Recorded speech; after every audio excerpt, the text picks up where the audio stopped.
We open on a scene of dark space, pierced by an olive-green marine transport.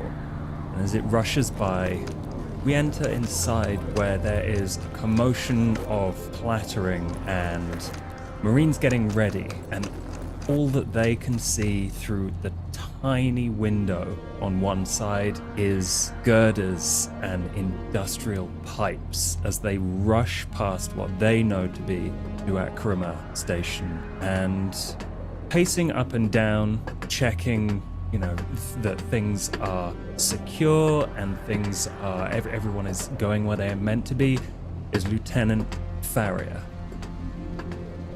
And he checks off a bunch of things on a list and marches up to Sergeant Maddox. Sergeant Maddox, are you all prepared for the disembarkation? Sir, we are prepared. We are geared up. We're ready, sir. This is excellent news. Okay. Well, I believe that traditionally it's the sergeant who gives the all clear before everyone gets to business. So please, if you could gather everyone. What does Maddox look like in this moment? Maddox looks like he's in command. You would look at him and say, that's the guy who I would go to see what the situation is, to know where to go, what to do in any given moment. He's got I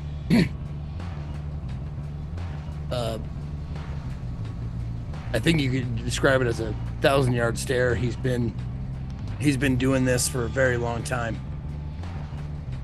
Not much gets to him. No rattle. But you can tell part of the reason for that is he's a military man, and he will be until the day he dies. And hopefully that day will be on the battlefield or during a mission. So he definitely has an air of experience and authority. Absolutely. And what do you do to get everyone's attention? Well, squad, fall in. Yes, sir. And there's a kind of thunking of boots as various privates of first and second class line up in two separate teams. Well, if I'm not standing in front of the greasiest, dirtiest, fightingest grunts this old sergeant's ever seen, I don't know any other squad that's readier than us. Isn't that right, squad? Yes, sir. Hooah! Aye, sir. All right. We've been given our orders. Go over them one more time. Our orders are as such. Sweep for and secure any surviving civilians on Duacrima Station. Be aware of alien life forms and, if possible, secure a specimen for retrieval. Yes. This might be a bug hunt, but our first priority are any surviving civilians. Lieutenant Churchill, I assume that you are not standing in line? No, I'm standing slightly to the left behind the sergeant with my arms crossed, looking at everybody, sizing them up. Having an expression on my face that the best way I can describe is just, you cannot read what she's thinking, but not resting bitch face, but just kind of like a politician's face, if that makes sense. Makes a lot of sense. So what is she thinking? Oh, she's thinking that she's excited to see what science we're about to uncover that they messed up so badly that we needed to come here to sort out the mess that they've left. You've heard some things. Heard a couple things. There's a potential for a lot of mess. Or it could all be a false alarm. You just don't know yet. Yeah. I think there's an excitement. There's like that prickle in the air of like, what's going to happen? Doesn't feel bad. It just feels like we're about to take this exciting next step to see what's behind the doors. Maybe uncover something that hasn't been seen before. That would be exciting, wouldn't it? So now the sergeant has kind of pointed over to you. Are you going to take the opportunity to say anything? Or are you stoic? I think I take a measured step forward. It's very methodical and very calm. And in a quiet voice, I look around at everyone. Preserve as much as possible. Don't just blow something up because it's there. We need to take back what they've done. Looking at you, old man. You hear what she just said? Yes, Sarge.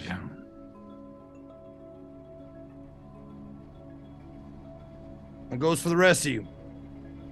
If you come upon science stuff, you be real gentle with it. Now, when it comes to aliens or anything of that nature, we are to kick its ass only if it's coming for our ass first. Is that understood, squad? Yes, sir. Aye, sir. Question, sir. Yes. What does science stuff look like? Research. You'll find it in the computers. You might find it laying around. Just... You'll know when you see it. Did they really not go over what's... they should be looking for, Sergeant? You gotta take them with a grain of salt. They're just grunts. We're here. We're a weapon. You point us and you fire. I'm doing the best I can with what they give me. If you don't understand what science stuff is, when you look at something you don't know what it is, don't touch it. Just like when you were a baby, when you were a kid, you call an adult, and that adult being a superior officer. Is that clear? Yes, Sir, sir. yes, sir. Aye, sir. And don't call me sir, I work for a living. Sergeant Maddox. Sergeant. And Private Fantano leans over to you, Corporal Pace, and just says, I got something he should touch.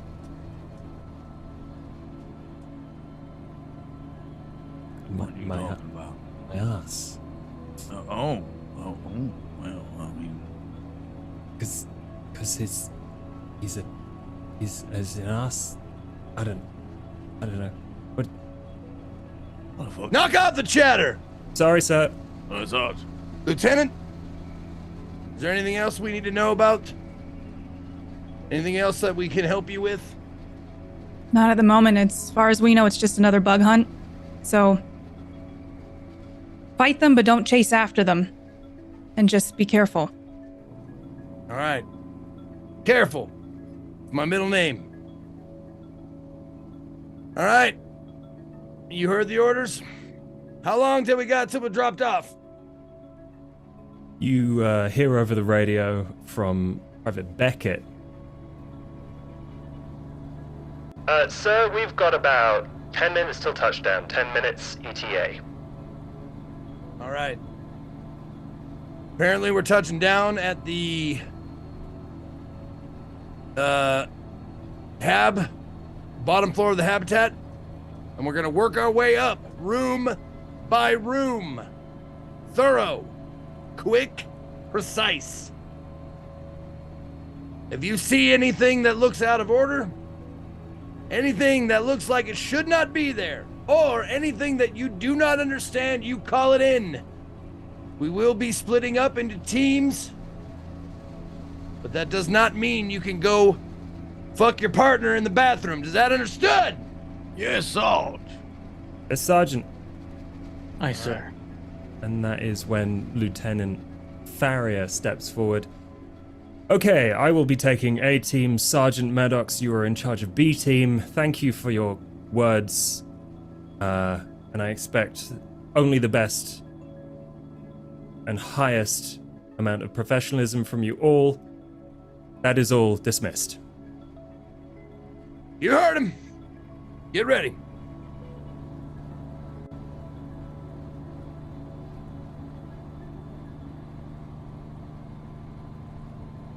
Pace, old man.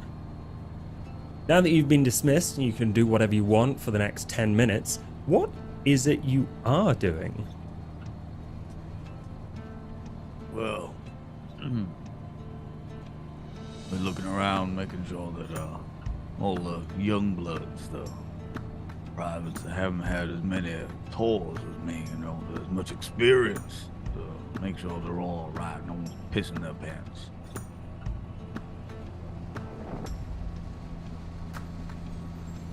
And then I'll walk over to Private Fantana.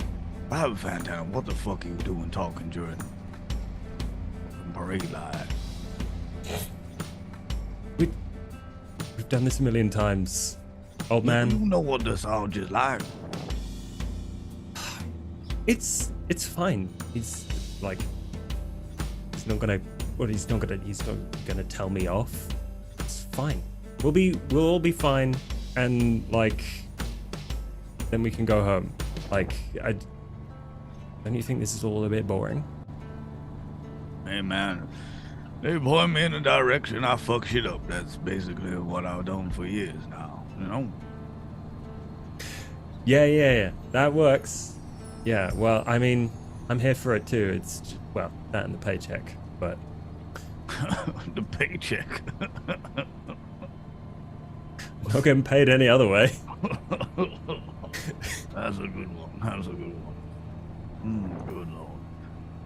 You must have saved plenty of money on rations over the years. Oh, I'll tell you what though, some of them bugs, if they got some of them good bugs down there, we'll cook them up, we'll have a little barbecue before we leave, it'll go wild time. Them harvesters, goddamn. What? You never had some cooked bug? Surely it's gross. It just they always explode when you shoot them with a pulse rifle. There's goo everywhere. Bits there, you can make a kebab, it'll be fine. You, good lord, I swear to God, the youth of today have got no understanding of necessity. I'm. You know what? I'll give it a go. You fucking right, you will. I'm gonna get me some sorting. I'll get them down them fucking pulse rifles and the fucking engine room and cookers up barbecue will be fine. Just don't tell that hoity-toity Churchill, all right? She always has a real issue with me cooking up bug. I've only done it twice and she's good lord. Yeah. Does the if you say you're cooking it on the engine, surely that makes it taste like oil? No, it don't make it taste like, well, just a bit of added flavor. What the fuck is wrong with you? Jesus. Look, I trust you, but not your cooking. We'll see about this one, yeah? Yeah. I swear to God, some people have got no respect for terms of service and what have you. You know who doesn't have to eat? Save us some food. Who? You know, Brooks. Who's Brooks? Private Brooks. And bunk next to him. Who? Oh, you mean the Tin Man? Yeah, that's one way of putting it. Yeah, I don't understand that we made it a point of authority that everyone comes with one of them robots or whatever. Just, I don't know.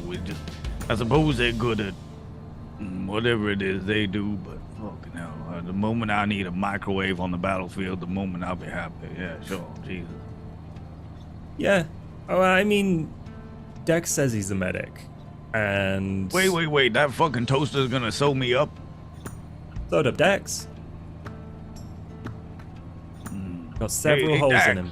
Dax, well, let me see those scars. Oh, Yeah, Dexter is like pulls up a kind of a sash that was around his midriff and is like, there, and there. I'm not pointing fingers, but someone is itchy trigger finger. So I give the most judgmental look towards the Fantano. Just, for fuck's sake, Fantano. I thought I was alone. God, yeah, I swear to God. Well, sooner we get this bug hunt done, sooner we can get on to whatever the next thing is. Yep. Sounds good to me. All right. We got a couple of minutes. I'm gonna go check my gear. All right. Catch you later, Pace.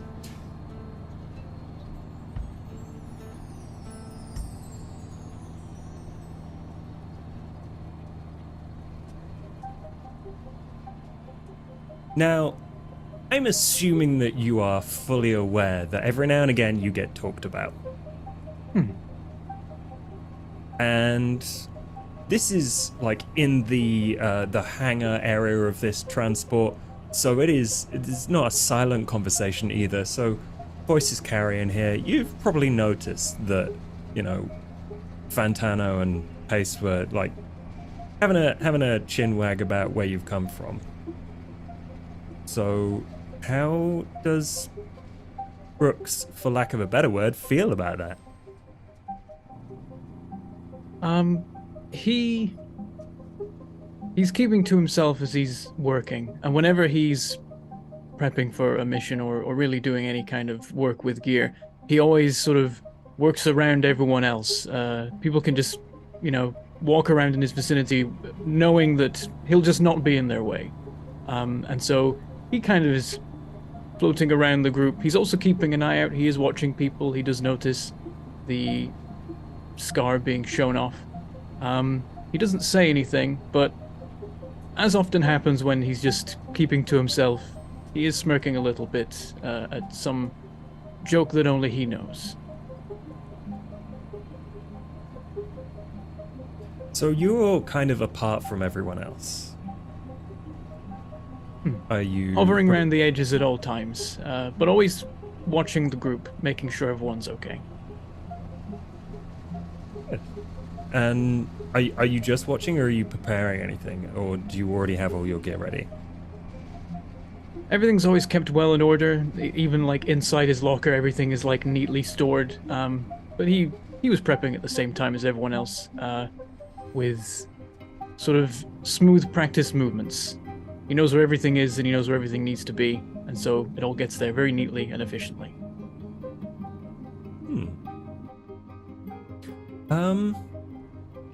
I think Fantano comes up to you, and he's like, hey Doc, you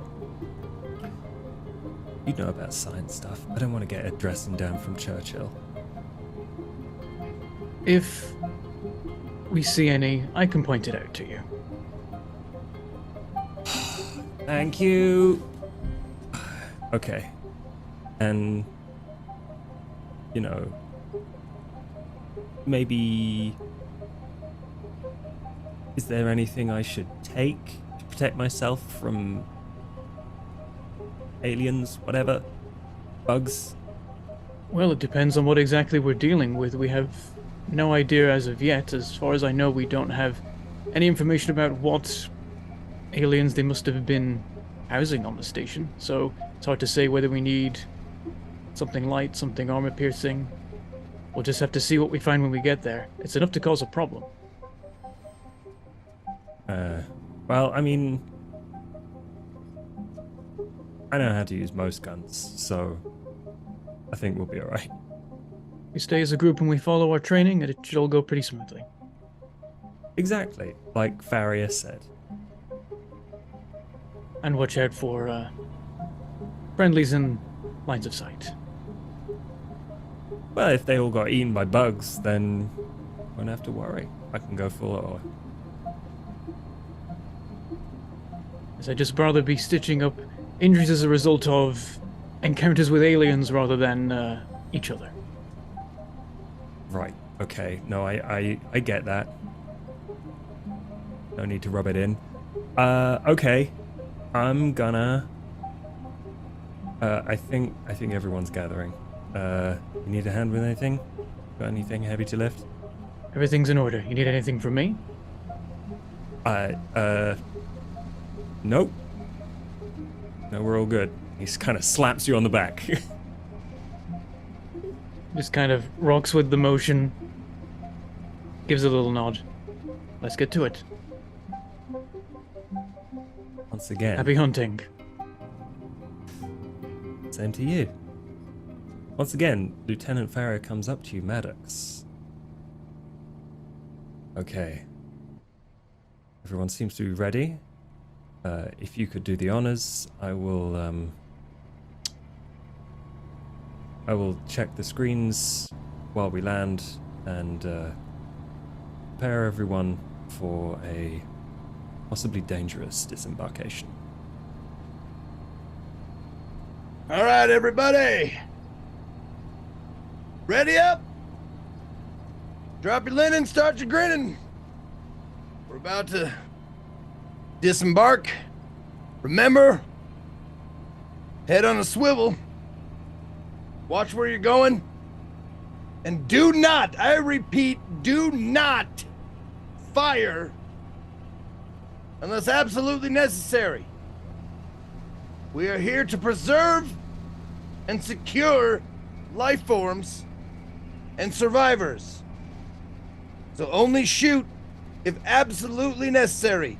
Is that understood, squad? Yes, sir. Yes, Sergeant. Sir.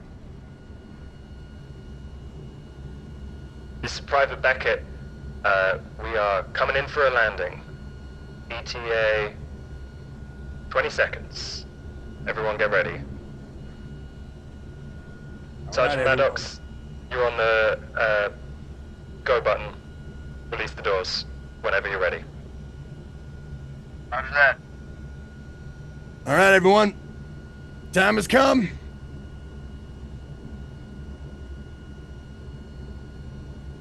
And release those doors.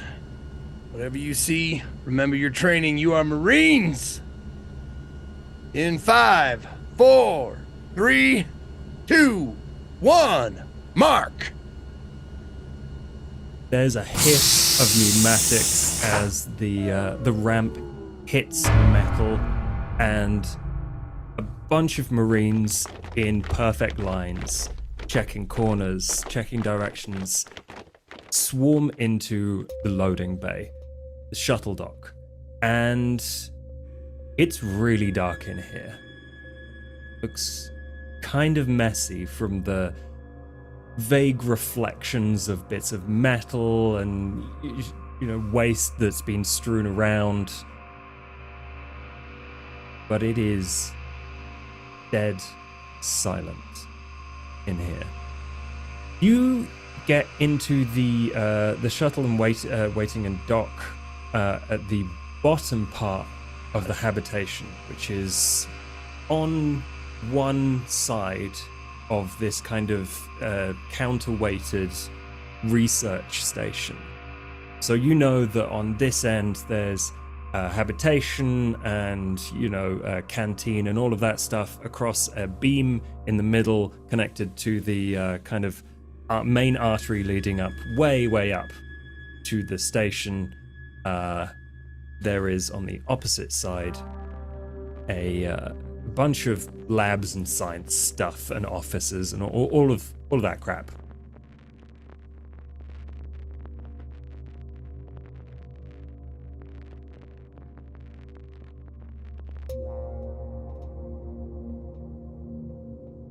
And this is probably a pretty large space. So obviously the transport itself is quite large, and it's taking up maybe about half of this room. With various storage crates scattered around in here. But everyone kind of swarms out and secures various points of defensiveness around the entrance to the transport, and then a couple of people start to slowly creep out into the rest of the room. Is anyone going to try anything in particular?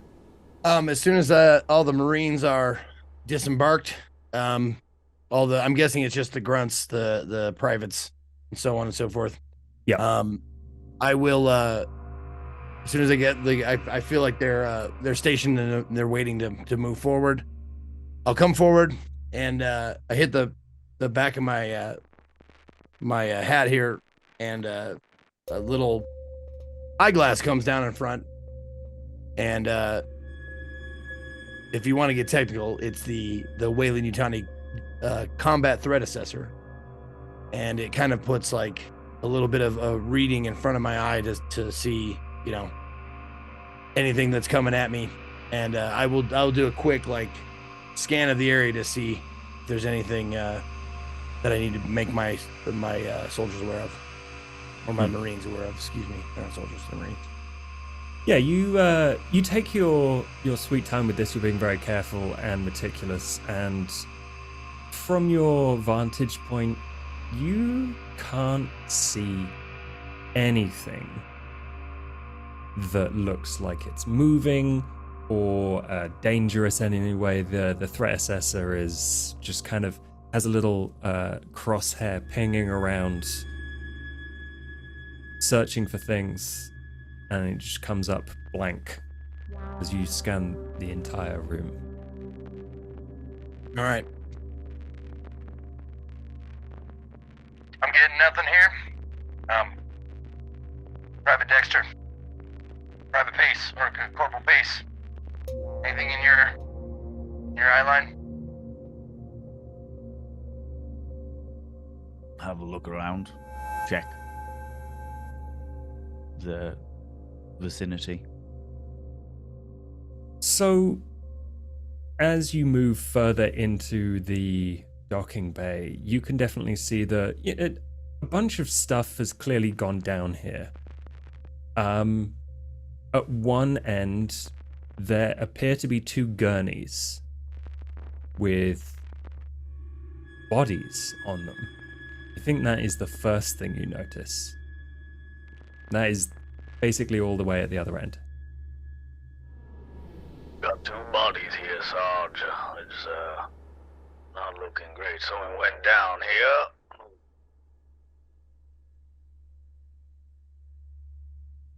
We'll take Dexter up there and go check it out. See if we got a pulse. If not, see if you can figure out how they bought it. Dex, you're with me. Easy goes. Let's do this thing. Takes that huge harness and like adjusts it and moves his smart gun into a kind of forward-facing position. Right. I'll take the lead. What's my six? Oh, Swear you to God, want? if you shoot me, I'm gonna ruin you. And then I will All right, fix well, they're it. going to do that. Beckett, you and Fantano, you get that door. Secure that door, make sure there's nothing sneaking up on us. Wynn, Brooks, you get the other opening. Just want to Yes, know Sarge. if there's anything lurking out there in the doorway. I want to secure this room as our operating base for the time being, if we can. Absolutely, Sarge. On it. And they scatter off into different directions.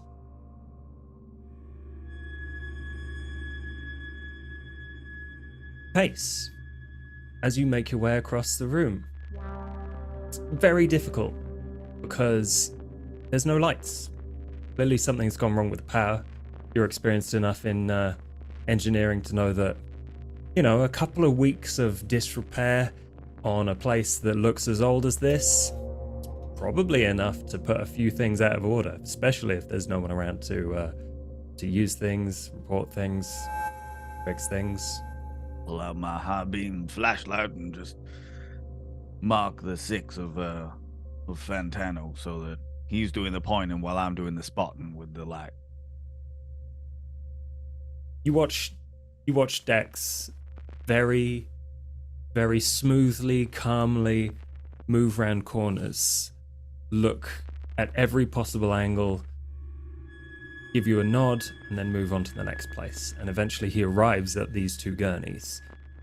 And he pulls up the smart gun into a ready position, and or like a stowed position, and like reaches over and pulls off the covers. And just goes, that is not pleasant. Pace, come and have a look at this. What do you think made a hole in that fella's chest like that? That's not a smart gun round. Jesus Christ. Mm-hmm. Oh, I don't think it would have done that. Explosive. What's the other body like? And go. Oh, yeah. Yeah. Exact same thing. Varying amounts of blood and bodily fluids and organs still remaining inside. Slightly different placement on the punctures, but something put a hole in these people's chests. Fucking damn if I got any idea. Hold on a minute. Oh shit, what's the name of the What? fucking robot? Private Brooks. Oh. Pace, come on. Sorry, Corporal, come on. Sarge, we got a couple of bodies over here. Definitely deceased. I'm not a medic. If I could get Brooks over here, I'd appreciate it.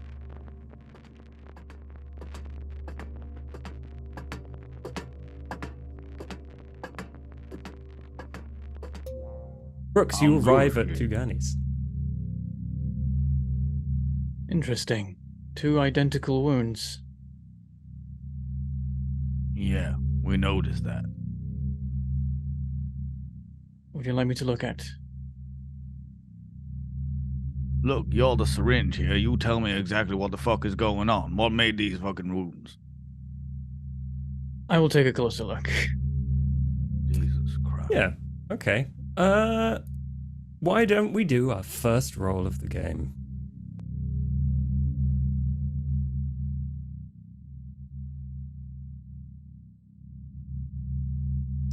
This is entirely beyond your experience. Obviously, like, the basics you can tell is blunt force trauma, not a weapon that you have seen, unless it's like some kind of grenade launcher. But really, what did this? Is not an answerable question. It is outside your extremely vast experience, aside from, something punched a hole. Well, from everything that I've experienced and been programmed with, this is not like any kind of xenobiology-related injury, or indeed any particular kind of weapon injury I've seen before. The only thing notable that I can work out is that it's the same for both, which is in itself interesting. Jesus Christ. All the knowledge of the universe, and that's what you come up with? They look the same? Fucking hell. Right, okay. From what I can tell, They look the same, but can we at least differentiate whether the wound went in or came out from what we can see on the front of them? Or is it just a bloodied mess? You roll medical aid now.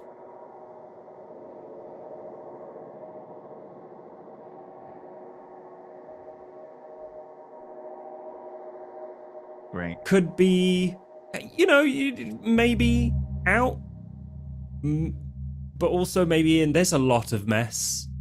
Good God, so we've got 2 It didn't go through the other side. You can tell that. Do you know what? Knowing Pace, I think the way that he probably finds that out is by putting his hand in. Yeah. He's just like, well, there's a fucking hole here, and just puts his hand in and goes, well, it doesn't go through the spine, so it wasn't no fucking mortar shell or nothing. Just, look, hold on, man. Sarge, we got 2 bodies here. The wonderful medical. says that they look the same, but they're both dead. I can't see very well, but did I hear when you guys... can you transport the bodies from there to here? Yes, Sarge, they are on gurneys. Alright, bring them over. Rather than have you go to them, I'll bring the bodies over here. You can have a look. I want to ID them. I mean, have they looked for... Yeah, just bring them over. Yeah, have them bring them over.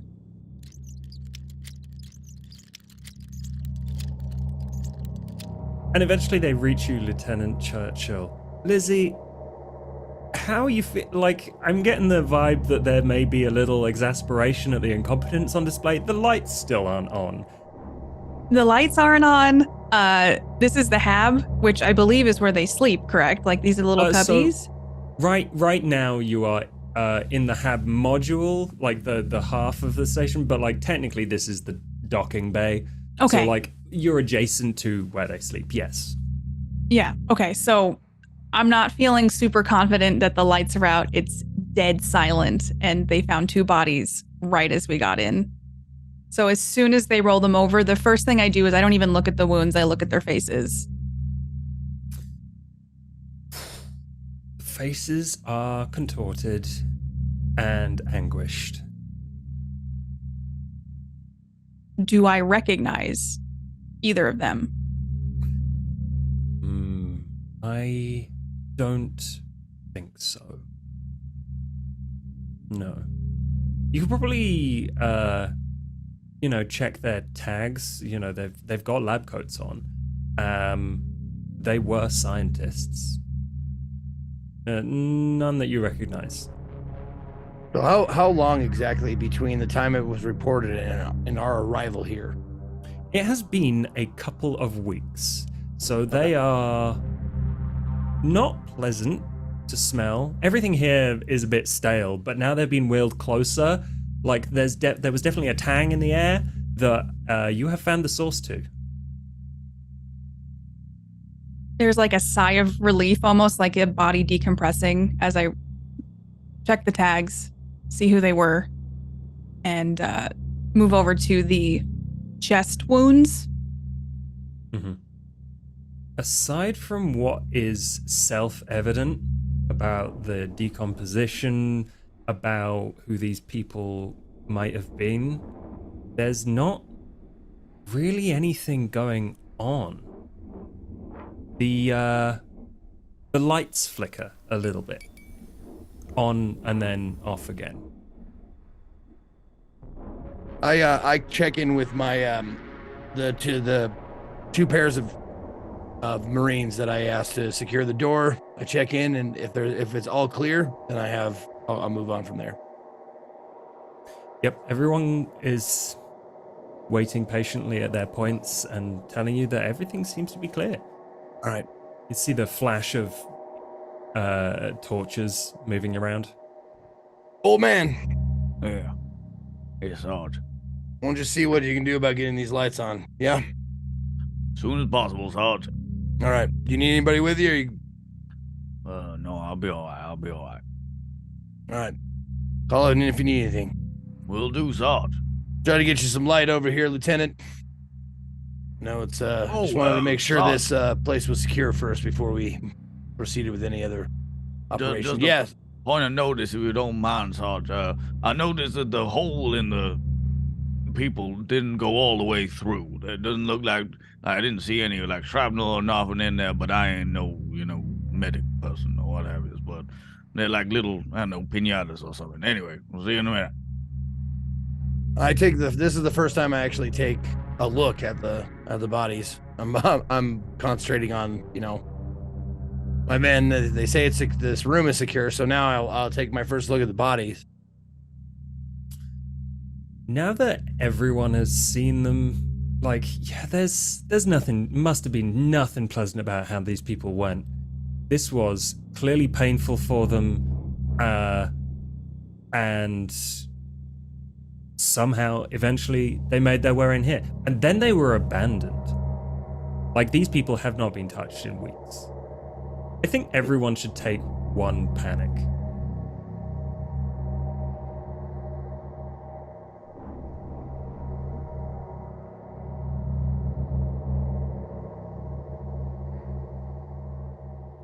I've seen all kinds of ordnance, all kinds of wounds made in battle. I've seen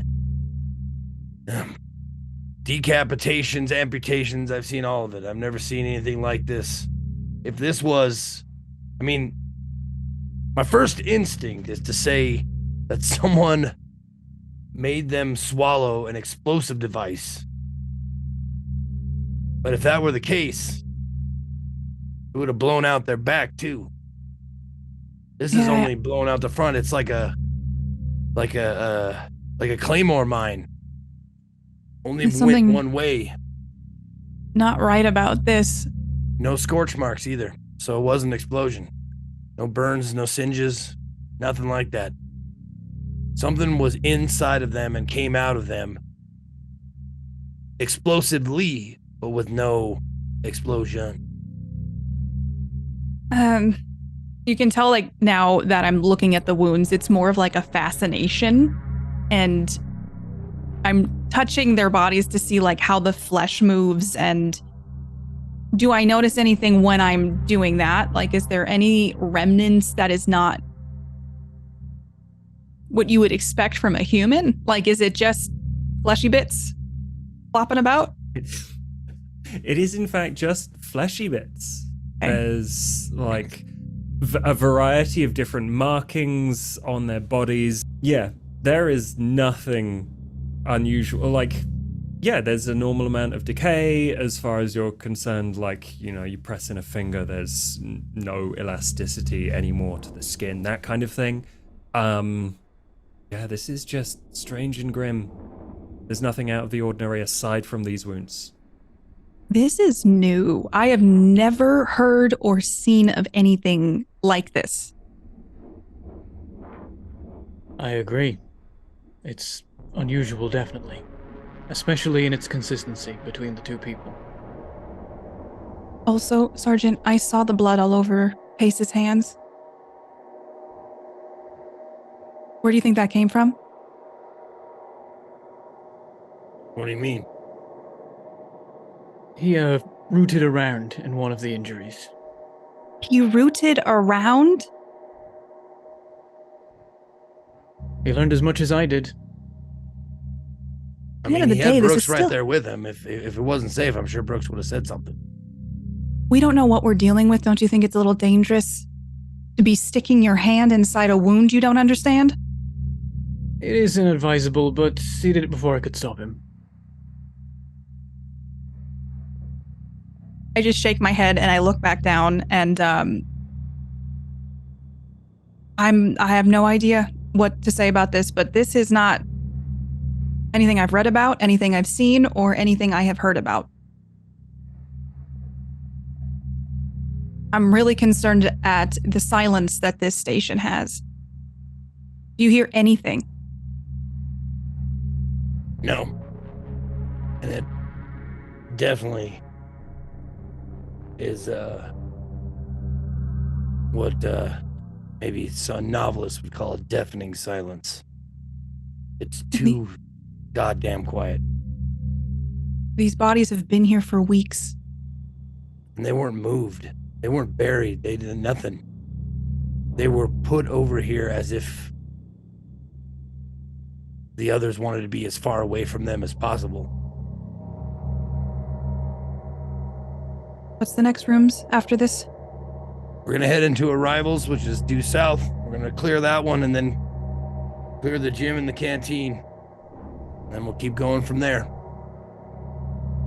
I got Pace on the lights. We're working on it. And I show Churchill the map there. And I show her going to storage, supply, security, maintenance.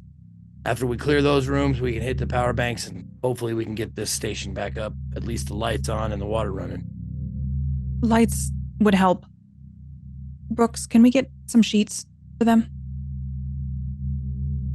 I'll see what I can scavenge.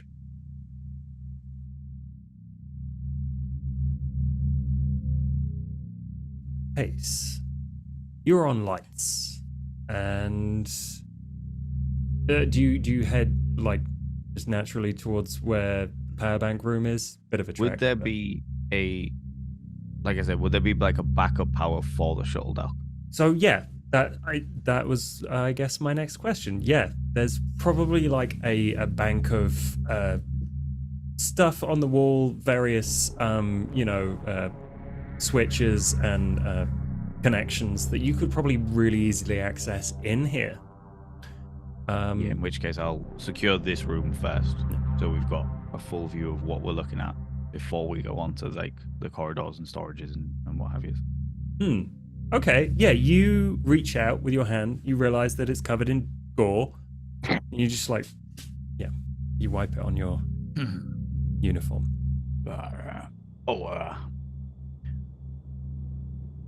Private Win, are you there? Yes, Corporal?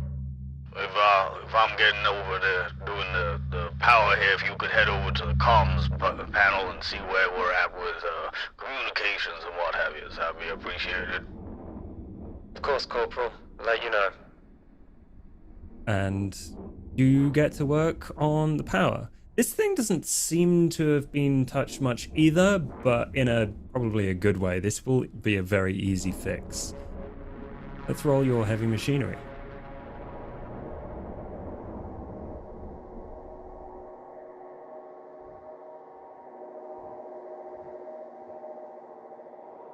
You realize that someone has just thrown this switch, like the big main switch, and like you can just turn that on and then you'll have some kind of light, emergency, whatever, it'll be illuminated in here. So you throw that switch and then you hear a massive sparking sound, and the only light you see is stars in your eyes for a little bit. Who's that? Oh, is that you, Fantano? It's Brooks. Were you hit by anything? What do you mean, was I hit by anything? No, it was a fucking generator. Does it seem like it was just like a flash that disorientated him and he's otherwise okay? Yeah, pretty much. It's pretty standard human visual response to, be temporarily blinded after a flash of that, especially after being in the dark. So yeah, he'll be fine. Yeah. Cursory looks him over. Seems like you're alright, just dazed. Just dazed. Fucking hell. I tell you what, You'll be fine within the minute. What? What'd you say? You'll be fine within the minute. Just, I guess, perhaps don't throw that switch again. Or if you want to throw it, I'll do it. Oh, I'm so relieved. Now, kindly, would you do me a favor and fuck off? With pleasure. There's a smirk as Brooks turns and leaves. Oh, right, okay, let me have a look. Pace, you hear over your radio. This is Win. I've tried to get to comms, tried to figure out whatever's going, but all of the doors are welded shut. Say that again. The doors are welded. We are stuck in here. All of the doors are welded shut. Oh, fucking hell. Excuse me, Sarge. It seems that our exit has been restricted due to welding of the sheet material of the doors.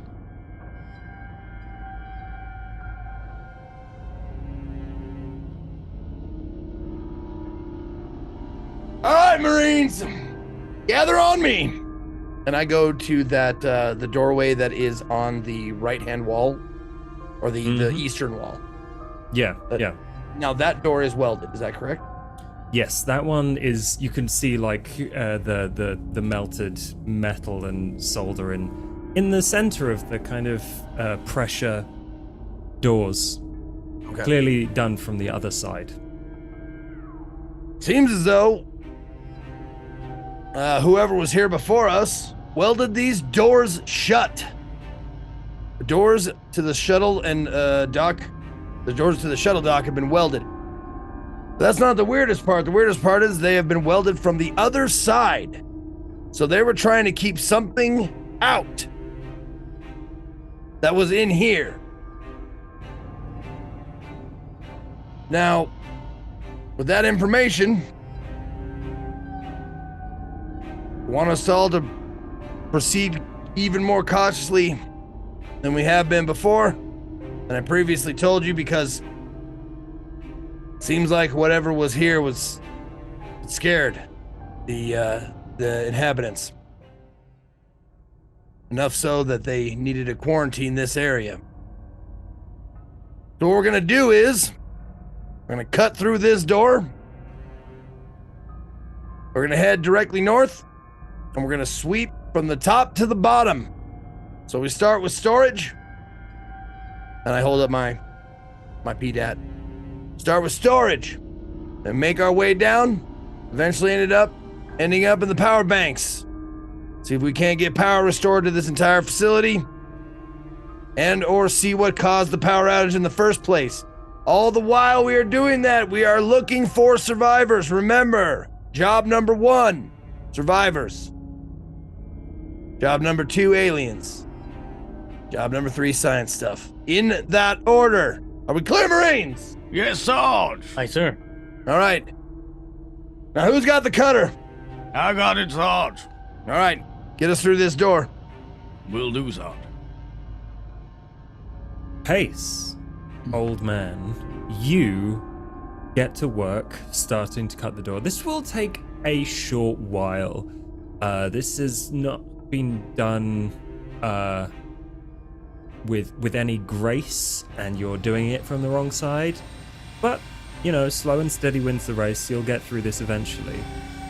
But now you're really close to the door, you realize that there are dents and scratches on the metal, on this, you know, on the panels that you're closely inspecting now, lit up by your cutting torch. Oh, fuck. Sarge. Put the torch down. What is it? I just want to draw your attention. As I've been cutting here, I realized that if you see, look, there and there, seems to be some scratches or marks or something. I ain't never seen anything like that, and I've been on many a bug hunt. Well, we expected encounters with other life forms other than humans, so keep cutting. We'll figure it out as we go.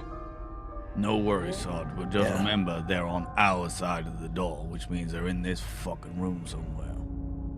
Pace, you look out behind you, and from somewhere in the room you hear a clatter.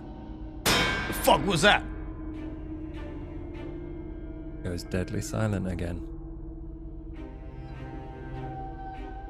Brooks slowly draws his pistol. You see a metal pipe slowly roll out into the corridor made by the boxes. Pace, get back to work on that door right now. Yes, Sarge. Double time it. Fantano, Dexter, I want you watching the corners.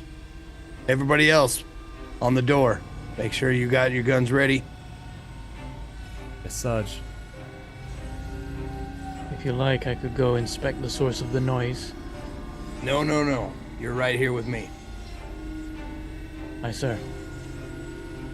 This cutting will probably take about 15 minutes. This is not a light door. When that noise happens, I'm gonna take my flashlight out, and I'm just gonna do a methodical scan of I'm just gonna go from floor to ceiling, just looking around, because a pipe doesn't just move on its own.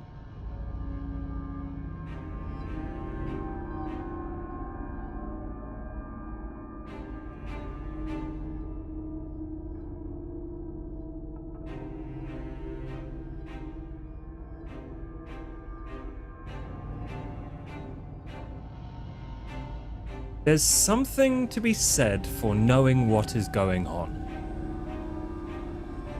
Maddox, this is a rock and a hard place situation. You've been in places like this before, and these go bad quickly. You're on the wrong side of the room. You have your exit, but it's through whatever noise that is. Take another stress.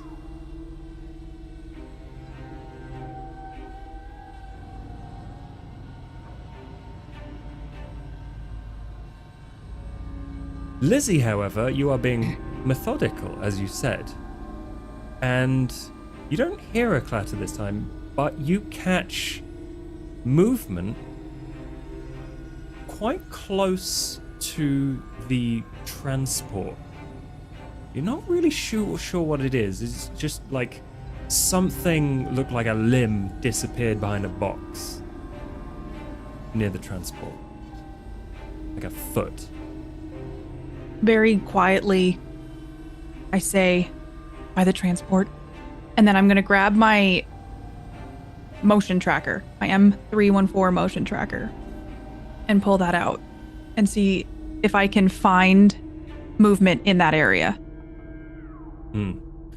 You realize that there is someone, Private Beckett, pilot, still on the transport. And you can, in fact, see a little dot moving towards it. Sarge, I need you to look at this. And I don't even bother with comments. Private Beckett!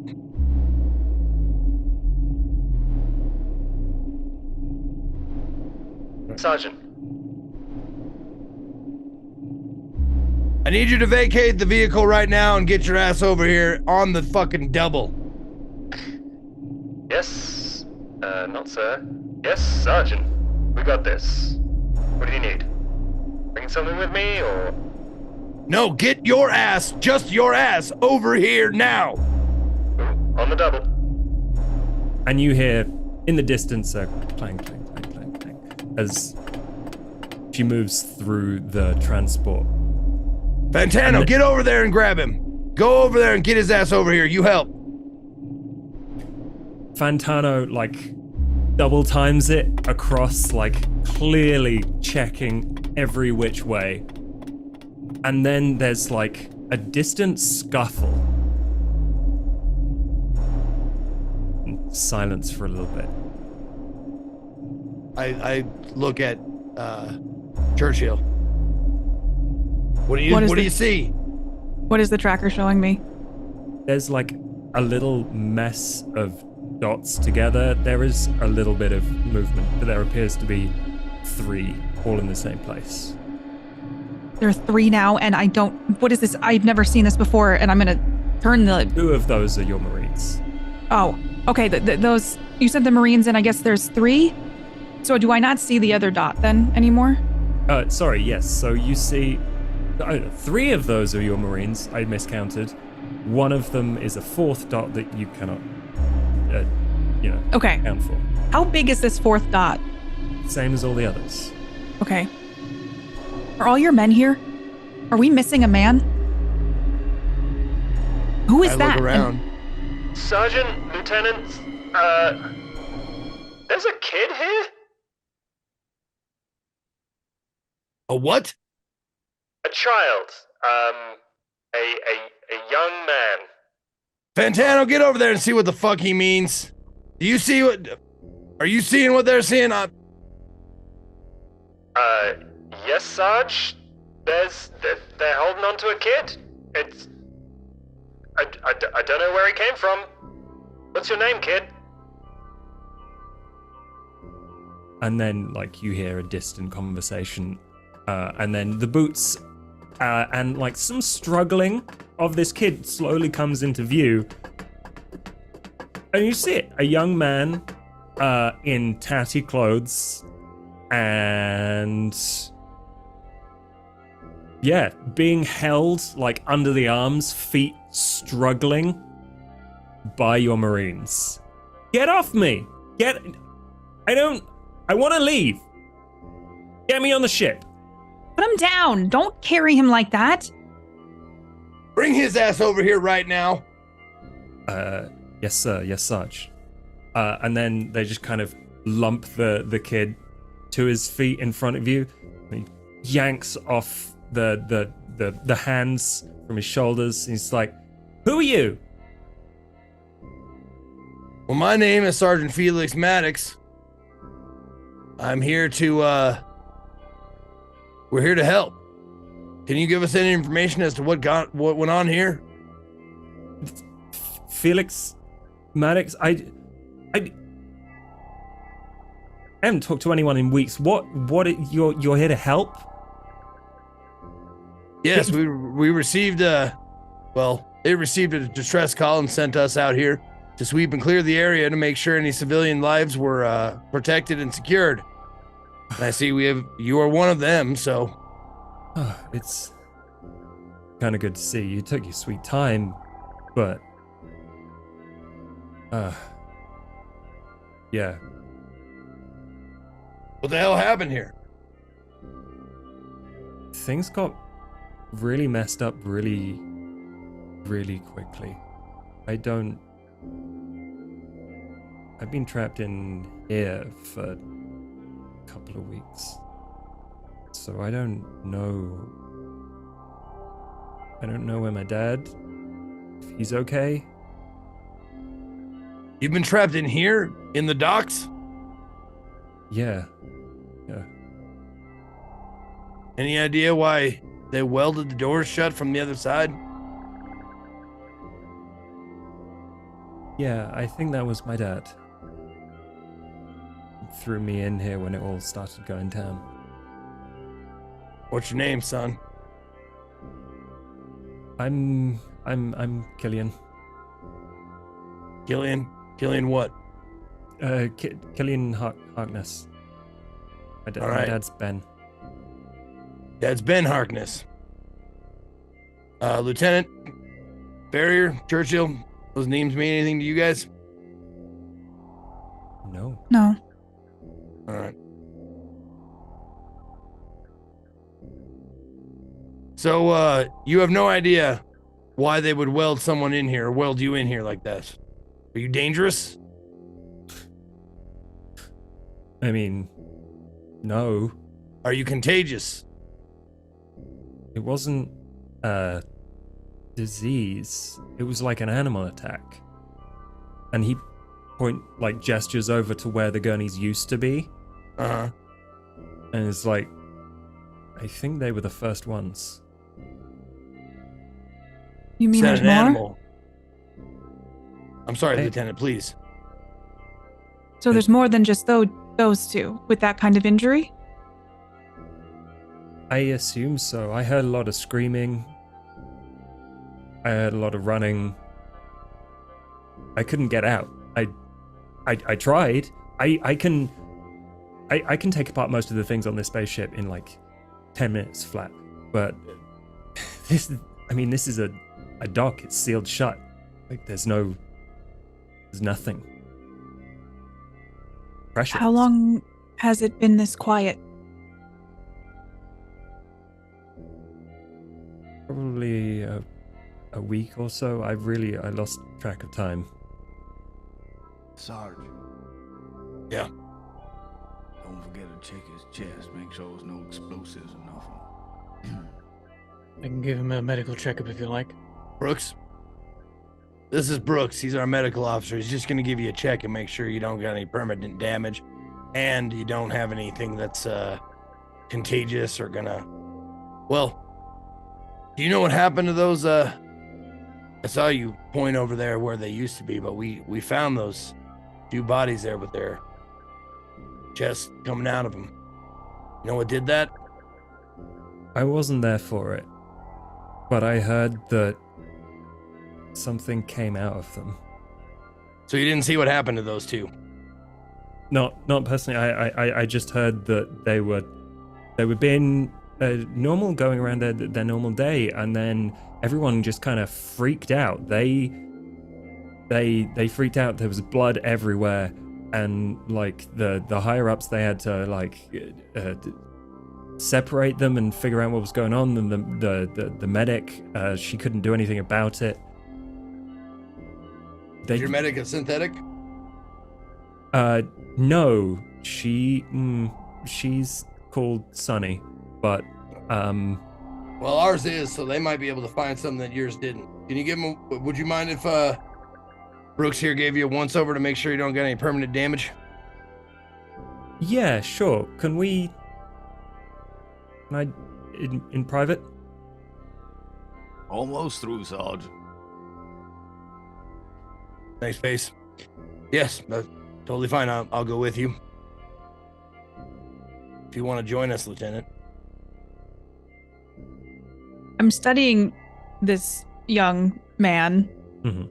Does he look shaken? Does he look scared? Yes. So I hear the Sarge ask me that question. I'm just going to take a step towards the kid. Are you okay?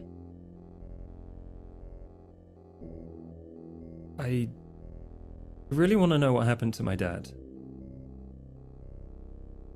Well, we're trying to get the comms back up. That's our first order of business: is to get out of here, get to the power, get the power back on, and get everything in the station working again, and then we can work on comm systems and that sort of thing. I can help you. I can take you there. There's a couple of easier ways than going through storage.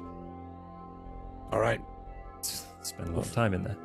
we'll follow your lead. But first, I pull Brooks aside. I kind of grab him close so no one but him can hear. I lean in. Make sure that this kid doesn't have anything, I guess, inside of him. Okay. I'll take extra mean- care. We're here to save lives, but my Marines come first. You know what I mean? We have to ensure that he was sealed in here for his protection and not in order to protect from something he might be carrying. Exactly. All right. I like wave us, like usher us over to the. I'm guessing to the shuttle would be the only place to get some privacy, right? Yeah, probably that's the best idea. And he kind of looks a little bit awkwardly at you, Maddox, and is like, "Can just me and Brooks? Is that okay?" No. Oh, you don't want me? Yeah. Is it? I want to. Can I just You- turn around? Yeah, you can be nearby. Yeah. All right. Yeah. Okay, take him in there. I'll wait by the entrance of the shuttle.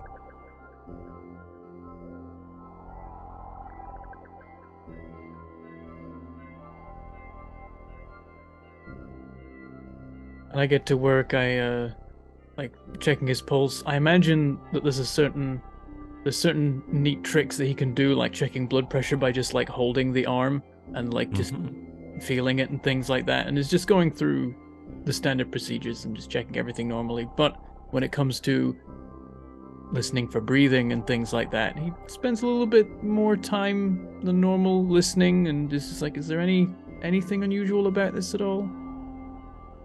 This kid seems pretty normal to initial investigation. Like, everything seems like blood pressure is perhaps a little bit high from stress, but that's nothing you weren't expecting. Heart rate normal, everything. And until it gets to his chest, when you're feeling around for bumps or any sign of abnormality, and it doesn't appear that there's anything dangerous in there, but you notice a reaction from him. And there is a moment where you catch each other's eye and you realize that this child is synthetic.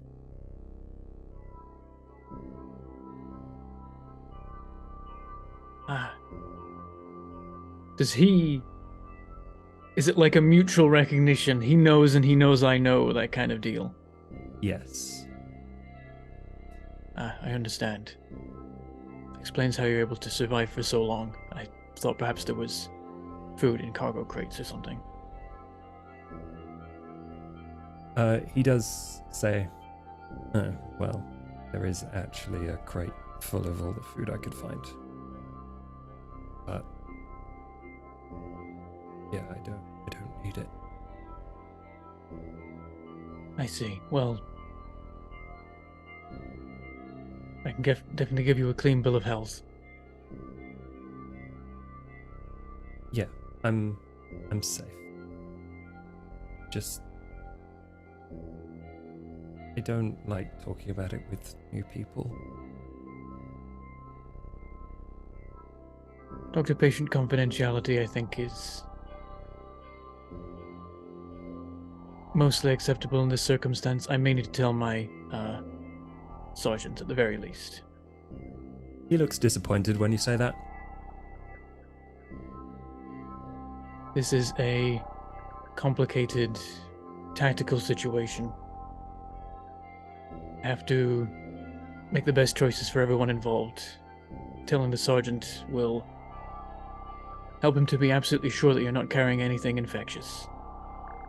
You'll be left more alone this way.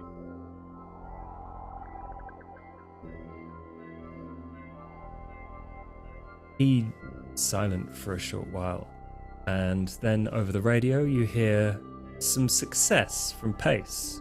He has made it through the door. All through. That's a repeat on that. I got through to the corridor, everyone.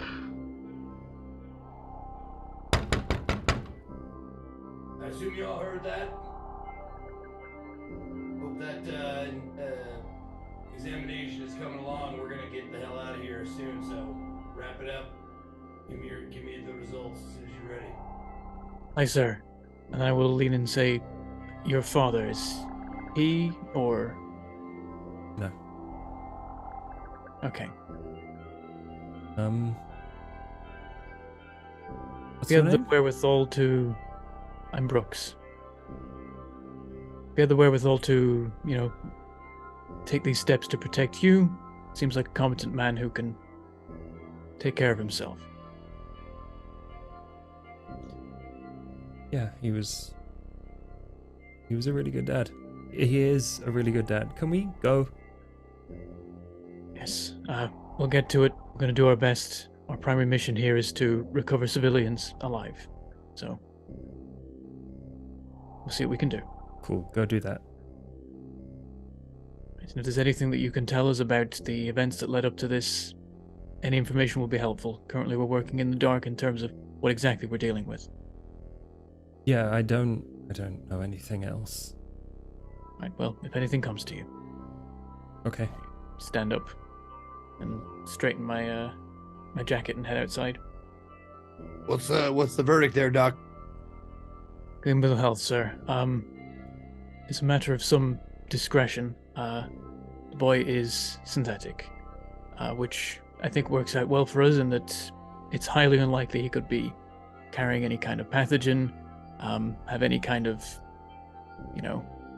he's not likely to suffer any similar fate to our friends on the gurneys over there.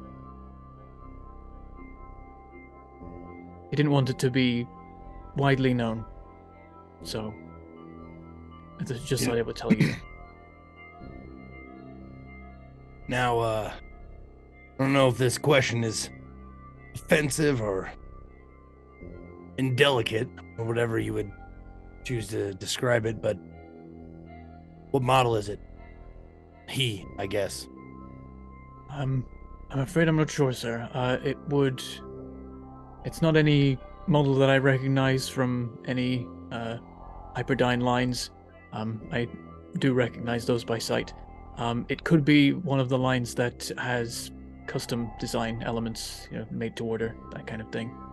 Considering he has a father who he refers to as a father, it seems like perhaps his father ordered him. All right. Just want to know if we have to worry about it. If it's an older model, then we might have to have a discussion, but it seems like a newer one. So, I can keep what do an you eye out think? for anything unusual. It should be You think fine. we tell the squad or keep it to ourselves? Ideally, for his sake, it would be preferable not to, but I understand that if necessary, you may have to tell them. It is up to you. All right. I see no reason to tell him. Just regard him as another survivor until the time that we can. We need to reveal it if necessary. So, all right. Ace almost got the door open, so let's get out of here. And hey, kid, Yeah? What's your name again? Killian. Killian. What's your first name? Yes. Sir? You're a civilian. You yeah. can call me Felix if you'd like. Oh. Yeah, I do like Or Sergeant Felix. if that makes you feel better. Sergeant Felix. That Or works? Sergeant Maddox if you're going to go that route. Oh, right. I like Felix. Good enough. So, Killian is what I call you then. Yeah, yeah. All right. Killian, lead the way. We're going to get out of here and you're going to show us how to turn the lights back on. Maybe even get my ass a hot shower.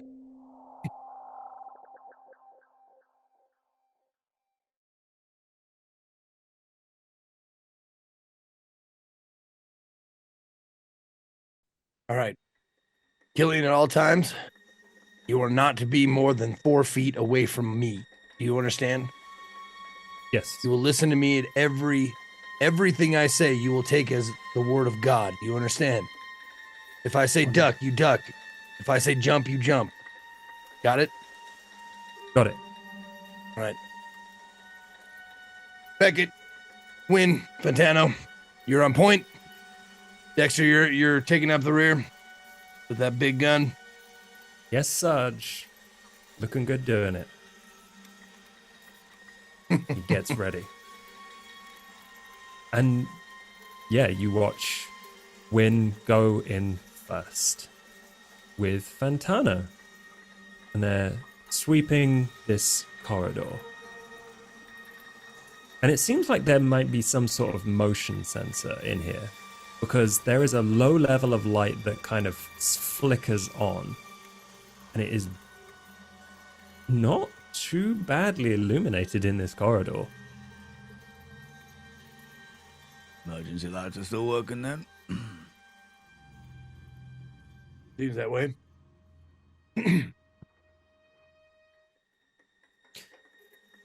All right, And- we're going to go straight up forward. Ignore the first right, take the second right.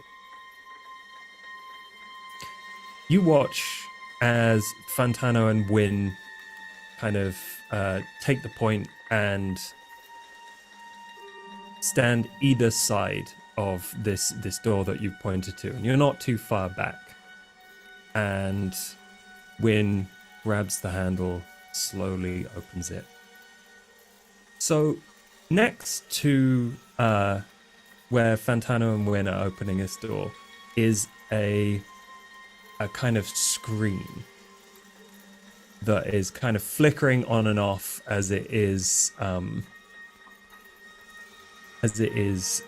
like receiving and then losing power. And Wynn kind of jumps back, looking at this screen. And you hear Fantano go, Wynn, get on the door. We got a job to do. And she just kind of points above his head. And you watch as out of nowhere, a skeletal tail bursts through his chest, and out of nowhere, a thing appears to change color from flickering to a deep black as it unfurls on top of him. And it clicks and retracts its tail, whipping it above, and starts to stalk towards Wynn. Light it up!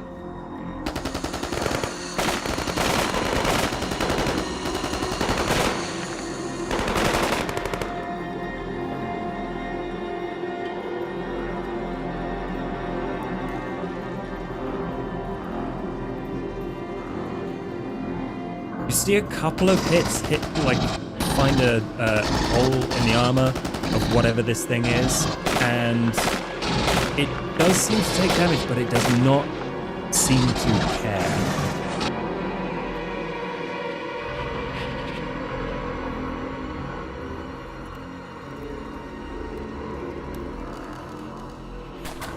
You let off some very hefty sounding rounds from this hand cannon that in your it's hands, a revolver. Well, yeah, but it's not subtle, this magnum, and you also find some marks. You are watching small chunks of this thing flick off into the corridor. I think you see, like, as he's firing, like, he starts just center mass as he's, like, looking over this thing and trying to work out anatomy and, like, potential weak points, and then, like, sort of move up to the head, and then sort of is, like, looking for points where bullets will actually hit once he realizes that a lot of them aren't getting through. It's like these rapid kind of reassessments of, like, where he should be targeting. Yeah, we watch you slightly readjust yourself there after every shot. Churchill. So judging by what I've seen done to it so far, does it seem like the guns are doing anything to it? Marginally more than throwing rocks. Okay. And It it's does seem stalled. high. Okay, so it is doing something. Yes. I'm looking at it with like amazement and just there's a twinkle in my eye. There's like a twinkle in my eye as I'm looking at this thing. And I'm going to take a step forward and square up because I have a shotty, and I'm going to reluctantly aim it towards its chest and try to shoot off some rounds at it.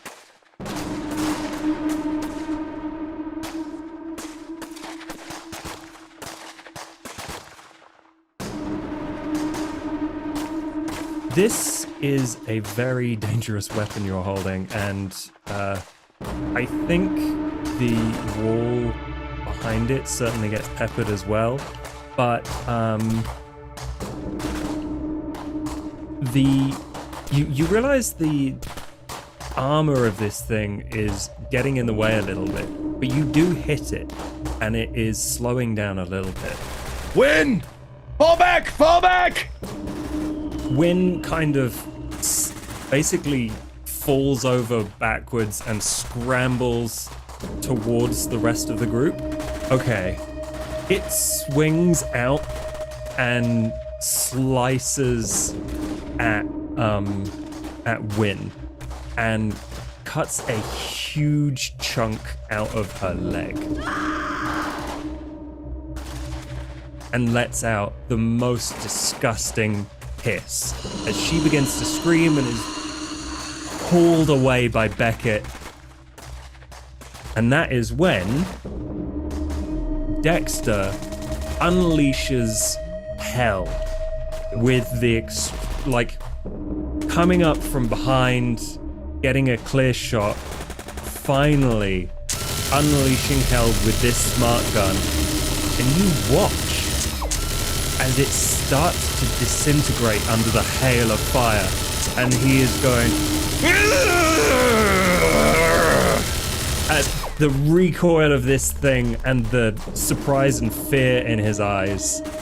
And green flecks cover a sphere of this corridor, and you watch things start to melt as it slowly crawls towards Dexter, its tail whipping out, narrowly missing him and getting a single fleck of this green stuff on his armor,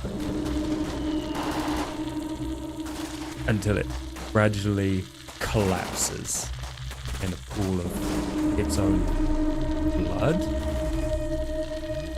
and begins to melt through the floor. Holy shit.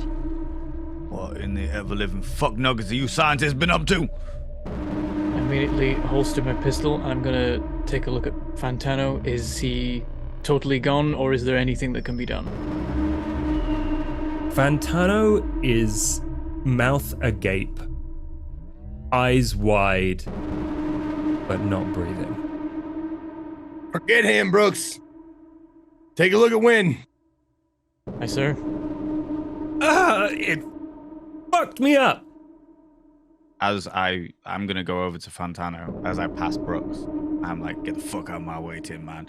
And I take the dog tags off Fantano. Put them on. And close his eyes. I look at Farrier, Lieutenant Farrier. Farrier is, he only had a pistol. But it was trained at this thing. You're not sure if he fired at all. But he seems to be assessing the situation, same as you are. Sir?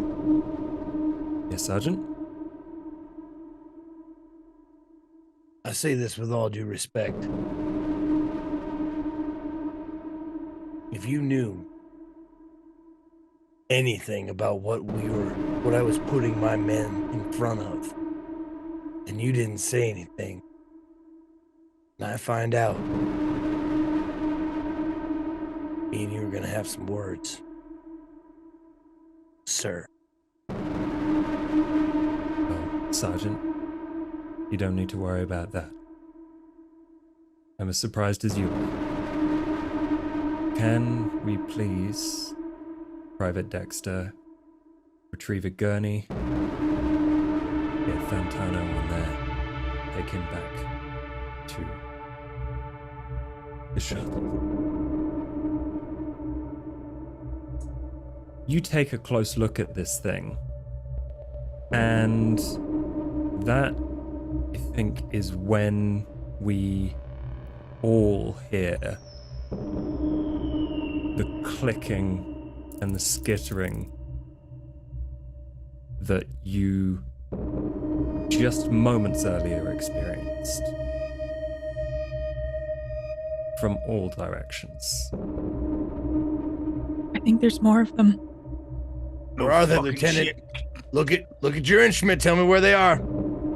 I'll pull out my motion tracker. There are a few at varying distances, but 3 of them are closing in on you from each side.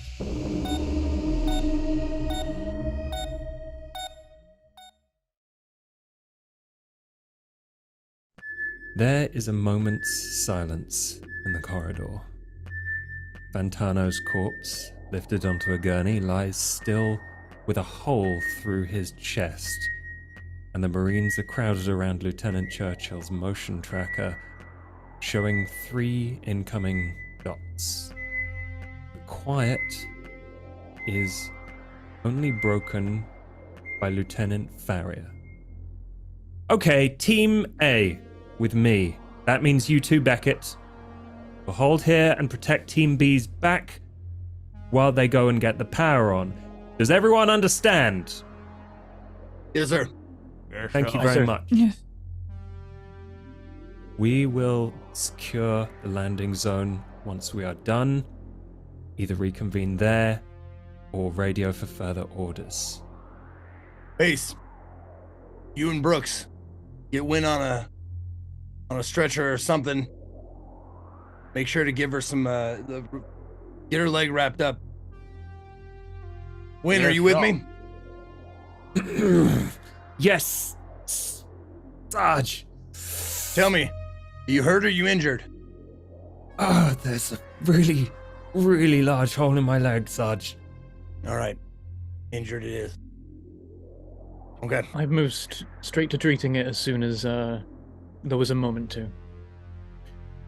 Yeah, you are looking at this wound, and it is basically as if the flesh has been scratched away in like a huge V shape. She will not be able to run anytime soon. Go straight over and grasp her hand. Don't worry. Come on, Wynn. You got this. Yeah. No, this sewing machine's gonna stitch you up. You're gonna get back on your feet. You all right? Yeah. Yeah. I'm gonna go over and look at Private Fantano? Yeah. His eyes And- have been closed. Okay. I'm going to just so my soldier or my Marines don't have to do it, I'm going to strip him of his useful gear, the weapons, any extra ammunition. Seems like it said Fantano was a gun lover. He was one of those guys. So I'll see if he had any like special, like if he had any like grenades squirreled away or something like non-approved ordnance. Make an observation roll.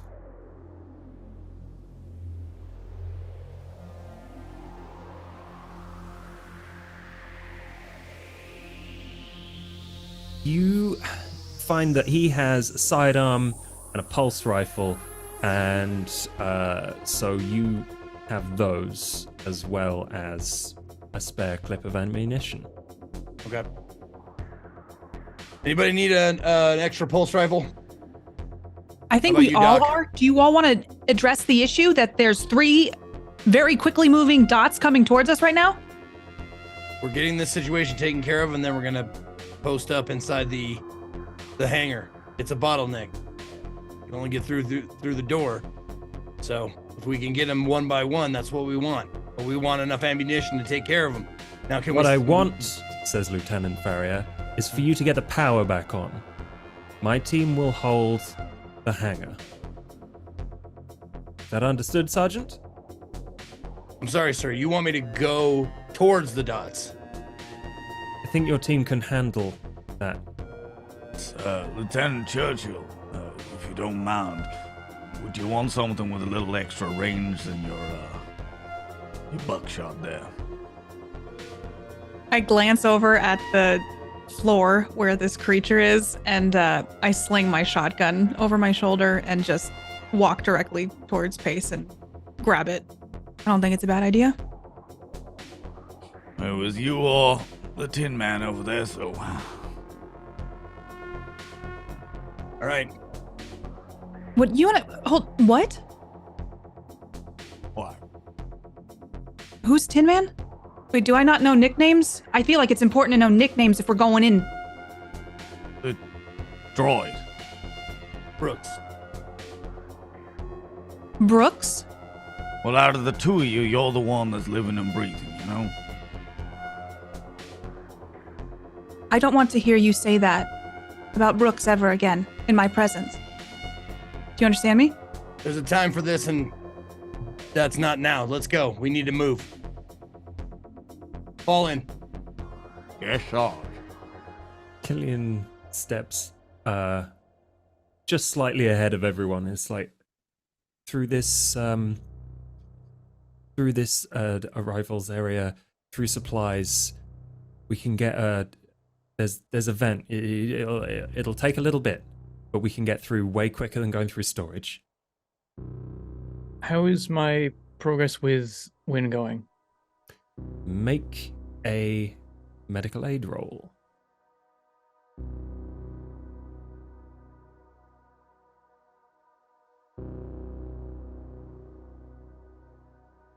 You manage to basically stop the bleeding and support her leg enough that she can stand.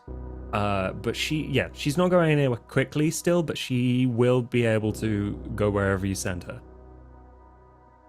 Until it gets to that stage, Brooks has been absolutely focused on the task of, sorting out the leg as best as can be done in the situation. Apart from briefly with the conversation between Maddox and Farrier, he does glance over and then continue with his work. He doesn't react at all to anyone else's interactions, whether they're about him or not. Mm-hmm. Yeah, you get to a point where you have done as much as you can as quickly as you can, and it seems like everyone's about to go. So I'll have to do for now. All right, Lieutenant. I want you on my hip. Calling out the locations of those fucking things, so my men up front have a fighting chance. Sound good to you? Sounds like the only plan we have. I'm gonna stand Right. next to Sergeant. I'm gonna show before we start heading out, I want to look at this tracker. Have the dots moved at all? Because I know they were coming at us last time. Yes. So you can see 3 dots. One of them is seemingly coming through the center of the of this hab block and kind of round, and it will probably come at you from the corridor. The other 2 seem to be slower and moving through the other side to get you from the top. I'm gonna be looking at the motion tracker, and I'll just say, all right, everybody be aware. There's those three dots right there. Now they could all be those things, whatever they are, but they could also be survivors. So make sure you know what you're shooting at before you shoot. Is that understood, Marines? Aye, sir. Excuse me, Sarge. These things, they came out of nowhere. They literally changed fucking color. What? They're like fucking chameleons or something. How we... It'll be harder for them to hide if we get the lights on. Let's go. You're taking point, Pace. Yeah, Sarge. Who's all with us in this group? This group is Besides us in this. yes. Beside you, Private Wynn, if you choose to take her, Private Dexter, and at that point, that's it. Yeah, that's fine. All right, Pace, you and Dexter take point. Yeah, Sarge. Lieutenant, we'll be calling out the motion. Brooks, are you with us, or are you staying back with Wynn? I've done You're the everything medical I can officer, for make a Win call. for the moment. I can come with you. All right. Then you're with us. All right, let's head out. Go. All right, Killian. You see that old man's ass? I don't want you to ever be out of range where you can't grab it. You understand me? We'd request, but fine, yeah. Behind him is what I'm telling you at all times. But Okay. make sure you tell him where to go. All right, let's head out. And Killian points through the door, through to supplies. Behind you, you hear the clacking of guns and equipment being readied by Lieutenant Farrier's team. And you move into a much darker part of the station. I Okay. put down my my combat threat assessor. Watch out. There seem to be in this room several empty cryopods, and they're all hooked up to a large pipe behind. And this is where Killian points to just behind the pipe where it meets the wall. There's shimmy room through there, but it's one at a time. Are you fucking kidding me? I don't know what state the massive storage is in. It is never clean and easy to get through in the first place. This is quicker. I dodge through here all the time. Lieutenant, if I'd be so kind to give us a heads up, am I expecting anything on the other side of this? I'm consulting my motion tracker. Is there anything on the other side of this shimmy area? No, not yet. It looks clear right now. I can yell I could go if that first. changes. If there's anything lying in wait, I could potentially trigger it moving. No, Not against it. we need a gunman up front. All And right, You are our medic, Dexter. so Dexter, get in there. You're right behind him, Pace. And you, Killian, you're right behind him. Let's go. Dexter adjusts his smart gun harness and pulls it in close, points it through the gap, and kind of shifts some of the metal out of the way unsuccessfully, and just kind of sidestep into the space between this pipe and the wall in kind of like a maintenance space. By the way, Pace, Dexter, if you guys hear me say split, I want Pace, you go left. Just move to the leftmost wall. And Dexter, you go to the rightmost wall. Tammy's got a big mouth, and I don't want her to singe any of you. Yes, Sarge. Just a quick one while I'm getting my ass in this tiny little crack here. Lieutenant, how exactly does that machine that you're using work? It works by sensing. What do you mean sensing?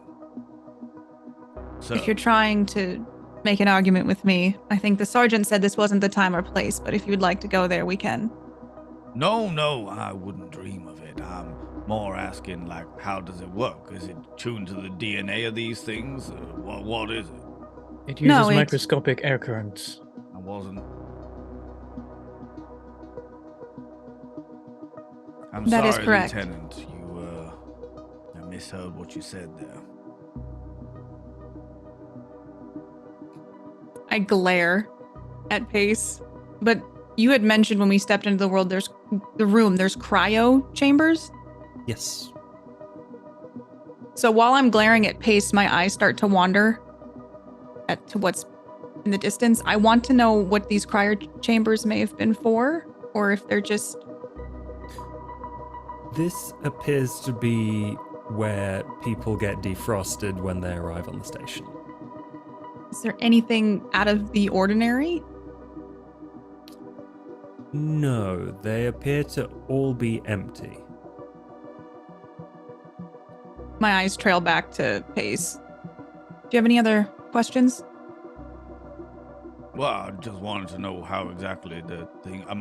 Is it gonna pick up just these things? Is it gonna pick up survivors as well? Or do the blips get bigger if it's a bigger monster? What are we talking about? Honestly, it picks up everything. Usually it does have generally the size. If it's larger, it'll show larger. It shows how fast things move too.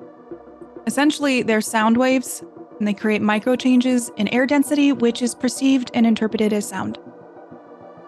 If you want to get technical with it. So the bigger the sound, the bigger the dot. Well, can it just pick up all the survivors here, or what? You don't need to know that, Pace. Let's get going. Sorry, Sarge. So, I imagine that you are all having this conversation as you are very tightly squeezed and shuffling along in this maintenance space. And, like, at your backs, the cryo pipe is freezing. It's got frost on it. Somehow, that's still working. But from up front, you hear a shout of, I think I found the end. Hoorah. And that's Dexter saying that, right? That is Dexter. Okay. All right, hold position. Wait for everyone to get out of the pipe. Okay. So, in what order Dexter, are you? Pace, Killian, me, Lieutenant, Brooks. Okay. Pace. You get out next then. And Check the corners. Churchill. Or in fact, everyone, first thing, you hear intense gunfire from behind you. I'm immediately looking at the motion tracker because I was distracted with the conversation. Do I see any movement? The motion tracker is tracking a lot of motion. There is absolutely a fast-moving dot traveling down the corridor towards the other team. Lieutenant Farrier, you need assistance. And with a background of bangs and screams, you just hear, Get on with it, Sergeant. We are fine here. Roger that. All right, don't pay it no mind. Keep going forward. Gotta get the lights on. Sarge. at this point, Killian's like, right. Anyone got a wrench or something? Yeah, what There's do you just need, one son? panel. Just one panel you need to take off. Then we'll be in the power generators. How the fuck do you know about this, boy? Because I took this whole ship apart and put it back together again. Station. Technically. At your age, good lord. And start pulling out tools. I learned a lot. There's a good mechanic here. Engineer. You know. Okay. Pace. Make a heavy machinery roll.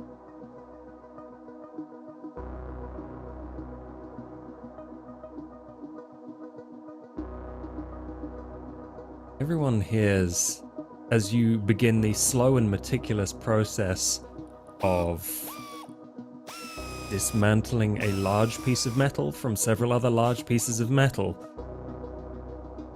Clinking of claws on metal. Call it out. Walls. Where are they, Lieutenant? I immediately, as soon as I hear the clinking, where is this thing?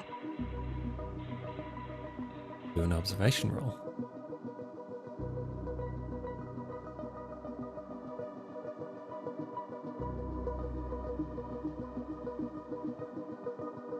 Essentially, it initially looks very confusing. There's a mess of motion very close by, and that's disturbing some things. But you see one of the dots rush straight past you, and you know that they must be using some other kind of vent to get around. And it is about to come into the maintenance hall.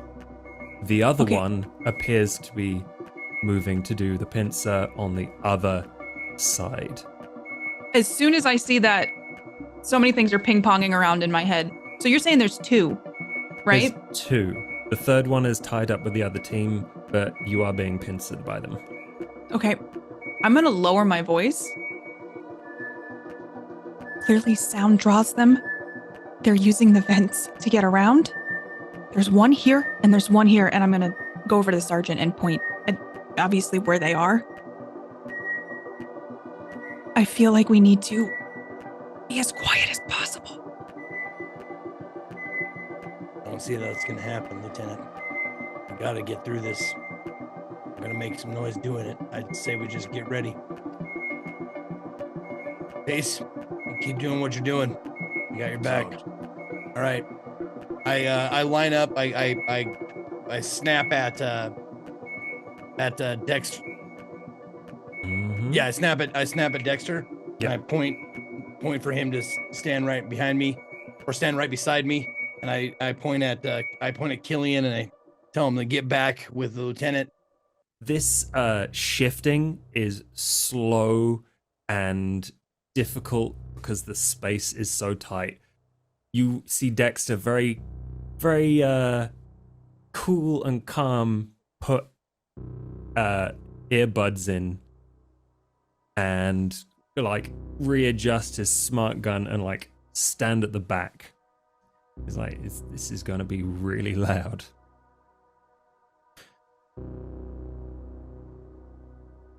You wait, and they do not seem to have attacked just yet. Lieutenant, I want you calling out those meters. Have they moved? No. It's like they're laying in wait. They heard something over here. They came to go see what it was about. Camouflage, armored shell, tactics. These creatures are hunters. There's nothing that's ever been like this before. Agreed. They're just animals. But come to where the meat is. That's right here. And we're ready for them. Another bug hunt. We should try to keep them, at least one of them. Excuse me? I thought you were going to Promise- finish your sentence, Lieutenant. I You mean did. keep them as, like, preserve them. I thought you meant keep them away, keep them dead or something. I thought you were going to finish that sentence. No, we need, if we can, keep one alive. That may be Scientifically speaking. That may be what happened here. They attempted to keep one. I'll tell you what, Lieutenant. You can take back all the pieces and parts that you want. But I will not endanger the lives of my Marines by taking one back alive. I just give a You measured court- look to the sergeant. You can court-martial me when we get home, but I gotta put my foot down on that one. We'll see how things pan out.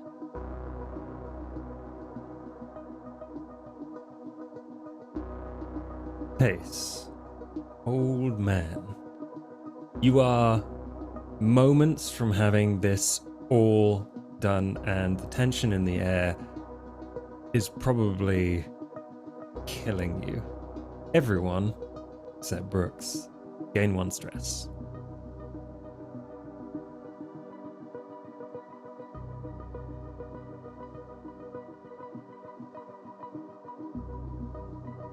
Sarge, I'm ready when you are, sir. Get it open. Hoorah! There's a kind of creaking of metal. This panel falls into the room. Pace, you probably fall with it. This space was so compressed. And at that moment, the claws on the metal start scrambling from both directions. One's coming in hot, Sarge.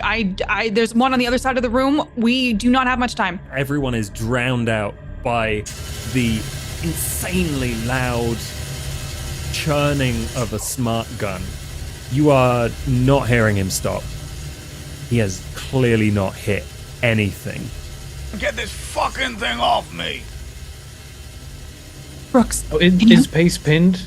Does he need... I think, yes. He's not like crushed, but he is stuck in place. Maddox, you are in front of Brooks because you were next to Pace, and you hear from the other side of the generators something coming at you. As soon as that panel falls away, I'm not moving. As soon as I see, I'm waiting to see anything that's non-human, and I'm gonna torch it.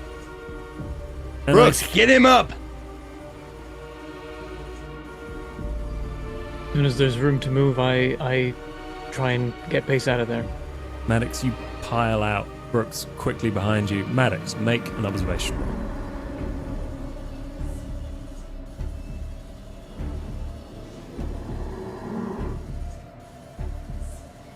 You see movement.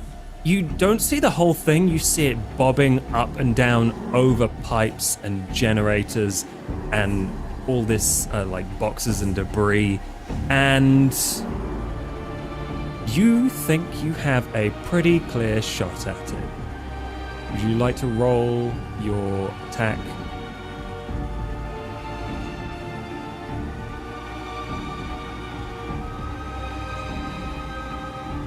Grab him, get the flamethrower up. All right, Tammy, let's dance. And then I throw the incinerator flame out. Can I look at my motion tracker and see if it stops moving? And where the other one might be.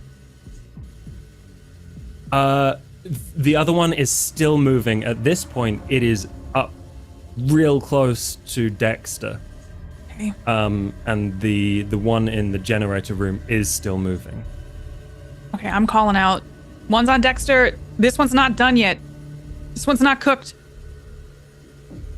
Brooks, Pace, you feel the residual heat of a flame gout in another direction. But Brooks, you were ordered to lift this very large piece of metal off this man. That's what I do. Okay. You prepare yourself properly and begin to heave this thing off of the side of Pace. It looks like it takes effort, but he does lift this thing that it looks like it should be very, very difficult for a human to lift. Jesus Christ, took your time. Come on now. Get up.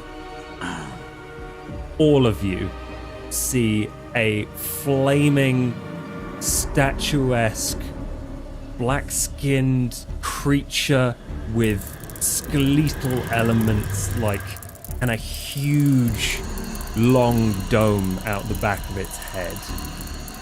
And it is flailing around on fire.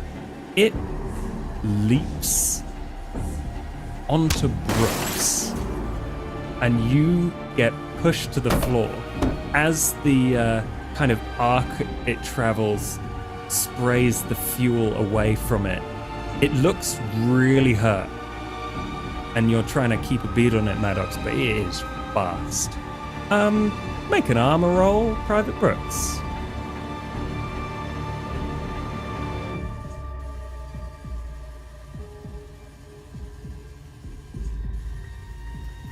You are knocked to the floor.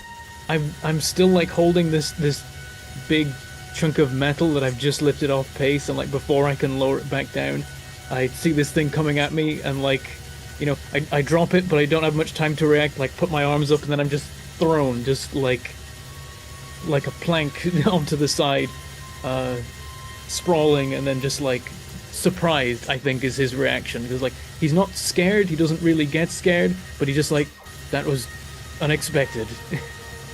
And like looking over at this thing and like trying to work out just where to go from here. But his reaction is quiet, surprisingly calm.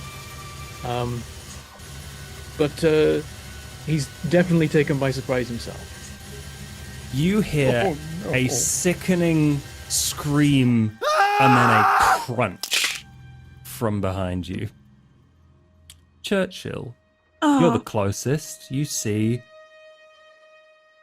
Dex loses his head. It appears to have grabbed him and put a hole right out the back of his skull. Is it its tail did this, or do I not even know what did it? There appear to be shiny, translucent teeth. If anyone looked at me at this moment, my eyes would just be agape. My mouth is open. And I'm just watching essentially Dexter get not even decapitated, like getting his head donut holed is what it sounds like. I just point. And if anybody looks at what I'm pointing at, I don't shoot. I just get very quiet. And I go like this to Sergeant.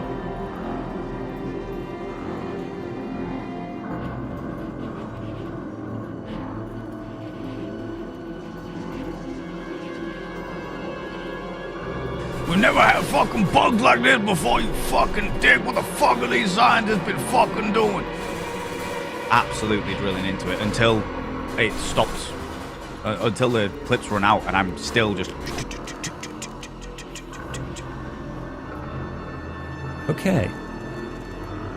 This thing slumps to the ground. Maddox, you've been like scorching it from the other side, and it is motionless on the floor. Can I look? Okay, so the one that just, burst a hole in Dexter's head. Since no one listened to me to maybe like, let's quiet it down a minute. What's that one doing? That one appears to be dragging Dex backwards, kind of out of the way to get to you. So it's in a moment of vulnerability where it's kind of focused on dragging a body out of the way. Yeah, what do you want to do? Clearly because we're not doing this the quiet or, with a little finesse. I'm going to get my shotgun, I'm going to cock it, and I'm going to aim it at it, and I'm going to shoot it.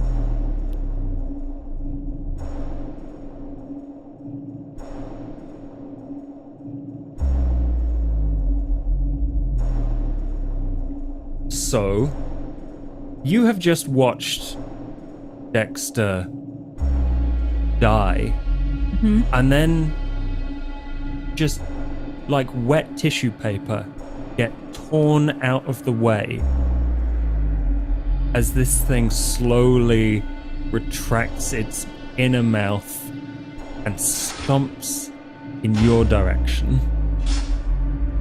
Make a panic roll.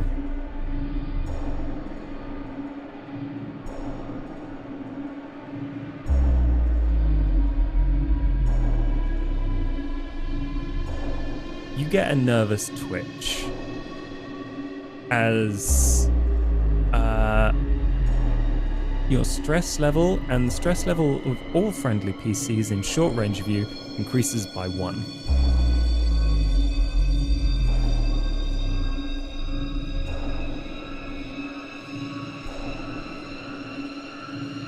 You all watch like this thing tank a shotgun blast to the chest, essentially.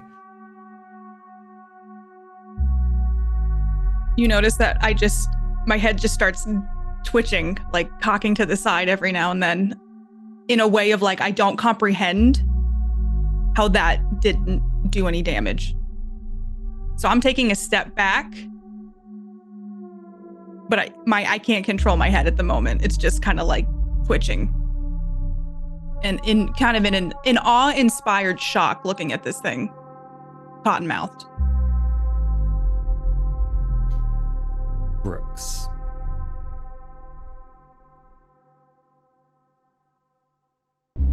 I'm on the ground, and there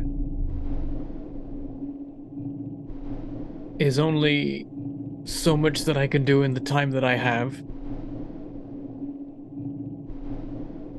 Seeing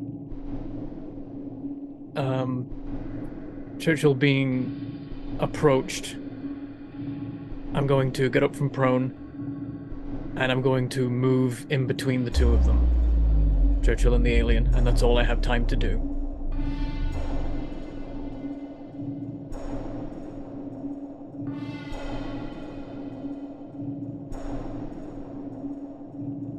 Describe how you get through this space between like people and pipes and, you know, squeezed metal space to basically stand in defense of your team.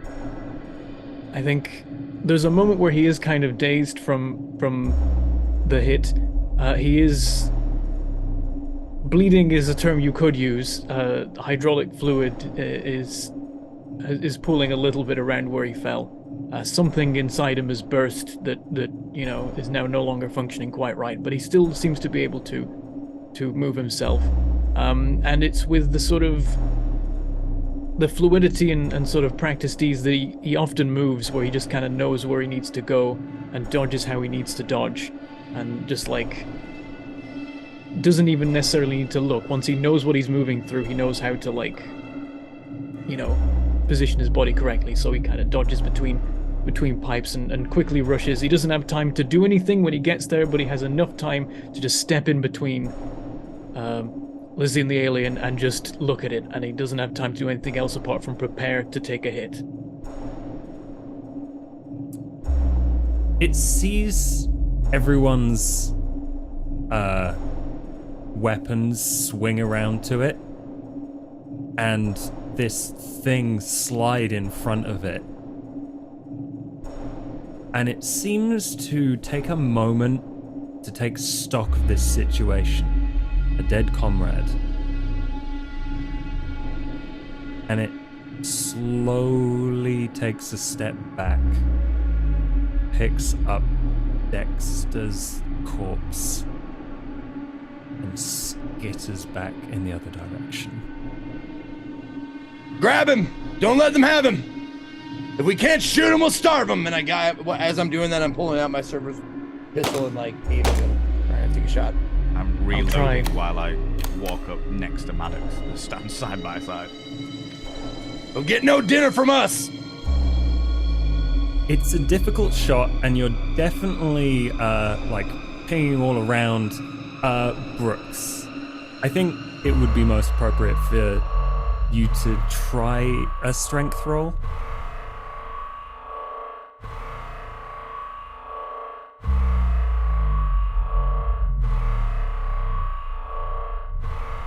You lunge out forward and catch onto Dex's onto his jacket, and you feel the strength of this thing tugging against yours, but it has its claws in, and you rip at his uniform, and you are left with a scrap.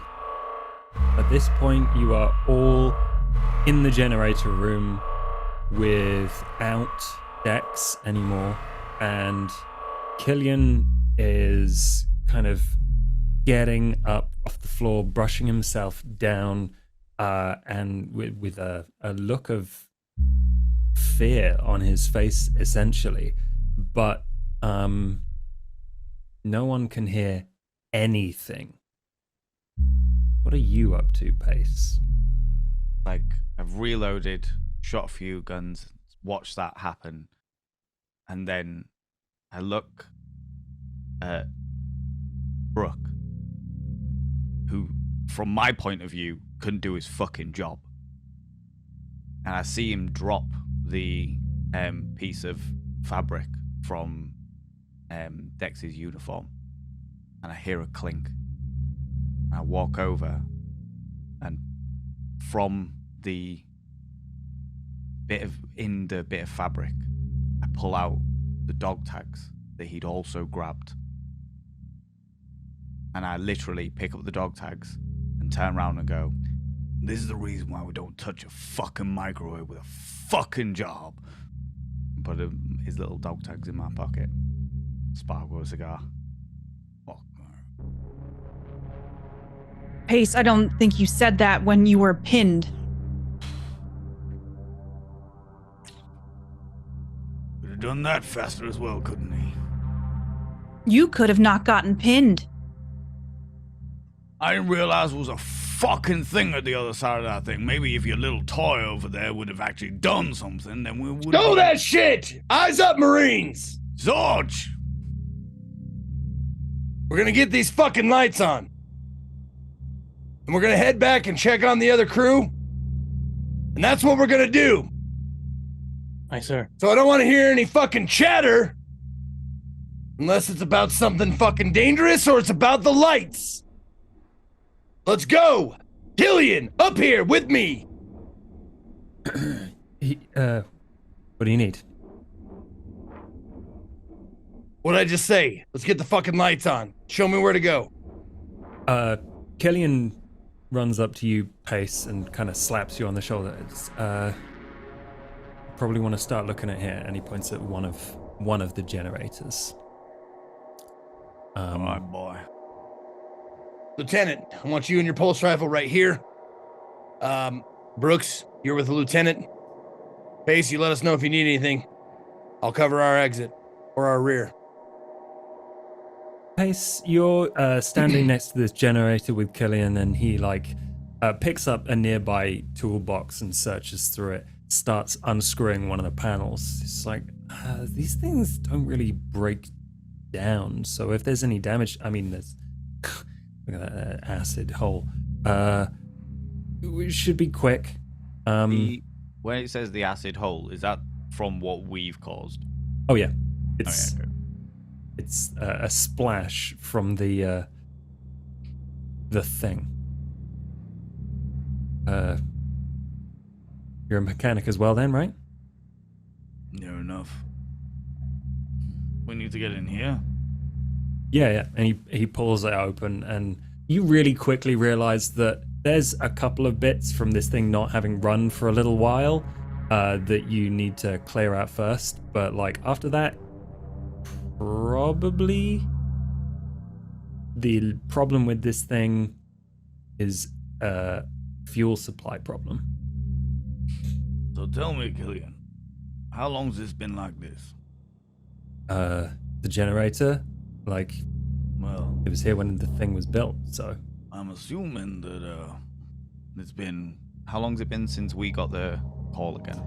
Couple of weeks. Couple of weeks. So it's been a couple of weeks since we got the call. And these things, how long do they take to run out of fuel? Months? That kind of implies that somebody turned it off. Yeah, that would be pretty weird. I don't know why. With these generators, is there a way to stop the fuel pump from getting through to it, or is it an automated system, or is it manually fueled? How does this work? Okay, yeah. So if you go over there, I'll fix these couple of things. It should be really quick. If you go over there, there's like a pump, basically pressure valve measure area. If it's stopped, if like someone's turned it off, then you'll be able to tell. And there's like a flow, like a flush thing that you can. It'll take a while to crank it and like get it with no power, but like should fix the problem if there is one. I don't know. That doesn't leave me with much confidence. Well, all right then. What did you say your name was, boy? Killian. What's your name? Pace. Or you can call me old man. Everyone does. That's funny. I was about to call you old man. It fits. How dare you? And I like All right. grab him on the shoulder and give him a little squeeze. And I'm like, "You're all right, son. You're all right."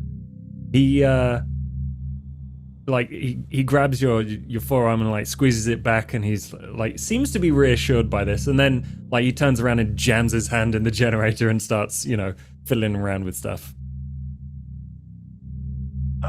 Sarge. I'm just giving you an update. Seems to be an issue with the fuel pumps. Fuel pumps not providing these things, but you've got to understand that these fuel pumps actually, like, they normally have months worth of supply of fuel. If this thing hasn't been working for months, I'd understand it. But we've only been, 2.5 weeks since we got the original call, so just be aware that there's either some kind of sabotage or these bugs are more smart than we thought they were. Duly noted.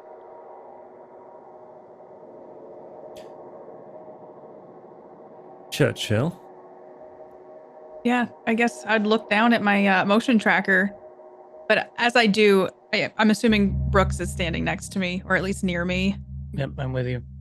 So as I look down, you hear just under my breath, I need a cigarette. How are you holding up, Lizzie? Well, I need a cigarette. That's fair. As it turns out, you chose a hell of a mission to challenge yourself. You want to know what's crazy? I wanted to do this, like, as a scientist on this ship. But they rejected my application, so when this came across my desk, I was like, oh, I can finally see what they're doing, and clearly it was something big. Perhaps it was for the best. I don't know if anyone here has got out of it alive. You've seen them, though, right? You got a good look at Yes. it. Up close. It's like nothing we've ever seen before. They're incredible. They're intelligent. They're dangerous, but they're magnificent at the same time. It'd be a shame if we just blew them all up. It's almost as if they're engineered. Perhaps it was the intent of somebody to design a creature capable of killing. It has advanced, almost evolutionary armor on itself, and it can disappear if it needs. I don't know that they were able to handle it once they realized what it was capable of. If they made it, they did not make this station well equipped enough to contain it. And if they found it,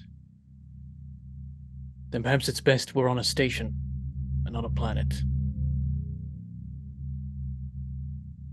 just wish we were taking smaller steps, and I know that we can't do that all the time, and big guns. Sometimes we need to take smaller steps. We have to prioritize human life in this situation. I know. And I have this, quick flashback of seeing Dex's head essentially implode, and I kind of shake it off with a twitch. I pull up the tracker.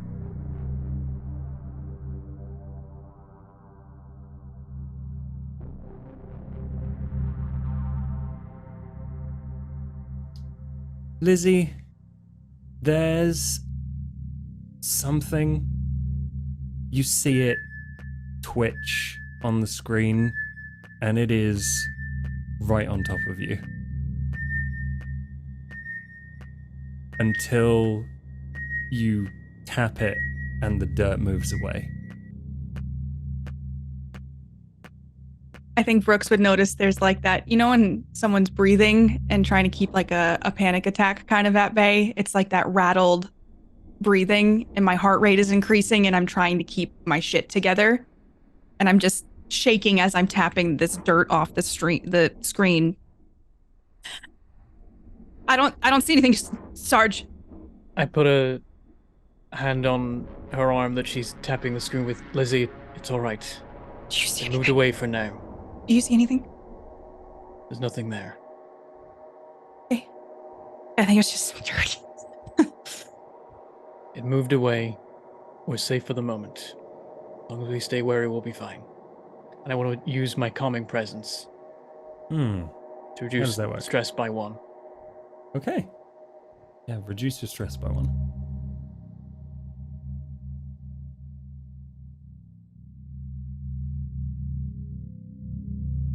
It's just a lot in a very short amount of time.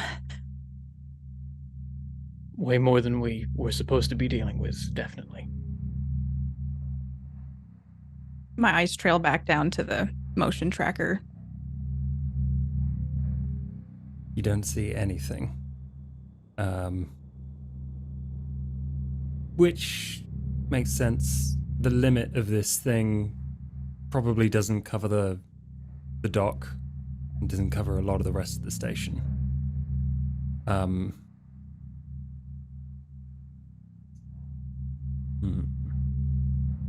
Yeah. The only other thing I was going to ask Churchill is there is an alien corpse in the room with you. Would that not pique your interest? It would, because I was trying to look at it in the hallway, the first one that we found. So I think perhaps after Brooks settles my hand, I take a beat and I quadruple check the motion tracker. I imagine I hear a sizzle, maybe, of some of that blood kind of burning metal. And I'm going to take some calm steps towards this thing to get a closer look at it. It's scorched. It's got multiple bullet holes in it.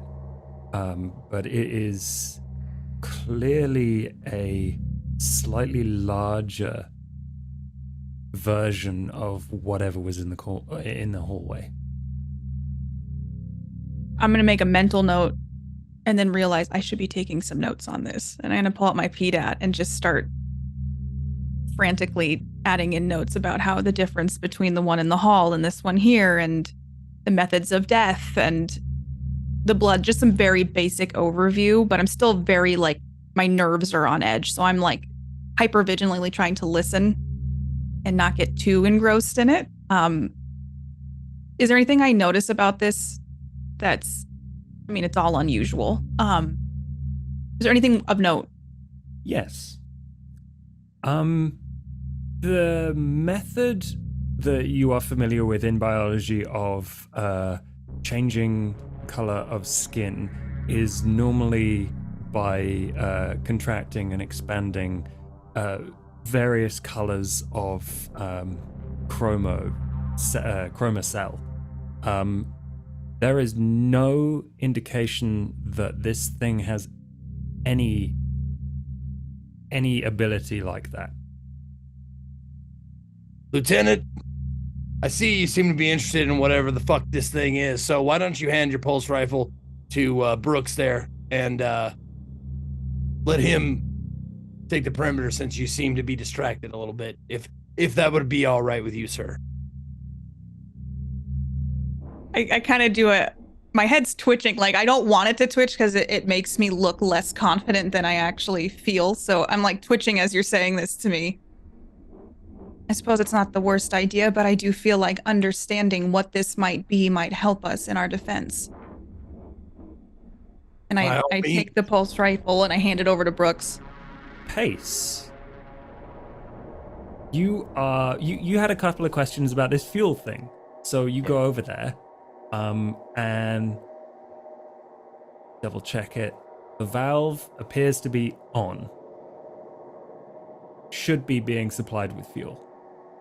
I walk over to the sergeant. Excuse me, sergeant. Do you mind if I have a look at your map of the station, please? I pull up the PDAT, hand it to him. You check, and there appear to be fuel lines going through like the core of the station. Through like the main lobby, so you go up. Alongside the hydro tubes.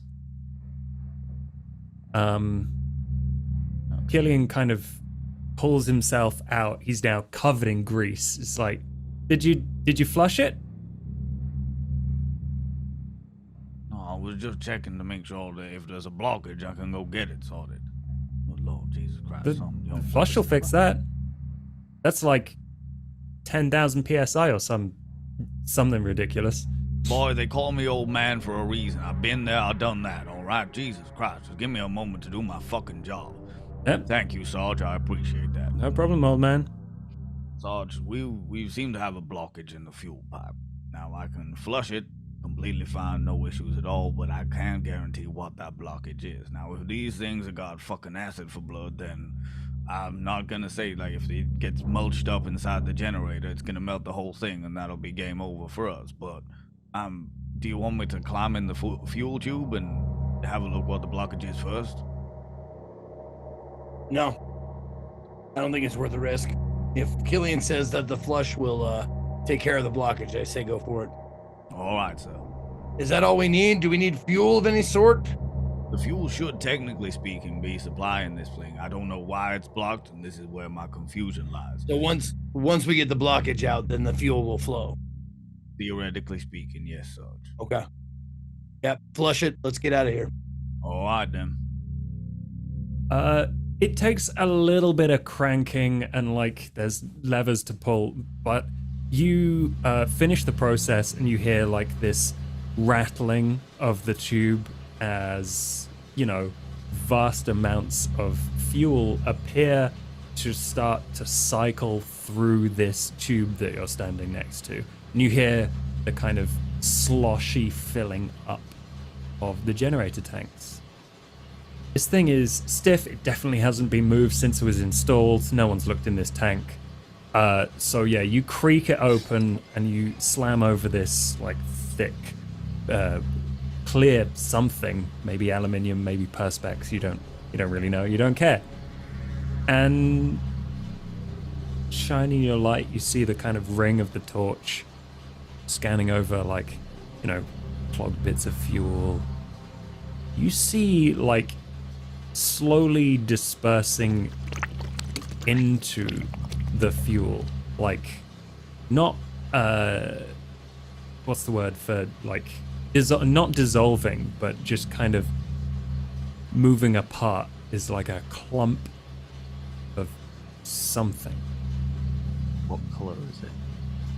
Kind of like a dull gray green. Did it look like the blood of the acid? No. No.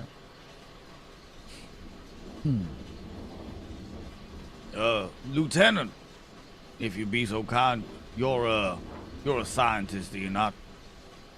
Yeah, they'd call me one. Well, what the fuck do you make of this? So, I'm assuming I could hear that this was clogged, like I overheard that conversation, right? Mm-hmm. I'm gonna peek into the tank. And what do I notice? This thing is biological. The clump. My face would fall immediately, but then also kind of my eyes would open in a way of like curiosity as I'm looking at this.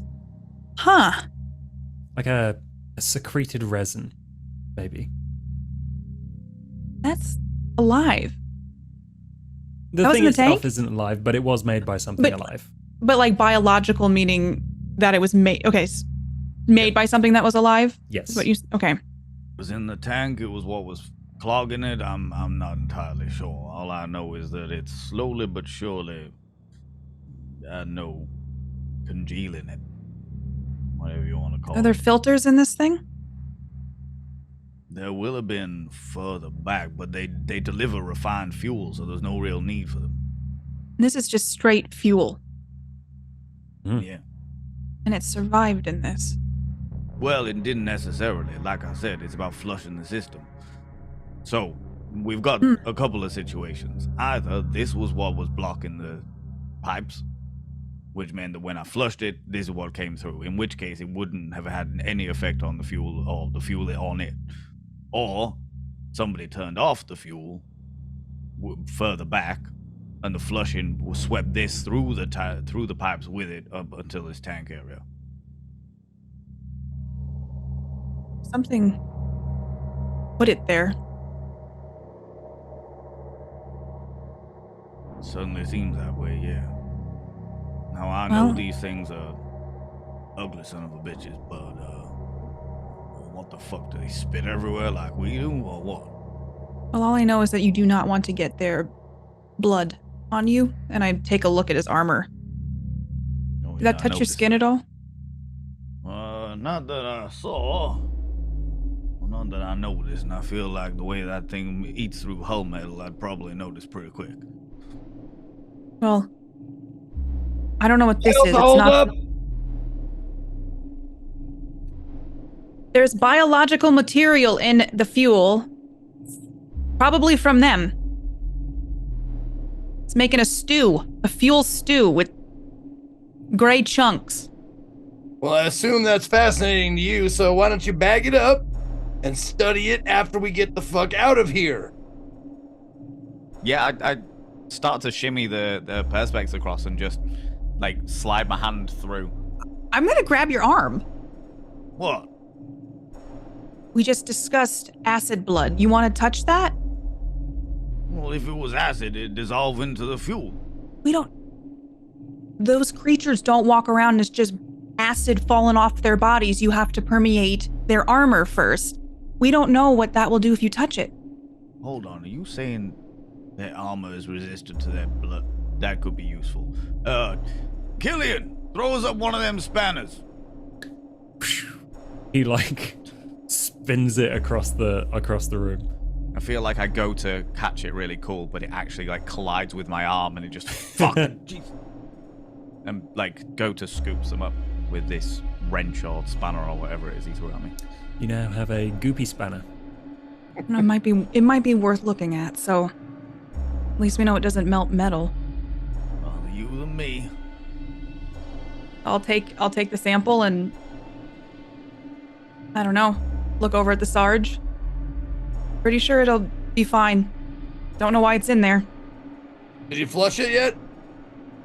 Yes, Sarge. It's Killian. filling up now. Where are you at?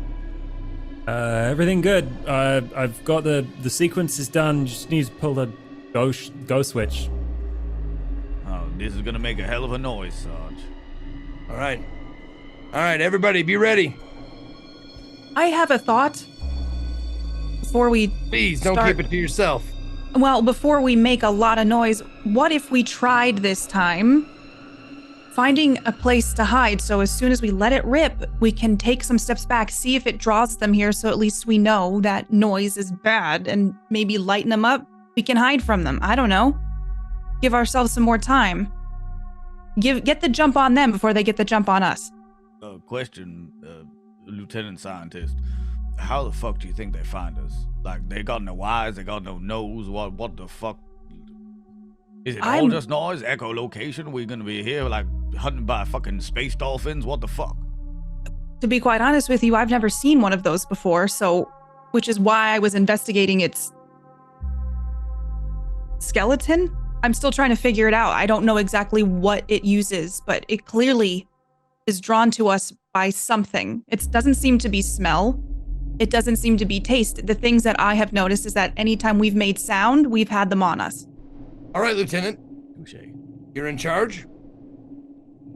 How shall we proceed? Where near us would be the best place to go that there might be hiding spots. However, we haven't seen any other room besides this one, really.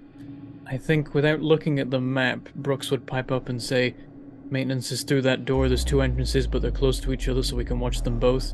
A little further away, security. Again, 2 entrances, but probably more secure, given the name. So we could move into maintenance. I think we could fire it up and then get out of this room quickly. We can just see through that door.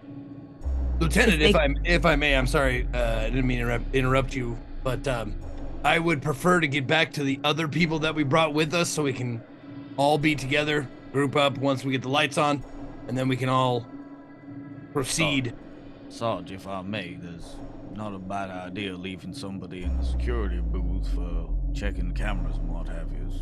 Maybe Brooke. Maybe Brooke could do that, as you know, he's what he is. I will not be leaving anyone alone in any of these rooms, let alone our only medic. Now, you may not like the fact that Brooks is synthetic, but Brooks is also the only one who can fix your ass up if you get a fucking alien claw in your throat. So, Lieutenant, my suggestion is we get the lights on, we leave before they come back, we go get our other crew, the rest of our squad, and then we proceed as a squad. But that is only my suggestion. I will follow your orders. the only reason I'm hesitant of that is we have to shimmy to get through, unless we take a different route back. That shimmy could be life or death for one of us. How about we contact them and have them meet us? Lieutenant Ferrier, are you there? Yes, Sergeant. All right. Just about to get the power back on here. Excellent. Any problems? Switch. However, we have encountered a couple more of those alien bastards, and they managed to kill and drag off Private Dexter. Unfortunate. How's Wynn doing? Wynn is stable, and she can move, thanks to Brooks. Not going anywhere fast, but that is not a problem. We've secured the docks. We're just waiting for the lights. Please, when you're ready. Well, reconvene with us, and I'd like to figure out some things about where the civilians are. Well, when we turn the lights on, there's a good chance that the aliens are gonna come, through the sounds. Because it seems like they follow either sounds or smell or something, but looking at them, they don't have eyes, ears, nothing like that. They're just claws and tails and teeth. So I'm not sure exactly how they're finding us, but my guess and Lieutenant Churchill's guess is that it's something to do with sound. So, gonna make a big noise when we turn on the generator. Do you want to meet up with us here? Do you want us to come get you, or do you want us to stay split up, sir? We'll come meet you.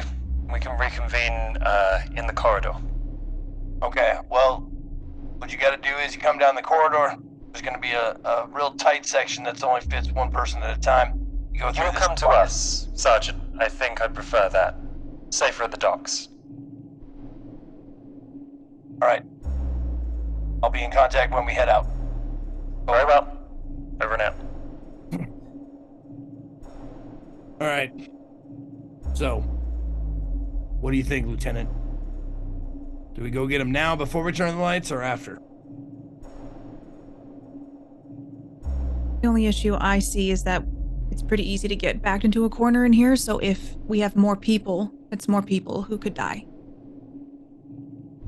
But more people means more guns as well. I glance over at the body. So far, it's 1-on-1, right? You've taken out one, they've taken one. I'm sorry, Lieutenant. We have killed, confirmed kills, 2 of them. And they have 2 confirmed kills. What is your point, Lieutenant? I'm sorry, sir, I don't see it. That I think we need to try some alternative methods. I'm open to suggestions. I don't know that bringing more people into this room is the smartest thing, so either I believe we should go meet up with them. And not an area where there might be a lot of sound. So you say So we can... meet up with them. Is that what you're saying? Yes, we go to them. We can stay in the maintenance until they come investigate, meaning the aliens. And then we can can also see them through the walls with the motion tracker, if you'd like. That's true. I have my motion tracker. You have your tracker as well. I say if we want to do it, we can flip a switch and run like hell, but... That was my original question, Lieutenant, was do we go get them before or after we turn on the lights? I think we'd have to turn on the lights first. If I may, excuse me, Lieutenant, Sergeant, the one good thing about turning on this generator is it'll make a hell of a racket, which does draw them here, but it does mean that it'll cover any kind of noise we're making. So we can just run like hell, and I'm just going to once again say shimmying through that area could become very dangerous very quickly. Well, why don't I stay here with the switch? You all make your way back, and somebody waits at one side of the shimmy, the rest of you head back through the other side, and I'll come meet you momentarily afterwards. Killian pipes up. There's also the path through the main lobby. It's slower, but it's certainly got a lot more options to cover each other's backs. To go through the main lobby. We go out through maintenance, around the corridors into the main lobby, and then we can go through a couple of doors to the docks. It'll be way safer, probably a little bit less speedy, but yeah, there'll be space to protect each other. We'll be able to move as a group and watch each other's backs. One of the access vents and air vents and what have you is down there. They seem to be coming out of everywhere. So if I pull up my PDAT, so we go from here to where we are now to maintenance, and then from maintenance to where? Maintenance out into the corridors, and that'll just lead us straight through. It's just a bit windier than the straight shot we took. I see. And you think that'll be faster then? Yeah, I don't want to go in a tunnel again. All right. Lieutenant, what do you think of that? It seems like instead of maybe observing it, we should get back. And you can see like a kind of a crestfallen, like, I want to study this thing a little bit, and I want to see its weaknesses. I want to learn how it moves. I want to figure out how to learn its weaknesses and its strengths, but it seems very much like we got to get back to the rest of the group. So in the interest of everybody, I'm going to take a step back from my stance. I still think that quiet is best. So if we can move quietly back after we flip the switch, I think that would be the smartest move. And if this is the path we need to take to do that efficiently without putting ourselves at risk, then we should do that. The generator will be loud enough to cover our footsteps, correct? Good beast. Yes, sir. Then I say we do that. All right, everybody over to maintenance, except the people who need do you need 2 people to flip the switch or just one, Killian? Just one. It's the keys turned, primers in.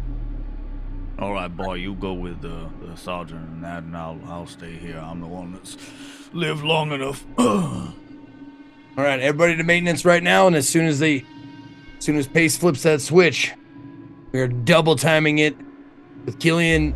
Sorry, I got to put you in the lead because we need you to get us out of here. So I'll be right behind you with Tammy. So That's fine. Something you step back and I'll jump up. We got this. We got this.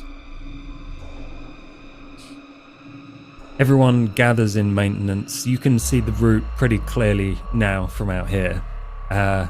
Pace, you have a very large switch to pull. Do you do or say anything as you do it? I pull out another stub of cigar that I seem to always have a variety on me. I go to light it, and then remember what, again, Churchill said about them. Like, we only know that they have echolocation, but it could be smell, it could be something else, and I don't put it back down again. Just put it back in my pocket. And then I kind of rehearse like 2 or 3 in my brain, just 2 or 3 routes between where I am and the maintenance store, because I'm very aware that there's a good chance that these things are going to come out of everywhere. So I want to know that I've got alternate routes. And then... Oh, God damn it. They say, proudest thing in a man's life is living for the call. This is not what I expected. Okay, come on now. Nice and easy, no judders, no stalling, let's get it going. And... There's a clunk and slowly accelerating whirring, and the lights flicker on. And this thing begins to pick up speed and noise and shakes a little bit, and you can all feel it under your feet through the metal plating. But things start to flicker on. Various screens and bits of debris that clearly used to be something spark on the floor.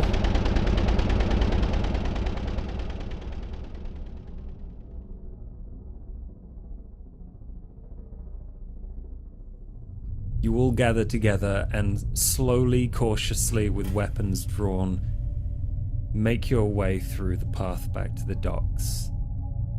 Every now and again, you hear skitters and clanks from various directions. And Churchill, you check your motion tracker. You are vindicated. At least 5 of them, have poured into the generator room. They just seem to be slowly checking the area. I take a look at it. All right, looks like we can avoid all of them if we just keep moving. Eventually, after a lot of flinching and noises in the dark, you all arrive back at the docks. After all of you lose 1 stress,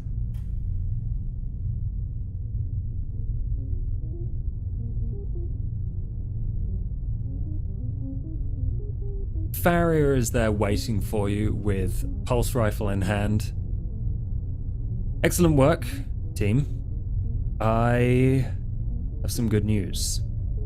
We managed to get into the computer system.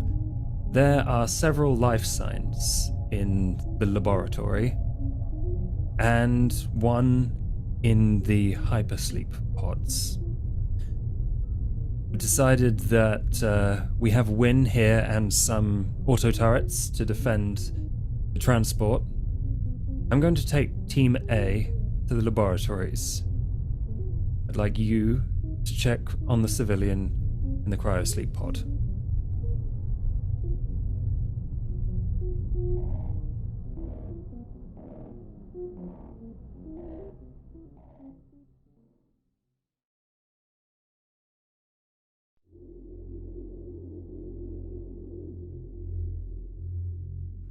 You've all gathered in the docks with Lieutenant Farrier's team, which seems to be significantly smaller. It was him and 4 people when you left them in the hallway, and now it's him and 2 Marines. But the good news is that on your trek back to the docks, where you're kind of taking a moment to rest here now, you seem to have succeeded. The lights are on, aside from the couple of ones that Pace broke when he fused them. And you can hear the gentle hum of this station kind of coming back to life. And it is now extremely apparent that you are in a sea of devastation. Like, all the little details of bits of debris and crap just thrown around and decay and dust are all very clear to you now. That something major shook this station, and you're lucky to have heard that there is 1 survivor in a hypersleep pod and several others on the other side of the station at the labs.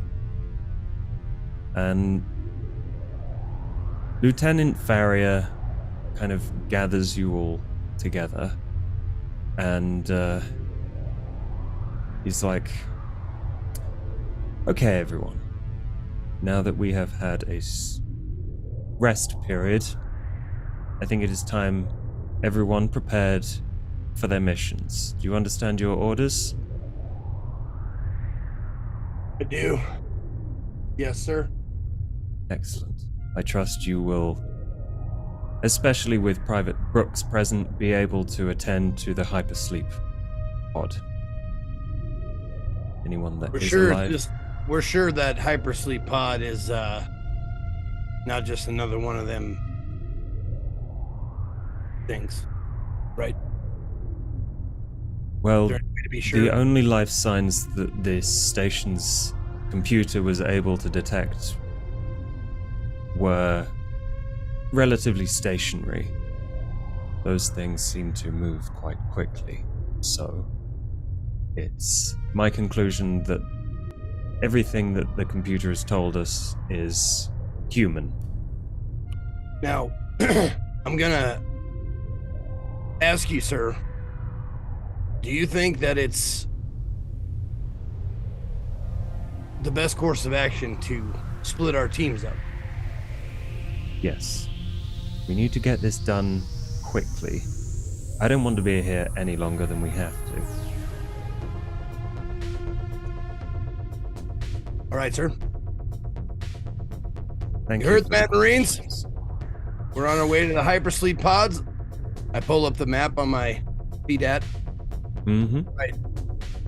The hypersleep pods are right there, the southernmost point of the Habs. Hmm. Now, Gillian, if you want to help us out here, what's the quickest and quietest route to get to those pods? Quick and quiet. Right. So I assume... I mean... we just go through the main lobby and then there's like a corridor that leads right to it. It's right at the end there. So like... I don't... There's maybe some crawl spaces, but I don't want to really... That wasn't good last time. So, quickest, quietest, just everyone going through the main lobby and then the corridor. I mean... As far as you know, is there a clear path? No more welded doors, or what do you know that? I've not been there since everything happened. I don't know. So, I'm coming with you, right? I'm sorry? Felix, I'm coming with you, right? Yes, you're coming with us, of Thank course. fuck for that. Okay, good. I don't want you stuck here. Well, our course of action here looks like we're gonna exit the dock where we are now, head through the main lobby. Are we going through the gym or comms? Well, there's a hallway there. I'm There's sorry. a hallway. I apologize. Yeah, we're Yeah, going you can. due south from the main lobby all the way. Now there's rooms on either side of those of the trek through the hallway. So watch your back, watch your corners. Check for any motion. We're going to be relying heavily on you, Churchill, Lieutenant Churchill. I already have it out. Motion detector. We're going to get in. We're going to inspect the situation. If there's any survivors, we are going to get them out. We are not going to listen to them talk. We are going to grab them and move back here to the dock. This is the Alamo. Do you understand? Yes, sir. Okay. Farrier waits for you to finish your briefing, and then could I take a moment of your time before you leave? I need your professional opinion. Of course. He leads you basically behind a crate to have some semblance of privacy, and he turns to you, Lieutenant Churchill. Lieutenant, you've seen these things close up. What is your professional opinion on what is happening here? You see a flicker of my eyes light up for a fraction of a second before dimming a little bit. I've never seen anything like it before, but it has characteristics of things we know about and things that we do not know about. Its armor seems impenetrable. Its blood burns through the floor and metal. I think it's something we've never seen. It's new. It's bad. What do you suggest we do about that? One thing we know for sure is it's attracted to sound. Not sure about smell or taste or any of those things, but if you make a lot of noise, they're going to come running to you. That's very interesting to know. You Sergeant suppose we had, could use that to lure one into a trap? There is a smile that kind of creeps on my face for a second. Are you suggesting we take one back? I'm asking for your professional opinion. It would be a shame to let this go to waste. For scientific purposes. I'm very happy to hear that. Clock's ticking. Clock's ticking. Yes, of course, Sergeant Maddox. Yes. I'm sure. Do we have the capabilities to do that? Do we have the equipment, the resources to get one into a cage? One that it could not get out of. They are strong. They're agile. I think they adapt very easily to situations. There just so happen to be a couple of, colloquially, net guns in the transport. It is not made of rope. What is it made of? High-tension steel cables. The problem with that is if you nick its armor and it bleeds, it could burn through it. Get out. Then we don't hurt them. Well, that's always ideal. When you get a specimen, you don't want to hurt them. We have a lot of blunt instruments here, Lieutenant, but I'm sure you can guide them correctly to finding us a sample. There is glory enough here for both of us. They'll write books about this, you know. I'm hoping to do that myself. Sedatives. Do we have any sedatives? Ask Private Brooks. He might have something. Probably best to wait until we can make sure the survivors are out of the way. We do have a duty. Yes, they're first and then the second. I will radio once that is complete. And I will head with the group to the chamber and see who's waiting inside. So, while you are resting at the docks, Brooks, is there anything you'd like to do? Can Brooks attempt to make repairs on himself?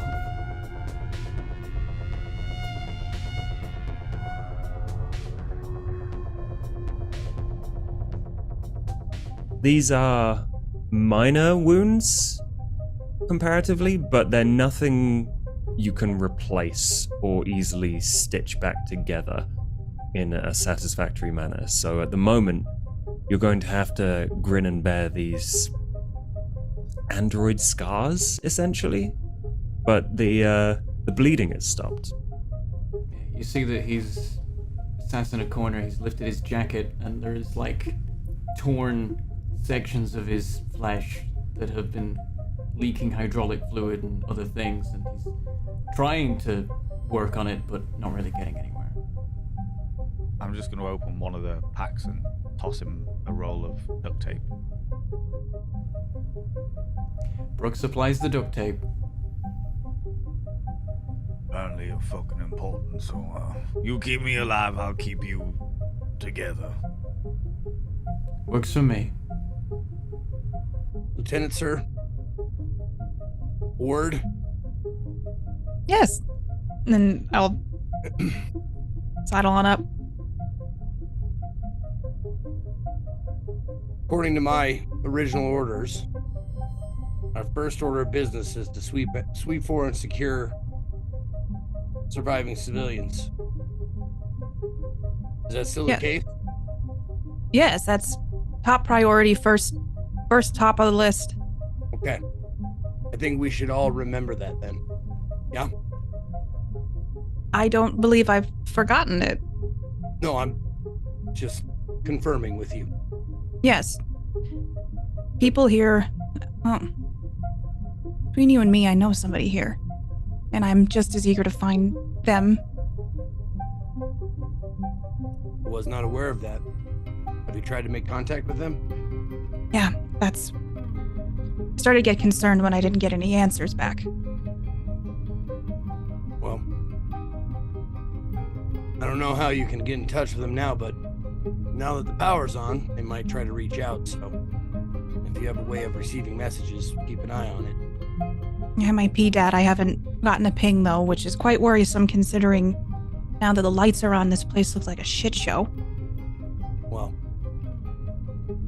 not to be the dark cloud inside the silver lining, but they're probably deceased, would be my guess. They weren't trained soldiers, and we've lost 2 at least, quickly, so... I wouldn't underestimate my friend. All right, Marines, let's move out. Yes, sir.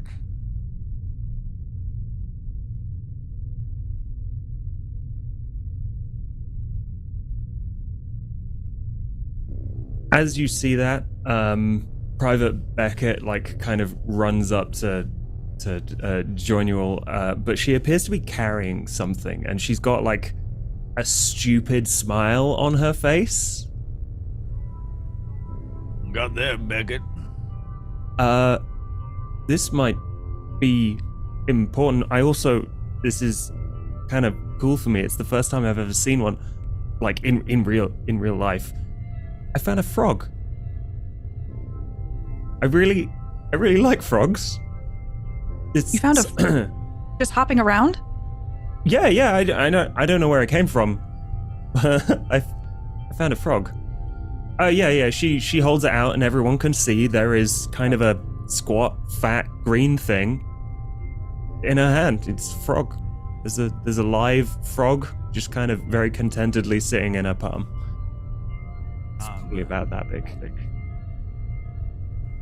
Where did you find this frog?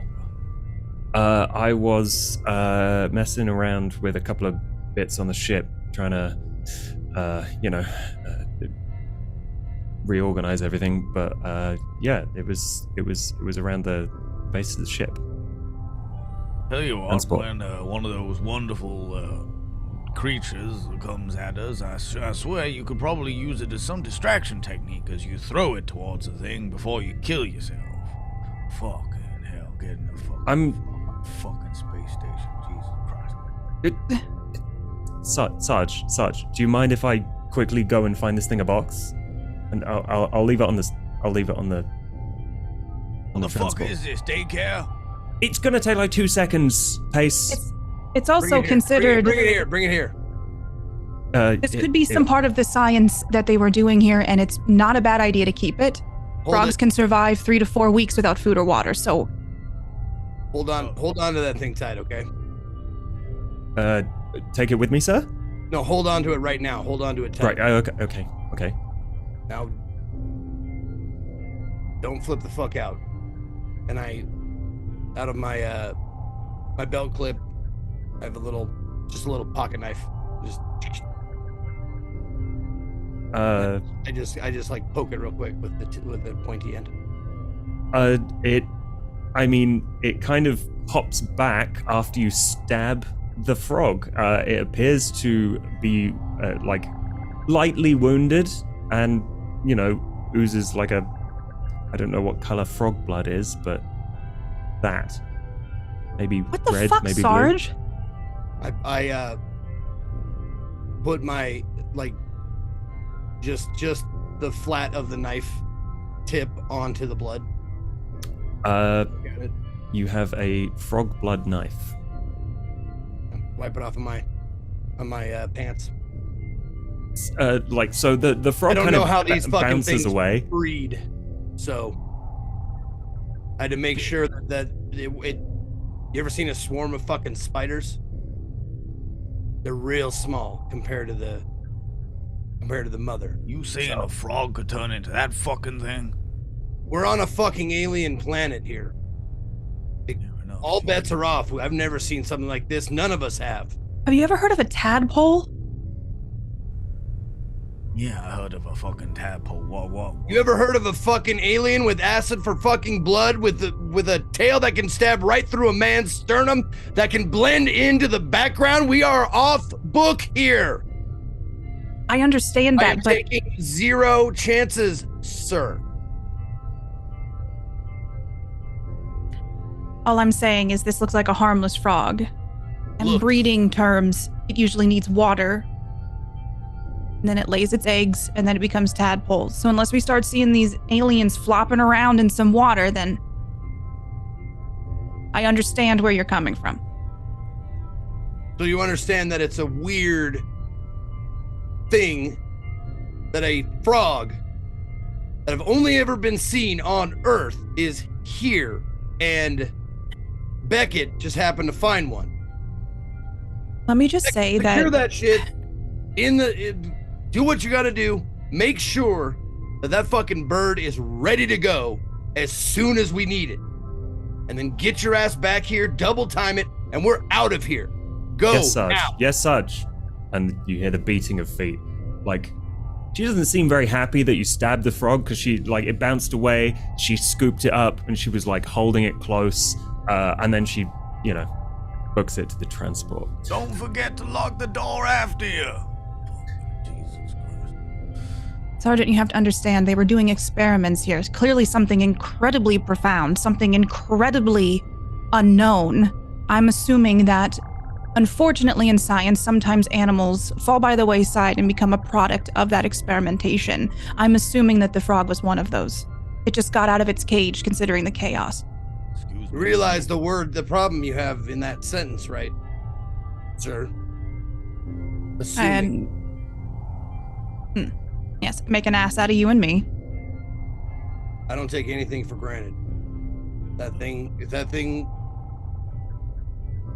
If anything I see is weird, I'm gonna poke it, I'm gonna burn it, I'm gonna do whatever it takes to make sure that me and my men are safe, and that includes you. Well, if Lieutenant, if you don't mind, I would rather not take anything. Frog, cat, budgerigar, whatever the fuck. but where we're going, the hypersleep pods, if I remember correctly, they're right next to the files and records. Can you not just download all that shit and just get it fucking done with? Like, you don't need no slimy little bug-eyed fuck thing, you know? There's such a difference in proof on paper versus let me show you, if that makes sense. I mean, while we're by files and records, of course, I'll go in and I'll take as much of the information and transfer it to my PDAT as possible. But having an actual Records specimen... can't bite us in the face. That is very true. There is just a perspective that we do not share.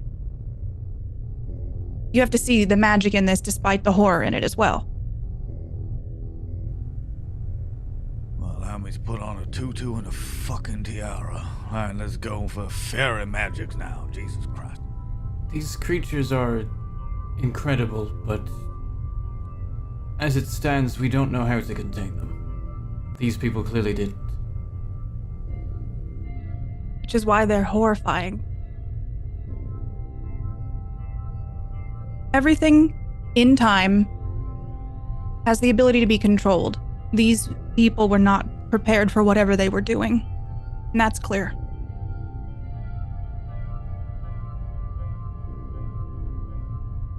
So, at this point, you gather everyone together. I am assuming it is you four with Killian. Brooks will approach Pace and say, "How are you holding up?" What? Just wanted to check how you were feeling. What the fuck is this? We got daycare, we got pet centers, we got fucking sorting out libraries, and all of a sudden the fucking microwave is asking me what my emotional state is in. What the actual fuck is going on? Just keeping an eye on everyone. I'm fucking grand. People that actually fucking matter were torn apart in front of my fucking face. And now we're gonna go rescue some fucking frog from a freezer. As far as I'm concerned, I ain't got a fucking clue what's going on, but hell, all for the call, right? So Pace, when you're lying out bleeding on the ground, are you going to call for your mama or are you going to call for the microwave? The microwave's job to fix me up, just like it's a stapler's job to put shit together. If I hear you call him microwave one more time, there'll be issues to be had. We get off this. It's alright, Lizzie. As long as we're working as a team. So... My intention there was to use my calming presence ability. Brooks was deliberately provoking Pace to vent some frustration so that he would calm down a little bit and lose one stress.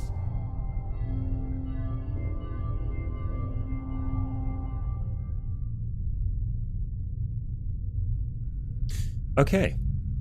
So you gather everyone together and you walk through the lobby. It's a mess of panels torn off walls, sparking electrics, but you can see where you're going, and really it's pretty much a straight shot down to the end, this corridor. And you're looking around, you see like even parts of the ceiling in adjoining walls, in adjoining rooms has fallen in. All that furniture is just kind of crumpled into the room below it and just crushed a bunch of useful stuff. Comms, files. Are the comms intact? The comms station has been crushed by whatever fell from above. Yeah, fucking explains that. So you pass through the main lobby and you're halfway down this corridor, and you know that the hypersleep pods are at the end. But you kind of see a figure turn the corner out of one of the offices. And now that there's this kind of yellowish glow from these half-broken lights, you see a kind of red-eyed, blue-skinned synth dragging its leg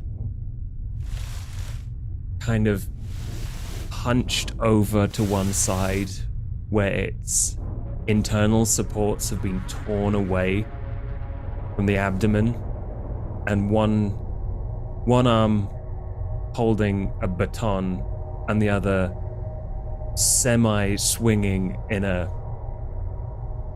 motion that will help push it forward as it's kind of slowly falling apart. Hey, medic. What model is that? It's a basic model. Manual labor, that kind of thing. Please return to your rooms. It may be malfunctioning. Please return to your rooms. Stand down, Tin Man. Brooks, is there any way you can see what it's seen? Can you interface with it in that fashion, or? It proceeds to say, Full enforcement protocols are in effect. please return to your room. Given enough time and equipment, but it would need to be compliant. Sergeant, You're pointing put it a down. gun at it, Pace, and it is adamant. Are you, like... How close is it getting? Is it? It's, well, I mean, it came out of a door right in front of you, so it's already pretty close. It is moving towards you. I put my hand out and put it on Pace's, the barrel of Pace's gun. We know what this is. No need to provoke it. Seems like Full it. enforcement, Sarge. I'm just very aware of how vicious these fuckers can be. I will approach it. Both Please to do. speak to it and to be in a position to fight it if necessary. And I look at as Brooks starts walking towards it, I look at old man. You got the right idea. Just wait on it. Okay. We are not staff or civilians aboard this station. We are outside of your jurisdiction. Understood. Unidentified personnel, please leave this area. It grabs you and kind of tries to force you back with the broken arm, and it is going to swing at Pace's head. I'd like to try and block it if I can.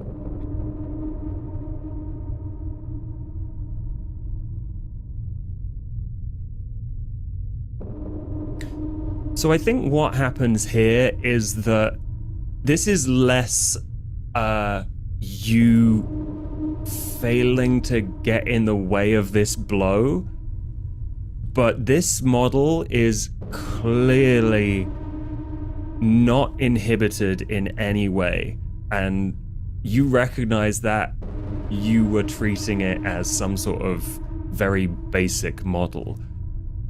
But this is clearly much stronger than you anticipated, and it collides with your arm as it swings round. So it's going to get both of you with that failure.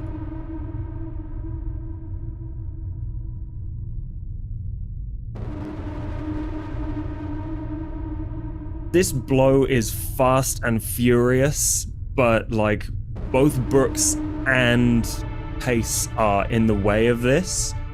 And combined between you, you kind of eliminate the momentum that this thing had, and both of you take a damage. And like it's now kind of awkwardly leaning the broken arm on Brooks and swinging wildly at Pace. Please return to room, Langdon. Are you okay, old man?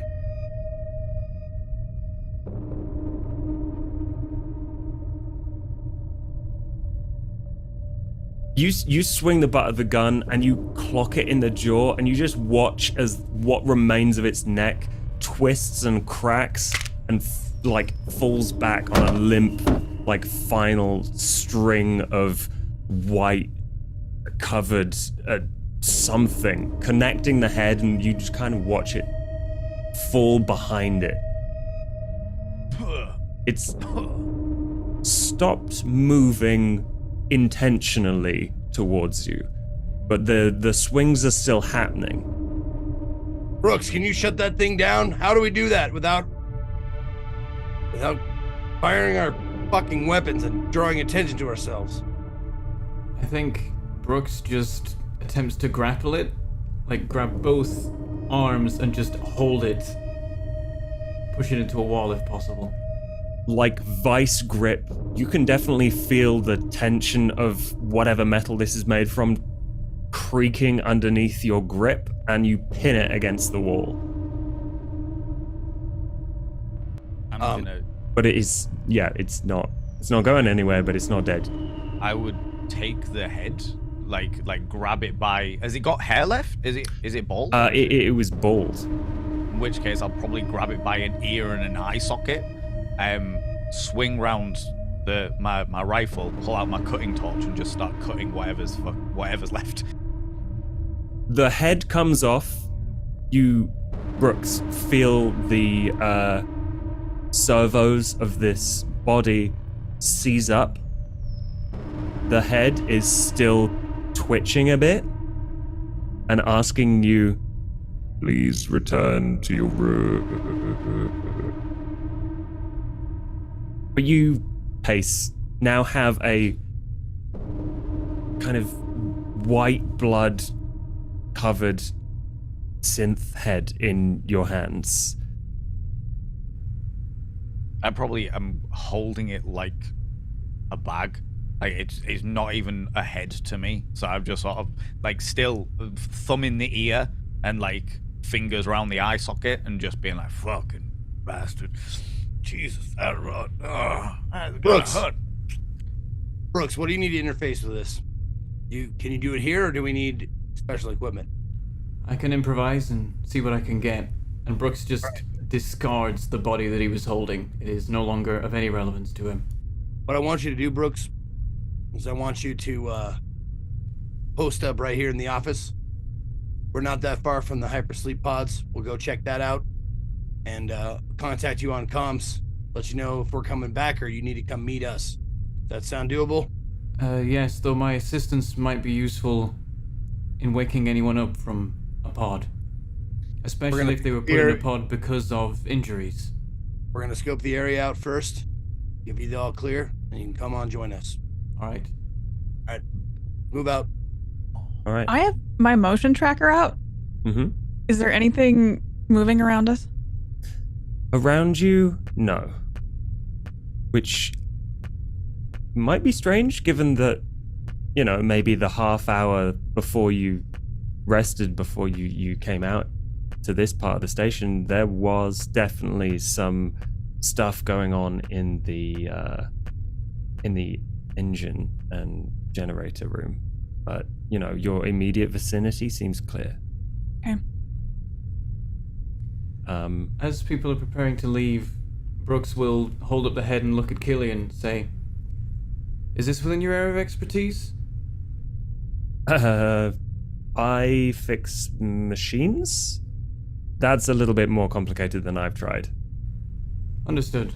Best you go with them then.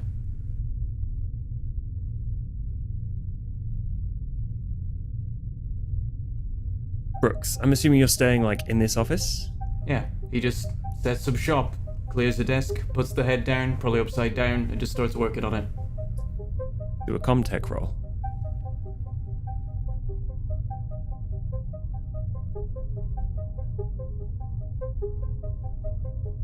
This thing is fucked up. Not only mechanically from the outside, but on the inside as well. It has been messed with a lot when it was made, and just generally the settings have been changed all over the shop. Like, it has definitely been set at the highest aggression level. Is this like breaking regulations sort of messing? It's like it's the technically legal kind of breaking regulations. Brooks looks concerned as he's working on this. Yeah, was there anything specific you were looking to learn from this? Anything that it might have, like, observed in recent times? Anything that we could learn about the... Maybe from a security perspective, the way the situation in the station degraded? Okay. Yeah, you get some logs that essentially state that the workers and the personnel were unruly, were sent into lockdown, and that was at the order of Director Austin LaSalle. But from there, people were not following the orders to stay in the habs. Like, it was a chaos from what you can tell. Surprisingly, there is absolutely no mention of anything resembling something that is not human. And you know that there's, definitely some of these aliens here. But there's no log of it in this thing's memory. Right.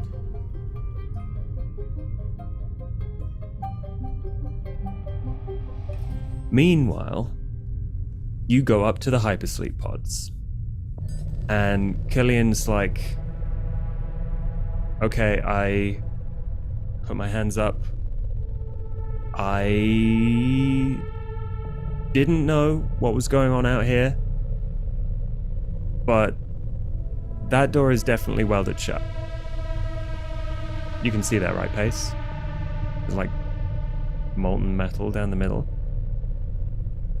Jesus Christ, not another one of these. Is there any fucking vents we can just crawl through and I'll do it better from the other side? That's the hypersleep pod. That's where we need to be. I don't think there's any other way in. Well, You're well practiced at this, right, Pace? with your permission, Sarge. Do it. We'll watch her back. So, Right now, I look over at Churchill to see if she's got the motion tracker out and looking at it. Yeah, I've had it out since we ran into our boy in the hall. So there's nothing. At this moment, I'm going to glance over at the file and records door in the room. Like, can I go in? I look at her. I know she was looking at that. And I look at her and I go, be quick about it. Well, it should just be a transfer, if anything. roll observation. Okay.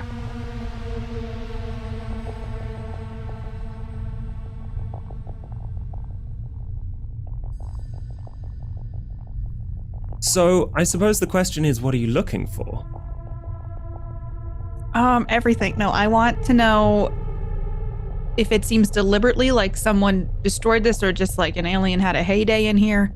And any way I can maybe hook up my PDAT to get and transfer as many files as possible. Okay. Nice. There is a single port that you can plug your PDAT into, and you begin just like downloading anything that is available. Like some things are definitely corrupted, but you manage to grab a couple of things. You get personnel information. You get the sense that these files would have been very well kept had they survived. But there's like a hole in the research. A very conspicuous hole.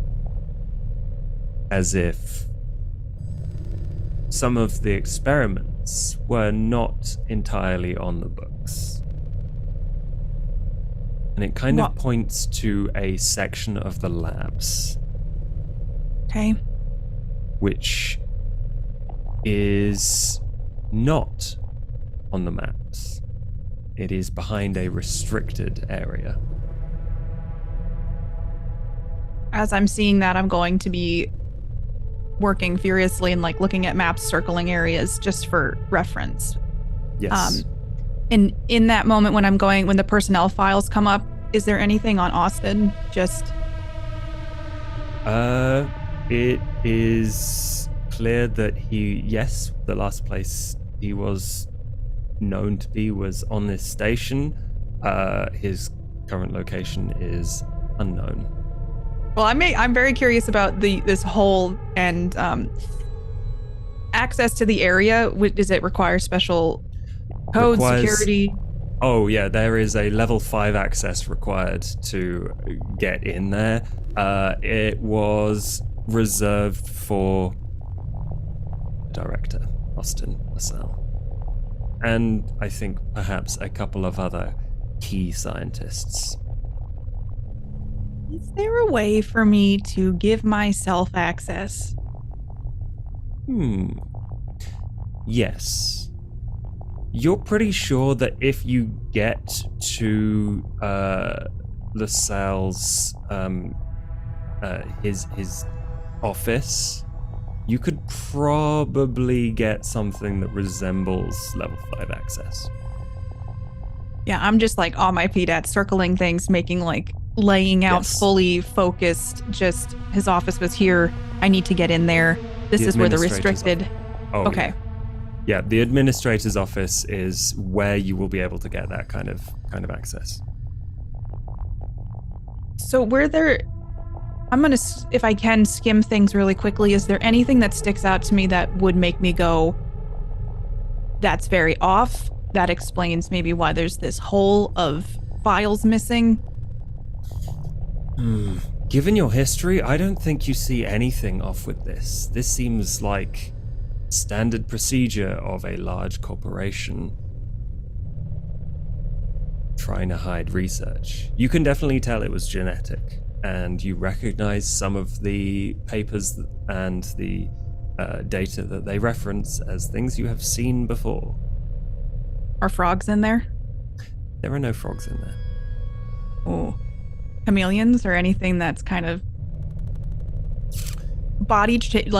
color changing? All of camouflage? that kind of specific information is either missing or corrupted. You can't find test subject information. I'm just scanning through this. What the fuck, Austin? Pace. This is a comparatively easy thing to cut through. This was done extremely quickly, and not all of the seal. It's not top to bottom. So you cut through a few key places, and the door is clearly not working. So, but at this point, you can wedge something in there and open the doors. Maintenance, Jack. Wedge. Yeah. There's kind of a squealing hiss as you fight against the hydraulics, but you have enough space to get in. Motherfucker. Come on. There we go. Fucking hell. What's the place look like inside? Bit of a mess. You see on the floor a couple of what you now understand to be quick weld strips. It's kind of like a thermite thing. You slap it against something. You've seen plenty of these in the military. Slap it against something, turn it on, and then it just melts whatever it's on. And there's flares, there's some tools. Are there any of these quick weld strips available that haven't been used, or are they all used? Yeah, I think there's one that hasn't been used. I am taking that. And yeah, most of these things are at the foot of a hypersleep pod. That's done. Brooks, Where are you at? Maddox hears perfectly clearly in his ear as if Brooks was right there. Just finishing up. I'll be there shortly. Lieutenant?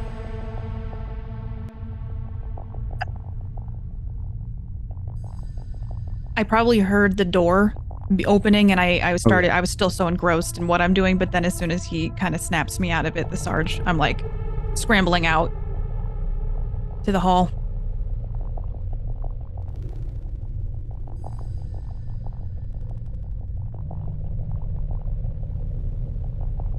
Do we know who it is? Who's in there? Gone in We yet? haven't gone in yet. We're preparing to go in. Oh, okay. Get your firearm prepared and ready. This was a quick job, by the way. It was a weld and run. All right. Given what we've seen of those creatures, it wouldn't surprise me if they could have got through this quite easily.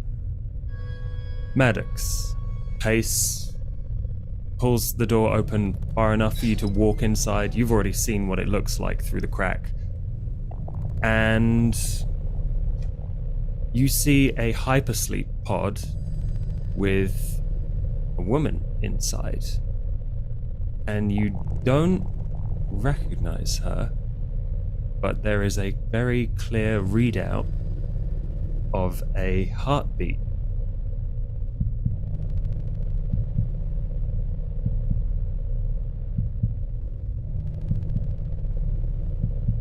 I check the corners. Hello, Yeah, Sleeping Mad- Beauty. Yeah. I call Killian over. Yeah. This? This? Oh my god. Oh my god. She survived. This is, well, everyone called her Pariah, but, her name's Adams? Rosie? I don't think she ever told me her first name properly. We all just called... She survived, though. That's... Pariah? She was actually really nice. It's just, she was... She was great. She was a kind What was her job here? She was a pilot and a mechanic, odd jobs, and she was the one that got everything running, as one of the people that made sure everything ran here, did transports and all that. All right. I worked with her quite a bit. Let's wake her up. She is really nice. I do a scan around. Is that the only? That is the only occupied thing. pod? No, this is the only pod that seems to be working here. Okay. So, yeah, Right. and literally there's nothing else in this room aside from the equipment required to activate, use, maintain. Lean back these into the pods. corridor. Hey, mate! Medic! You wanna come in here and see over Sleeping Beauty? I nod and I walk in. Get her up. Get her. Make sure she's good to go. Let me know if there's any problems. We'll watch the hallway. We'll watch the lieutenant's got the motion tracker, but we need to get her up, get her out, and get to the docks. This is really weird. This whole thing was very slapdash, quite literally. Slapped on the weld and runs and jumped in, turned the cog up to God knows what, and just jumped in. This individual had no fucking clue what they were doing or what they were planning on doing. I got no idea what the fuck is happening. Looks like to me, old man. Lock the door, seal it behind you, cryo sleep, hope for the best. And that's what we're here for. She was waiting for us. I quickly check if there's medical readouts on the pod, general state of health, and also visual inspection for injuries or anything unusual before I start opening the pod. She doesn't seem to have been injured in any way. That's a good sign. Well, Can I? get the puke out of the way, and then get her going. You got this, Brooks? Alright, just verifying that the reason she entered the pod was to hide rather than to defer death. And I Pull start over. working on the pod. Pull Yeah. over one of the, the side trolley things, and just put a ration protein bar and a fucking canteen of water on it. Just, all right, get out of the way. And go straight back to the door and point my gun down it. Brooks, this doesn't take very long, and you quite quickly reverse this process that is clearly like as it ramps up to the long-term hypersleep, is interrupted and comes back down, and you watch as the color returns to her cheeks, and Mariah, you open your eyes. There are a bunch of people here, and you feel really, really queasy. Fuck. Miss Adams? Yeah. Are Yes. you injured? No. Good. We're here to rescue you. Good. Who are you? The fucking Colonial call. Space Marines, ma'am. We were sent here as a search and rescue team. Seems like it's been about 2 weeks since we got the call to come in. Can you walk? Yeah. We have a bird in the dock ready to go. Take us out of here. We have another team sweeping the labs right now. They said Anyone that- else? We have another team. They're Yeah, they're but- sweeping the labs. Life signs there. Around here. We have not seen any other life forms. We dealt with a synth in the other room, but Sebastian. no other biologies or biological signatures. We did find Any- Killian, and I point him out. Oh, hey. It's good to see you. You feeling alright? This is, I mean, like fucking trash, but Yeah. There's a lot of trash around here. Whose blood is that?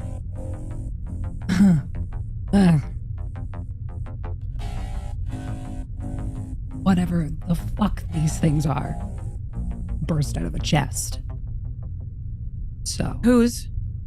You mean like with the tail that happened to one of yeah. our men? The tail went right through the chest, lifted him up. Sarge, that would explain the bodies in the hangar. Oh, Oh, you're you've- talking about You found bodies in the hangar, too, right? 2 of them. Yes. Rib cages. Like he swallowed a grenade that only blew out one way.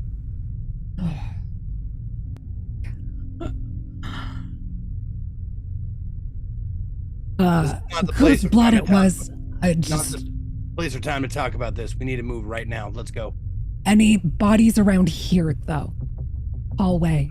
Have not seen any, no. None in the hallway. We haven't checked all the adjoining rooms. Count the Tin Man. I'd like to do that before we go. I'm sorry, you'd like to do what?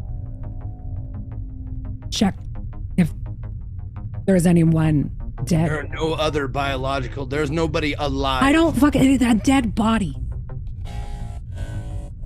Why would you want to find a dead body? Dead bodies? No, I would like to make sure that my friends made it out. If you're saying you've got your team, who else have you found? We found Killian and we found you. That's it, thus far. The other team is looking for the other life signs that we found. But on this particular floor, you're it. Okay. Did you work in the labs? No. Don't know what the fuck was going on in those labs, but I gotta fucking guess. When was the last time you saw Austin? 20 minutes ago,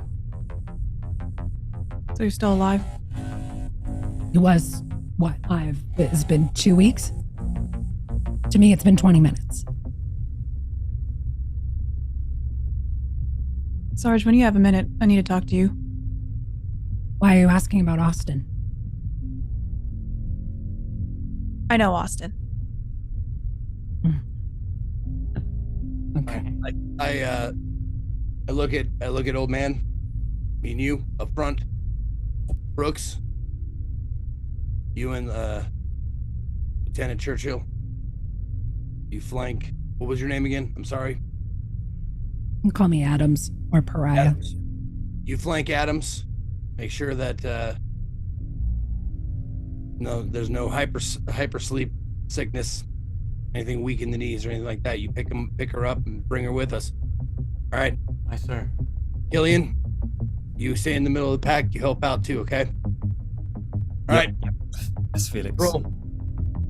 Pariah, Yes. you're sitting up, like trying to stretch out this fatigue. I was wondering, you're probably still feeling the echoes of the stress from when Oh, yeah. you got in here, and now there's people with guns here. Do you even recognize that there's like a ration pack sat next to your thing? No. I think the shock of getting in here and is too much that she's like overstimulated to the point that it's like survival, trying not to puke in front of a bunch of strangers. Just survival. If we start to leave without retrieving those, Brooks will, and then as they're underway, we'll offer them, say, this may help you recover quicker. Thanks. I also would love to grab the flares and aerosol cans that were Yes. at the Yeah, base yeah. of my pod. Yeah, you grab your tools and I got you quick weld strips. Finders keepers, I'm afraid. Okay. Understood.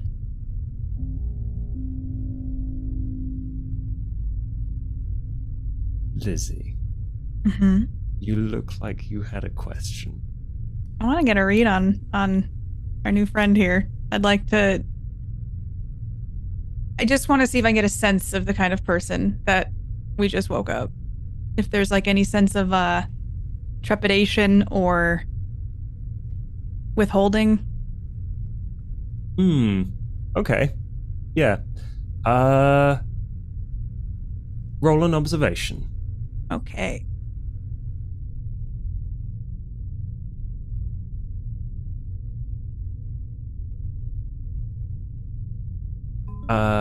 Absolutely.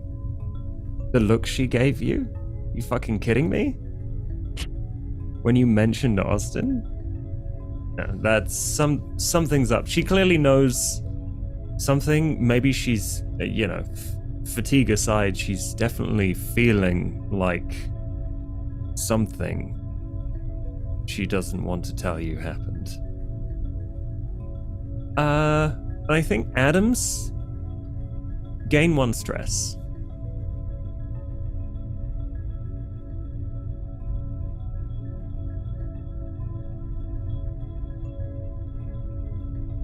Because you probably notice Churchill eyeing you up in this moment.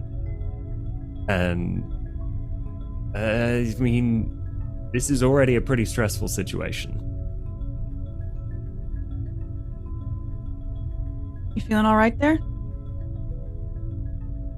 How do you feel after you run for your fucking life and then wake up in a place you know with people you don't? I'm slightly grateful to be alive. Grateful. Survival is still...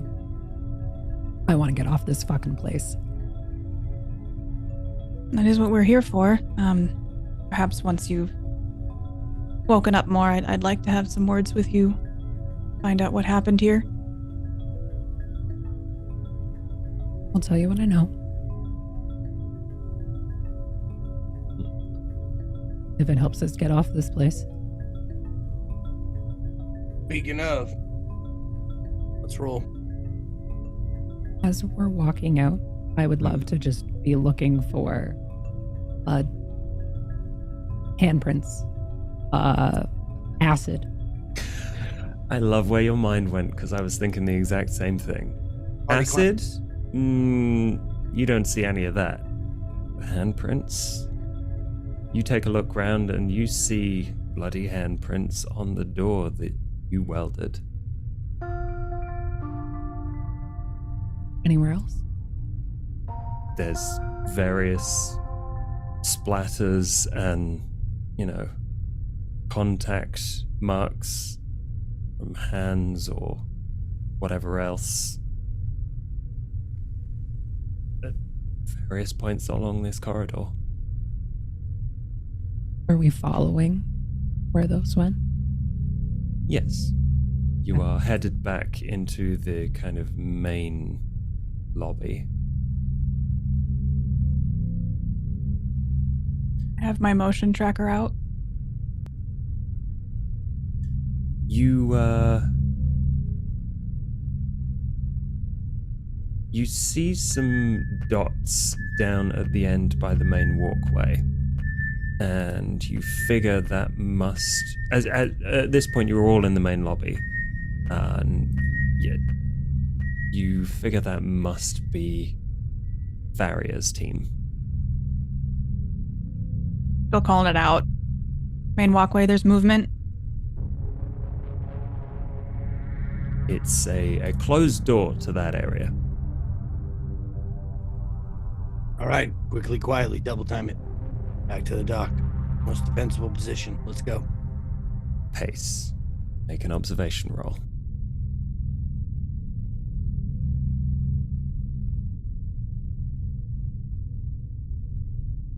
You are keeping an eye out, and you do not see any of these things that you've been fighting, but you do hear them. And they seem to be scuttling between in kind of the direction of that main walkway between the two areas. But it's not like where Faria's team went, like the human, the literal walkway. It seems to be in the walls. There's clinking, kind of traveling along the walls quite quickly. I think I would immediately, pull out, a canteen. I'd signal for everybody to stop first, silent signal. Then go over, pull out a canteen from my pack, and just, up against the wall. You listen very carefully in the walls, and you recognize that sound. There, behind this, you can hear the sound of a very large water pipe, like a hydro pipe. Just letting you all know that it seems that our wonderful friends are taking a partial swim in our water pipes. It might also explain what we found in the fuel pumps there, Lieutenant. Some things I found in files that I need to go over with some of you. Yeah. Well, just letting you all know that means they could quite literally be fucking anywhere. Every wall is dangerous. Stay the fuck away from all surfaces, all access panels, all hatches, all vents.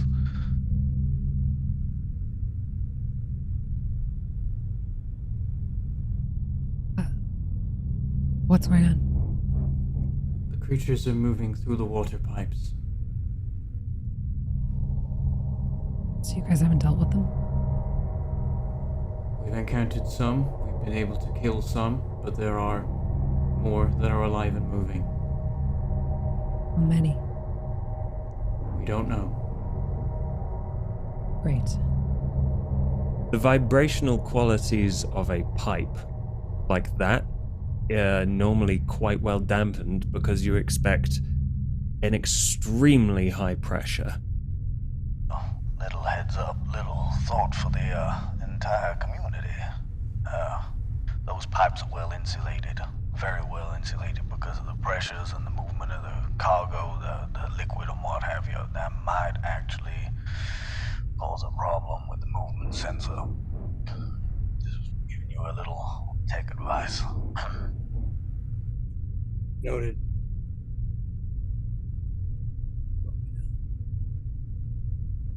It's not good. That's not good at all. I think that's going to Maybe. be the first thing, one of the first things I do when I get back to the docks is trying to recalibrate this to sense how many are moving through these water pipes. Good. Okay, that's good to know. So at this point, you are all still headed back to the dock. You get back to the door of the docks, and from inside, you hear a, "Oh, whoa, do not come in here. Don't come in here." And you hear it's Beckett. Give me 2 seconds.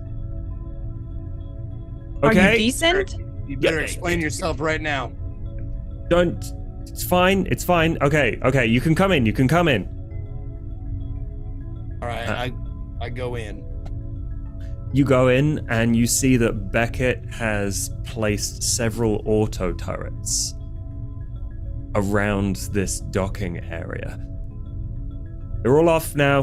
They're all off. Just come this side of the line. Private Beckett, is this just precaution or is there a reason for this, a specific reason? I don't know, Sarge. I heard something and I decided to take the precaution. I'm sorry I didn't radio it in. I've literally just finished. No, that's fine. I just wanted to make sure that I feel like I'm going crazy, but Wynn said she heard something too. So yeah. You want to tell me what? I'm looking at old man. You want to tell me what that was all about that you heard? Put your canteen up to the wall. I saw that, and I don't think I caught it. Well, I heard some usual sort of noises that I'm used to on a station like this, especially. But I heard some kind of extra stuff, and that's where I went all old school, took the canteen and listened to the wall, and I can hear things in the pipes. Like they are like we're not just talking vents, we're talking the pipes, we're talking the water flow. Myself and the lieutenant found that ooze in the fuel pipes and stuff. I think that's how they're managing to get around the station without being out in the open, you know? I mean, fucking hell, those big fucking things, they appeared out of nowhere and took out, Maddox and Santiago. And I didn't think the pipes were big enough to fit those ones that we encountered. Well, it depends, sir. The large fuel pipes, the water pipes and stuff like that probably will be. But again, we're seeing a couple of different types now, so I don't know whether I'm gonna say there's anything different. Maybe you're onto something with that fucking frog. Do you know what I mean? Like I don't know. We're talking fucking werewolf, werefrog, some bullshit. All I'm gonna say is I know for a fact that there is no like air pipes or anything like that, so they're not breathing in those pipes. They are swimming in those pipes and either breathing the pressurized water that's already in there or the fuel that's already in there, or they can hold their breath for a real long fucking time against some really fucking high pressure. That shit'll squeeze the fucking juice out of you, you know what I mean? Adams. Yes. Your turn. Tell us what you know. What happened here? Well, we took a shuttle out. Regular, heading to the planet. Saw shit moving around. Came back. And then a couple hours later, your bodies you found were Just there. I don't know. I was off duty, out of shuttle range and whatever. And then it all just panic. Really. Lockdown. What started the panic? 2 dead bodies. You Of can this actually hugger? see those 2 dead bodies in their transport. And that's when... Killian, weren't you in here with Ben? Yeah, Dad locked me in here. He pushed me in, said something about saving me, people, and then... For 2 weeks? Yeah, I was in here. Fuck.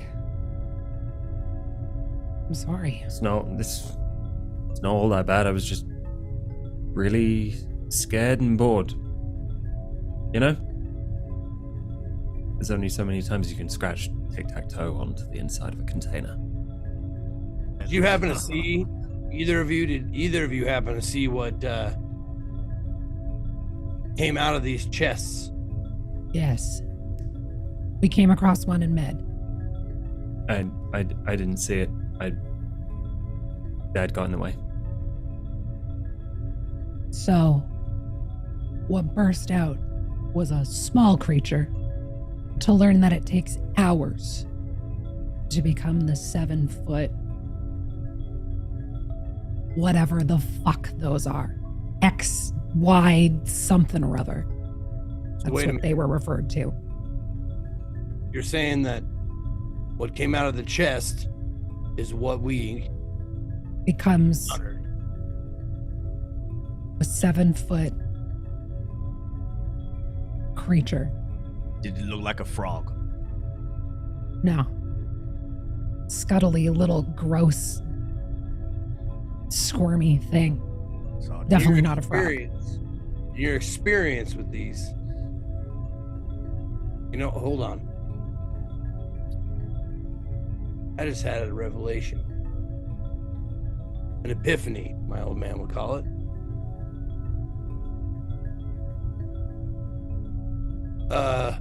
Beckett, As such, grab your little friend. the frog? You're not gonna stab the frog again, are you? No. Okay. She goes off. She grabs the box that she stowed it in. There's like a few holes in it. And she opens it up, and inside is a frog and a bunch of torn up paper. I'm gonna guess, and I'm looking directly at Adams. I'm gonna make a wild guess that someone or someones on this station took one of those nasty fuckers, started messing around with their DNA somehow, and that's why we have our amphibious friend here. And that's why one of the fuckers we saw had a knack for changing its skin color like a fucking chameleon. How's my guess doing? From what I know, pretty accurate. I don't know much. I don't go up into the labs. I don't have clearance. I'm down here. So those ones you heard in the pipe, old man, I bet those ones are the fucking frog ones. The one we saw was a chameleon or a octopus. I've seen octopuses that look like fucking rocks. You couldn't even tell them apart. They are taking these aliens and they are making hybrids out of them with species from our fucking planet.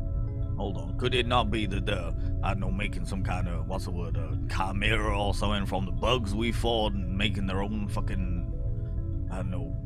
Well, I was going to try to talk to you in private, but there's issues with the documentation. There's holes missing. There's no mention of frogs or any other animals. We're clearly doing genetic research here.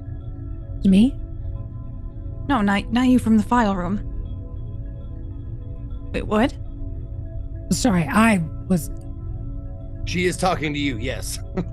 I'm talking to everybody. Okay. Yeah. I don't... Okay. You clearly know more than I do about the fucking files in this place. What was your job here? Shuttle. Odd job. I ported the scientist back and forth. That was really it. And then odd jobs helping maintenance. General What you're shit. saying is you were a better paid taxi service. Is that? Yeah. No, nothing about aliens. Whatever the fuck these are. That's how I started.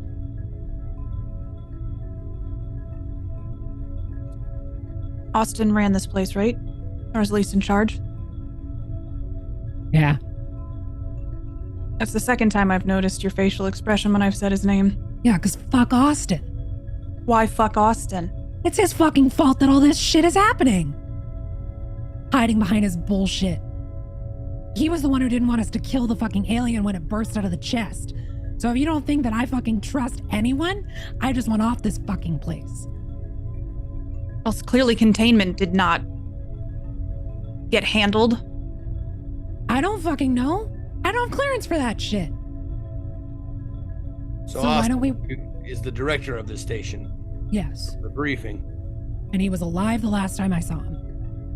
So, finding him, he'll get all your fucking answers. I don't got shit. Sarge. Lieutenant Ferry, we made it back to the docks. Picked up one survivor by the name of Adams. What is your current status? You wait a little bit. You don't hear anything back. I say again, Lieutenant Ferrier. This is Sergeant Maddox. We have reached the dock. What is your status? Over. Wait a little bit longer.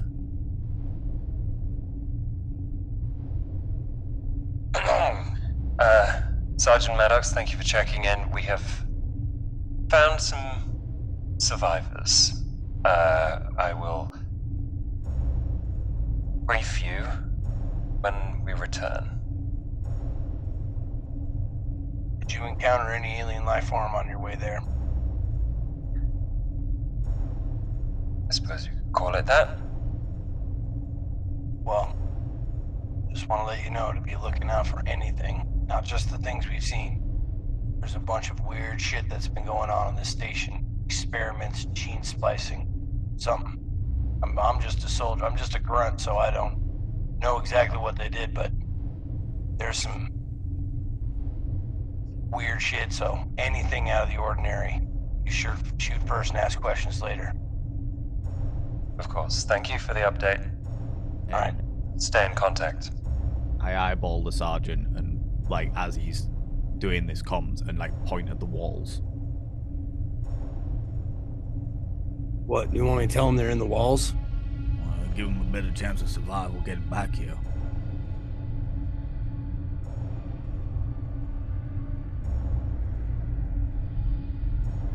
Lieutenant Ferrier. Sergeant Maddox. Reminded by old man to let you know that there might be a species of these creatures that can move through the water pipes. So, it would be advised to stay away from any vents, pipe openings, any place that they could sneak in and out. Just watch it. I'll take it under advisement. Farrier out. Oh, Adams, wasn't it? Yes. Is there a, like you know this place, I know the way that your life kind of thing has been. Is there a way to flush the system? Because this is like all one big system, right? We could just flush all the pipes out and get them out into fucking space, right? Potentially. I don't think we've ever done a flush. I know normally you wouldn't have to, but I know that sometimes these stations, in case there's like a contamination in the water supply, sometimes they do like a mass flush. Might be a better question for Killian. Good. I mean, good point. I'm in anytime, kid. Right, of course. Yeah, I'm the one who knows the most about this here. That's embarrassing for you. Okay, so from what I remember, it's not something you can really flush through because, I mean, there's some of it that is processed here at this point on the station, but like a lot of it goes up and down the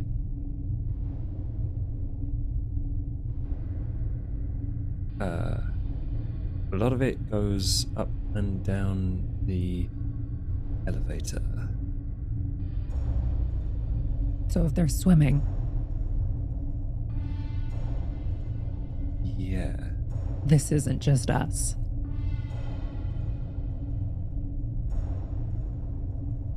Wait a minute. Explain that to me. What do you mean elevator?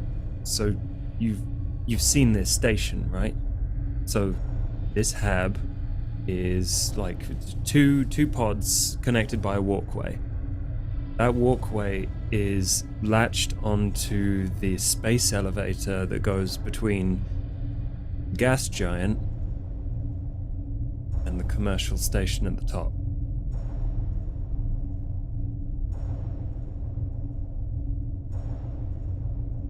So you're saying the best course of action, if it hasn't been done already, is to shut that fucking elevator off. Oh. It's not that simple. It's a whole thing. They're doing something down in the gas giant. They're doing stuff up, exporting things at the top. We're doing science in the middle here. Like it's just Hold on, boy. What was the complement of people here on the station versus the complement of people down on the ground? So what? There were maybe a couple of dozen. 50 people here. Yeah. Couple of dozen, 50 people here. Base of the elevator. The base of the elevator, I don't really know. No one, like, I think they attached like an anchor there, and for the space elevator, and they're like extracting something from the gas giant. So if these things come from our fucking lungs hard area, then we're talking about what? 50, well, minus 2. 48 of these fucking things. How did they get inside you in the first place? The labs. From what I know. Sorry? They use us as test subjects, put that shit inside us, and then it... If we want actual answers, we need to go to the labs. I need to get into Austin's office. I need to give myself access. There's a restricted area that is not showing up. And I can maybe find the information and maybe how to stop it. They're bringing back, they have the survivors. They found some there. Hopefully it will update us as soon as they have any new information. Is there any way to tell if they're infected or not? Or what are they fucking just parcels of waiting to burst out and shit? There's a giant thing on their face. It's very well aware if they're infected. There's a giant thing on their face. Yeah.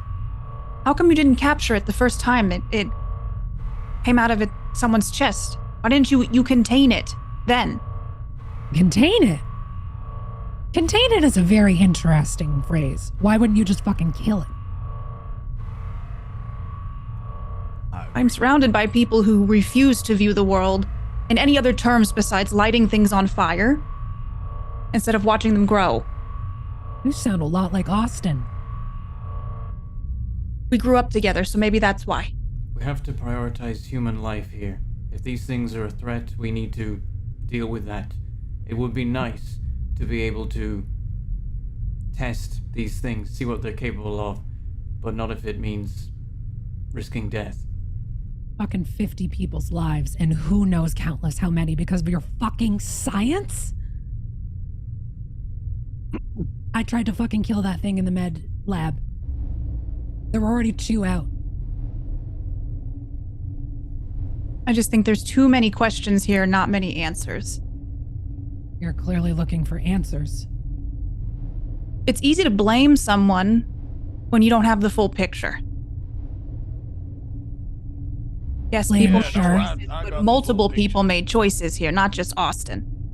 Got Fantano. Yeah, no, he was there and he was dead. And oh wait, yep. There's Dex.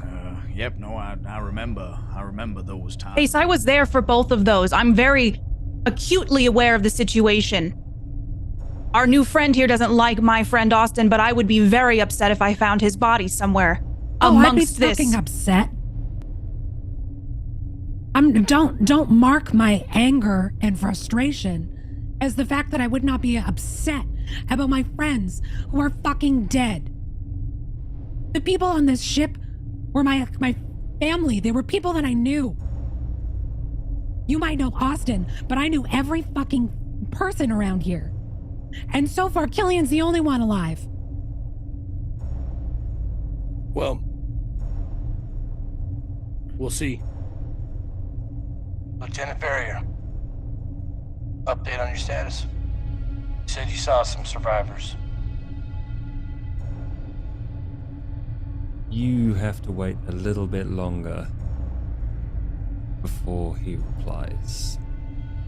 And in that time, Adams, you point at Killian.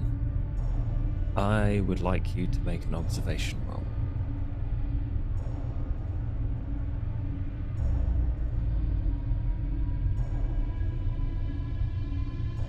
There is a haunted look on Killian's face, and he seems to be slightly dumbstruck. And I think a combination of him looking this way, it's something you've never seen before, but also you recognize that he hasn't changed at all in 2 weeks. No malnutrition, no nothing. So I would like you to make a panic roll.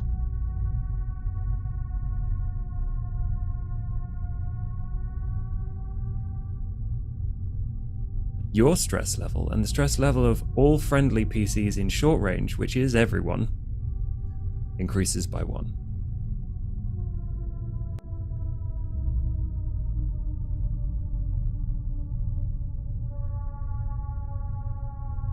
You see Killian, and it's like a knock-on effect of stress transmission.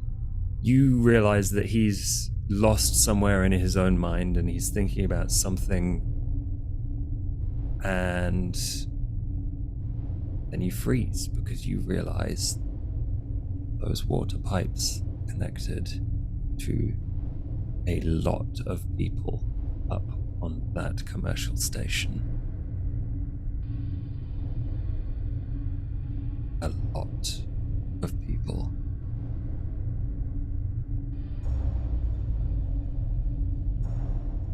Maybe 1,000 at a guess.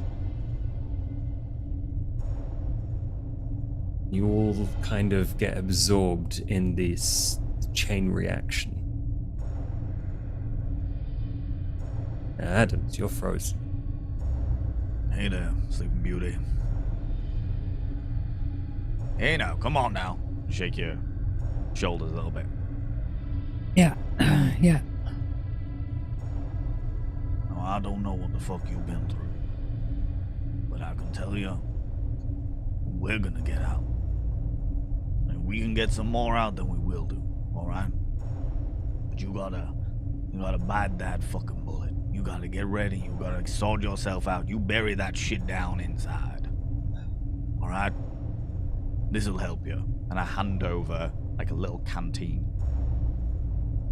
that's got like a little bit of like red electrical tape around it. This'll help you, but careful, it's got a bit of a punch.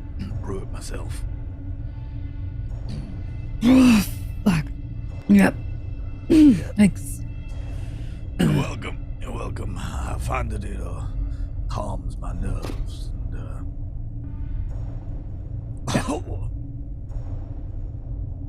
Yeah. just make sure you get your Keep your eyes blinking. You don't lose your sight much. You're fine. All right. Problem I'm having is how do we cut off all access to this science lab if we can't disable the elevator? Because it seems like that would be the way that they could get to us the fastest. I don't know how your people got into the science lab, but it was locked down when I went under. Locked down how? Manual override locked down. We have cutters. We can cut through that. Are you saying that wouldn't work? That's how we got to you. Not if it's high security, Sarge. That shit, you need some industrial strength shit. It's designed to resist cutters, you know? We got the door open about an inch. And that was it. While they're having this conversation, can I send the information I retrieved to the lieutenant, the barrier, on the PDAT? Or can I not transmit that way? Which information were you looking to send?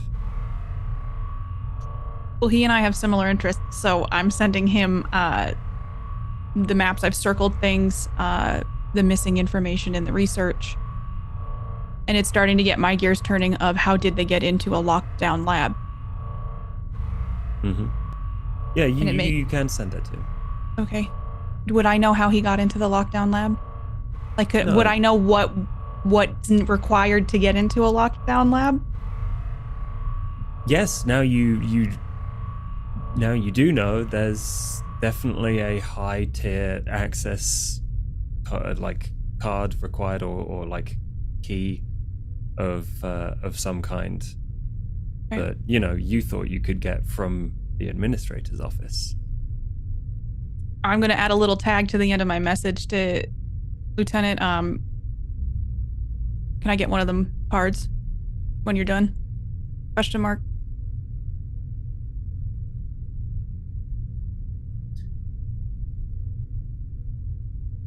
So, you don't get a reply, but Maddox does.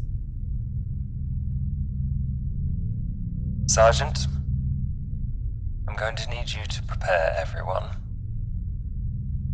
We have also found an unusual specimen. We're going to herd it down the walkway, and you're going to use those net guns to capture it. So you want us to capture a specimen with a Yes, net? I'm glad you understand, Sergeant. Did you find survivors, sir? Yes, they are secured. Now we're moving on to the secondary objectives.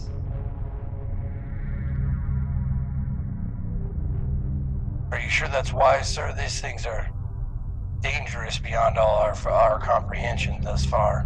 They tore apart 2 of my Marines like they were made of wet paper. I understand. And I would also understand if you didn't want to be a part of this mission anymore, seeing as we have secured the safety of the civilians. Listen, if we came back here with a platoon and power armor, then maybe. But I don't think we're the outfit to do this, sir. I will follow orders, but I advise strongly against any sort of capture of these creatures with the crew we have now. I don't think we are equipped for it, sir. Thank you for the advice, Sergeant. Nevertheless, that is my order.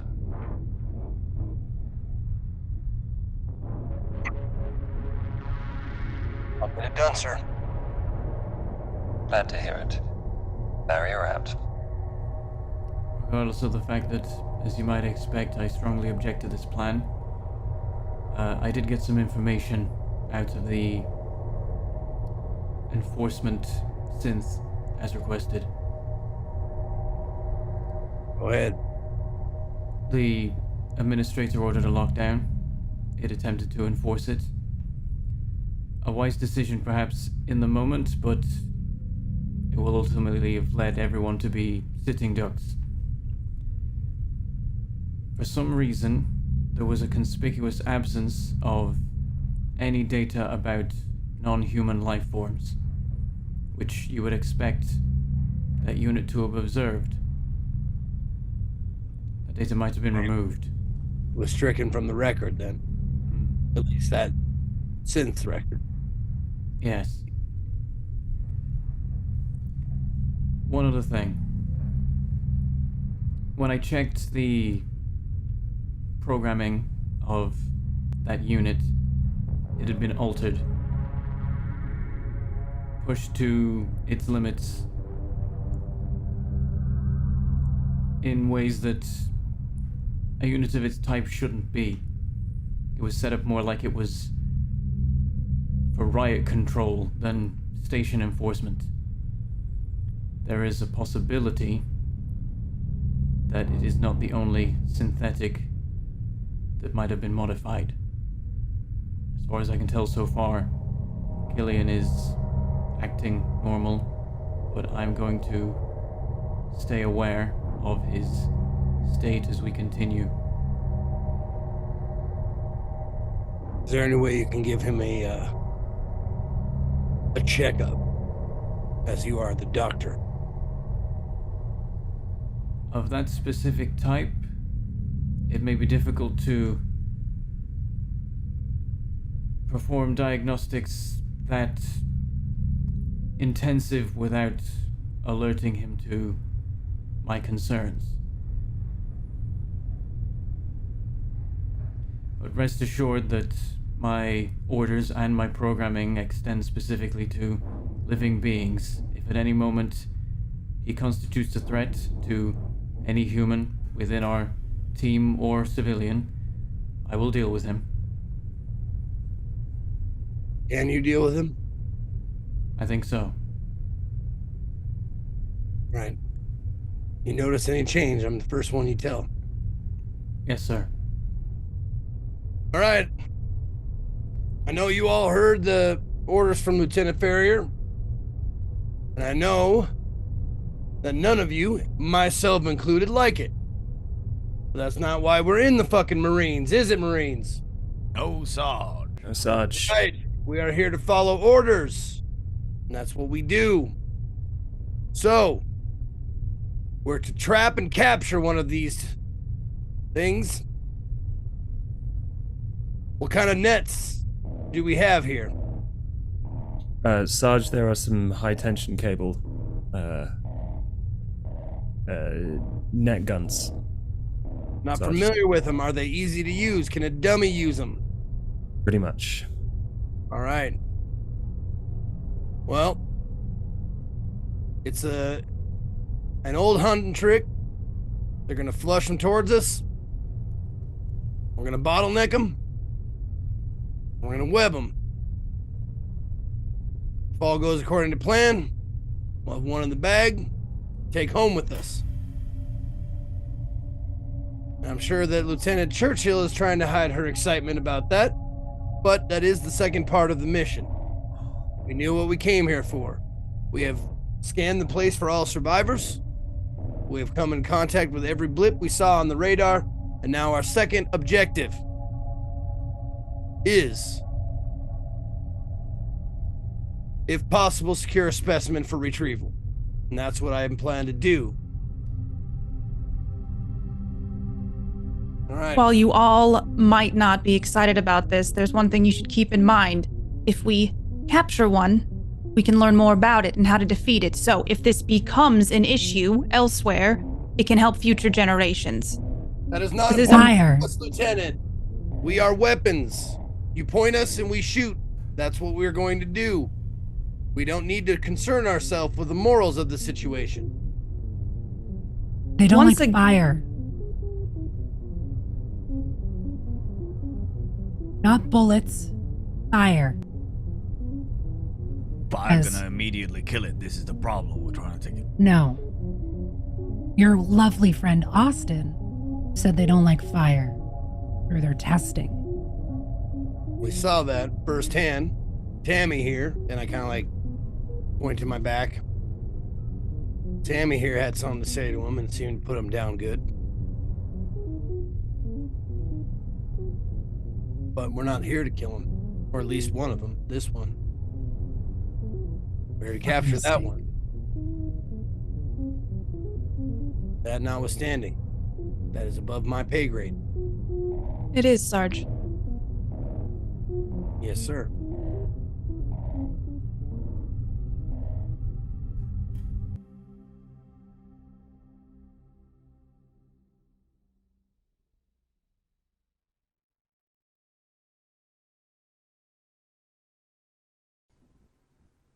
This is a priority 1 distress call.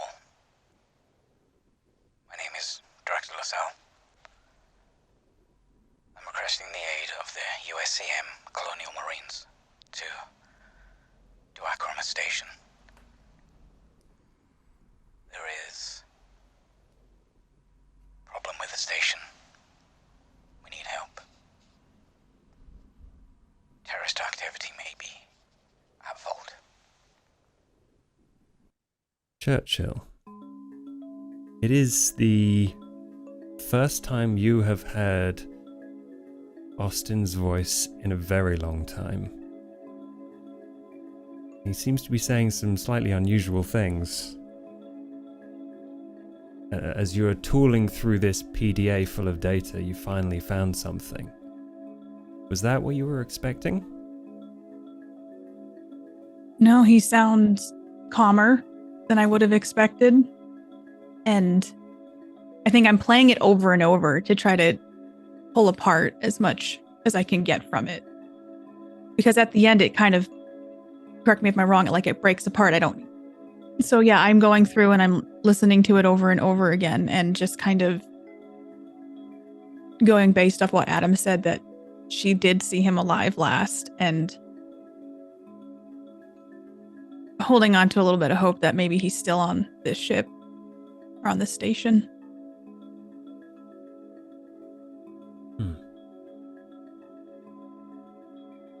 The PDA isn't the only thing you're tooling around with, however.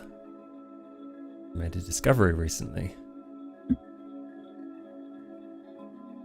With that marinating in my head, like the hearing Austin's voice, I just kind of instinctually start messing with my motion tracker to see if I can attune it to not what it's usually doing, but to sense motion in water and through the tubes that are running around the ship that have the water system in it. That sounds like a Comtech role to me. Okay.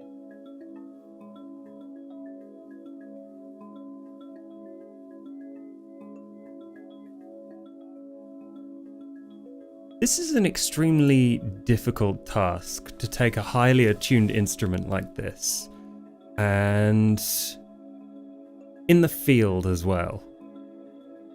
So, yeah, what does it look like? I feel like you have an option. You can make it less accurate in air to do this, to kind of change the bandwidth of what it is detecting.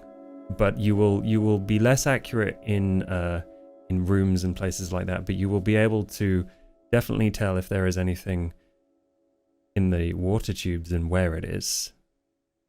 I feel like as I'm looking it over, it's almost like a dissociative state where I'm just focused on this one thing. Everything else is blurry around me. The sounds are all muffled.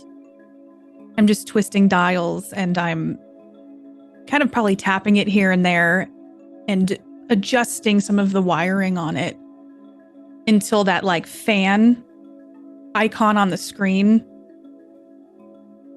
the dots that maybe from the people in the room are moving around shift to where motion might be in the walls or the water supply.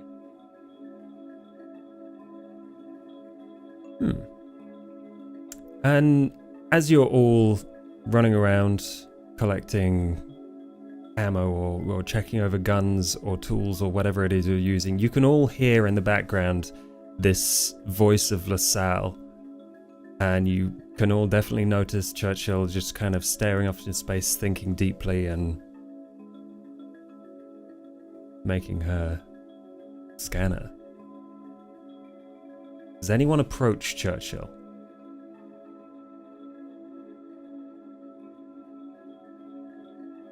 Nobody wants to be your friend. And that's probably for the best. More thinking time. Adams, you managed to find yourself a radio. Becca is organizing things, and she actually just kind of hands you one as she's keeping an eye on this frog, which now has like a plaster over one part of it. Thank you. Yeah, well, you'll need to keep in touch. Are you staying here or are you going with them? Do I have an option? Whatever Madman says.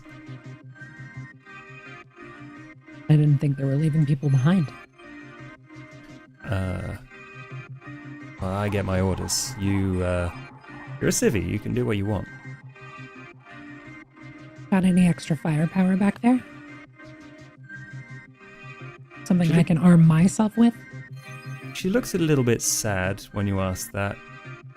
But then, have you ever fired anything before? A pistol once or twice. Okay.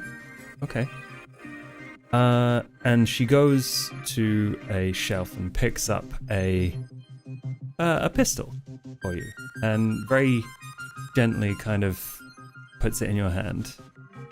Kind of shows you where to put your hands and like how to hold it. It's like just a refresher. This is a very standard issue sidearm. It has 12 shots. It's fully loaded. Here's the safety. Do not point it at anything that isn't the floor or one of those fucking aliens. I don't plan on it. Thank you. Need anything else? No. I'm good. Thank you. Cool. Good luck. She gives you a wink. Well, thank you. Good luck to you.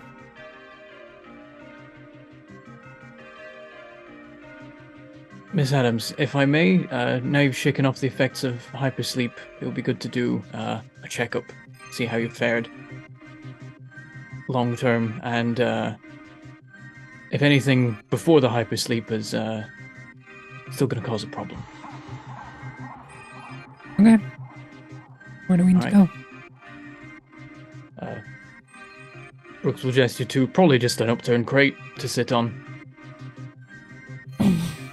This won't take long. And he'll perform the same medical checkup he performed on Killian when they found him, using like his hand to like check blood pressure and all those smart things that a medic android would be able to do. And once again, taking a little bit of extra time to check that there's no unexpected masses in the chest cavity. Yeah, there is probably an awkward moment where Adams realizes what you're checking for. It's not inside me. There's nothing on my face. It's a precaution we're making sure to take. My apologies, but it seems that you are fine.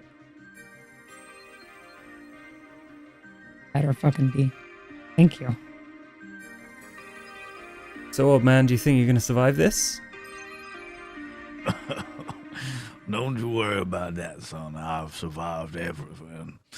This old man ain't going nowhere.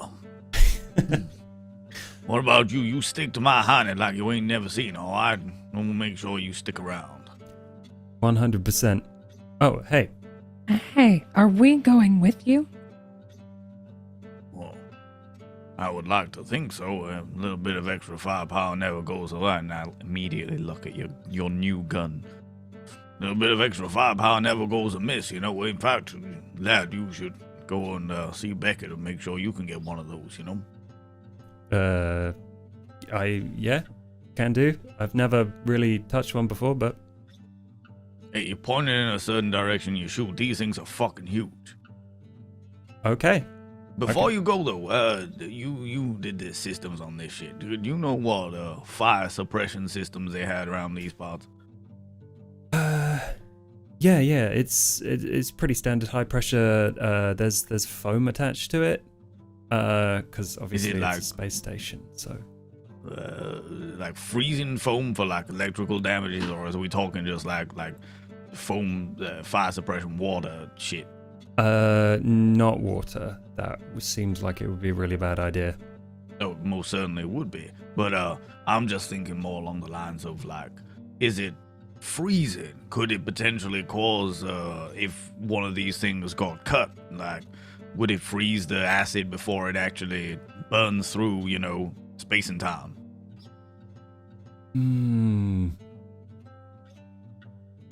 If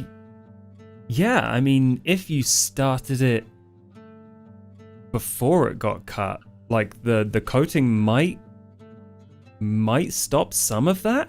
It won't stop all of it. That I saw the holes outside. Well, you see, this is the reason why I've survived so long. You gotta think outside the box. You gotta think about whether you can slow these fucker things down. Bit old fucking, I don't even bug whatever the fuck it is. But if we can slow it down, get the coating going on, then maybe it might not be able to break through these fucking fishing nets we got. And that or we replace it all with rocket fuel, pump the entire system full of rocket fuel, set everything on fire. But that's probably a less. Yeah, there's a few liquid hydrogen tanks in the lab supplies as well. Why not? That's not a bad idea. We could certainly... Shit, they're actually chasing it right now, though, aren't they? How the fuck do you chase... Excuse me, Sarge! Sarge! What do you want? Oh, don't mean to disturb you, sir, but how the fuck have they managed to get one of those things on the run? Not our problem. I was afraid you were gonna say that. Thank you, Sarge. I appreciate it. And now that Pace has taken a step away, Adams, you're alone with Killian. And he turns to you with a pretty bright face, considering. What did your dad say when he left you? I'm trying to understand why he just left. He didn't say a lot. He just said that I'd be safer in here. Did you know that he trapped me in this room? Like, he welded the doors with me in here. Willingly? No, he just kind of put me in here, told me I'd be safer, that he had to do some stuff and save some people. I don't know. Did you see him? People? I don't know. It was really quick. We didn't see him, but he was running around locking things down. Know anything about that? Not really. I'm gonna need you to do a command roll.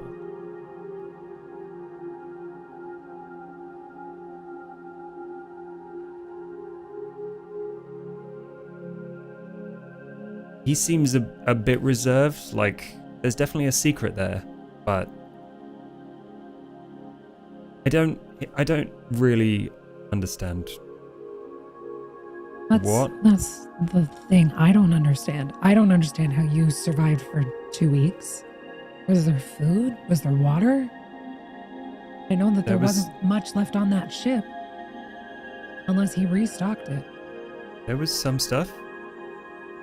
There was a vending machine. It was pretty darn empty. Thanks to the director. I got hungry.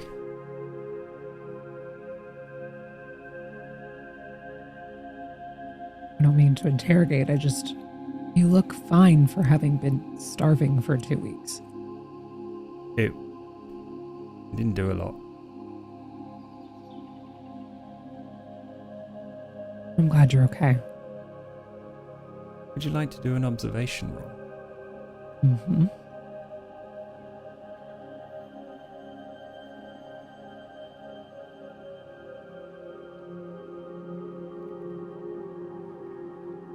Up until you were asking about how he survived, he wasn't lying to you, but now he absolutely is.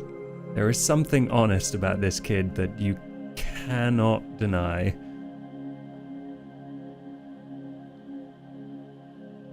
He didn't survive by eating out of a vending machine. I know that was pretty darn empty to Pickens.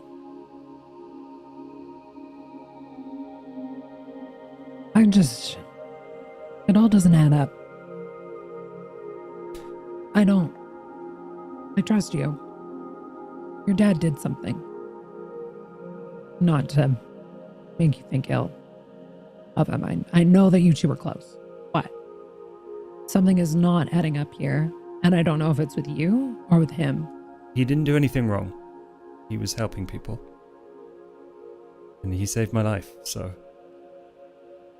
Yeah, I know he saved your life, but at what cost? I don't know if it's your dad's fault that all of this is happening. He locked down the labs, and he made sure you were safe. It's very parental. But there are 50 other lives that were on this ship. Look, we'll go to the labs and I'll prove to you that he didn't do anything wrong, okay? I'm fine. I survived. We're here now. You survived. At what cost? I don't know. I was just sat here. What were you doing? Trying to survive for how many ever hours? It was longer for some of us. Yes. 2 weeks alone without food or water. You look pretty unscathed. Just saying. Huh? We both have... Lieutenant Farrier, where are we? At that moment, I think Killian kind of jumps and like takes that opportunity to walk away from you quite quickly. And Lieutenant Farrier comes back. He's, Sergeant,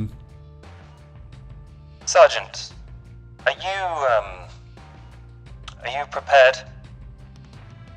We can be. Excellent.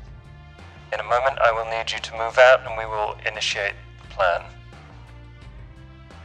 There will be a alien headed your way, so take all necessary precautions. And please... Where do you estimate that we will make contact with the alien? Hopefully somewhere around the bridge that connects the two sections, between the hab and the labs. Alright. So we have to make our way to the main walkway, is that correct? Yes, Sergeant. Alright.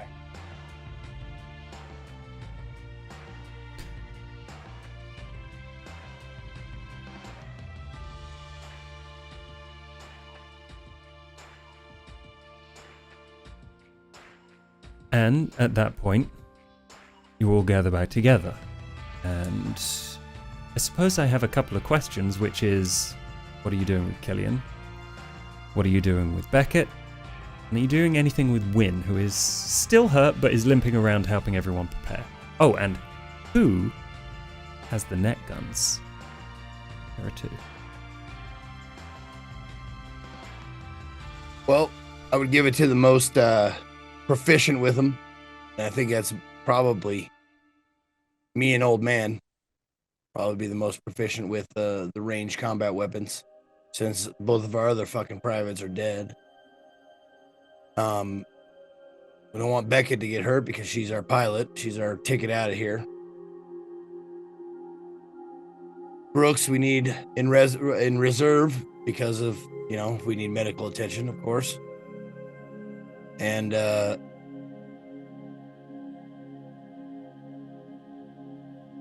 well, I guess I would actually ask Churchill. Lieutenant Churchill, how comfortable would you feel with one of these net guns? Well, I use my shotgun, but you have Tammy, so maybe you're the better choice for that. May I suggest that the power of bringing it down yourself is very tempting? I thought about it. Okay. Are you not wanting to do it, Sergeant? Has nothing to do with want, has everything to do with skill. I'm just wondering if you'd be better with this than I would be. I would take a minute and think actually logically about it. I've trained with my father with various weapons, and the military has also trained me with stuff. And I use a shotgun, which is short range. I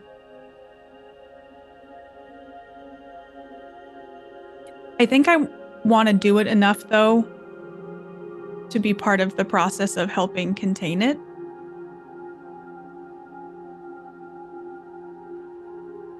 Why don't I do it? I think I could handle it. Sounds good. I point the 2 net guns out. All right, you and Old Man, you'll be up front, and I take out the PDAT. All right, this is how it's gonna go. They're gonna flush it down the main walkway. Now you see the main walkway has a wall and a door. That's our choke point right there. What you're gonna do is we're gonna set up at an angle, 45 degrees, pointing at the walkway entrance. Flush it through there. Harder to miss. You both are firing from different angles, so hopefully, if one of you doesn't get a direct hit, the other one gets or even neither of you get a direct hit.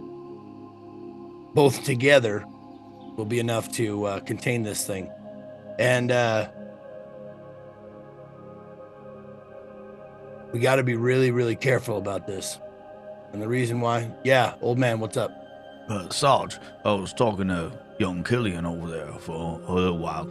If we use the fire suppression system, it should be slow it down and freeze it so that if it, got a cut or anything like that, it should slow down the acidic process of the blood or whatever the fuck it uses. So it might be worth taking that into consideration as well.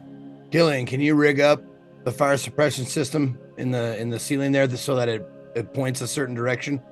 I'd like to get, if that's the case, I'd love to get it the foam pointed directly at that choke point.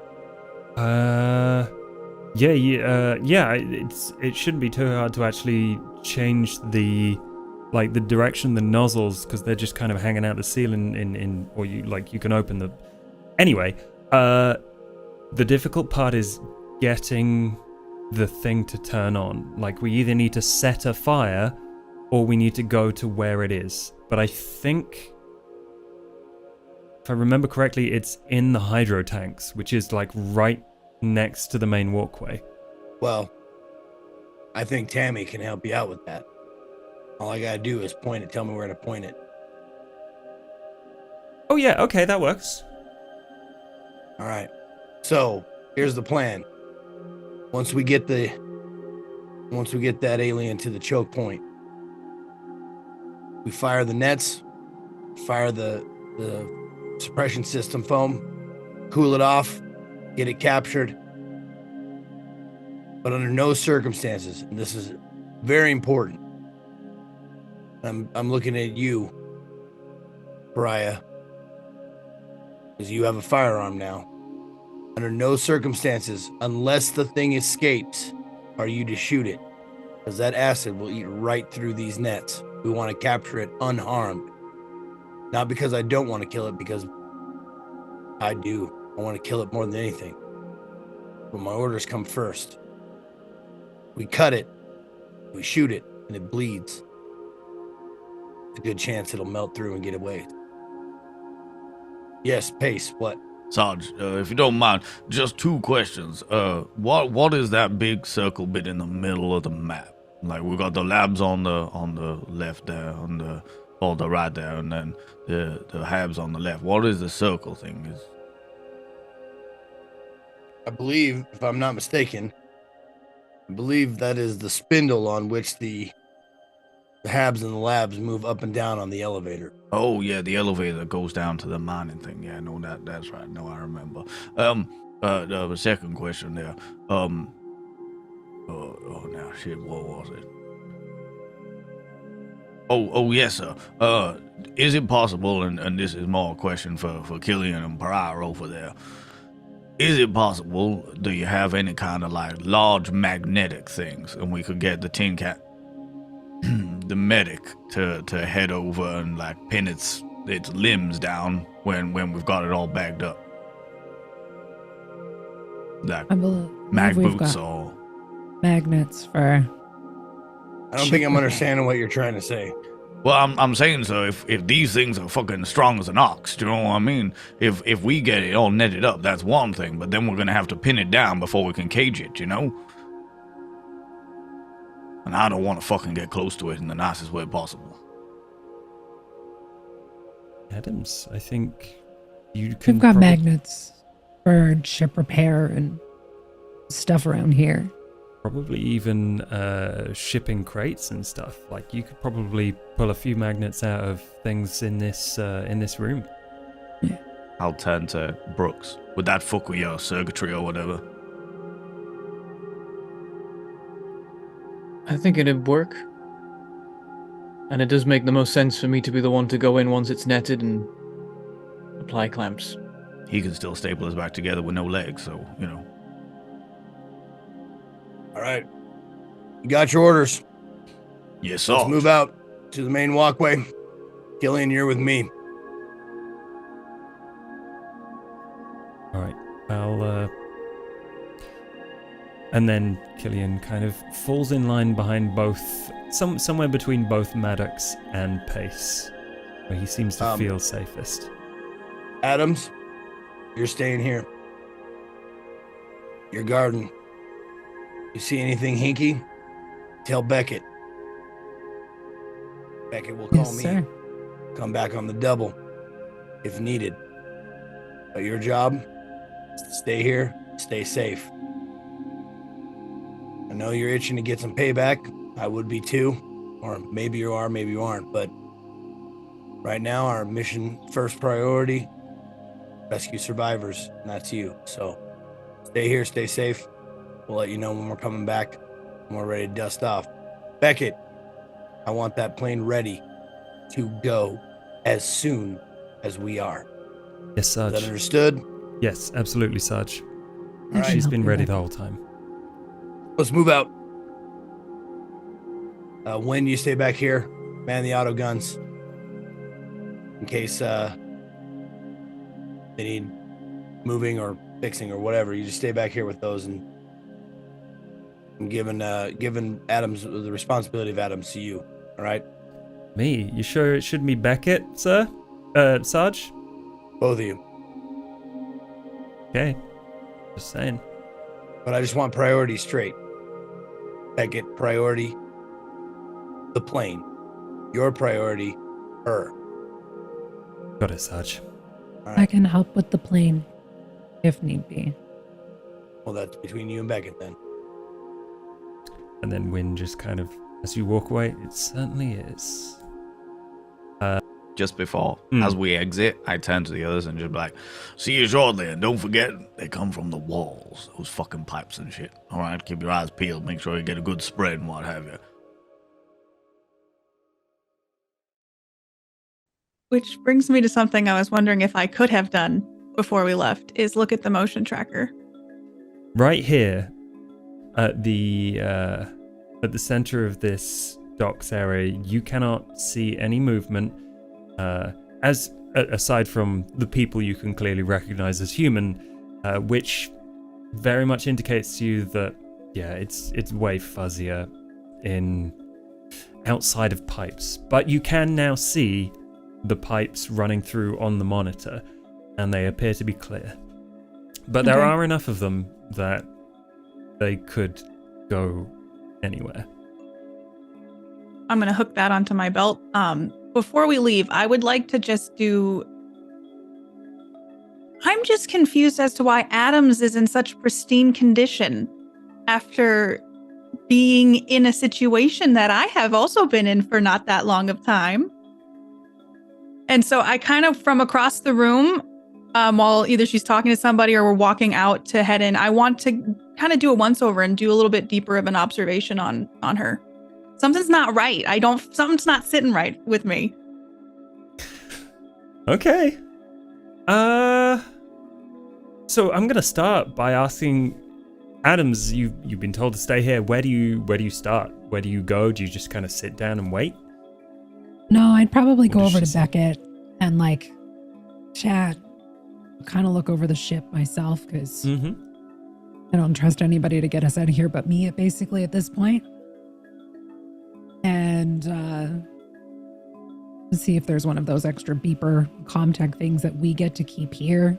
Just kind of like making myself in a position that I'm protecting myself at the end of the day.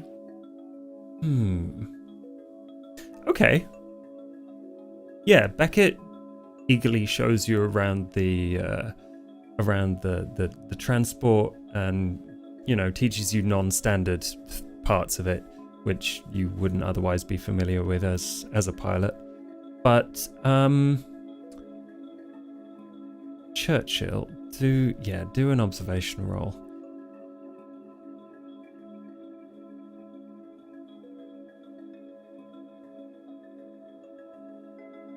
Adams, as you are walking around, there is like a securing metal arm, and as Beckett pulls it up, there is a metal on metal screech as she like lifts it into position, and everyone else hears just a normal metal screech. But Pariah, you hear the voice of someone instead, still screeching.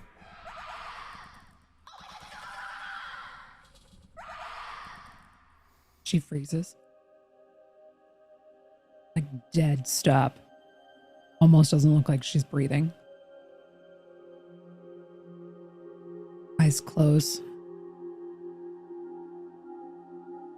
Just like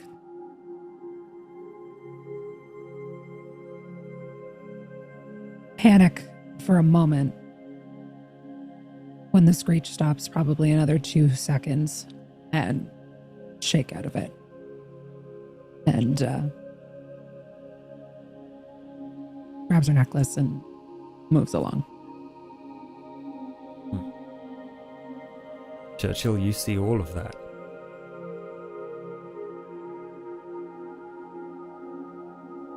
I'd like to try to meet Adam's eyes. I want her to know that I saw that. She'd probably register it.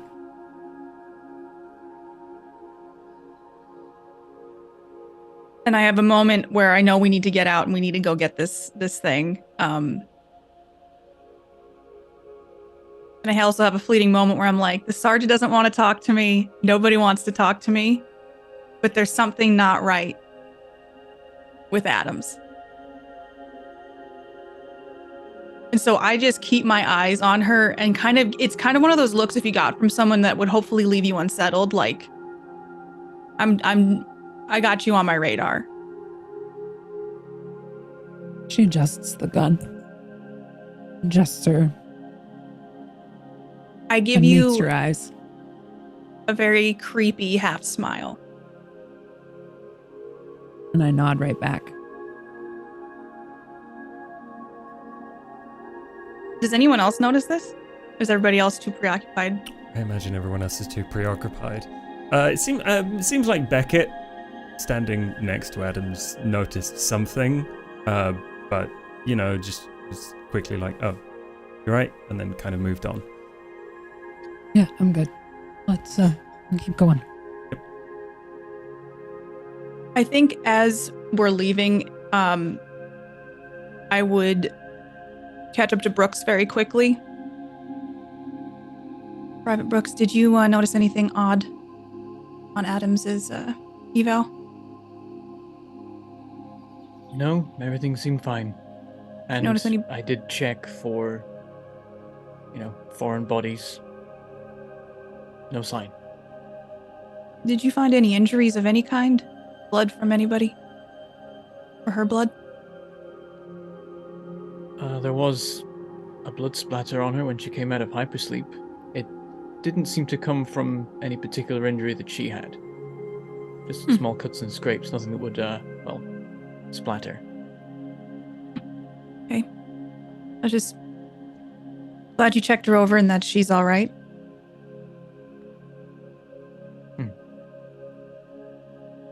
I don't agree with this particular mission that we're on right now, but I do understand why you're doing it. This would be the xenobiology find of the century, whatever this thing is. If we really can contain it, where the operators of this station failed, this is world-changing. This is beyond world-changing. This is universe-changing, and the thing I'm very confused on is why everybody's acting like I'm the one who caused it by voicing my opinion. I think people are just on edge considering the thought processes that must have led to this disaster. I wouldn't apply it to yourself. It's just people are worried.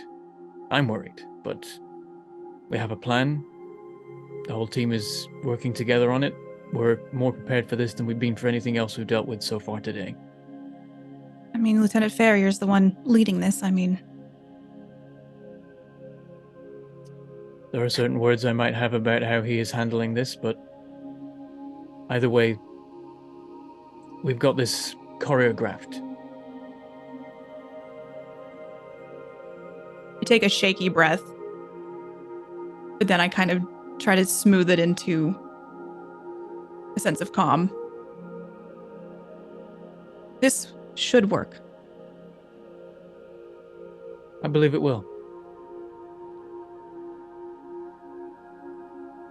And I put my hand on Brooks's shoulder and squeeze it and get ready to head out. I made an attempt there to use calming presence. Mm. It's a middling attempt, I would say, but will it count? I think it counts.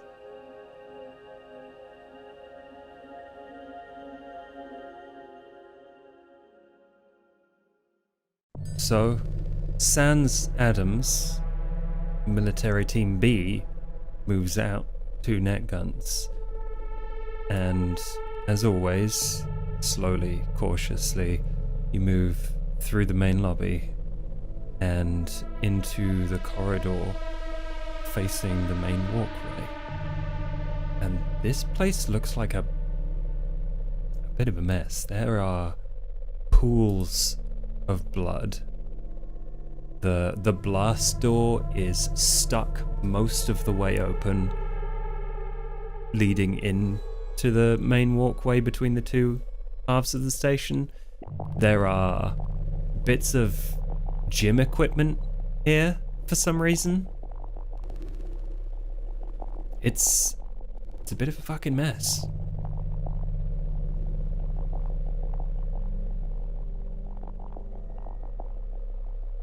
So, Hey, Sarge, Yeah. what do you make of Adams? What do you mean? Look at this place.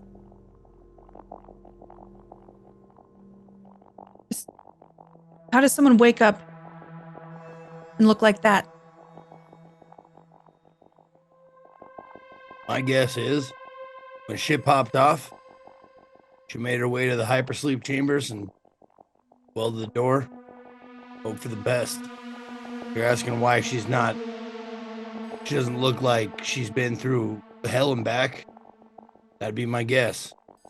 I saw the blood splatter on her face when we woke her up. Guessing she saw some shit. Didn't want any part of it. I don't blame her. Call it a gut instinct, which you may or may not trust from me. Just saying. I'm sharing that gut instinct. What do you suggest I do about it, sir? Nothing. But just be aware of it. Noted. Team B, are you prepared?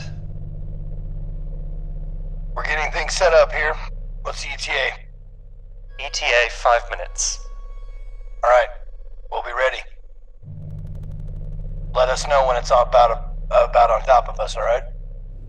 Oh, it will be on top of you very, very quickly. Roger that. You heard him, Killian. Get those fire suppression units and tell me where to fire. Right. And he kind of steps through into the main walkway area, and he's like, okay, this is actually the best place to do it, because this is where all the sensitive equipment is. Like, if something goes wrong in here, we're all very, very fucked. So, there's sensors there, and you can see the nozzles there. Like, someone give me a boost and I can bend them, and then they'll just kind of point at one place, and we can, like, I mean, the rest of the place will probably... Yeah, I got you, son. Come on. No, old man. Oh, no. Old man, Pace, you get, or Brooks, you get over there, help him. I need Brooks you. steps in.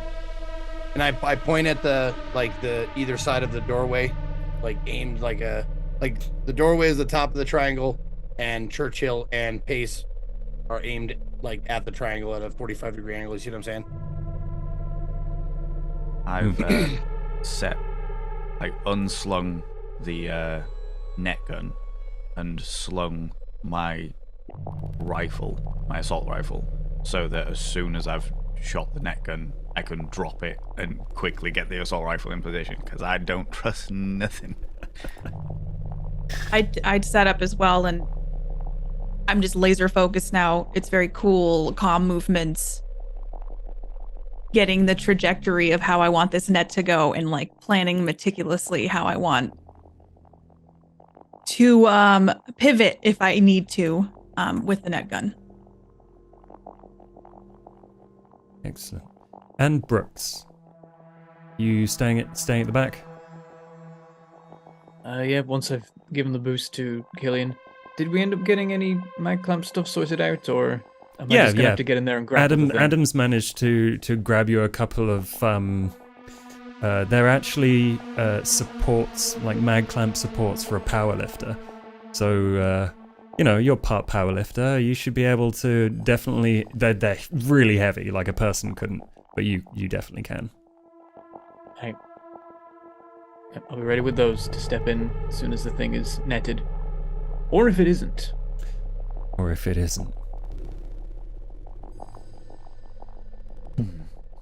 After a little bit of a wait. All right, you got all those set up there? Everyone is set up. Okay. Killian, Brooks, you're on my ass. Aye, sir. Yes, Felix. We're ready.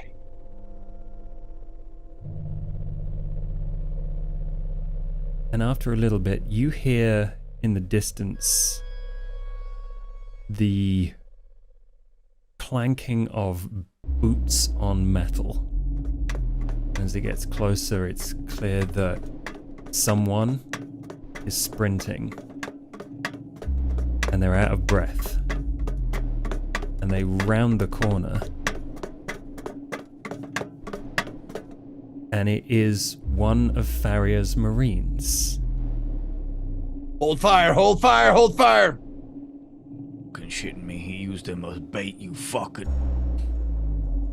Carrying a man on his back in kind of like a piggyback. And immediately behind them, you hear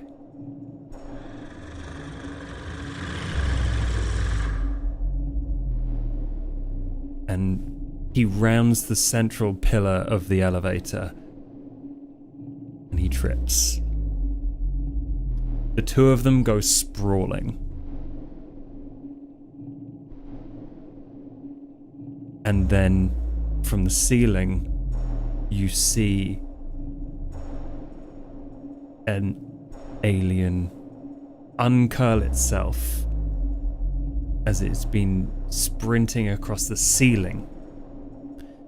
So I guess you're at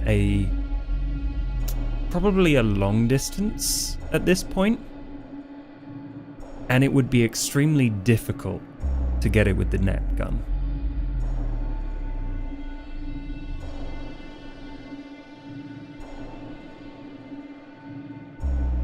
Get your ass up, Marine! That's an order! I don't want to hear any excuses!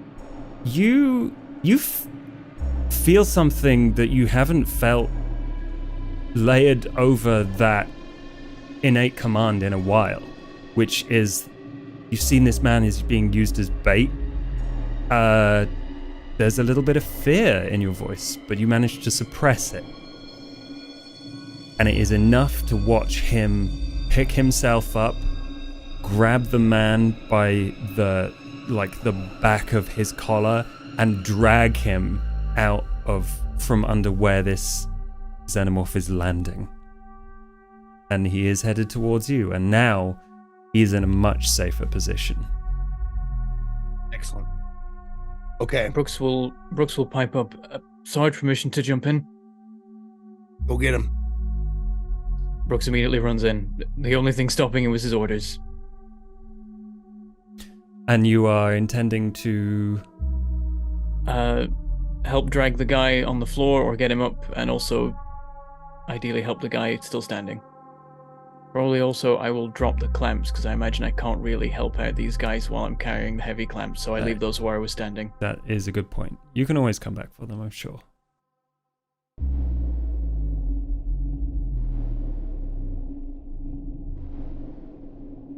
You managed to stabilize the Marine onto his feet, and you managed to help him speed up the process of... And now they're beyond the door to the main walkway. You're pretty confident that at this point, unless something horrible happens, they'll be okay. Churchill.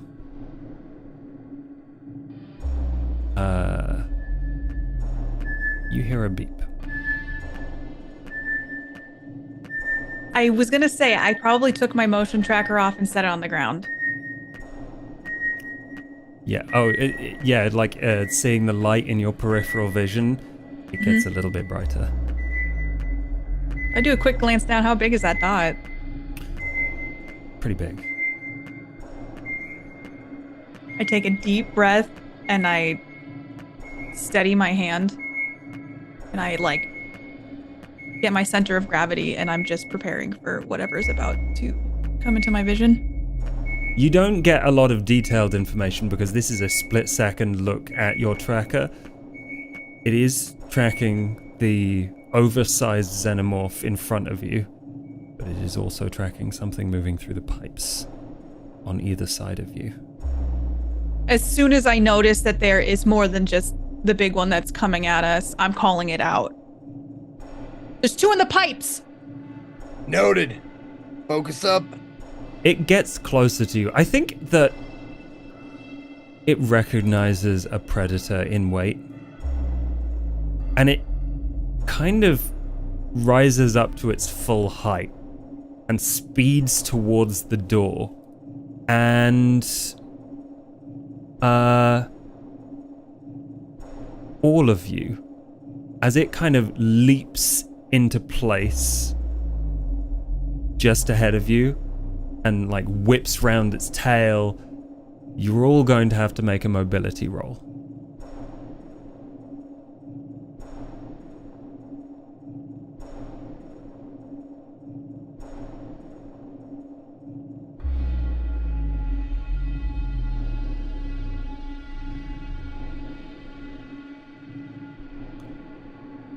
Okay. You have a choice. Pace.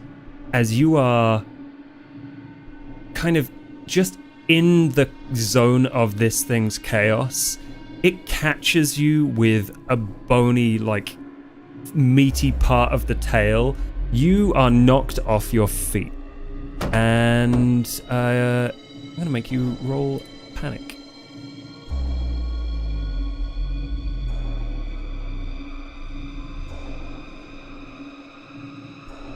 You manage to barely keep it together, but you recognize this thing's strength. If it was just you, you would be dead. I feel like I managed to keep it together through excessive expletives. Jeez, fucking jeez, oh my fucking god, this buzzing shit.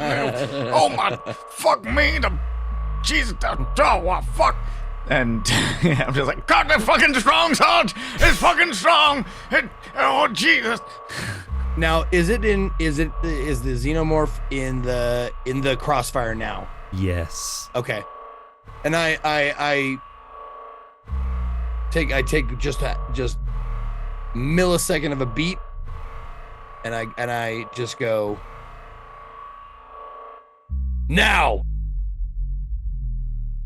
And I throw that fire up at the sensors to get the fire suppression on it, and hopefully Churchill and Pace, even though Pace is on the ground, hopefully both of them fire as best they can.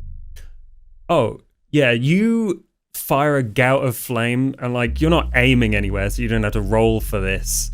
And like it lights up the side of this thing's shiny carapace, and you just hear of fear as it kind of raises up again. And Pace, you have an opportunity to fire. Oh, as soon as it raises up, I'm like lying on the floor, sling round, raise up because I realize it's higher than me.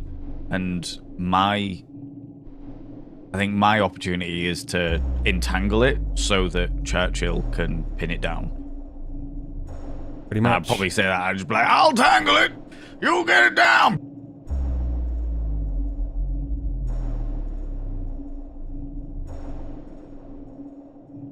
You have 3 successes, so I'm gonna say that this is a spot on hit, and like its claws, its arms are like, one of them is just tied up in its body with this net that's now kind of looped around, and the other one is severely restricted. So it is just down to teeth and tail. Excellent news. The fire suppression system goes off, and this thing is coated in a kind of soft foam that just damps down everything in the area. There's like the entirety of this corridor is just slowly getting sudded with this slightly slimy mixture that you're all now covered in, but nothing more so than this alien. I will see that its arms are taken out. My immediate thing was to think we got to take its legs out. So I'm going to aim it just a little bit lower and hopefully get the tail in with that. I'm just going to fire it off. There's no time for like second guessing here. That is a ranged combat roll.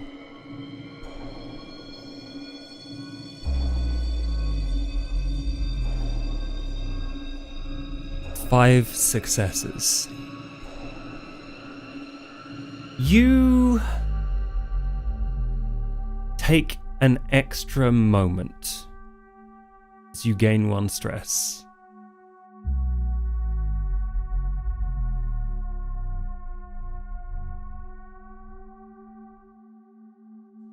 What is going through your head as you are pulling the trigger and watching this cable wrap around the legs and immobilize this thing?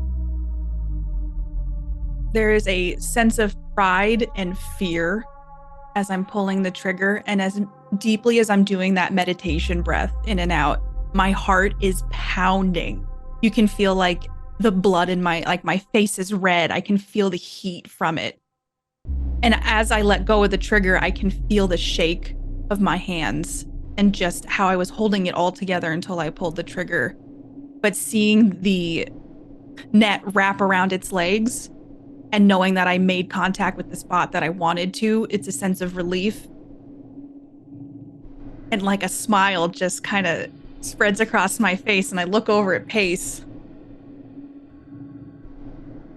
And I look back at it. And I'm just studying it. Does it fall? Like, what happens to it? Yeah, so you catch the lower part of the net and the weights around both its tail and its legs, and they kind of flip around it and like thwip. It pulls its legs from underneath it, and it kind of lands chin first on the ground. And yeah, there is a little bit of a wince from it. And then a blood-curdling scream. You hear it echo through the hallways. And in response, in the distance, that's when there's that sobering moment. I recognize that there were 2 other dots moving on my motion tracker right before all this happened. You're up, Brooks. Was I able to get back to grab the clamps? Yes, you are. Then I charge in and try and pin this thing even more. Excellent.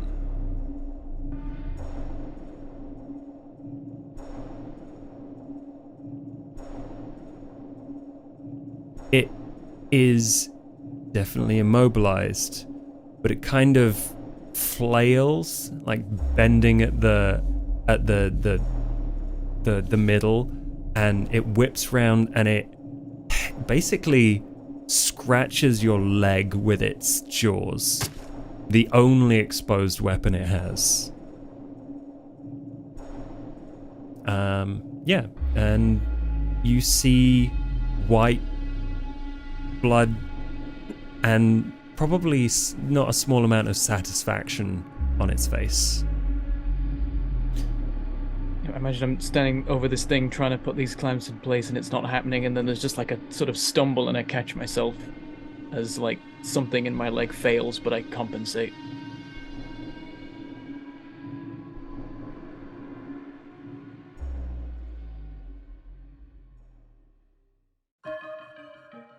So, you've spent a little bit of time becoming acclimatized to the docks and the ship.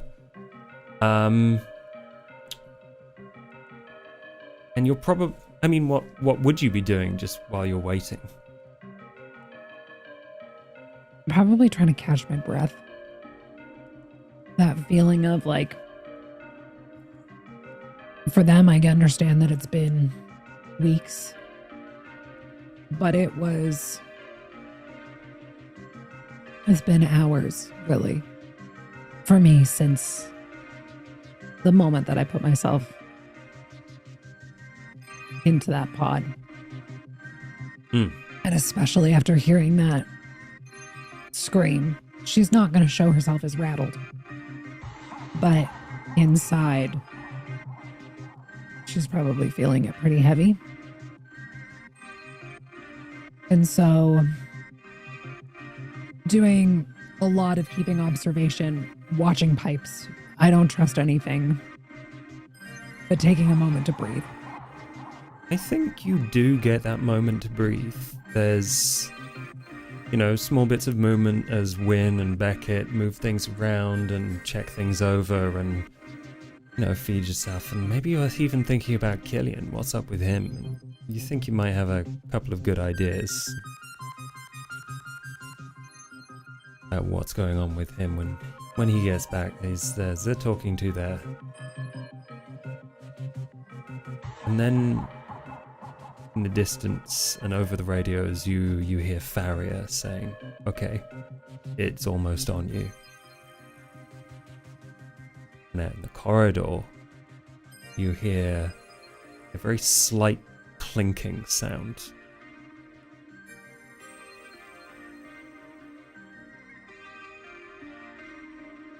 I'm staying behind the firing line, the protection. Can I see anything if I stand up, kind of move around? Yeah, I think you can. Just What do I see? a sliver of a shiny black dome raising from the bottom corner of the door to the top, just peeking round. You see slight drips of water. Am I around the stuff that I came in with? I believe the welding strips were taken by Pace, but otherwise you have the flares. I had flares and aerosol cans. Ah, right, yes. Yeah, you do. Okay. Beckett, Wynn, we've got movement. What direction? Door, straight ahead. Okay. Stay calm. Come to us.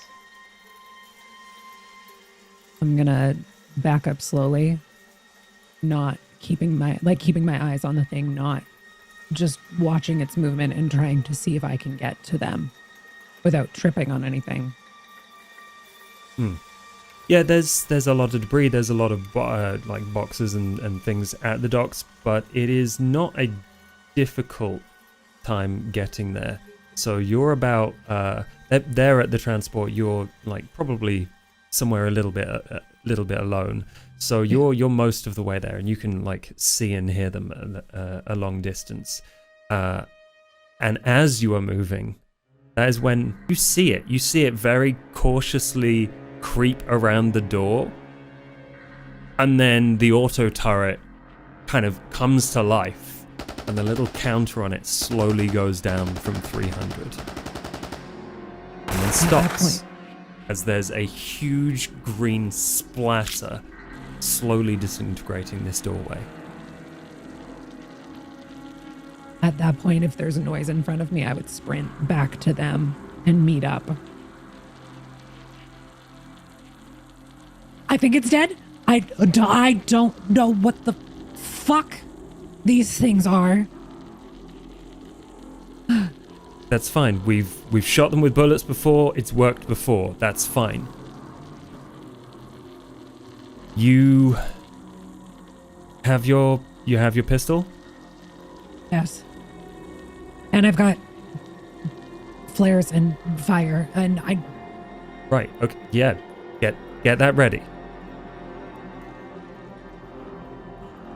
Then you hear again from another doorway the beeps, the roar of gunfire, and another squeal of agony.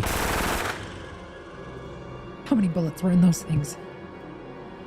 They're full up. They've got a full complement, but we don't have any others once they're gone. There's about 300 rounds, 200 rounds a minute. We have just over a minute of firepower from each, but it didn't take more than a couple of blasts to get them. We're fine in here. Just keep your eyes open. Where can we go that's not here after those are out? Are we locking ourselves in the shuttle? I mean, we can do, but we don't want them attacking that. We don't have anywhere else. Do you know somewhere else? There's vents everywhere. There's... Churchill said something about the pipes. Pace heard them. Vents, pipes. They mentioned something about them going through the waterways. That's the thing. I don't think there's anywhere in this station that is not accessible through pipes, through water. Fuck. Anything that we can just... If we lock ourselves in a room, we're stuck. We're stranded. We have to get away. We have to be able to get back in that shuttle. It's risky. We could lock up the shuttle. We could go meet up with the others. There's firepower there. But if we stay here, and as this is happening, every now and again, another beep, another roar, another scream. They're not going to stop. They're not going to stop unless we get out of here. And we have to protect the others. Up there. Not just here. Then what do you suggest? We go meet up with the others? That's through there. That's through those things.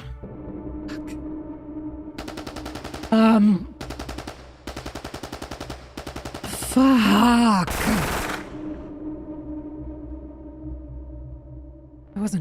I'm not trained for this. I'm not prepared for this.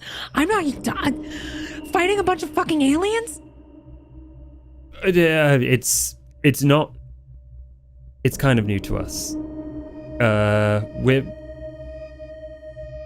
could just wait it out. We could get the others. I'll make a report to the sergeant. Sitting duck. Then let's get out of here. Do you want to hop in the shuttle? Yes. We can fly it out of here. It's not got enough fuel to just idle out there, but we can... That though, I'm not...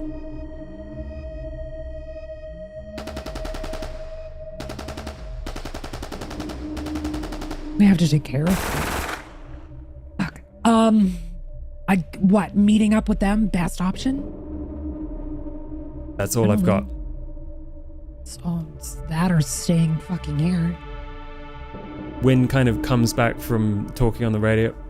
They're busy. I can't get anything out of them on the radio. Where are you going to feel the most safe? Far fucking away from here. Not an option, lady.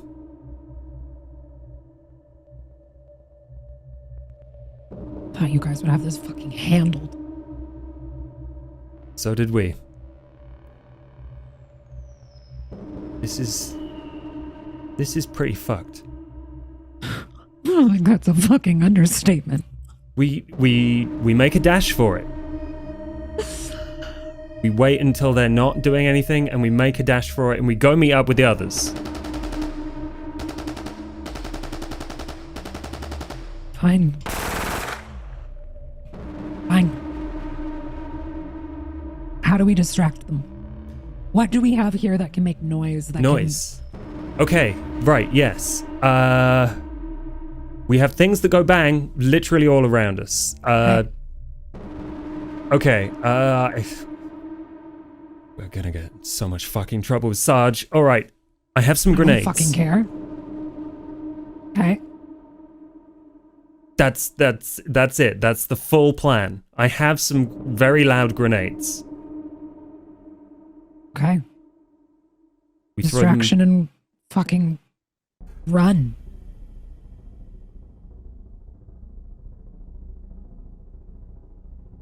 Is this the plan that you're happy with, Pariah? No. Absolutely not. Is it the plan you're going with? It's the plan she's going with. She can't do it again. She's living with the consequences enough. She can't do it again. You watch Beckett get out a couple of grenades and like look at an appropriate place to throw them, and can only really think of like one corner of the docks. And she's like, okay, I will go out there, set these up, you support Win, and you both get the fuck out of here. Okay? Do not let them see you. Absolutely not. Okay. She runs off, and you see her set up a couple of timers on the things, and like pull some pins, and like she just waves to you as like a couple. She then goes to like deactivate a couple of the auto turrets to clear your way, so you don't get shot in the back. I would like you to make a mobility roll.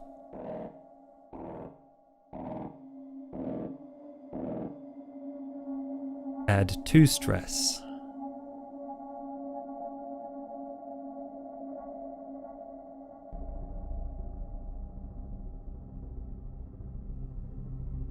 As you get out into a corridor, and you can hear squeals of multiple of these things coming from basically every direction. You hear behind you the scream of the auto guns, and then a huge explosion. And you panic. Make a panic roll.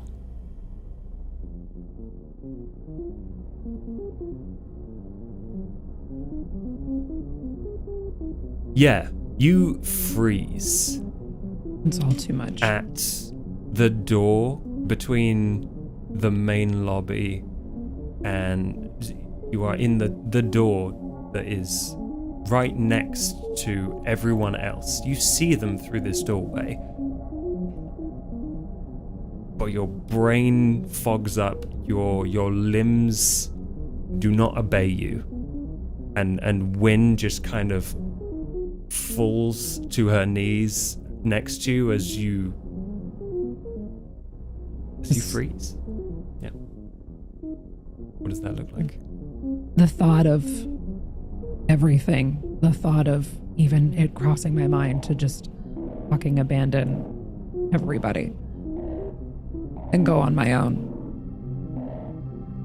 The idea of having to face these things when I thought, when I made that decision to get in there, it would just be escape. It all slams into my mind. And it's that paralyzation of fear of choice, that moment before you make a big decision and you just can't do anything but stand there. And everything zones out, everything gets fuzzy. I can't focus on a single thing. And she almost like the breath is caught inside of her. Everyone else, you are kind of finishing up watching Brooks pin this thing down, and in the distance behind you, the station shakes. And you see Adams half carrying Wynn with a dead look on her face and more xenomorph screams behind her.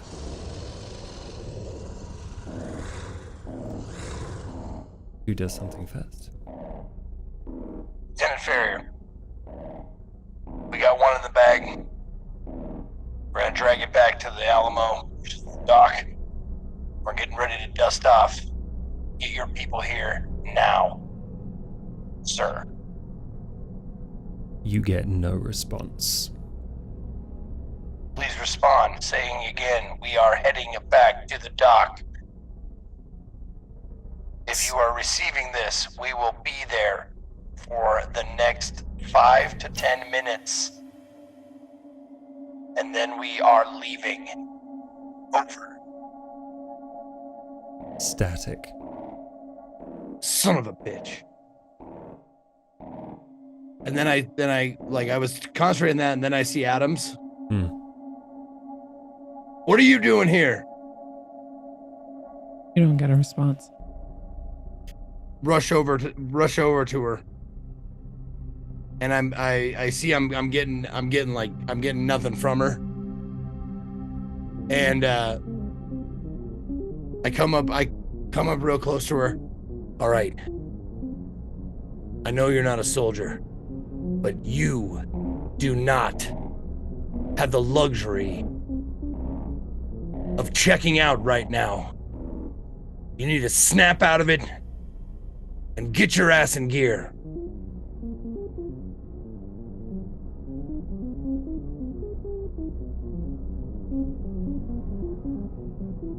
Add 2 stress.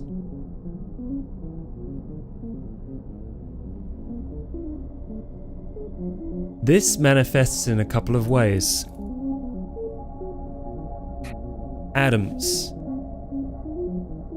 you are not snapped out by Maddox, but by the cold, searing pain of claws raking across your back. She fucking blood-curdling screams. Everyone is now very aware that there are lots of xenomorphs behind Adams, because she falls through, stumbles into this room, and her blood splats across Maddox, who in turn panics.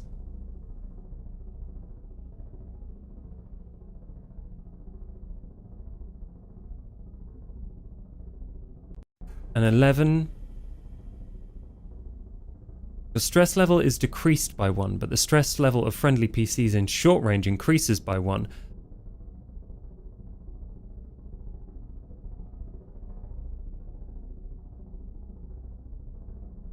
And you are intent on seeking cover from this thing.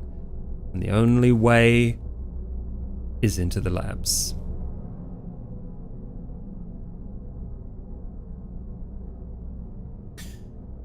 I would look over at Pace, and I do the military motion of, like, silent. This is the way, directing towards the labs. And I crouch down and make myself as small as possible and as quiet as possible.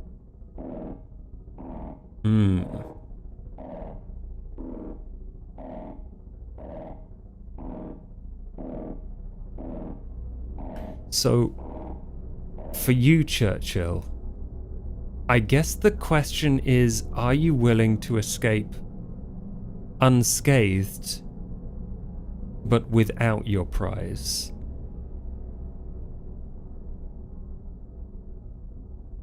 How many do I clock over my shoulder behind Adams? And now that I can sense that Maddox has lost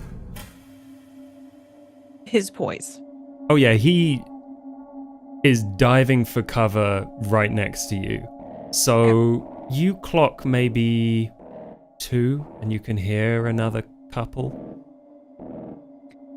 The way that Churchill thinks is, this is 1. There are many more. And if I'm dead, then nobody will put me in a book. Noble. And you begin to move towards the labs as well.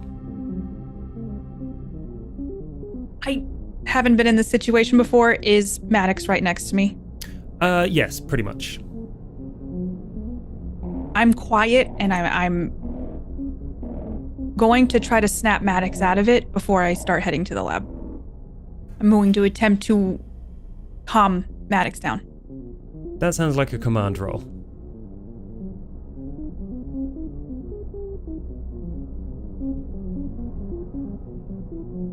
I'm going to crawl over to Maddox and put my hand on his chest.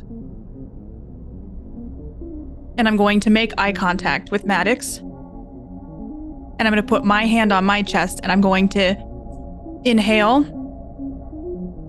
and, like, over-exaggerate exhaling.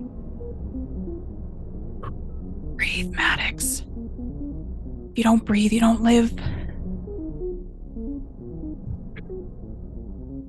Simple breaths, and then we get out of here. And I'm just going to do that and try to do it as quietly and calmly as possible. Maddox, suddenly you realize where you are, what you are supposed to be doing, what your mission is, and you are breathing, and you are looking at Churchill. Dead in the eye.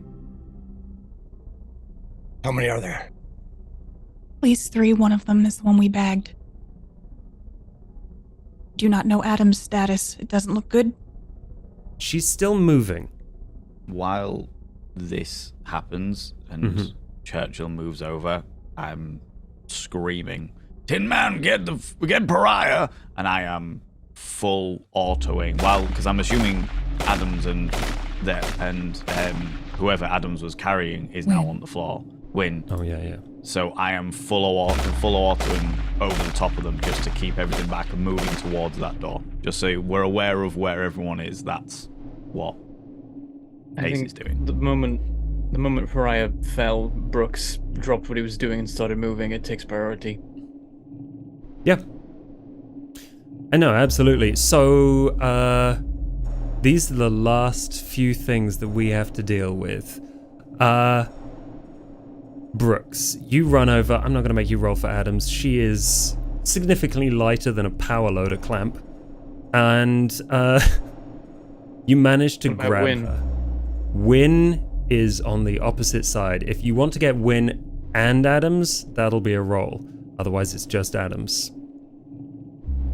Opposite side of the door or the aliens? Opposite side of the door. Adams dropped her.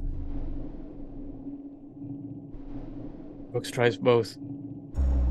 That is a mobility roll.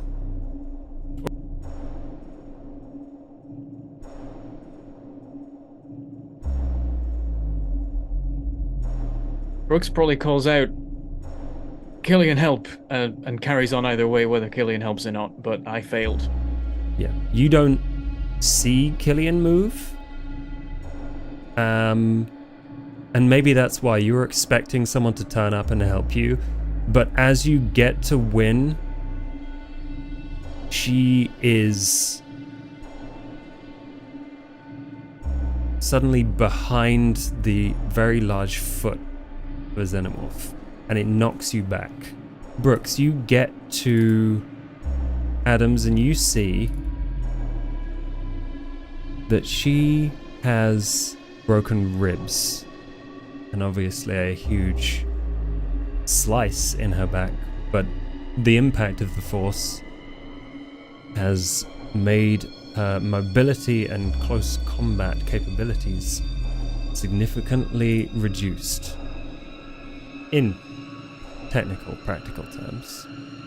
And for you, as you realize this, one of your leg servos is destroyed.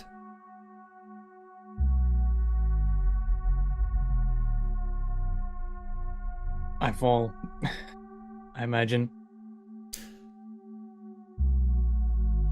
I'm gonna keep trying to pull Win out anyway. I think you see a look in Win's eye. And before you can express that she should not do what she is about to do, she slams her fist on the door control and cuts herself off from you.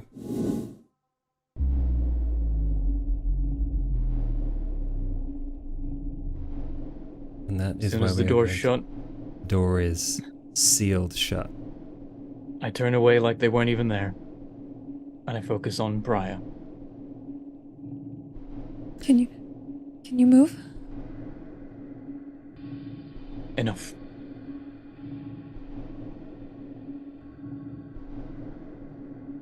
Are they in front of us? This way.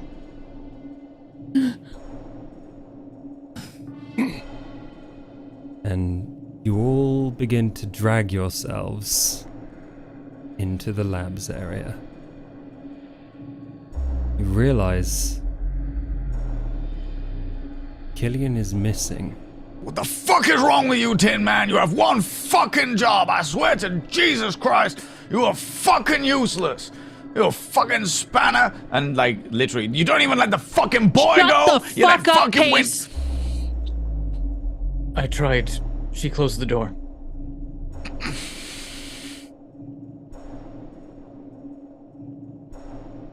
Did you close the door? Close the fucking door. I swear to God, Tin Man. Medic. So far, you've let, what? 3 people die? 4, 5 people die? What the Pace. We've all let people die. Don't fucking put it on him. Every single fucking one of us has let people die. Don't make it for nothing. It's his job to keep us alive, sir. No, We it's wouldn't not. It's fucking your be in job. this situation. You're on the front lines, Pace. Yeah, I'm very well aware when I'm on the front lines is what we fucking do, but none of us fucking sensible fucking Marines think about taking one of those fucking things home with us. We get in, save fucking people, and get the fuck out of there. But no, apparently some fucking bigwig wants a pet. There is a very loud clang on this door, and you see a dent form from the other side. All right, Marines. We're going to reconvene with the other group in the labs if we can. They're incommunicado right now, so I'm not sure if they're alive or dead. But our best bet is to group up with them and make a plan from there to get back to the ship. Our best bet is for all of us to shut the fuck up and move quietly. Like I said before.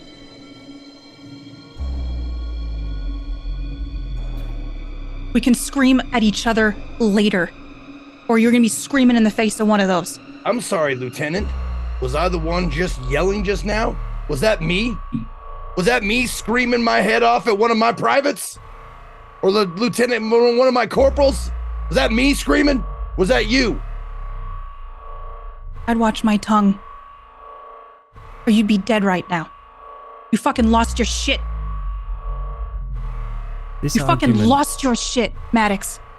fades into background noise for you, Pace. Because you're looking around, you're trying to figure out what happened to Killian.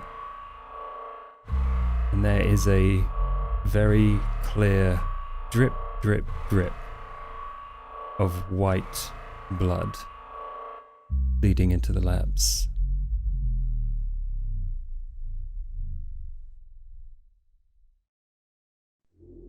Duacrima Station is a shithole at this point.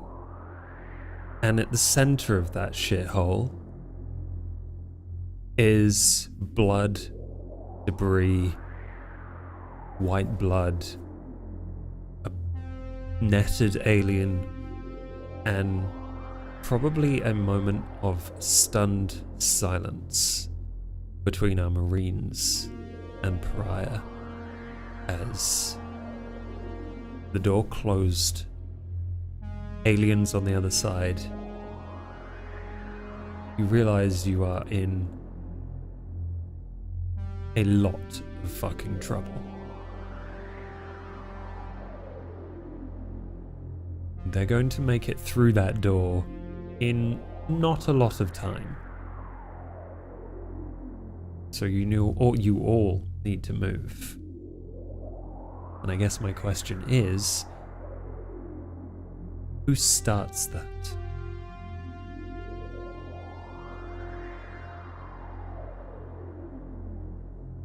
So the situation right now that we've got one alien in a net that is magged to the hull, basically. Pretty much. Okay. And a lot more aliens on the other side of a door. With Win. Yeah. On the other side of a door, that is not the way to the labs. It's the way we came from, right? It's the way you came from.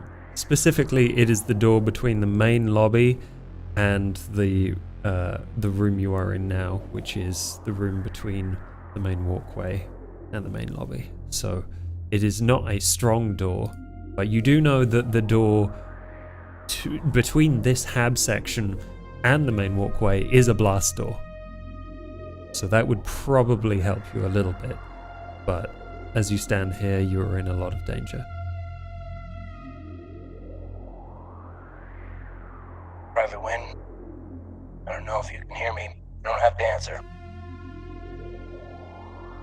But if you can, you get somewhere and you hide. We're gonna make a quick pit stop and we'll come around to get you.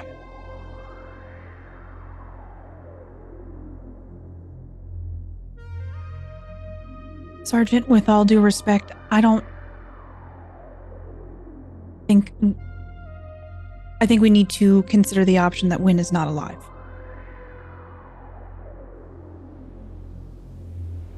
You worry about the mission, I'll worry about my men.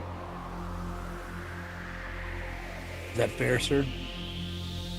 It's fair. All I just don't want you to put yourself in a situation or others where there's more casualties. Noted. All right. We did what we said we would do. We got one trapped. Let the big brains figure out how to get it out of here. For now, need a situation report. Where's Killian? I don't know whether. Oh, where's that other guy? The fucking private. Where'd the fucking guy go on your back? I don't know. I didn't see them. There was a lot going on. Sorry, sir. You actually fucking shitting me? You dragged him all the way here and he didn't. Fucking hell, Jesus Christ. Why was he on your back in the first place, Private? I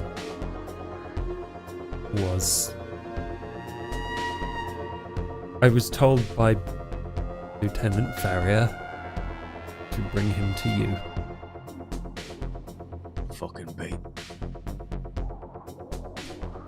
Where is Lieutenant Farrier? No. I left him in the labs. He said he'd be okay. He was with. Do we know who was on his back? You didn't at the time recognize the person, and so it's not one of mine. No, not one of yours. Sarge, we need to get behind these blast doors and shut off all the functions for the pipes before we go anywhere else. No point in having these blast doors if they're just gonna come through the fucking plumbing, you know what I mean? You are right next to the hydro tank's room, which is easily accessible to you.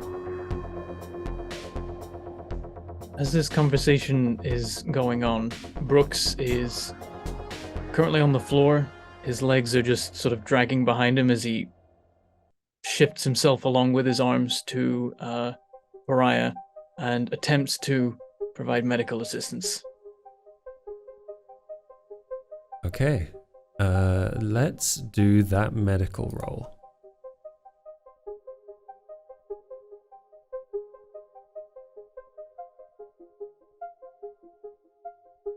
And you are propped up. Brooks manages to grab a couple of bits out of his portable kit to basically put pressure on your broken ribs enough that they don't hurt when you try and move. So you are supported enough that you can move around, but obviously, aside from that, this isn't an easy injury to recover from. It's also stopped the bleeding, but you feel like shit. It isn't as much as I would like to do, but you should at least be able to walk. It's something. Can I help you here? I think the damage to my legs might be repairable. Okay. see what I can do. Don't know much, but... I can help you with it, and I, reach down to my legs and, pull some of the outer layer aside to show the inner workings, pistons and tubes and things, and sort of assess the damage for myself and try and it's a help lot. Raya through it. It's a lot smaller than what I'm used to working on, but machines are machines. And we should be able to bypass some non-essential muscles. Okay.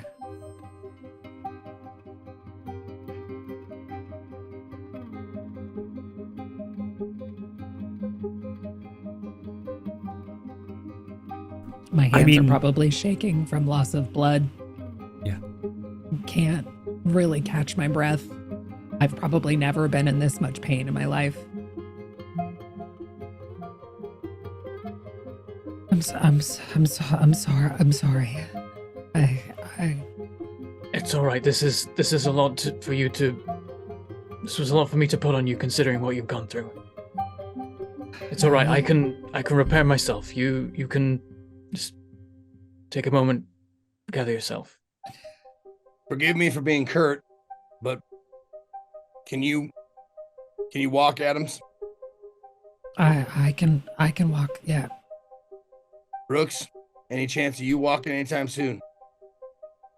I might be able to do repairs on myself. Perhaps if you go ahead, I can catch up. Well, Pace, can you help? No. Your skills don't allow it? Oh, no. My skills do allow it. You will help Private Brooks, and that's an order. After what? You want me to repair? After what he's done to all of these, my people, my friends, my family. You should be more mad at those things, and I point to the one on the ground, than Private Brooks right now. Private Brooks is the only chance that one of your only other friends will survive, including yourself.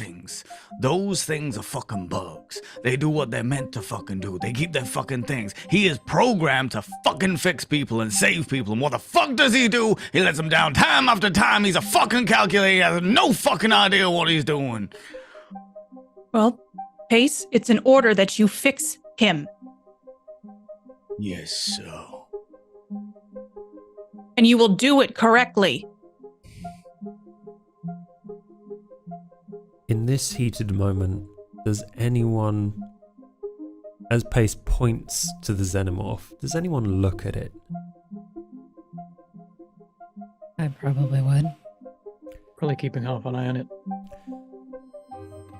Anyone that does look at the xenomorph notices that it reflects all of you, pointing and shouting at each other, gesticulating in its shiny dome, and if you had to put a human expression to it, it would be a self-satisfied smirk.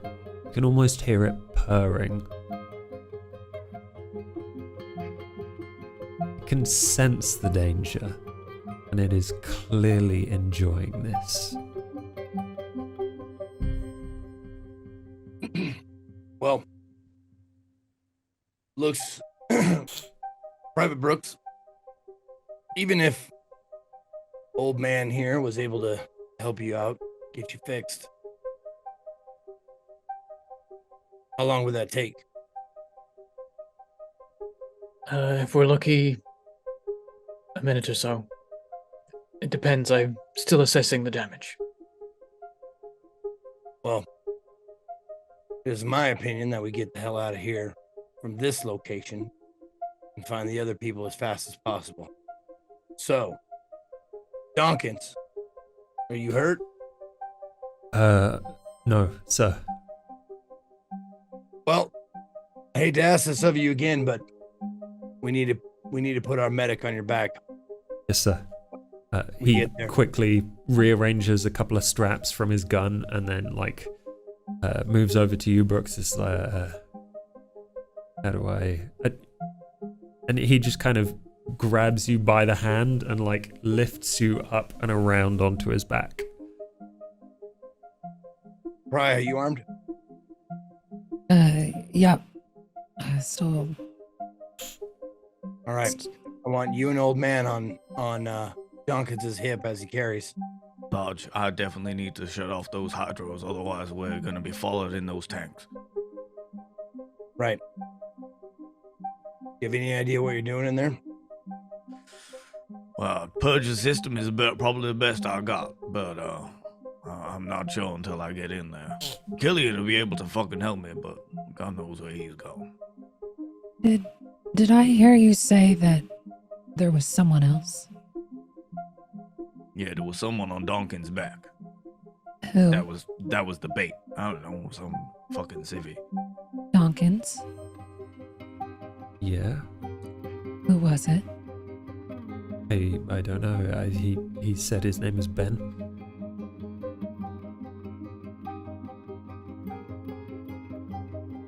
Fuck. Fuck what? Who's Ben? Ben's the reason that this was locked down.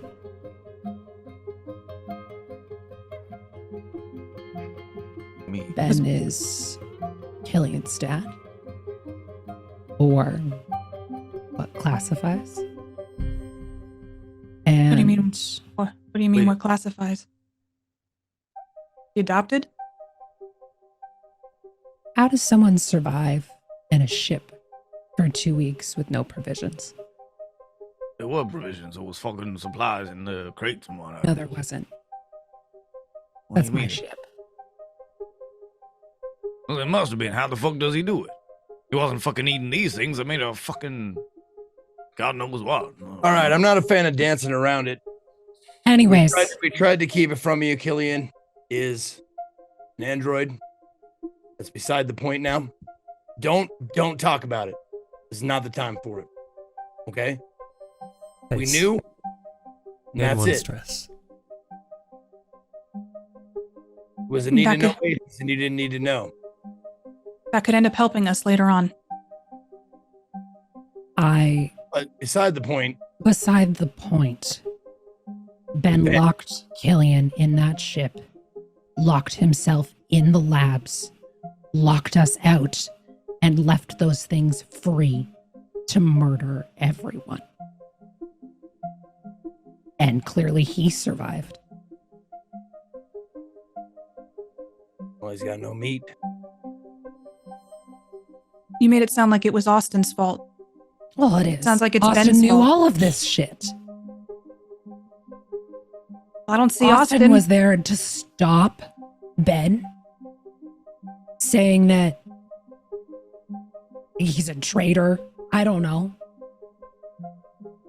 Trying to blame it on Ben. But Austin knew all of the shit that was going on in these labs. So yeah, Ben might have been the thing that dumped the bucket down, but the bucket was ready to be tipped. Seems like everybody here maybe pushed a bucket. Let's talk while we walk. Old man, Dodge. give you permission to check out the hydraulic valves. Thank you, Sarge. Rest of us are going to go to lab storage like we planned. You stay in contact, old man. You see anything, you hear anything, you get the fuck out of there and you join us. Will do, Sarge. Everyone else. Let's go.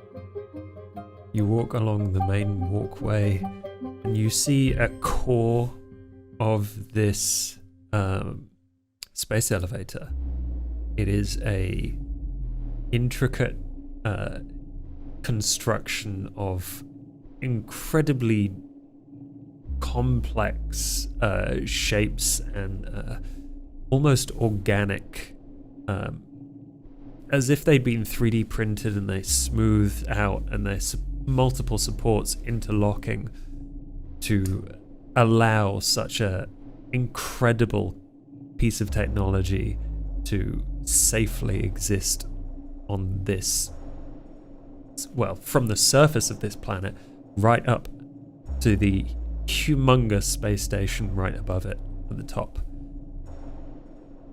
And around that, you can see glossy, damp, kind of brown-green resin, as if something had started to grow or be built over the top of all the man-made structures. You walk around this central pillar, and the further you get towards the labs, the more of this covers the walls until you are finally at the foyer. And had you not known that this place was previously a space station, you would assume it was some sort of insect hive.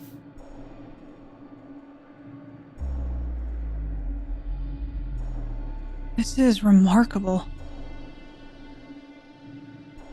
This is fucking terrifying. No, if in the right... Whoever ran in the right controlled environment, this would have been fine.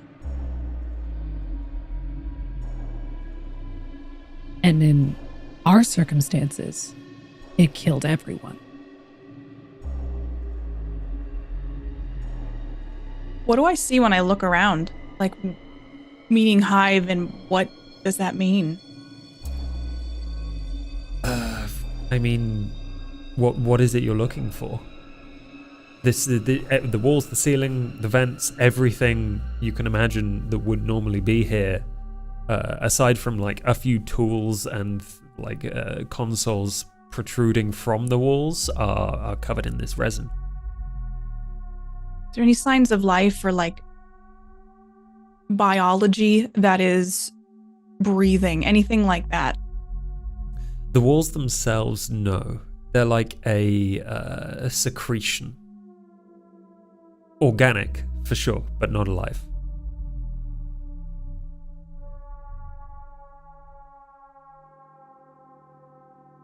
No, I wouldn't touch it. Adams? Just Yes. gonna make a wild guess here and say this this didn't originally look like this.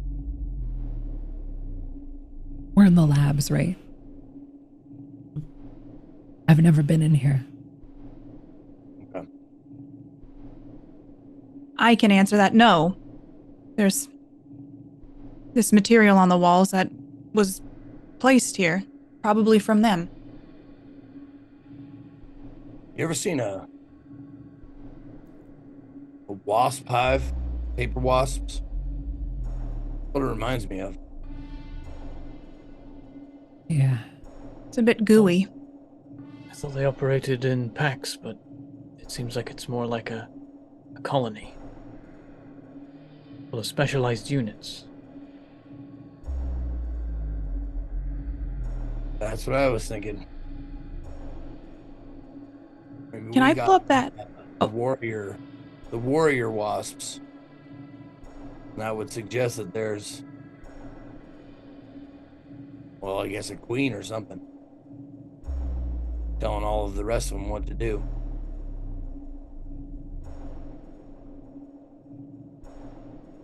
Can I pull up the map of the laboratory? Yes. What are you looking for? I know there was a secret area I found. What's the path to there? So the path to the restricted area is past the offices and up either through or around the corridor via chemistry and materials. Okay. You assume. But it's kind of fucked in here. Walls might not be in the right place. There's definitely a shifted topology in here. Dawkins, Yes, sir. You came from the other group, right? So you can take us back there. Tell us which way to go. Yes, of course. They actually went to the labs. The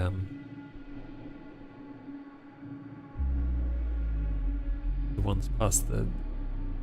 He points to the map. The ones at the bottom. It's you seem Past to be the looking admin for office. something else. They would, yeah, past the admin office. All right, then that's where we're heading. Um, You got an eye on that motion sensor? Yeah. I'm longingly looking at the restricted area as I switch out my hands to the motion tracker to see what's going on in this specific area. yeah. So I think you look and you see a singular. You see a couple of different things on the radar. They're difficult to discern because of your modifications, but there are definitely things happening in lab storage. And there's also something happening in one of the pipes, the water pipes, that kind of goes through the kind of lab storage, chemistry and materials area. Well, it looks like lab storage has some activity, I'm assuming from them, since a pipe looks like it meets up there. That is also the area you got reports of people. Do I see any dots on there that I can distinguish are people? You can't distinguish them, but they could be people. There could be people in there too. I can't tell. Are you getting sorry. Are you getting any readings from the direction we're going? Yeah, down by the lab area, like the two lab. Is there any movement? No, there isn't. Nothing. It's just. I grabbed Donkins. Look at this. The way you said to go, there's nobody moving there.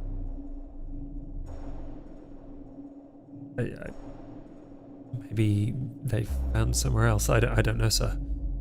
Are you sure that you didn't mean lab storage? Over here? No, sir. I mean labs. What did the lab room look like? Points at the walls, that, but also, like, medical equipment, sort of, but not, like, fancy machines and stuff, sir. Lieutenant Ferrier, we're on our way to you. You copy? You wait a little bit and you get nothing back. Lieutenant Ferrier. This is Sergeant Maddox, over. He's not picking up.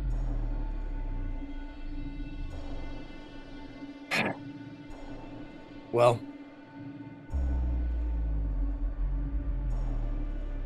He's taken time to respond in the past.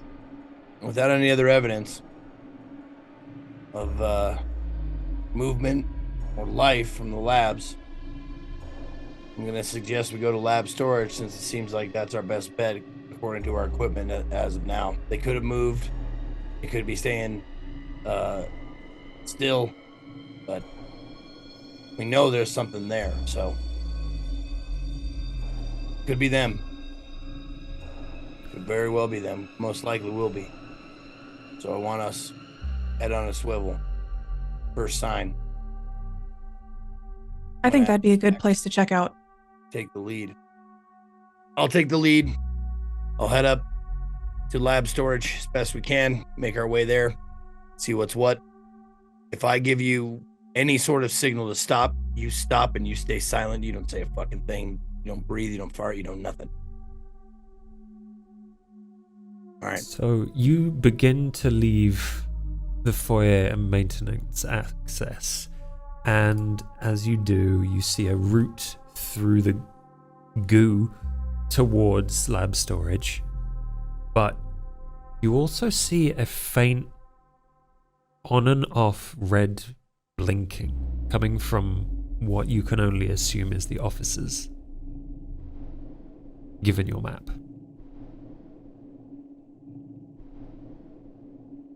On your right?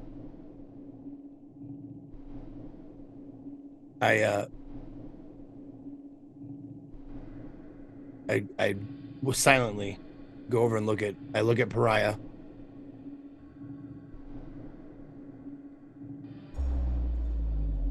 Real quiet. See a red light blinking on and off. Is that an alarm of some sort? I don't know.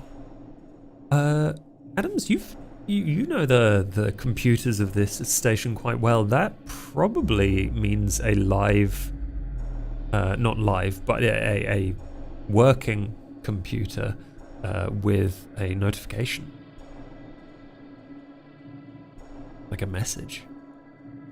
Could be something. Could have a report. Could still be working. Report of what? I don't know. I do know that 2 people came into the labs, so it could be helpful.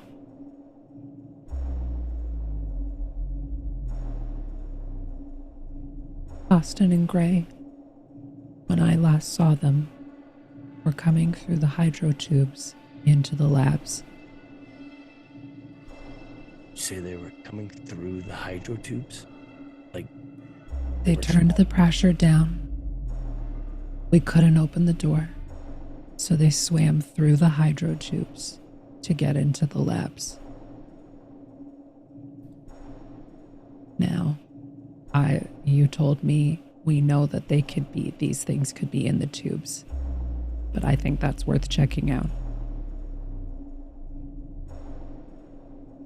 all right.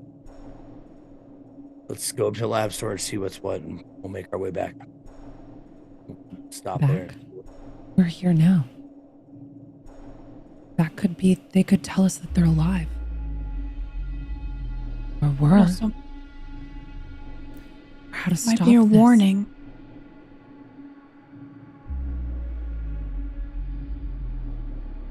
I'll also say, I can just go in and do it.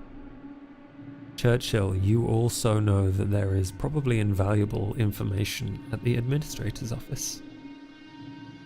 I think as they're doing this, I'm going to start slowly walking that way. I grab my shotgun and I say it's a warning. I don't know. And then I just start heading into the room. I'm following you. Okay. Maddox, do you follow them or do you wait or do you go somewhere else? I look at Donkins and I look at Brooks and I say I can't tell them what to do. One's a civilian, one's my superior. But we're going to the lab storage because that is my mission. First mission. Rescue life and see if anybody's alive. Yes, sir. Yes, sir. Okay. Adams and Churchill, you slowly sneak through a warped version of a corridor and through what you assume would have been a door that is currently reflecting the blinking light, and you go inside. Everything seems clear in here, and you do in fact see a console with a half grown over screen and the light and some buttons, and you see that there is a message to be played. I'm going to scan the room. At least I have some military training. I'm going to clear the room before I hit play on a audible message. Yeah. You make the proper precautions. In fact, you probably, you go in with your shotgun, you check the corners, you wait a little bit, you scan the room. Nothing in here moves aside from a slight drip of the walls. And should one of us be watching that motion tracker? I assume Churchill has half an eye on it at all times.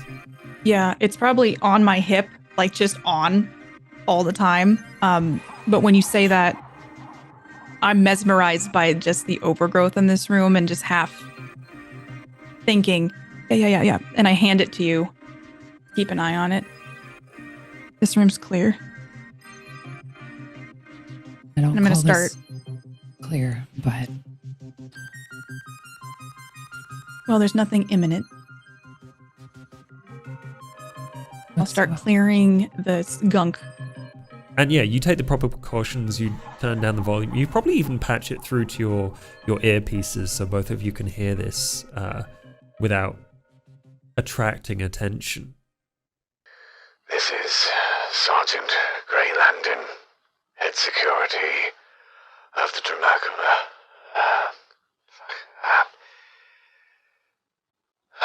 I'm leaving this message for the Marines for when they arrive. Hopefully you haven't run into them yet, but I'm assuming you have. There are a number of aliens on this station that they're not fucking cats.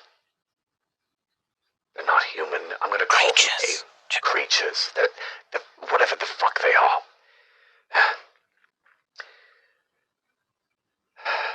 There are creatures running about. They move through vents. We don't know if they can access doors outside of the automatic ones, but they definitely can force open vents and move through them. They're fast. They're big. Maybe really, really big. Their blood is acid. If you shoot them, they will release a defense mechanism that will burn through skin that can be dealt with via strong base, baking soda, the like. If you can, keep some on you because regular medic will not work for it.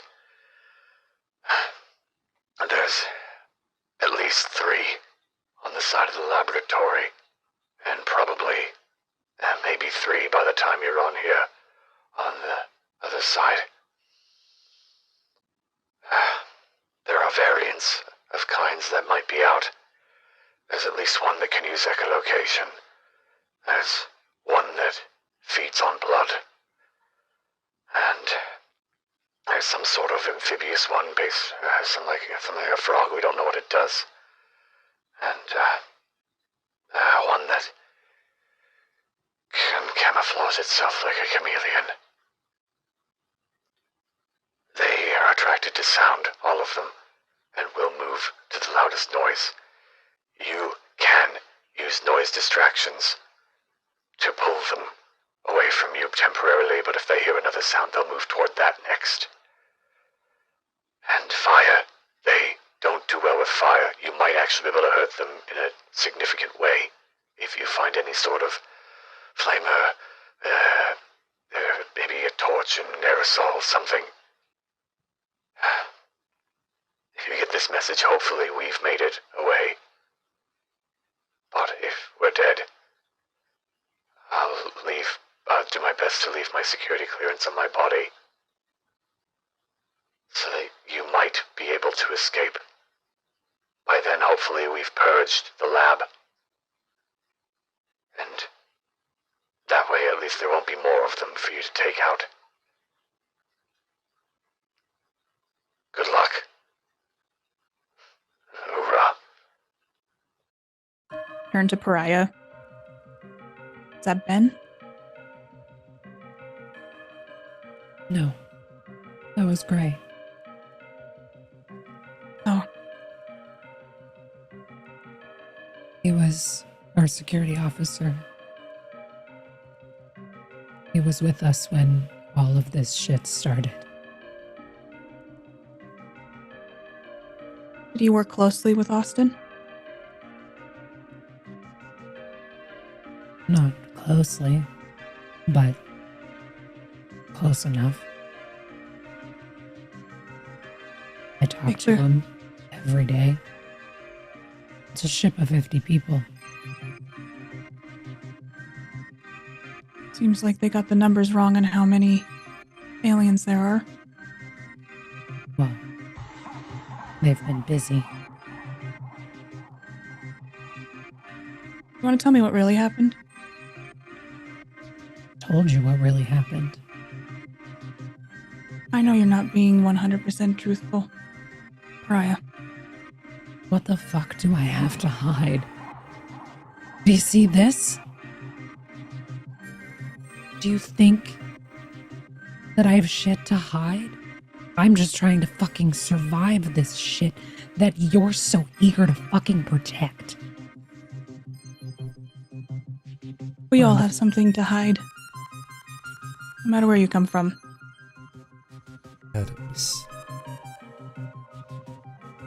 Now is an unfortunate time to notice it. The red blinking light has turned to a white, constant light, and it is now reflecting off a pendant that is hanging in the corridor. You recognize the pendant. I walk over to it.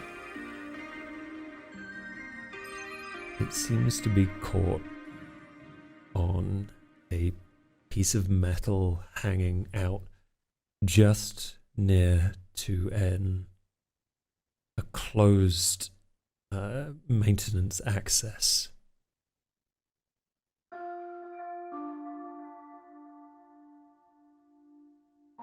How much noise would it make to open the maintenance access?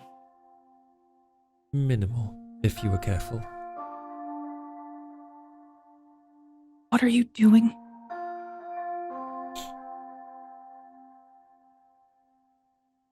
Looking for people that matter. Because it doesn't seem that your team is doing that anymore. We found you, didn't we? Yeah.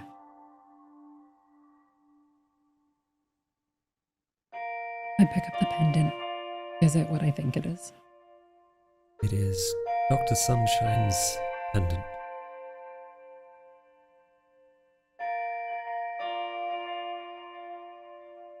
I'd like to open the maintenance hatch and peek in.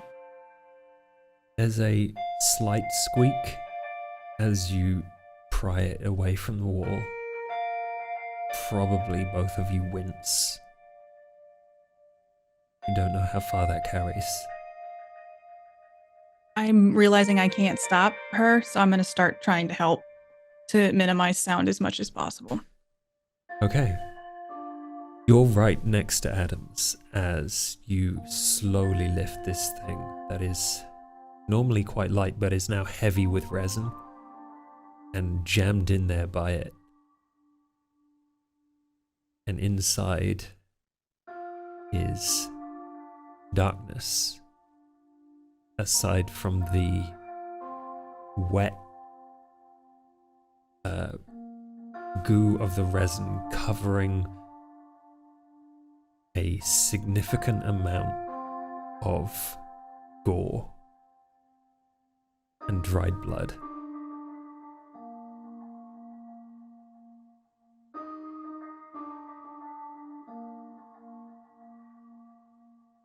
I put it down as quietly as I can and back away. Is that what you were looking for? It's an answer.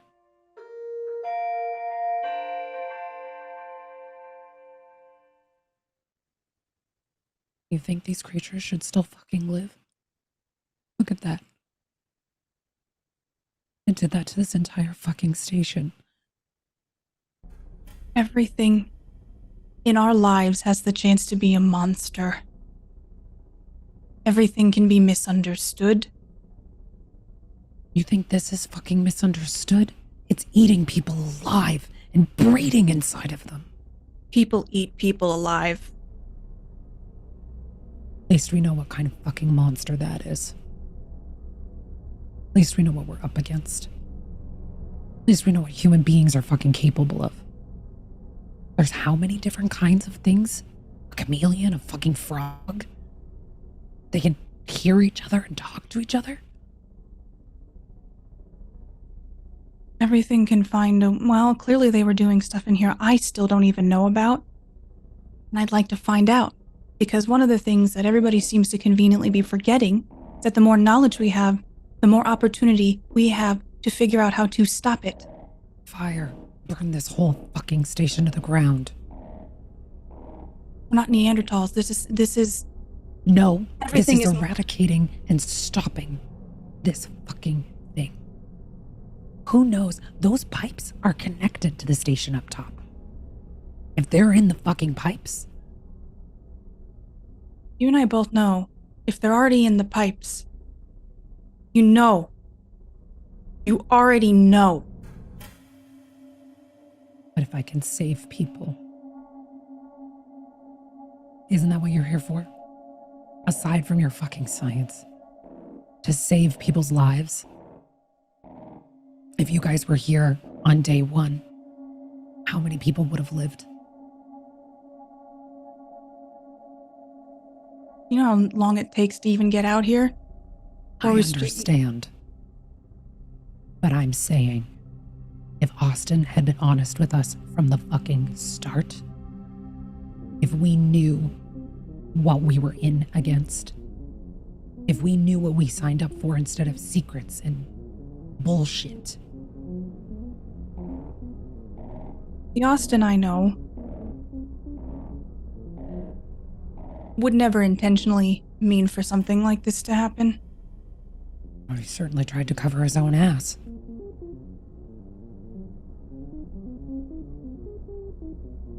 I'm just gonna look at her. You're so angry.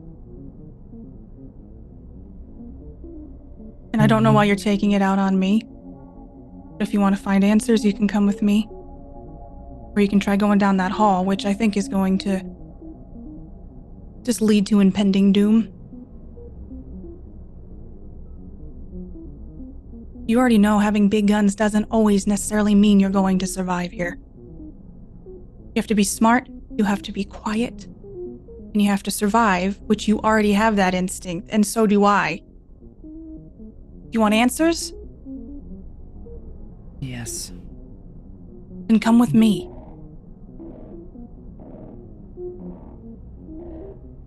I'll pull out my map, and I'm gonna look at the restricted area. Because which office are we in of the four? You're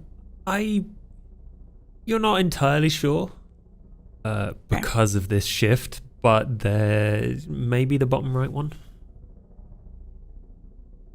Okay. I'm gonna show her the path to the restricted area. If we can get access to here, I think we will get some actual answers. Okay. We can find out who to really blame. Then we're burning this place to the fucking ground. As much as I'd like to save all of this, it could do with a little bit of trimming. I can work with that. So I'm gonna start heading down the corridor. And I'll grab the pendant as we walk past and stick it in my pocket. Pace. What's your plan?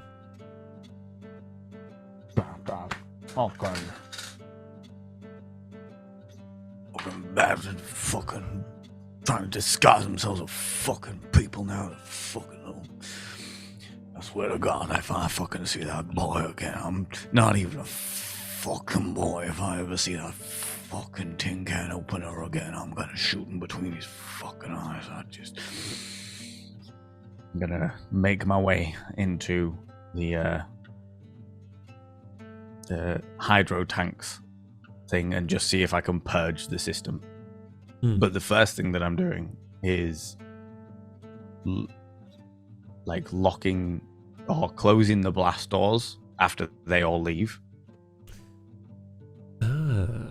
Because I'm very aware that I think Pace would. Pace would close the blast doors after they leave. Your attempt is stymied by the flashing red light of level 5 access required. Oh, fucking Christ. Right, one thing at a time, Pace. Come on now. As I walk back from where the blast door controls are, I look over at the pinned creature and just spit on the floor. Fucking bastard bugs, I swear to fucking God. Gently hisses back at you.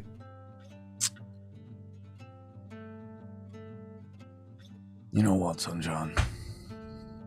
There's not much I hate more than fucking microwaves. You're a fucking close contender. Now, go into the hydro tanks and see if I can purge the system. But I am looking, as I go in, the first thing I look for is a way out. And specifically, knowing full well that they've all gone ahead, and if the creatures break through into the main walkway entrance, my routes of exit are limited. So yes, any kind of maintenance airlocks of like, I would just in the hydro tanks, I kind of assumed there would be something that would lead outside for external repairs, but I just don't know. So the reality here is that your only direction of exit is through the main walkway or via the hydro tubes themselves. You look as you're in this hydro tanks area and you see some of the direct access to the tubes has been left open. Like, you can see scratch marks. Clearly people came through this place. What the fuck? Did they fucking depressurize these?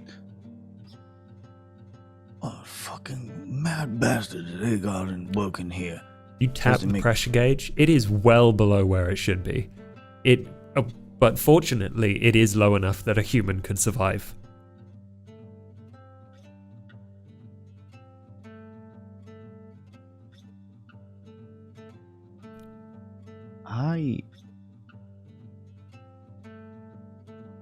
How complicated does it look to build the pressure back up again? Not very.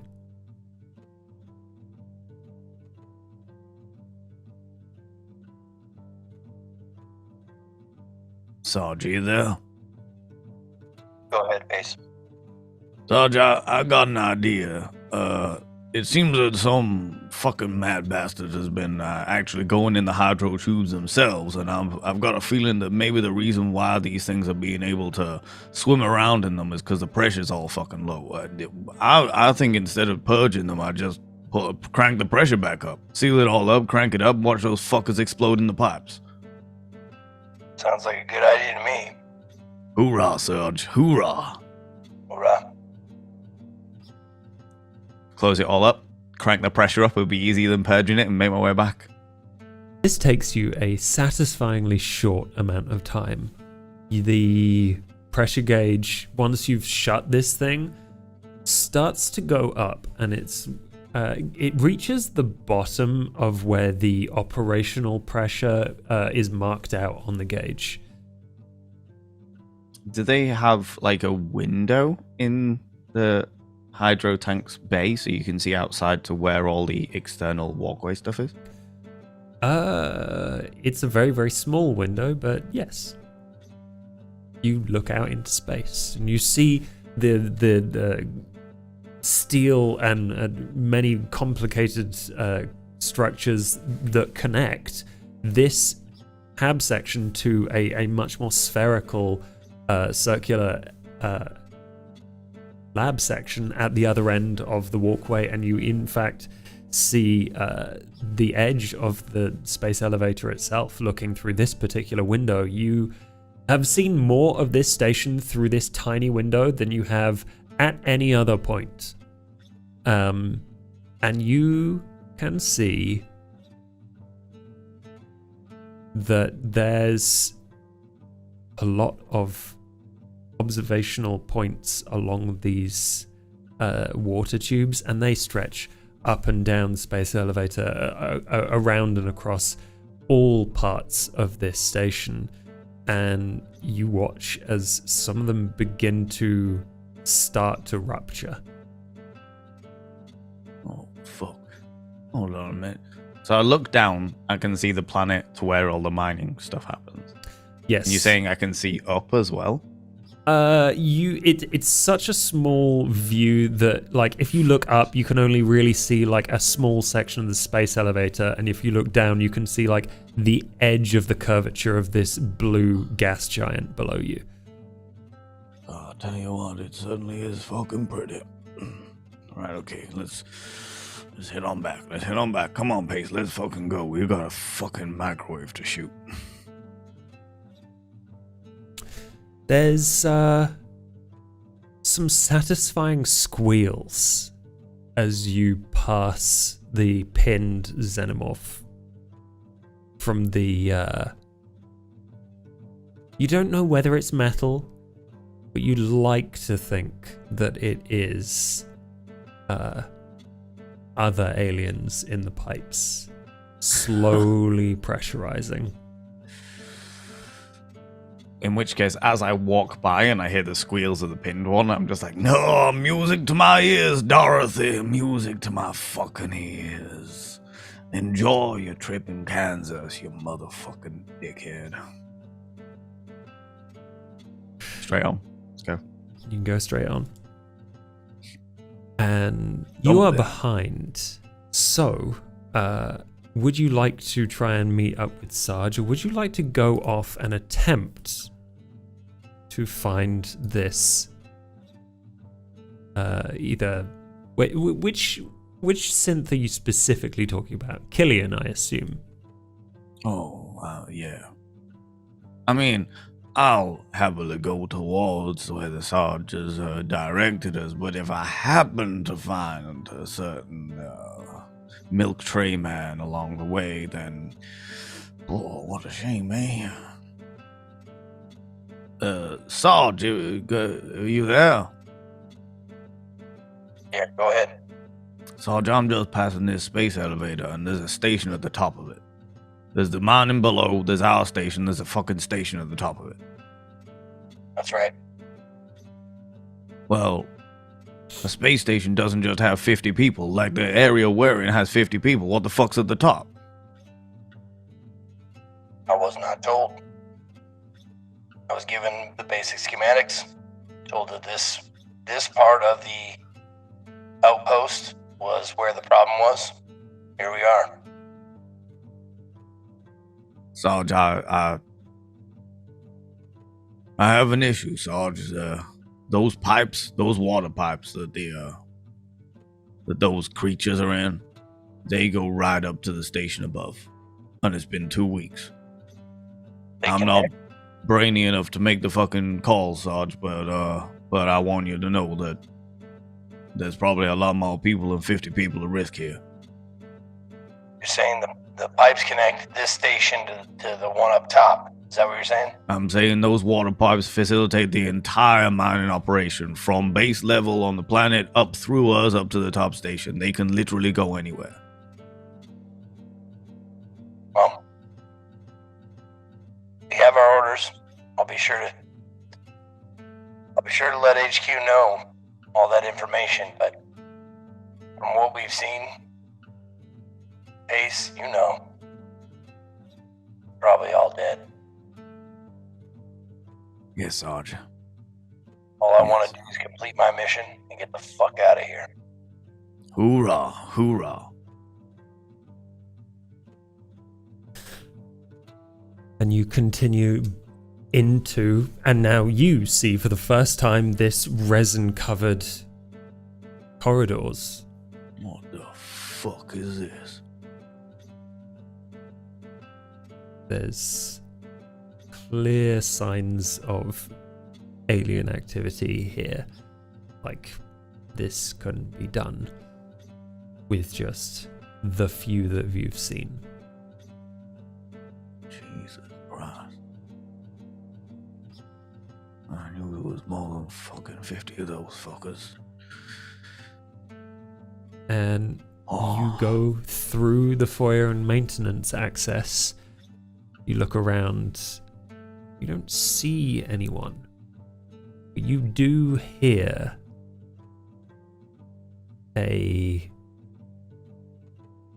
something drop at the end of one of the corridors. You point your gun and you wait. Nothing seems to come out.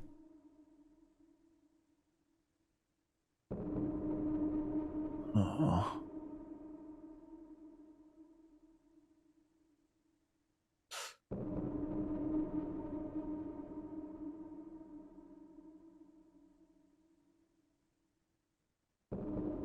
I'm just gonna take like a single bullet out of probably like, in fact, one of my lighters that I will definitely have because I always run out, and I'm just gonna throw it down the far end.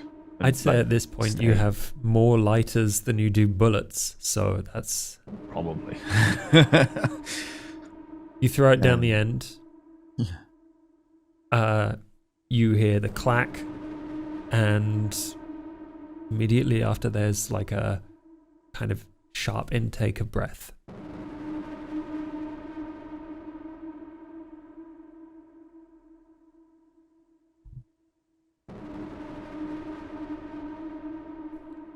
Come out now.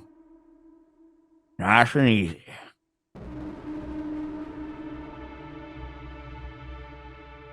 And you hear Killian's voice. Ace? Ace, is that you?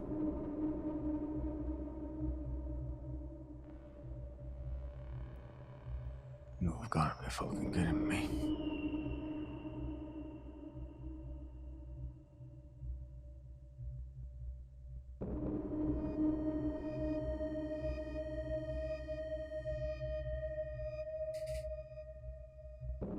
I'm gonna very, very slowly walk forward.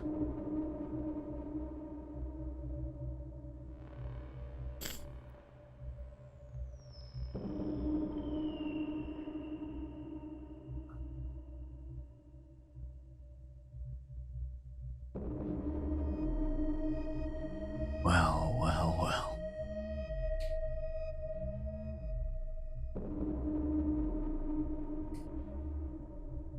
If it isn't the great masquerader, the great spy among spies, the biomechanical man. I'm imagining you say this as you're about to round the corner. Yeah. And you turn in through what was once a door, and you see Killian at the other end of the room, stunned. He doesn't know what to do. The deer in headlights look at you. He's like, I'm sorry. No, you don't get to be sorry. You're a fucking machine. Machines don't get to be sorry. Killian, You don't have fucking emotions. You don't have a fucking soul. What you have are calculations. And you calculated it would be a good idea to lie to me. Looks like your calculation was wrong, boy. You see both a cut on his shoulder, very recently clearly stopped bleeding white blood, but you also see dripping tears from his face. Oh, you're programmed to do that as well. Programmed to try and win over a man who's fucking hardened by all the bugs that I've had to squish underfoot. Every single time one of you fucking Milky Boys manages to fuck up. You know, there's a reason why I don't like you types. It's got fuck all to do with anything else other than the fact that you keep fucking up. You have one job and you're programmed to do it right, and yet, every time, my friends die. And the tool doesn't work. They say a bad workman blames his tools. And yet, these tools get to fucking think for themselves. I wasn't programmed to do anything. I thought we were going to survive together. You can't survive. You're not alive.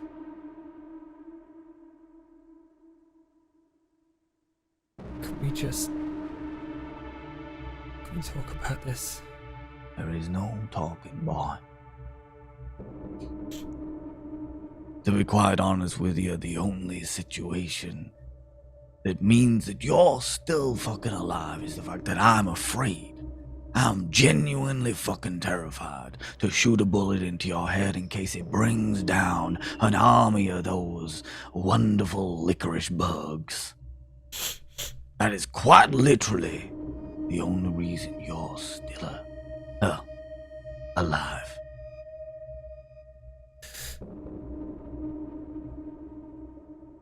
What are you gonna do?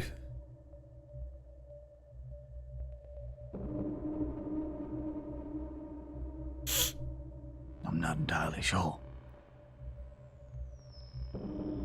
Because you see, I feel. I feel too! You don't fucking feel a damn fucking thing. The next time you say something like that, I don't give a shit about no fucking bugs. I'm gonna shoot you in the fucking head. I feel the pain. So, at this point, you feel horrifying pain on your kneecap. God! As you raise your gun, you feel something go in your kneecap, and the shot goes off into the ceiling. Killian scatters. God damn fucking merciful. You look at what hit you. There is a man lying on the floor with a metal pipe in his hand.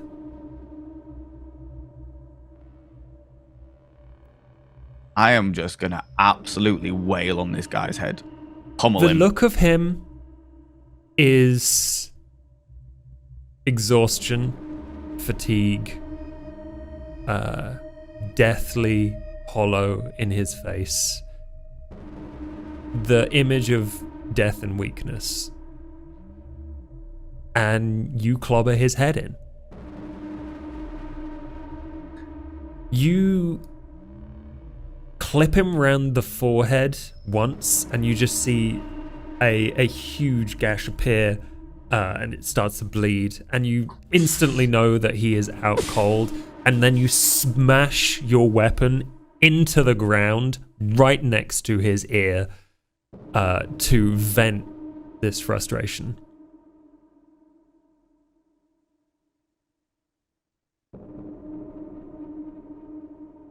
Boy. If I could even fucking call you that. You managed to get away, which is very lucky for you. Do not let me see you again.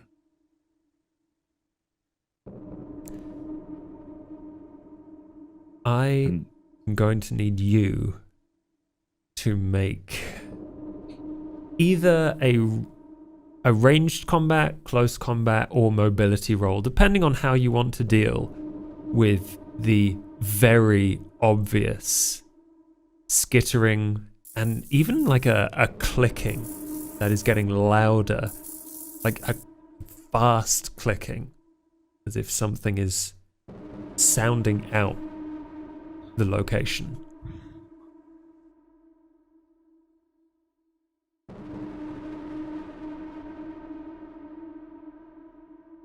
You come around and like you see this Xenos with a huge structure on the side, kind of holes that come into like curved ribbed shapes along the side of its huge dome that are a horrifying imitation of bat ears. And more so than the others, you can tell that this is not looking at you.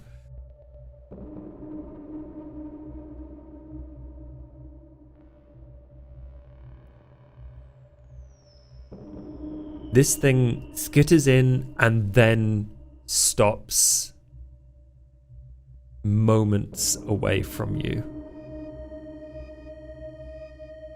And it gets really close, turning its head this way and that. And I feel like the automatic thing that I did as close combat was to pick up the pipe that I was just hit with. And so I'm just sort of freezing. Like once I've dropped all the ammo, I'm just like in absolute standstill.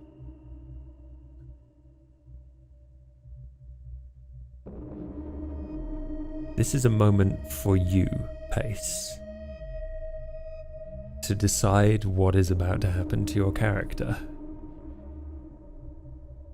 The xenomorph opens its mouth and you see more silvery translucent teeth open inside of that and slowly reach out as it brings its face, twitching left and right, clicking close to yours.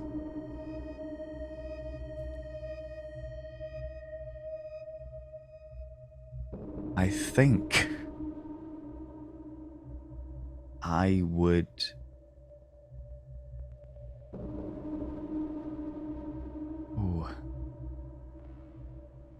think I would reach down very slowly to my pack and pull out a quick weld strip that I had and whip it around its head and just pull the tag and let it fucking burn.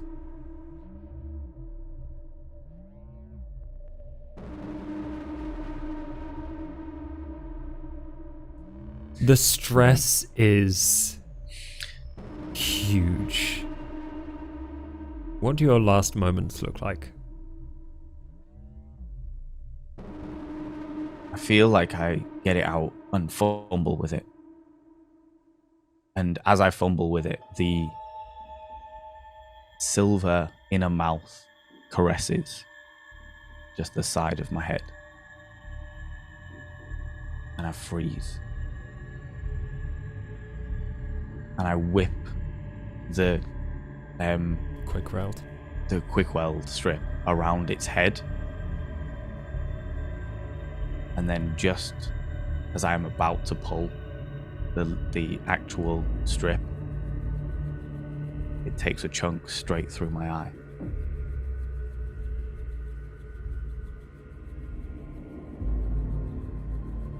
And I immediately say,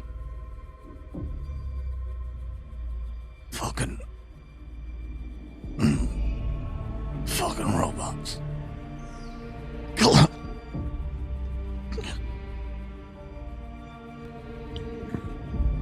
Maddox, Brooks, Donkins is your ride for now. But you are headed towards the lab storage.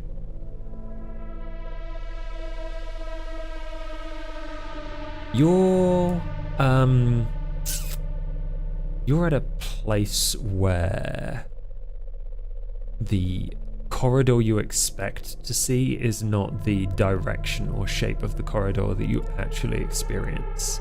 It is winding, it elevates at odd places and winds in the general direction of lab storage. You're fairly certain that you are headed in the right direction.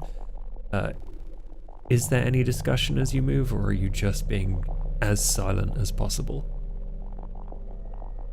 Oh, yeah, just absolutely quietly making our way. Unless there's something to stop us, we're not stopping. I'm not stopping. Brooks keeps quiet. Yeah. You arrive in a place that has shelves and various things racked up that is starting to look like a place where people are storing things. So you know you're in the right place.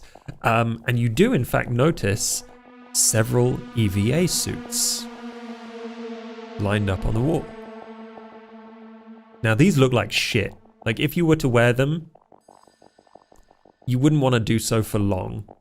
And if you got shot with them, well, that's it. But they will protect you in space for enough time to do something outside. And you notice one of them is missing. So, there must be logically an airlock nearby. It doesn't look like this is close enough to be practical for immediate, like, grab it, put it on, leave kind of situation. But this is where everything is stored, and yeah, you assume that probably somewhere in the top right of this circular map is where the airlock would be. So one of the EVA suits is missing, which means, logically someone took it and went out. Some idiot. Sure. All right, I'll make a mental note of it and proceed to the lab storage. Yes. I think Brooks would also whisper on seeing those. That might be an option for getting back to the hangar externally. My thoughts exactly. There's 3 suits. We got five warm bodies, not including you. I don't require a suit. I know, I it figured. can help, but I can survive without. So there's only 3 suits and 5 warm bodies. So, not an option right now.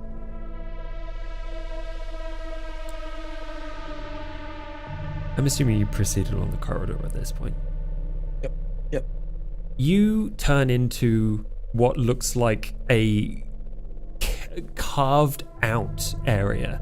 There's remnants of walls kind of hanging down where they've been like torn off at just before meeting the roof, and like parts are pushed up, bits of metal are bent, and then the entirety is now covered in resin.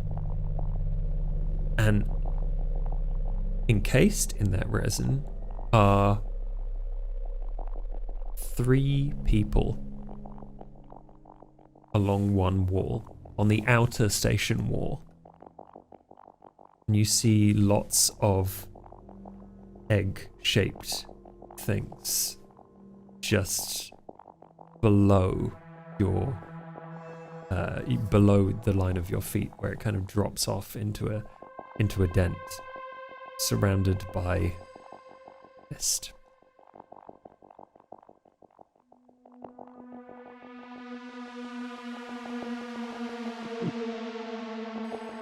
I silently, and I stop, and I signal for everybody to stop, and I silently look up at the the bodies that are encased in resin, and does it look like they're moving, breathing, alive, anything? All of them look like they're alive. One of them is Lieutenant Farrier. The only thing that you detect is a slight, very slight movement inside these eggs. In fact, they are semi-translucent or transparent, sorry, on the outside. And you can see like a huge black dot in the middle, suspended. And every now and again you see, in a couple of them, it twitches.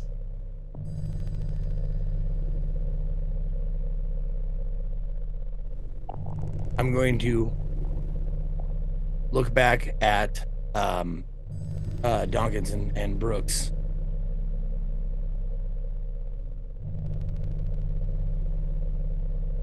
I go, very gingerly and quietly, and trying not to touch anything that's not floor if I can help it. Or excuse me. Yeah, trying not to touch anything that looks like resin or whatever, and make my way over to Lieutenant Farrier. Maddox, you get up to him and you see that he kind of rouses at your presence. He looks cold.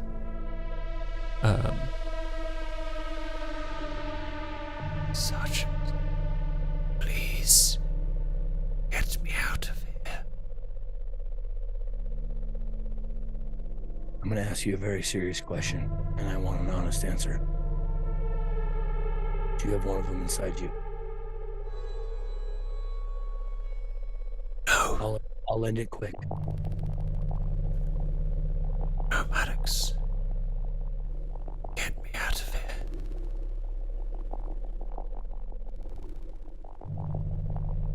I'm looking at his abdomen, despite his words.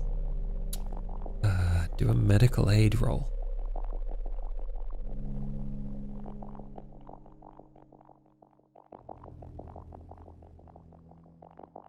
He is lying. You can see bruise marks on his neck and face and mouth. Subtle, but they're there. And I was gonna look back at Brooks. And that's what I do. I look back at Brooks. I think... And I give him this. Brooks hesitates because I think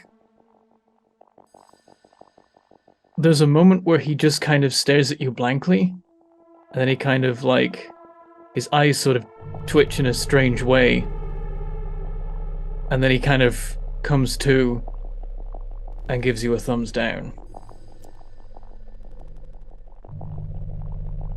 At this point, off in the distance, you hear firearms go off. Very distant echo. Now, I've been in the military a long time. Is that one of ours? That is one of yours. Who would be carrying that who would be responsible for that kind of ordnance? Sounds like a pulse rifle. Adams had a pistol. Churchill had a shotgun. That would have been Pace. God damn it. I'm walking backwards the way I came. I look at Lieutenant Farrier. You know I gotta do this. Get me out of here. This is an order. Back up. I don't even answer. Back up. Back up.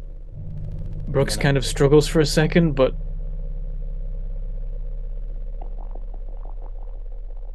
I think he manages to regain control. Back up. And as soon as I'm able to have like all of the eggs and all of the resined up people, Tammy's gonna talk to him. Maddox, follow orders. Maddox, put that down.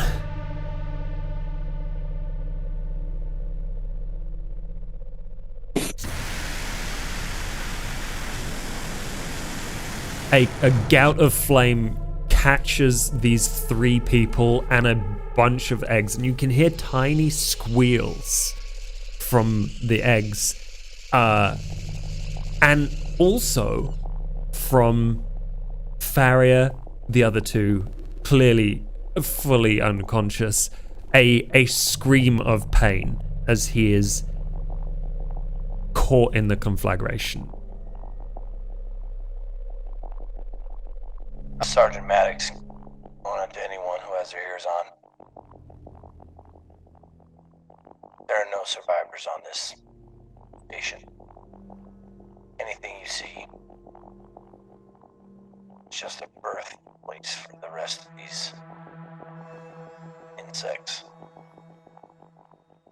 We're making our way to the LZ. We are getting the fuck out of here. Over. Churchill. Not all of these eggs been burned. You can see a little shudder. You have experience in biology. I'm gonna look at Pariah, kind of just giving her a knowing glance, because we just saw Maddox do that. Everybody can be a monster. On everyone's radio, you see it. You hear a flustered. Oh my God, Sarge! This, Beckett. It's Beckett. It's Beckett. I am on the transport. I managed to get everything fucking working again. I'm on the transport. We are not making the way to you. Everybody hear that? We are. Make your way to the transport. We are leaving. That is not a good idea. You need to find a place for me to dock up, because what was the docks is now a gaping hole in the side of this station. I'm sorry, say again. You're on the transport, but I am on the transport. I am in space. It is heavily damaged. Finally managed to get everything fucking working again. It will move. Meet us, I'll send you the coordinates from my PDAT. That's where to pick us up. I expect you to be waiting. Now, you know of an airlock, but you don't know where it is. You place your position for the private to bring her transport around, but you don't actually know where you're going to get out of this, and you are all feeling kind of fucked up. You know you can't go back where you came from. Do you want to go up and I think there's an airlock in the area I was trying to get into. Do you know? Here, and I'm just gonna pull the map up and show. It's a restricted area. It's kind of tucked away. There's not much information. I think though that there is an airlock in here. Okay. And well, you're the mechanic, right? Wouldn't you know about airlocks? If it's restricted, why would I know? I don't know, I guess. I know there's spacesuits. I know that there's ways to get on the outside of the ship, but I don't know of an airlock up here. But I'm willing to go check it out, like we were saying. Are you suggesting that it's just you and I that go? I don't know. What's the plan here? What's your plan? What are you looking for? What do you need? looking for answers and a way off this with those answers. So I guess the plan is, why don't you go suit up? I will be right behind you. I'm going to look at this map for a second. Hey, Sarge! Lieutenant? You heard what I said, right? We're gonna go get there's some suits in the hallway. We're gonna go suit up. I think I know where an airlock might be for pickup. Great. Can you tell Beckett meet us outside? Yeah. I'll get on my PDAT and I'll just send the coordinates to Beckett and my general assumption of where this airlock might be. Mm-hmm. There are only 3 suits remaining, but with a bit of jury rigging, we can get everyone out in 2 trips. Base, pick up, old man.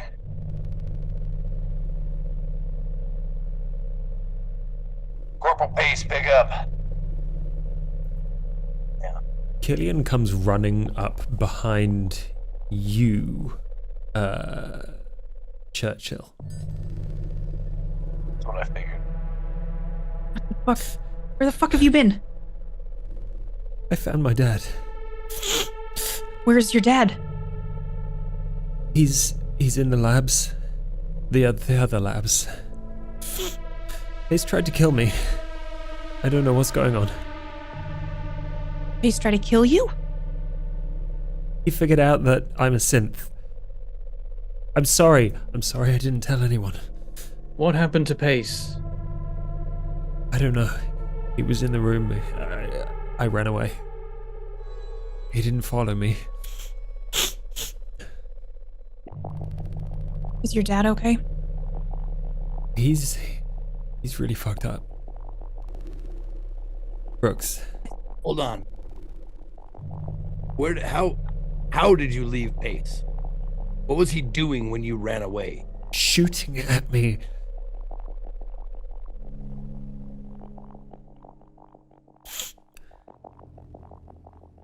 He got one shot off. That's all I heard. If I know him, he definitely would have done more. What happened to him? I didn't see. But he made a lot of fucking noise. Why would he do that?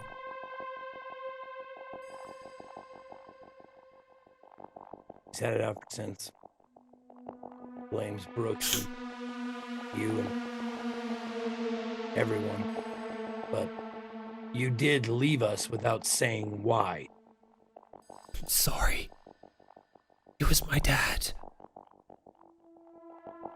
I couldn't... Save it. I don't care. What we need right now is your help. We're gonna suit up everyone that's living and breathing. And you two, I nod over to Brooks. You two can survive out there but without a suit. That's what we're gonna do right now. Looks like we've got 4 warm bodies to get out there in 3 suits. So, Brooks. You're gonna help. Brooks. My dad isn't dead. Go help. Please.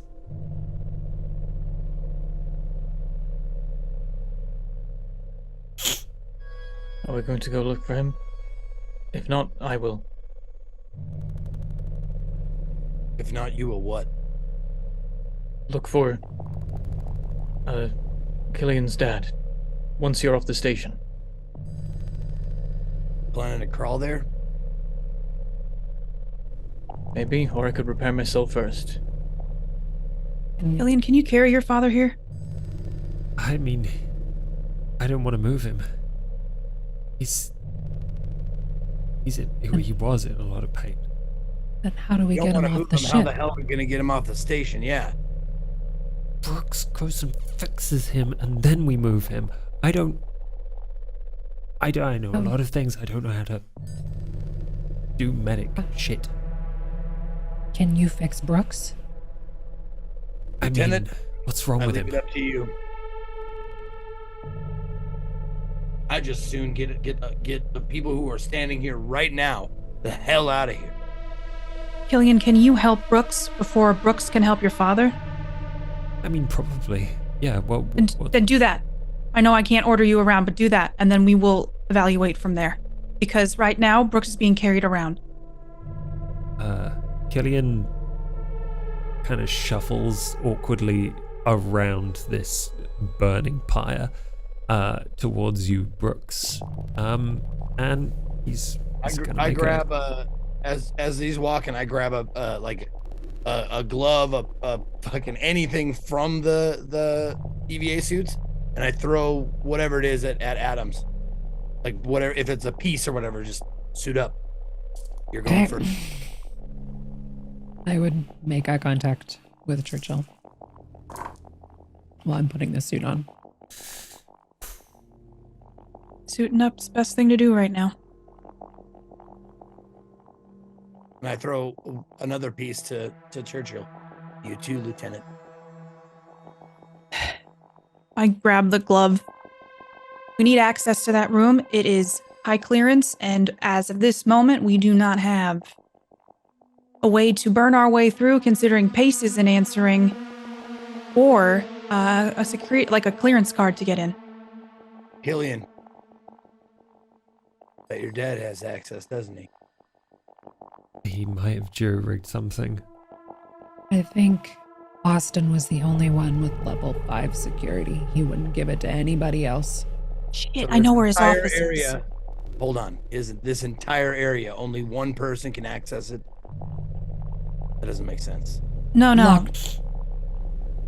From my understanding, I don't mean to talk over you, Pariah, is that this is the lab. This is where they all come and go, scientists, at least at a higher clearance. But there is this area, and I pull up the map, this restricted area that only the highest clearance could get in, and not even the normal doctors in here could get into.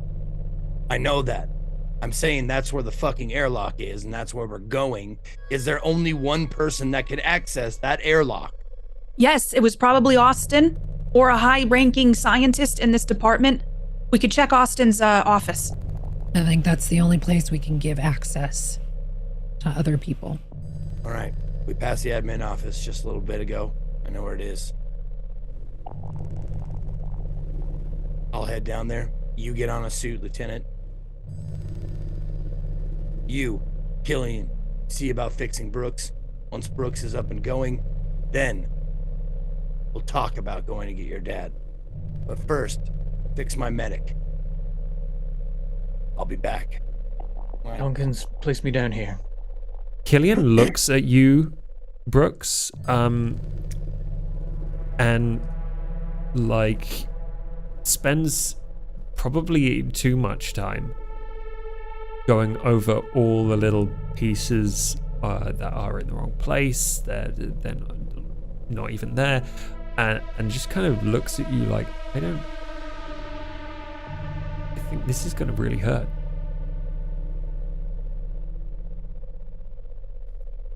Hurt? I'm going to have to pull some stuff out before I put you back together.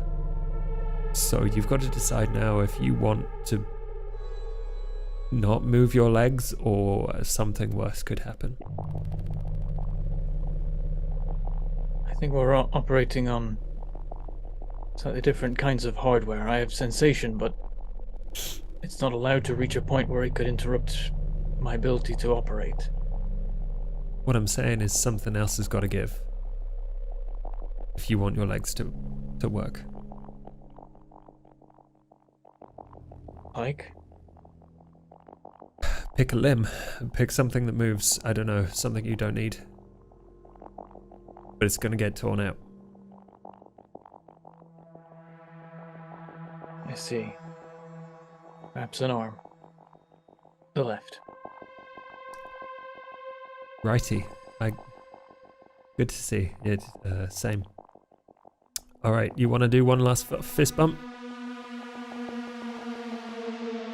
I humor him with the left. And he reaches into like his pack and pulls out a bunch of stuff. It's like, I don't know, this stuff hurts me, so I don't know what it's going to feel like on you. And then as he finishes that sentence, wrenches part of your arm away so that he can access the servos inside.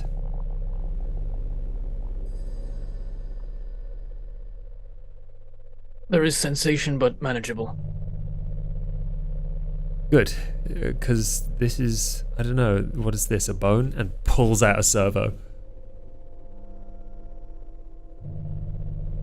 Luckily, most parts in different limbs are compatible, so there should be enough pieces in there to get both legs working.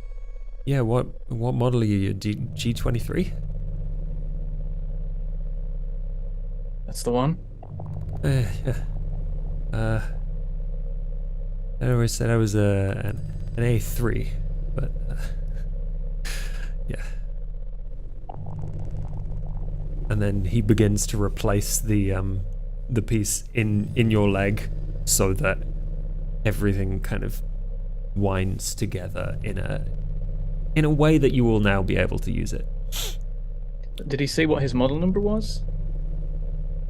He did not finish the sentence. Okay. You can prompt him. Can I infer anything about what he did say? Because he said A3 or something, right? He said his dad always called him an A3. What do I know of sort of that classification? The A/2s are an older model, given an inference that his dad might have upgraded one. But the A2s were also rumored to have a lot of twitchiness. People call it malfunctions, other people. Right. Okay, do not stand up too quick. Do not get it torn off by an alien. That's the plan. And I will sort of pull myself up with my remaining working arm and attempt to stand. I imagine certain muscles just kind of aren't working, so the movement is sort of lurching. There's a weird stiffness to it, but I'm able to struggle to my feet. Is there anything else you would like to say to Killian? You notice that he is pretty well intact. Like, he's got scratches. He's definitely been bleeding and crying. Not yet. Well, we're all in one room. Okay. But I will call over to Maddox. Seems I can walk, more or less. I have lost use of one arm, but I can work to a certain degree. I recommend that as soon as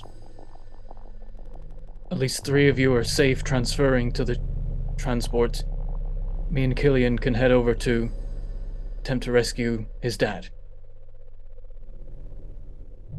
There's no need to risk human life for this last errand.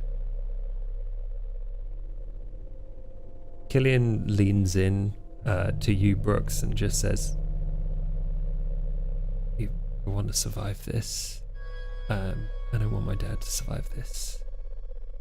And I guess all I want to say is thank you."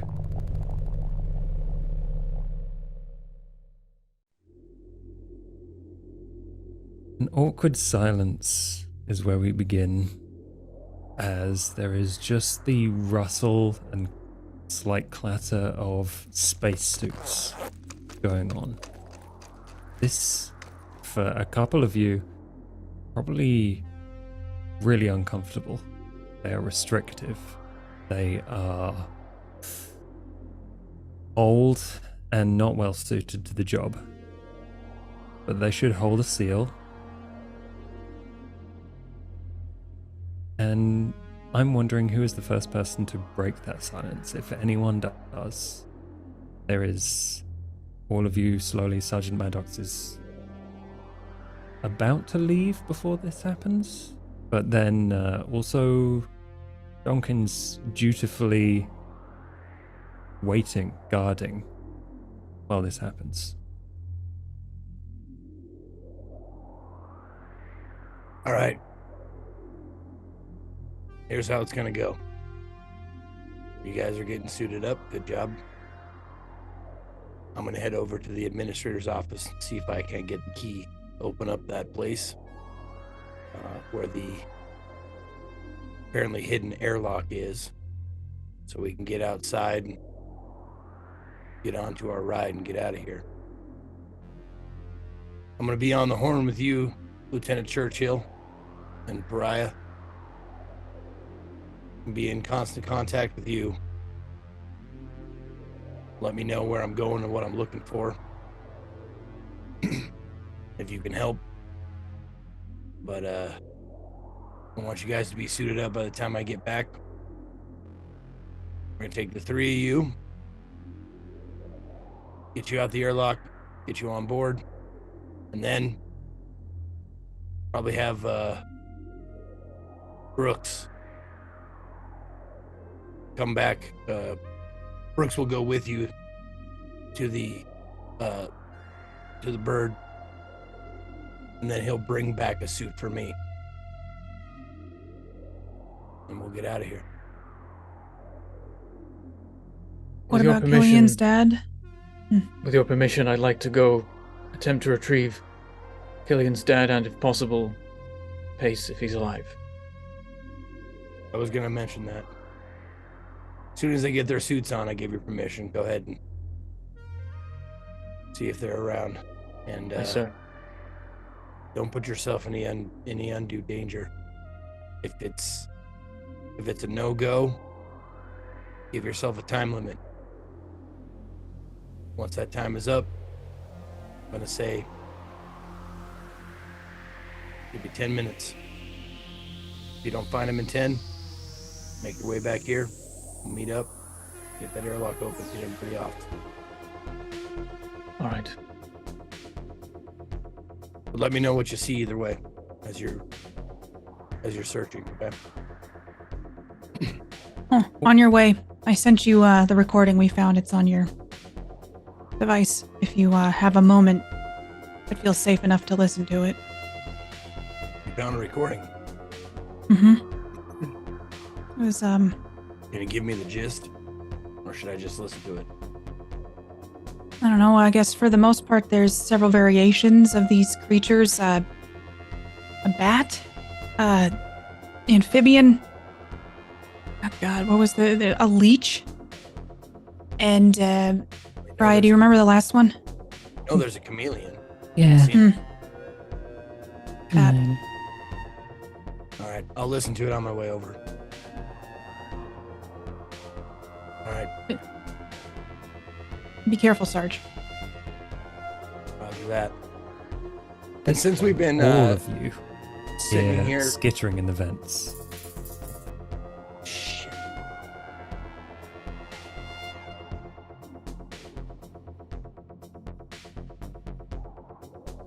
I have my orders, but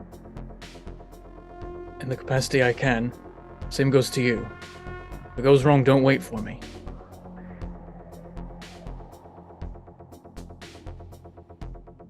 all right. At the end of the day, the important thing is that humans get out of here alive. And if they do, it means I've done my job and I'll be happy.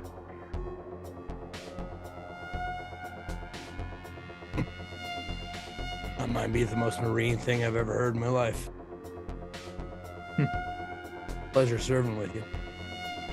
Good luck. And one other thing. And he leans in close and says, if I don't return, but Killian does, don't let him out of your sight. Roger that.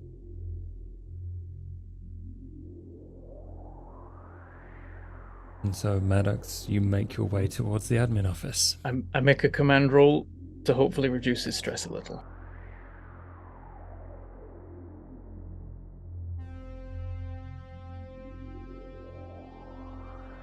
And then I think also I'm going to try and calming presence Lizzie.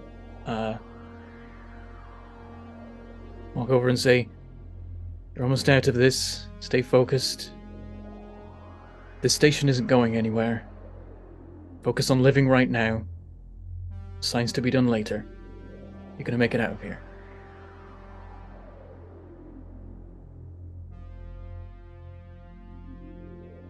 I just put my hand on his arm that's remaining and squeeze it.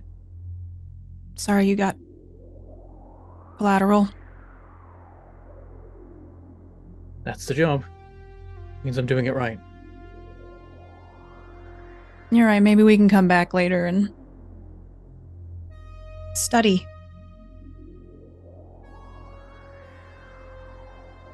I just look around at the charred walls, the goo oozing everywhere, and like have flashbacks of just the blood in the vents and carnage that we have witnessed up until this point.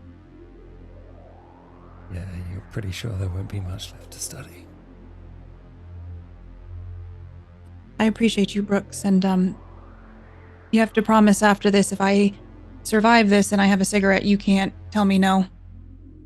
This time. You've earned it.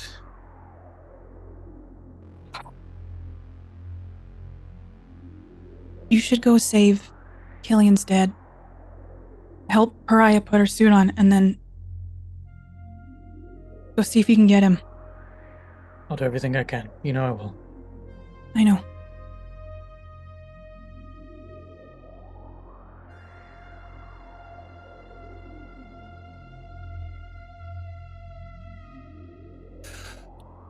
Pariah, at this point, is there anything you would like to say or do? No. I think she just looks really uncomfortable and really ready to get out of there. If there's anything I can do to help heal myself, I'll take that extra time, but it's really... You can... I could try. Have a doctor see you, or you could take extra time if you want to get stress relief. That is an option. Probably take extra time. She's moving very slowly, like kind of like almost like dreamlike state, like she's not really there, but kind of just disassociating. I could definitely try a medical. Oh, and also, Lizzie loses 1 stress from the coming presence. Okay. Yeah, I can try medical on Pariah if you like, as I'm helping put the suit on. Sure, that'd be great. Right, Brooks, assisting putting on the suit with 1 arm, says, "May I?" And like, anything you can do to help will be appreciated. now it's a slightly calmer moment, perhaps.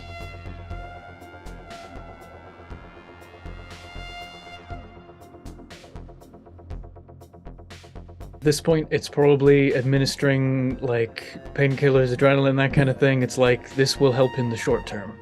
I will remind you, you have 4 doses of Never Sleep.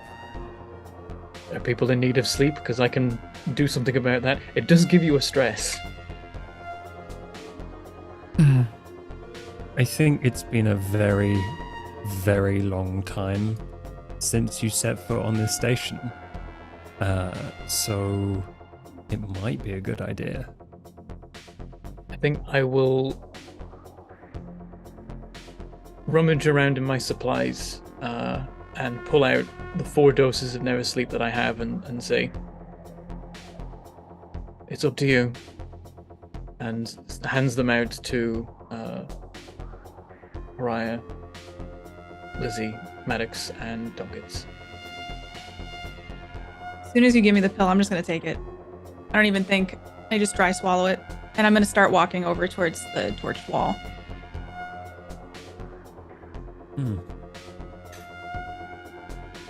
At this point, everyone has their orders and begins to disperse. But we are going to stay with Churchill.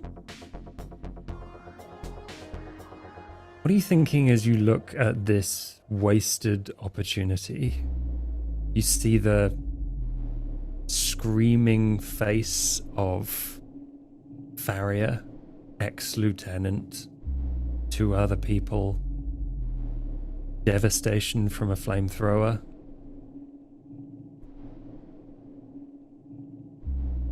I immediately think if Maddox will do this to this lieutenant, he will do it to me. And he completely disobeyed a direct order from the lieutenant. So there's like a mild little bit of like anxiety kind of creeping down my back a little bit when I see his face all contorted and burned. And then I'm just studying the wall. I'm looking at the faces of them, and my eyes trail down to the eggs on the ground. Some of them have been burnt, but I have not seen these yet, so I wanted to take a peek at the eggs. You take a much closer look, and it is a chicken egg shape with a cross at the top opening. Some of them have kind of splayed open, some of them have kind of shriveled in on themselves. The one that you saw hidden under a bunch of others in between various other burnt things that is intact currently is closed. But rooting around very gently in the burned ones, you can see a cluster of what almost looks like frog spawn.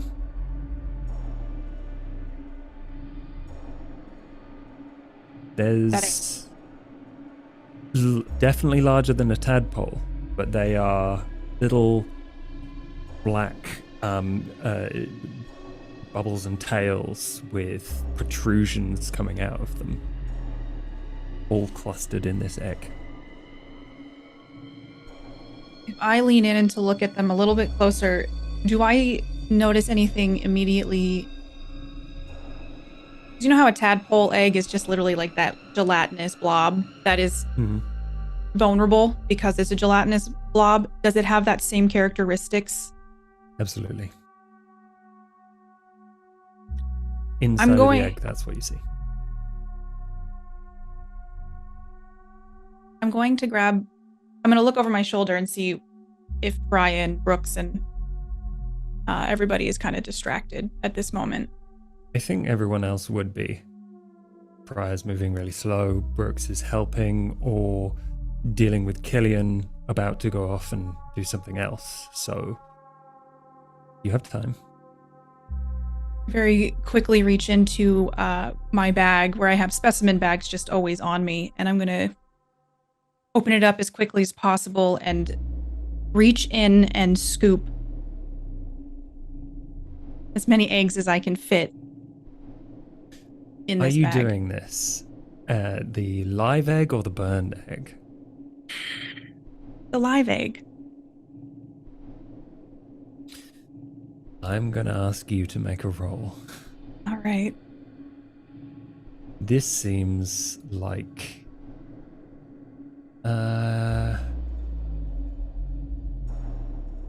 maybe the burned egg has like burnt specimen in it though, right? Like they're it does not have viable. burnt specimen. It is not viable. You might be able to get something out of it, but it's a very long shot on a thing that has been very thoroughly destroyed. Man, I don't know what role this should be, but I'm thinking you could do medical aid or mobility or... I mean, do you have a tool for this? Did you say it was sealed? It is sealed. I think as I'm reaching towards it and I'm seeing that it is sealed and I would have to pry it open and I have limited time, can I It doesn't look difficult to get in. Because the other people are there, though, I'm like nervous about taking it too long. I'm going to stick my hand in the burnt egg and I'm going to rummage around and see if there is anything viable in the burnt egg first. There's nothing.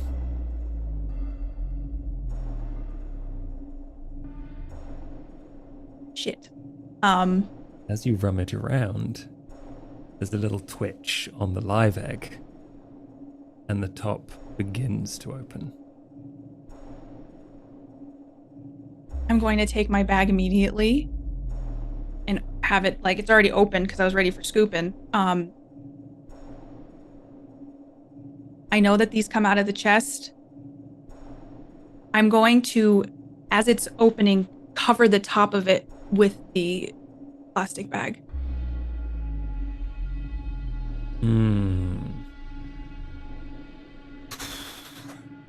I mean, I'm gonna make you roll survival for this one. All right.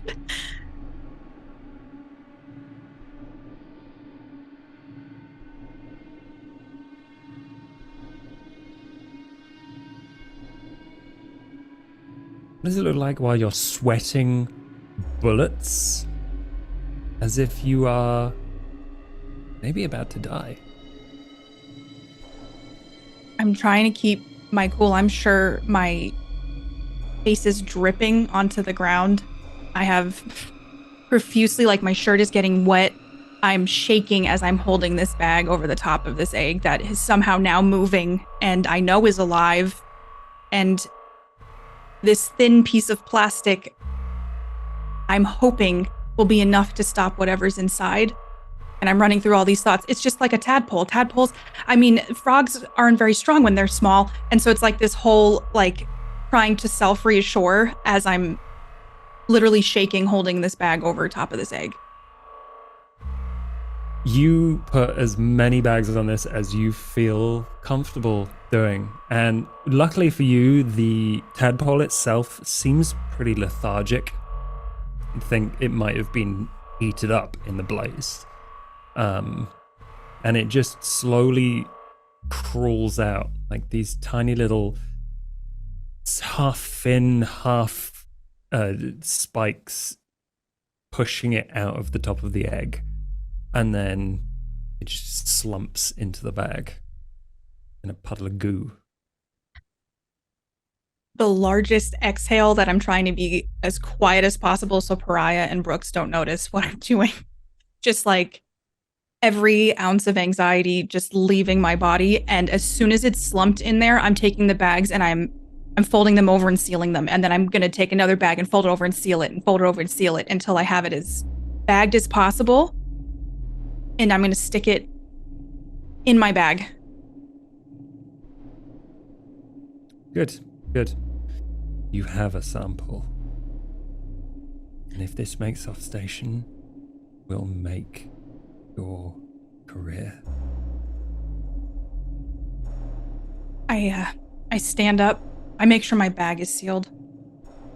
And I just kind of stand up straight, kind of just observing the wall, start taking off my jacket because I have to try to seem as like, I'm getting my suit ready. And I put on my straight face, like if I were to talk to a room full of people, and I turn around. He really torched this, didn't he? Seems like it. You have your suit on? Yep. Where's yours? You're next.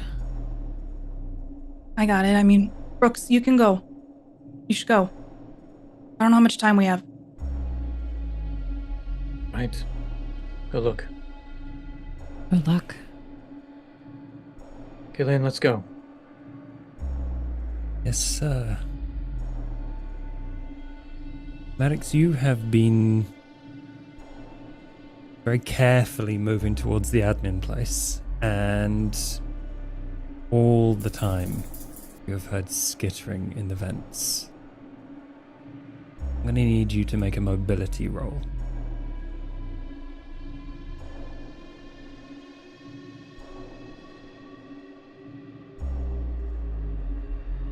Two successes. You move and you do it quietly, and I'm going to say you're pretty certain you have the way that this resin is structured on the floor, that you're confident enough that you probably won't need to do this unless something drastic changes. Okay. Yeah. So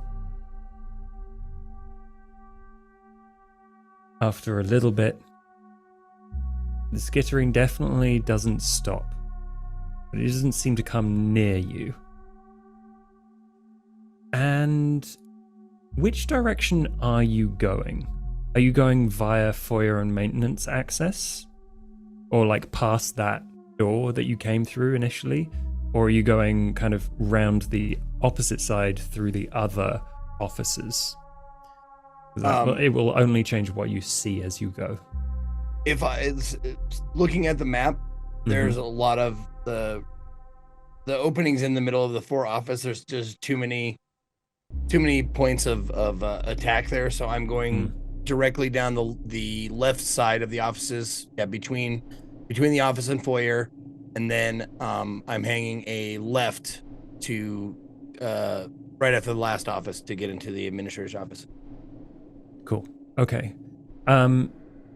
Yes, that is probably a sensible idea, especially given the change in geometry of this place from the hive changing things and corridors and all of that. So, as you pass foyer and maintenance, you notice that looking down through the walkway, the blast doors are not shut. Whatever Pace did, he did not close these doors, and you are well aware that there is not a very strong door between you and a lot of aliens. Is that alien that we magged to the hole still there? No. Some of under my breath, mag clamps are there, but yeah, and some of the wire netting, but no. Yeah, under his breath, Sergeant Maddox, I just go, can't buy a fucking break. And I look at the door, and I'm listening like for the skittering. Kind of echoing down here, you definitely hear screeches coming from the hab area across the way. The skittering is separate, and in fact, you could probably hear that there is a kind of hiss of high pressure water running through the pipes now. So you're pretty sure. Oh no, I think Pace even told you that he'd managed to increase the pressure. So the only way for these aliens to get through is there. But yeah, is there anything else you wanted to learn about the skittering? It seems like it's vents. Well,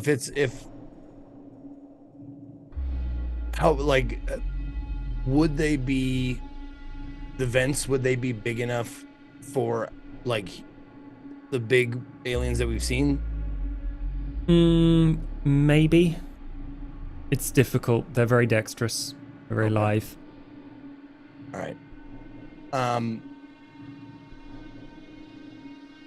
This is kind of a weird question. Do I feel confident that if I went over to the door and tried to shut it, that it wouldn't be a huge problem? It will be a huge problem. You see that there's a flashing like level 5 access required, but you know where you can find that, so that is good. Okay. Then I will bypass that for now and keep going, I guess. Nothing else I can do. Listening to the audio, you learn, like Churchill said, about the variants. You learn about this person, Landon. Landon was here.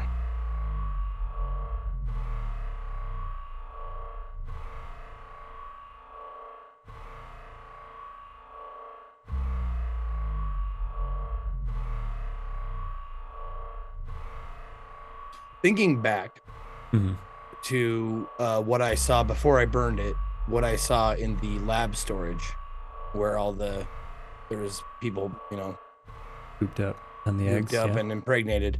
Can I recall seeing Landon there?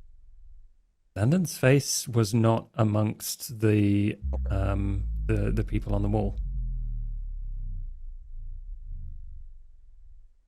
said you could find his security clearance on his body, but he didn't say where his body was. Can't really plan where you die. Not here. Is there any way to ping his like locator militarily or no? You could probably find that at the admin office. The administrator's office is probably something that that you'd be able to do. Okay. Yeah, and after a bit, you arrive in there. It is, as everything else is, covered in resin, but you can tell everything in here was way fancier, even under this crust. Churchill, I made my way to the admin's office. I'll let you know what I see. You got in, okay? Say again? You were able to get in? Oh, I assume he. Yeah. Yes. Oh, yeah. You're inside. You're inside. Yeah. Door was open. Okay. Let me know if you need anything. Roger that.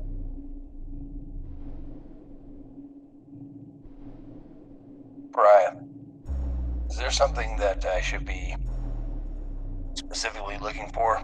A key card or something like that? Or should I just try and open it from here? You should be able to get access clearance on a system. Okay. I'm gonna need you to walk me through this. I'm not really experienced with tech like this, so. I don't know. Alright, I'm in front of the monitor. Okay. What do you see? There are some lists of information that's clearly been looked up during the crisis. It's kind of flickery, but yeah, you just see a very basic interface and a not passworded, but a secure kind of thing that's like it's already logged in because it's been used and just not logged out. But finding it will be difficult in the mess of whatever they were trying to do while they were here. Do you see a list of people on the station? Can you bump my access up and just use me? What was your level access prior? 4, right? At level 4, yes. Yeah, you can pull that up and you see the access level 4. That's not enough for the door. That is probably enough to answer one of your questions, which is there any sign of Landon? And the answer is no. Any sign of Landon at all on this station? But that. Oh, okay. So we went through the process of like checking, like pinging him basically, and there's no his signal's not here. No signal. That could be anything. Hey, Sarge. Is there a way that you could check logins or I'm trying to get a beat on his final location. Is there a way that do your doors or consoles, do they keep a record of when someone passed through or logged in or anything like that? You could probably do that. If Sarge plugged in his PDAT, you could probably get remote access and do a roll yourself instead of him having to do it. Plugged in here. You go ahead and take over from here, Pariah. Okay.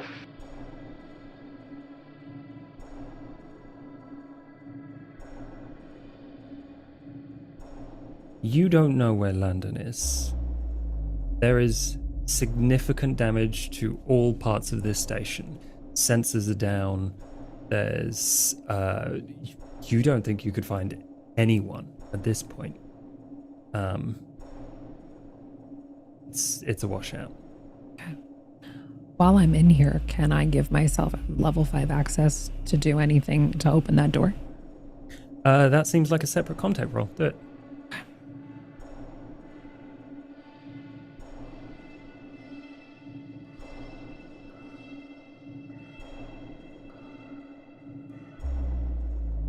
the best you can do is release the door that gets you to the airlock. Okay. But it's not so much a unlocked as it is you've fucked with it, so it's going to be difficult getting out. So you have a way out, even if it's difficult. But go ahead, tell her, Priya. Would have given me fucking access in the first place. Yeah. Churchill, if you want to try. Yeah, I mean, I have a little bit of skills in this. I don't know, maybe. You try. I used to see Austin mess around with these programs sometimes. Yeah, well, if he'd given me fucking access in the first place, this wouldn't be a fucking problem. With all due respect, I don't believe you had clearance.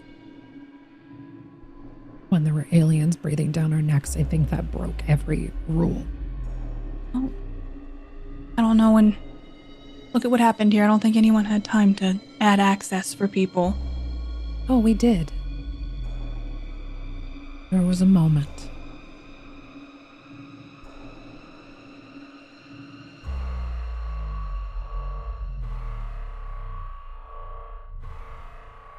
You are so cryptic sometimes. How am I cryptic? How's that cryptic? Austin 100% had a moment. He could have added me. You do this thing where you like dangle a carrot with some extra information. You drop little tidbits. Do you want me to explain the whole fucking story? Do you want me to say that there was a moment that they were going to go through the hydro pipes to break into the labs? Do we have fucking time for that? And he was giving everybody else access, or at least Gray access? What's the holdup? Are you guys working on it? Sorry, yes, working on it. I, Right. seem to be having some issues, so Churchill's gonna try. Alright, let me know. I'll start messing with the system. You get in. You're pretty sure you can shut the walkway door from here. That'll keep you safe. Sarge, I got in. I can close the walkway door. Go ahead and close that door. Any chance to get access to the airlock? Make it easier for us. It is easier, but it's still being fucked with. Well, first thing I'll do is I'll close that door, like immediately as Sarge says yes. I'm just hitting whatever buttons I need to get that door closed. You hear a bit of a thunk, and then a skitter. Sounds like that did it. And then can I go in and start looking at the door, at access, at trying to give Pariah a higher clearance? Yes, you have now got access to level 5 clearance, which is... I mean, it's difficult. It's not going to get you much more than restricted area access. Actually, one thing you do find is confirmation of what you heard from Landon. The science area. You see what is behind the files on the restricted area. It was an incredibly advanced lab setup. Now, what exactly was in there? It seems to align with the stuff he was saying. There's a lot of information to pour through, but it seems like he was right. He's also correct in, or predicted correctly, that that area has been purged, whatever that means. Right, what does purged mean? Like if you purge something here? My best guess is they opened the airlock and cleaned it out. That's what I would do. Get everything off this ship. I got you access, so we should be able to get in with your clearance now. Yeah. Can I send the files to my PDAT? Yes. What else did you find? Some of the files that were hidden behind restricted access, so I can hopefully when we're on our way home take some time to pore over it and see what they did here. Sarge, I was able to get Pariah access. Fire clearance. I closed the door. So I think we're ready for next steps. You're all suited up. Ready to go. I'll get on the horn to Beckett, have her waiting for you. At that point, Adams, Churchill, the skittering gets louder. Brooks, you have gone off with Killian to help his dad. Trace your steps, Killian. Lead the way. Yeah, he wipes with the back of his hand the tears from his face, and starts like dabbing at his blood with the rest of his clothes. You think you can help him? We'll just have to see what condition he's in. Yeah. And as we start walking, I've got my otherwise completely limp left arm tucked into a pocket in my jacket to just keep it from swinging and hitting things. The one good right arm hand is on the revolver. Stumbling along, sort of a little bit jerky movements now, occasionally having to like grab onto things to move because the legs are not in proper working order. Certain muscle groups are sort of not properly connected. He's able to just lurch along. And as they're walking, he will, from behind Killian, say, "Go through again exactly what happened with Pace."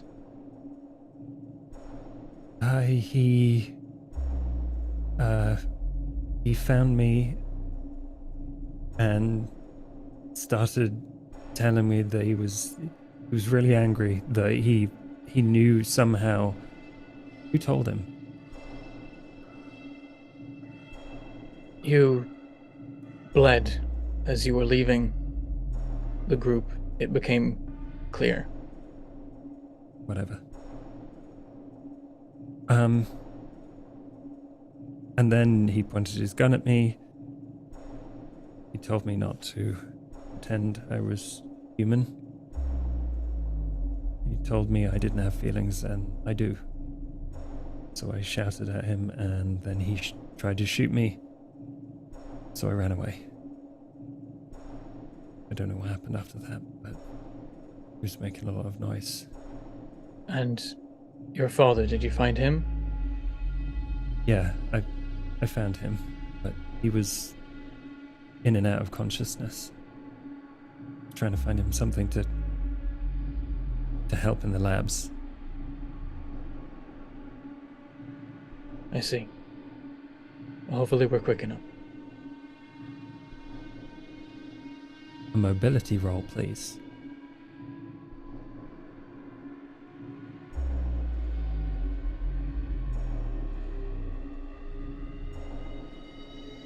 You're not as coordinated as you were when you started this mission, which makes sense given the state of your limbs. And as you move, you know you're making too much noise. So you speed up. And eventually you arrive at the labs.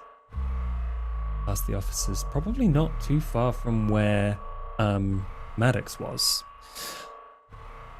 So in this lab, it's dark, but you can see on the floor 2 bodies.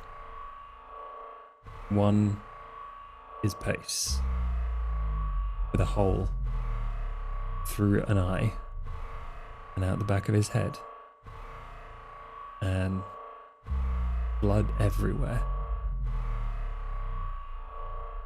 His gun ammo scattered. Next to him is the seemingly unconscious body of someone you don't recognize, but you can safely assume is Ben Harkness. I'm going to kneel down and check his vitals. He is weak. You are incredibly certain that if you had things to use, more medicine, more tools, he would be at best a 10% shot. This man is dying of fatigue, he's dying of malnutrition, he's dying of the crack to the head, which seems fresh. And you can tell from the blood came from the butt of Pace's gun. The moment But- after noticing that, where I look over at Pace's body, and do I notice the human-made injuries on Pace, the knee impaling yep. in the back of the knee? Yes. He doesn't make any movements as he recognizes this. His eyes just sort of dart between these various clues. And then he's going to attempt to revive as best as possible Ben Harkness. I'm going to use my personal med kit for this.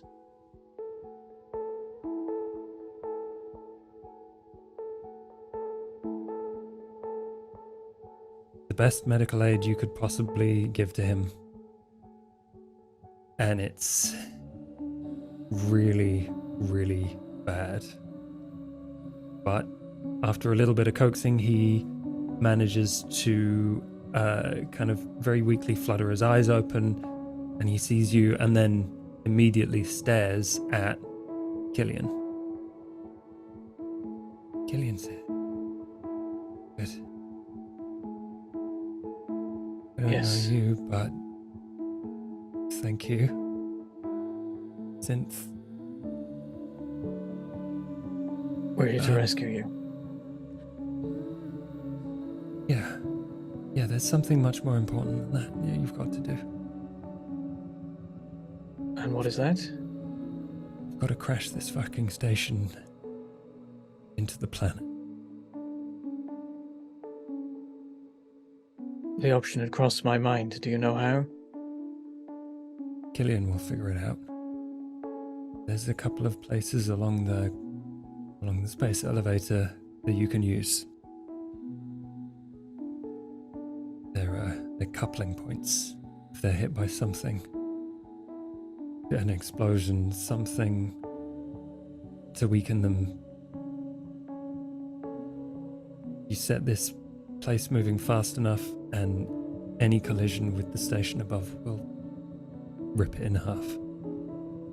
The station above? This thing moves. Just set it I moving know, upwards. but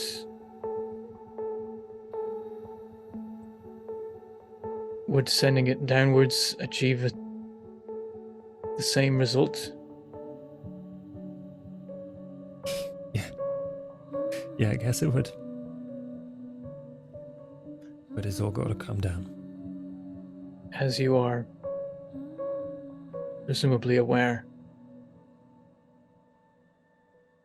while I would like to assist with destroying the station, I can't do so while it would harm a human being. I need to ensure your safety and then take a course of action that doesn't harm people. If we can destroy this and the lower section of the station without harming the upper section, I can do that. I can't move. I'm so tired. Killian can carry you. Okay. Killian, are you doing okay? And Killian again is covered in his own tears. He just kind of sniffs and nods. When I'm gone, you need to take care of Killian. I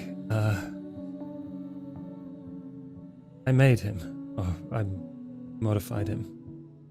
I know a fair bit about synths, but don't know anything about being one, so maybe you should learn that from you.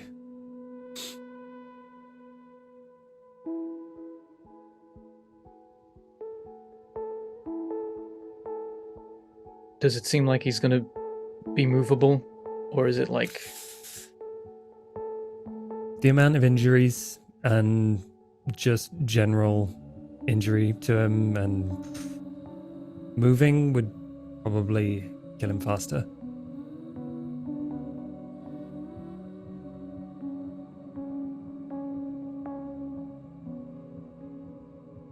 this decision doesn't take long then? Because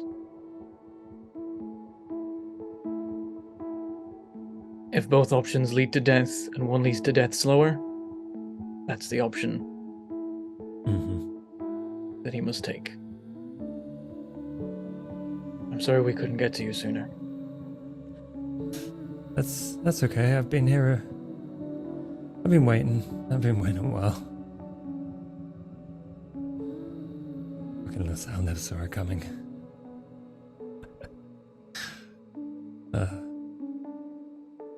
You know how I found out, right? Just slight cock of the head, expecting more. Killian used to be an A2 model. Worked for a corp. Got thrown on a dump pile. Had lots of secrets in his head. They really, really fucked up. A lot of good people here. With a lot of really messed up experiments. I tried to stop it.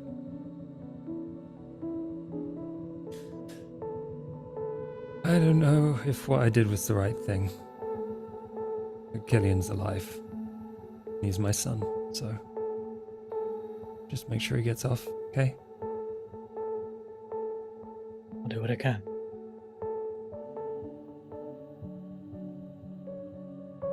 You know, they always said the A2s were glitchy, malfunctioning. I spent enough time inside their heads. They never did anything wrong. They only ever did what the corporation told them. You're right. They were just trying to follow their orders.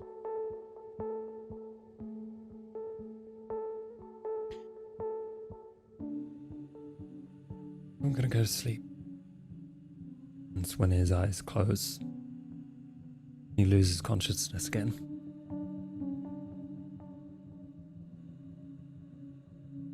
I'm sorry, Killian. Can we take him?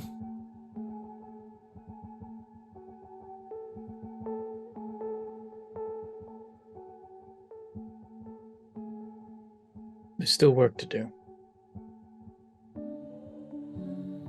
Explain to me this connection system with the space elevator, how we set this thing moving. So, there are commands to move it up and down on the elevator, and seems like we have to make it to one of the connection points. That's where it's weakest. But that'll need a spacewalk. We can spacewalk? Yeah, we can. But we need something to weaken it with.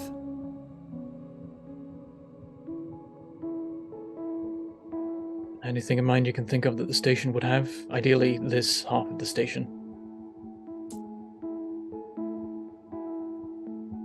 Aliens. The blood? Yeah. Smart. That's what he told me. We have to kill one of them near the weak point.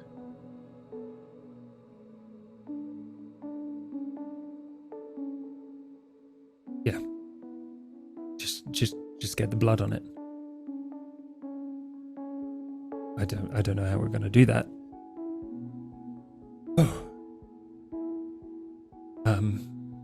yeah, we give it a go. We may have a unique advantage. If it's the two of us, we don't smell like humans. We probably sound different. The aliens might overlook us when we're alone. You hear a very, very close skitter. But this is a hypothesis I've not yet tested.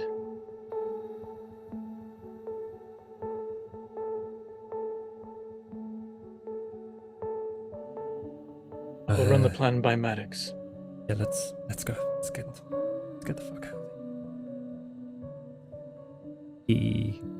Gillian takes a moment to hold his dad's hand and prop his head up on a pillow and then leaves him. While he's doing that, I kneel down over Pace's body and I take his dog tag and the others that he had with him from people previously fallen. You have all Sorry, of old the man. dog. You were right. And then he heads out. I will radio to Maddox, which in Brooks's case means pressing just a point on the side of his head, which then radios his voice crystal clear into Maddox's ear. We found Ben Harkness. Unfortunately, there's nothing we can do for him. The same goes for Old Man. I thought as much. Mr. Harkness But did. you said there's nothing you can do for him. You found him alive then? Harkness is alive. He's lost consciousness. He won't regain it. Pace is dead. Harkness can't be moved. His injuries are too severe. There's nothing I can do for him. No carrying him out or anything? It'd kill him. Affirmative. Did you learn anything else? He told us that there was a way to destroy the station. If the right point on the connection to the space elevator is weakened, then sending it down would send it crashing down. It would be destroyed, as would the lower section. Hopefully, in that case, the civilian section would remain intact, in whatever state it's in. Well, you heard what old man said. If they're crawling up pipes in the water flow system, they're already up on the top station too. Yes, This whole but place until is we awash. know the state of it, if you order me, I can set the destruction in motion. I won't do that. But I want to minimize the damage to the upper station. I'm going to send it down, so that there's still time to do something about the upper half.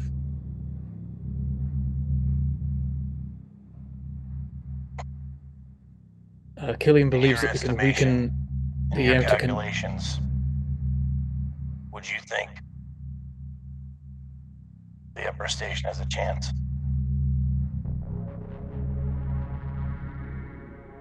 Harkness survived this long down here. People can survive that long up there.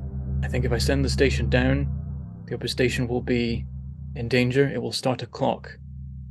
But that clock gives enough time for us to return, for reinforcements to arrive, for a rescue effort to take place. So I can accept that if you want me to do that. It's about what protects the most lives, and the station existing is a danger.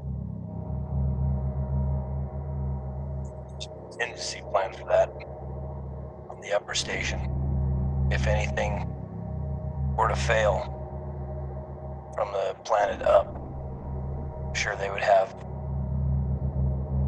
either the station itself would be a lifeboat, or they'd have lifeboats. You know, that would put you in stasis and put out a distress signal. Yes, they would have ships. They would have significantly more means to escape. All right. Say we went with this plan. You said we'd have to weaken it from the outside. How would we do that? Yes.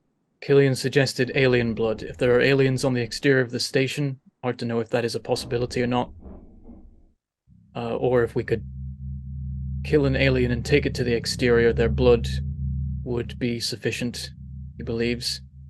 Following that, someone would need to set the process in motion from the inside. I, of course, volunteer. Inside of what? The station. I believe in the central connection to the space elevator. Some series of switches or... It's not something we can remote program into if we got a PDAT over there? I think it is hard mechanical connections. I don't think that they would trust these processes to something digital. Don't abandon the plan for my sake. I am here to make these kind of sacrifices. Yeah, but we won't get very far without a medic. You will ideally be aboard the escape craft. Me and Killian may be able to do all of this ourselves, save you the trouble. Is Killian volunteering to stay behind too? I turn to Killian. Are you willing to put your life on the line to take this station down?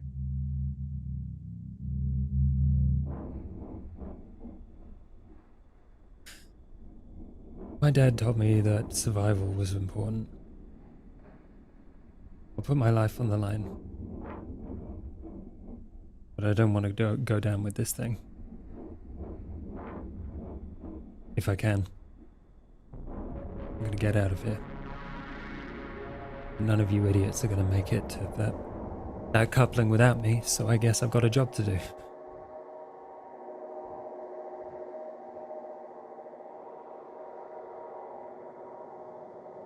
Who knows how many lives are at stake? Has to be done. I can be the one to make the final act.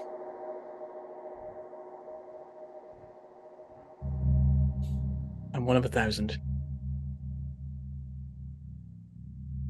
Well, that's for shit, you know it. But I hate to agree with you. You're breaking up a little bit. I hate to agree with you, but you're the best. You're the best person for the job. And are you sure there's no other way? Unlikely with the resources that we have available, limited as they are. Well, first things first. We need to find alien blood, and I'm not sure where to get it. I radio Beckett, if I can. Yep. Okay. Beckett, have you observed any aliens on the exterior of the station? There's holes in that station all over the place. Yeah, they're crawling on the outside. Then they can survive in a vacuum. Thank you. Yep. Back out. And then to medics. Apparently they're already out there.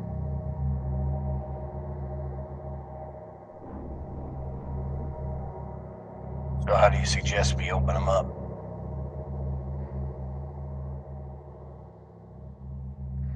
Does our transport have weapons on it? Like external weapons? It does not. Hmm. But your weapons will work in a vacuum. We'll have to go out there and light one on the exterior of the station. So if I got this straight, we need to lure an alien to where we need it. We need someone out there in a spacesuit with a gun to shoot the thing at the exact right spot. I won't need a spacesuit. I'll have a little bit more mobility. I'm missing an arm right now, but maybe we can get that working again. Wait a minute. I thought you had to stay behind. I can go outside and come back in. I want to minimize the risk to the few surviving humans we have left. What's Killian gonna be doing? Hopefully he'll be out there with me. Yeah, I'm going outside, sir. He'll be out there with me. Felix. I can do this. Is it something that you can do on your own? Because I don't want to risk losing Brooks and having the whole plan go to shit because he got torn apart or something. I'd much rather have Brooks stay inside and you go outside or vice versa. I could try. I don't know if I'm going to be able to lure an alien, but I'll try. It might be a two-man job. Killian wasn't made for combat. Right, but he can flip switches. You feel confident that you can go out there and get the job done on your own there, Brooks? I'll do my best. And if it doesn't work, I recommend just leaving. There will be more opportunities by future teams to pull this off. But time is of the essence, so I would like to try. How do you suppose what's the cheese for the trap to get an alien out there? I can probably just make enough noise. Bang on the hull, wave my arms. It seems noise attracts them. We've had an easy time of drawing them to our location so far. I'm sure I'll find a way.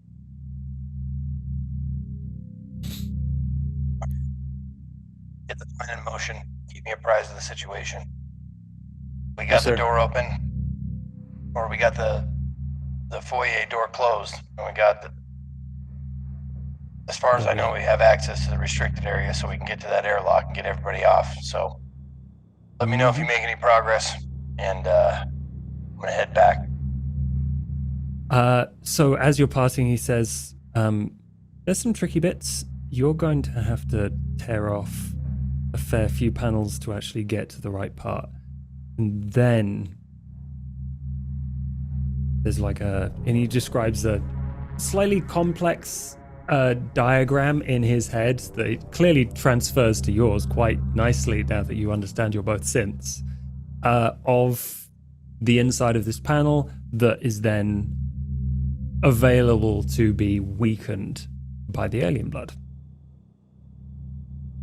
All right. I had to join the others. Everyone, I'm assuming the humans are suited up. 3 of you. There is only 3 suits. There are 4 humans. Who is going without one? I'm going without. I'm not. I'm not accepting any arguments at this point. Fair enough. You're all together. You're all aware of the plan. You all know that there is an airlock. You open. It takes a while to jimmy open this messed up door to the security area. So there's kind of like an airlock.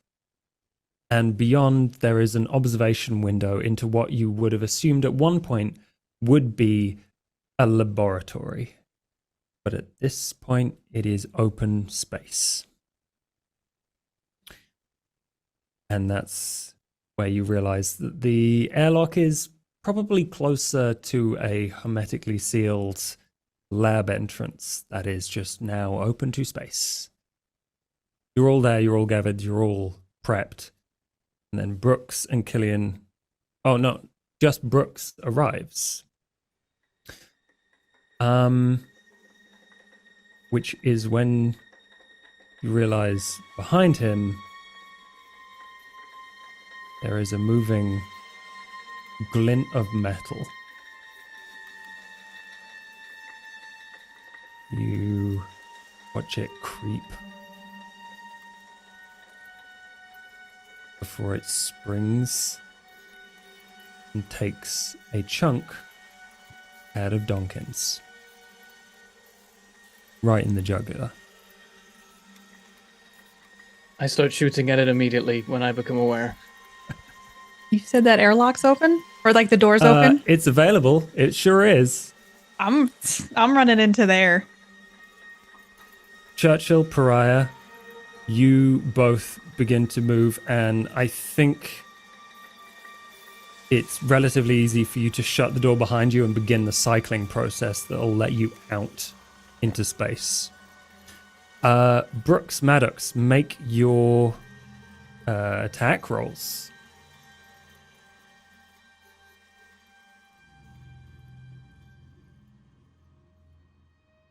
This thing starts to catch fire, but you realize it's only really on the outside. It's hurt, but it's going to take a lot more than this to take it down. It's super pissed about being set on fire, and it basically, because it's still entangled in this metal net that you had it in. Oh, it's that one. It kind of rushes you and lands on you. You get kind of thrown back, but you do not get crushed by the weight of this. Okay. So,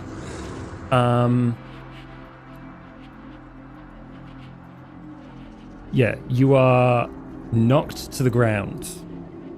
And am I going to make you do a panic roll? Let's do a panic.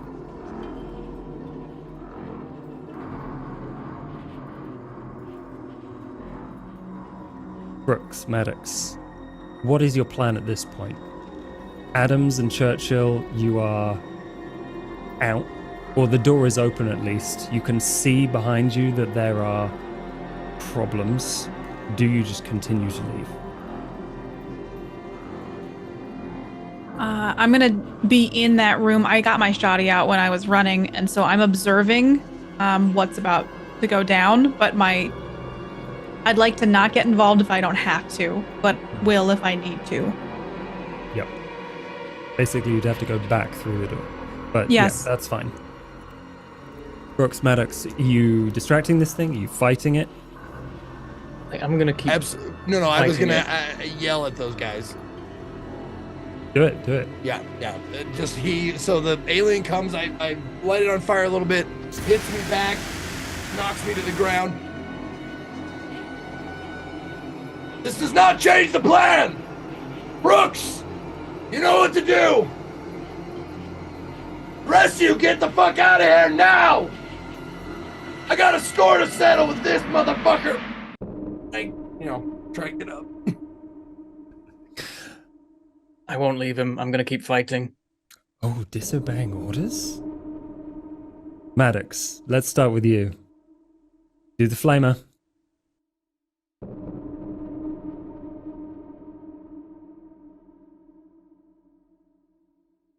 Last shot, too, just... There's a huge blowout as the cartridge just kind of sputters its final amounts of fuel.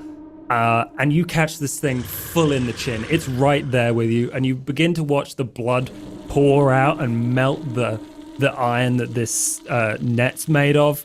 It's flailing around. There's blood of acid splashing all over the place. It's moments from going down, Brooks. I'm going to keep shooting at it. If possible, I'd like change my position to be in between it and Maddox as I'm doing so. You do one or the other. Okay, I'm just shooting it then.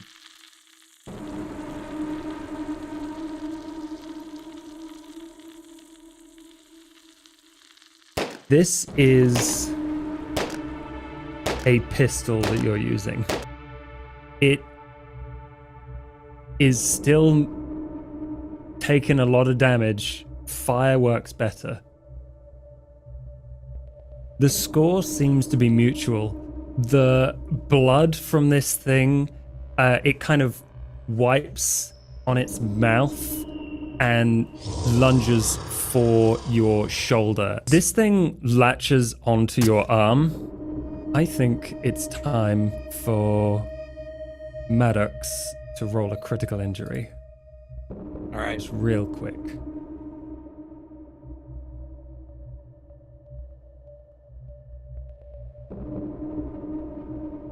Your ear comes off as this thing melts it. However, the bite itself is also critical injury 61. You have 1 round left. Ruptured jugular. Okay. Oh, so they get a roll and I get, so I get double. I get both of those. You get both of those. Jesus. Okay. This thing is not fucking around. Okay. So. Yeah, you have 1 round left before you bleed out. Brooks might be able to do something about that. Okay. But you have bigger problems. Yeah. So my ear, like the whole, like, I think it's just one big thing. Just like my ear comes off and like it slices out like part of my neck. So I'm just sitting there like.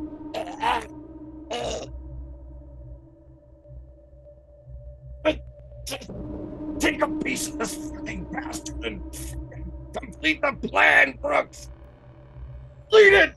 Kill this fucker and take its leg or something.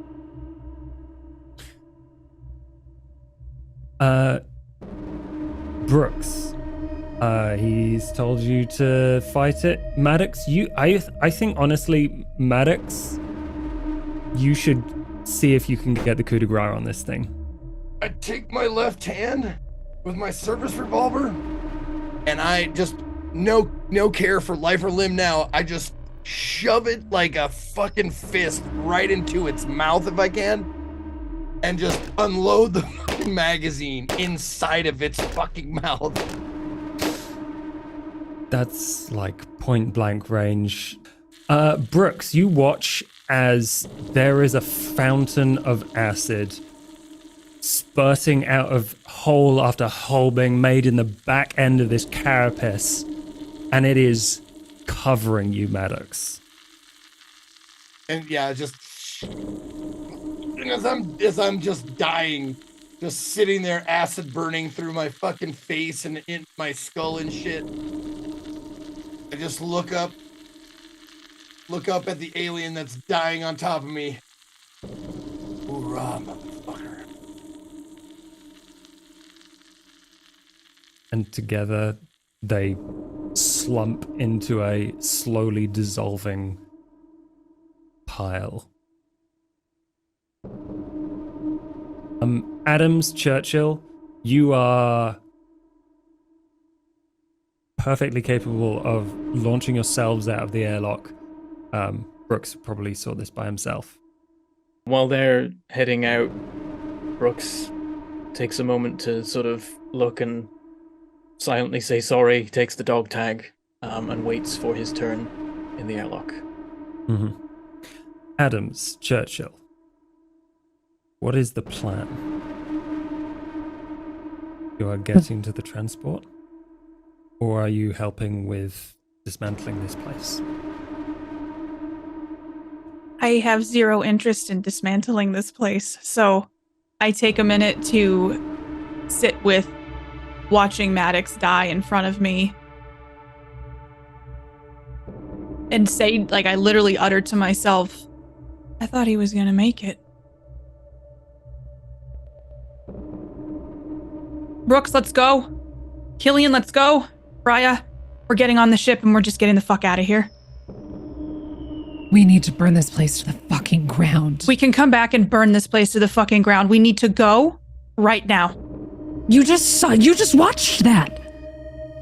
You think that can survive? That's connected to the station above and the station below. This has to go now. How do we burn this place to the fucking ground? Does the shuttle have ammunition? I know. Brooks, what were you and Maddox talking about? You are what plan? both of you are fully aware of the plan. Okay. You've probably been clued in. It's probably not been explained. Okay, to you I in wasn't any sure. detail, but yes. You probably know I'm going to be on the outside, Killian's going to be on the inside, we're going to do stuff, the station's going to drop and take out the lower half, upper half will drift for a time. Brooks, what do we need to do? The current plan was to kill an alien after... First off, take away some hull parts on the connection to the elevator. Okay. Kill an alien in the vicinity, get the acid on that part, weaken it, and then there was a switch inside that Killian was going to pull to set the thing in motion. We've got Or a dead perhaps me. alien right there. I spoke to the pilot. Apparently there's aliens all over the outside of the station. I should have no trouble drawing one. It'll be easier than carrying this. I would rather the two of you just get on the transport. I can just try my best at this, and if I fail, minimal loss. Mariah, we're gonna get on the transport. What are you gonna do? You're gonna be out there, spacewalking, encumbered by this suit, and play hero? It's better than letting thousands of people die. Hundreds? I don't know how many people. I can help with the panels. This is shit I've done countless times. I can't stop you. You're a civilian. Brooks, let's go. Through the window into the airlock, you see Brooks looking between Pariah and Lizzie.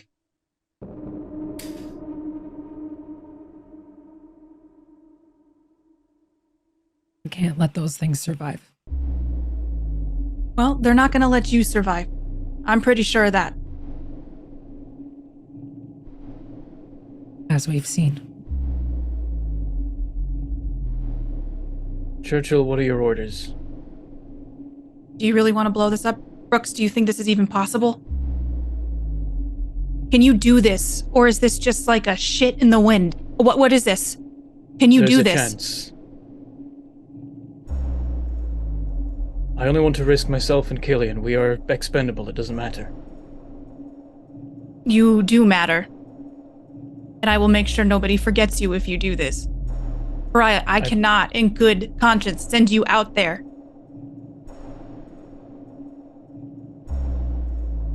But if this doesn't end, where does it fucking end?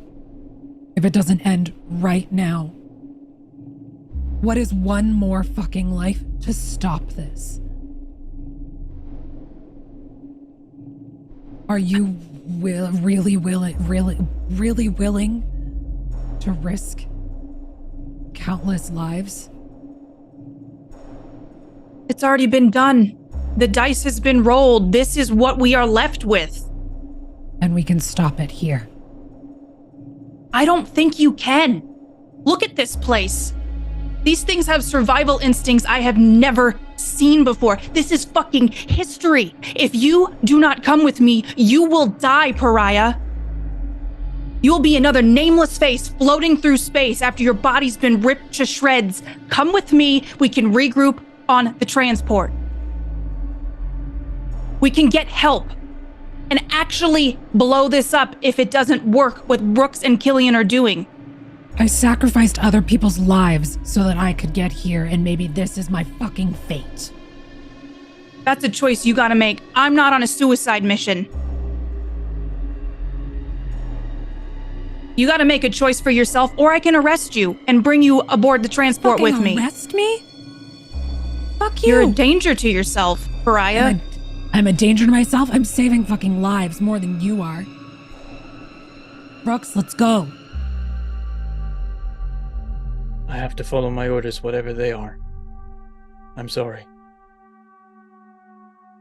Brooks, you and Killian go. All right. Churchill. You all begin to step out of the airlock. There is something moving in your suit, Churchill. It is soft and damp, and it crawls up your back.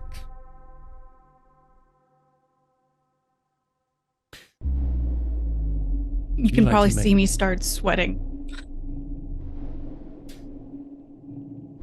Brooks, after Adams, Churchill get out of the airlock, you make your way out there as well. And you are all floating in space, and you finally see the entirety of this structure. The lab's module, with a chunk out of it. Clearly some larger lab section was here.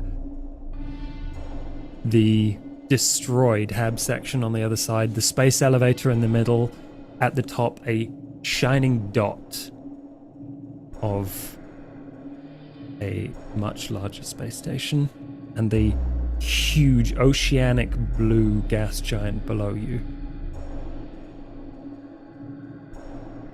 And along that huge line of the elevator, you see little black specks moving up and down.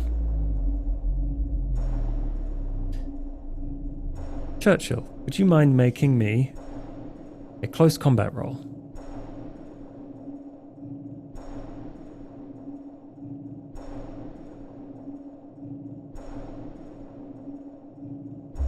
You feel this thing slither round the side to your chin and begin putting something around your neck. And what do? You bash at your own helmet? No, I'd be hitting like the neck. I'd be kind of like trying to bash the softer. I'm assuming there's some softer fabric on the suit. So wherever I can try to make contact to like knock it. Yeah. Everyone, you see the kind of bulbous black tadpole-esque thing crawl up the side of her face and then start to spasm as it's getting hit from the outside. Where's the transport? Beckett appears to have brought it round into the space where the restricted area is. You have quite a distance to float before you get there. So you've got to kind of climb around and launch yourself at the transport, because otherwise it is not safe to come close. I'm fully focused on trying to tame what's in my helmet at the moment. I probably am looking. I mean, it's probably very obvious that this is in my helmet now. Yeah, your eyes are wide, you're hyperventilating. Everyone can hear that over the radio. Churchill, what's going on? It's my suit. And I'm just banging. You just see me banging my neck. It's my moving. suit. Brooks, can you do the panels alone? Can I get her to the shuttle faster together? You take her. Okay. Churchill, let's go. You're getting your fucking way. Let's go. And I'll help her as much as I can. Probably grab onto the back of Pariah's suit and just hold it. And I'm just like flailing, hitting the suit over and over. Yeah. Adams, it seems like you want to help her move to the platform. That's a mobility roll.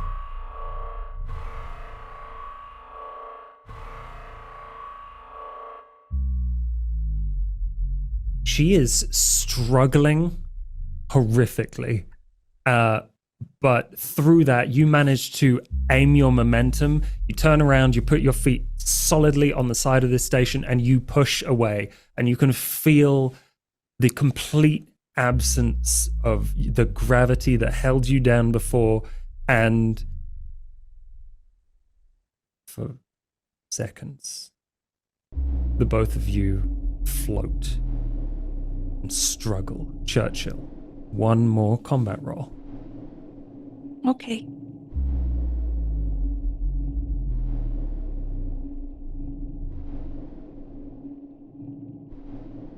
You arrive on the open door of the transport. You can see Beckett in a suit, kind of hanging off the edge.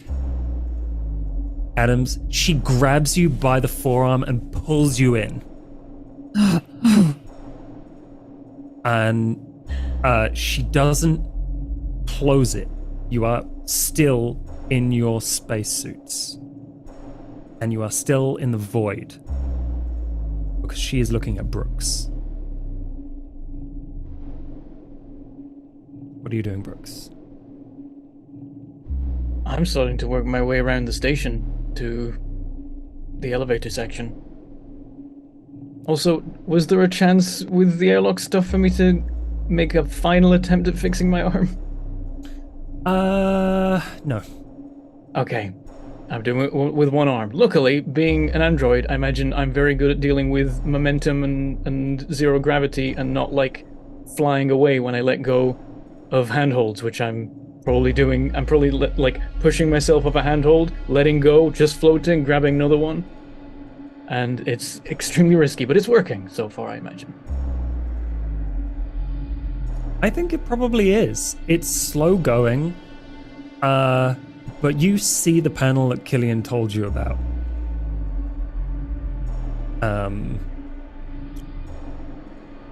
What are you starting with? Because there's going to be 2 rolls here. One to open this thing up, and one. Oh, let's just do 1 roll. You need 1 roll to attract these things. Okay. So am I good for the removing the panels? Does that just happen? It happens slowly. But you're not sure if you are in the right place. Inside, at least. Okay. And I'm probably relaying to Killian as I go, like, I'm in position. I'm removing the panel. Okay, I'm gonna draw one of the aliens. Okay. I'm gonna launch this thing. And slowly you watch as gears creak. You don't hear it, but you feel it vibrate along the metal of the station slowly descending. Okay. To draw an alien, I think once I've removed the panel that I need to, I just bash it into the metal. I imagine I've got my feet like hooked on a handhold, so I can use my arm to like do stuff, and I just like throw it down, hitting the side of the station with it, and then maybe do that a few times, ringing the dinner bell. Okay.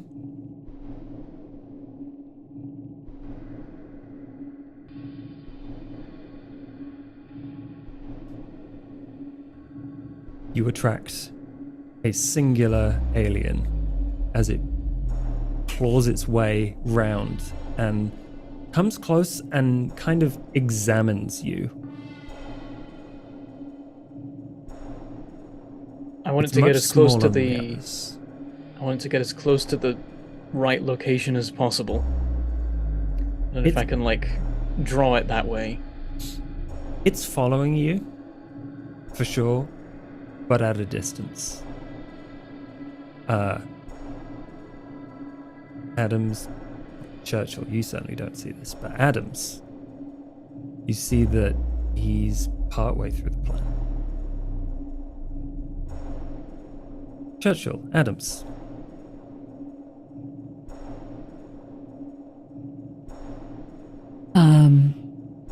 We need to close this airlock now and get you out of that suit. That has to go into space. Get it all open. Please take my help. Close the airlock now. I'm starting to open my helmet. Oof. I know, like, I'm not taking it off, but I'm like already trying to pull at the neck. And can I run further into the ship? Yeah, I guess you can. Let's go with a strength roll. But Beckett slams the closed door. Okay.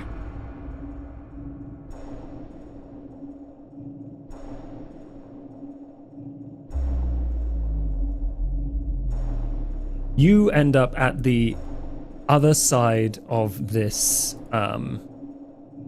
as the doors are opening, and you cannot, for the life of you, get your suit off. If I'm seeing her struggle, I would run over her. And I'm helping. I'm banging on my suit still. I'm probably just not helping very much at this point. Calm down. Take a... Yep. Look at me. And I'm going to help her try and get it open. Okay, you managed to get it open. Adams, make a close combat roll.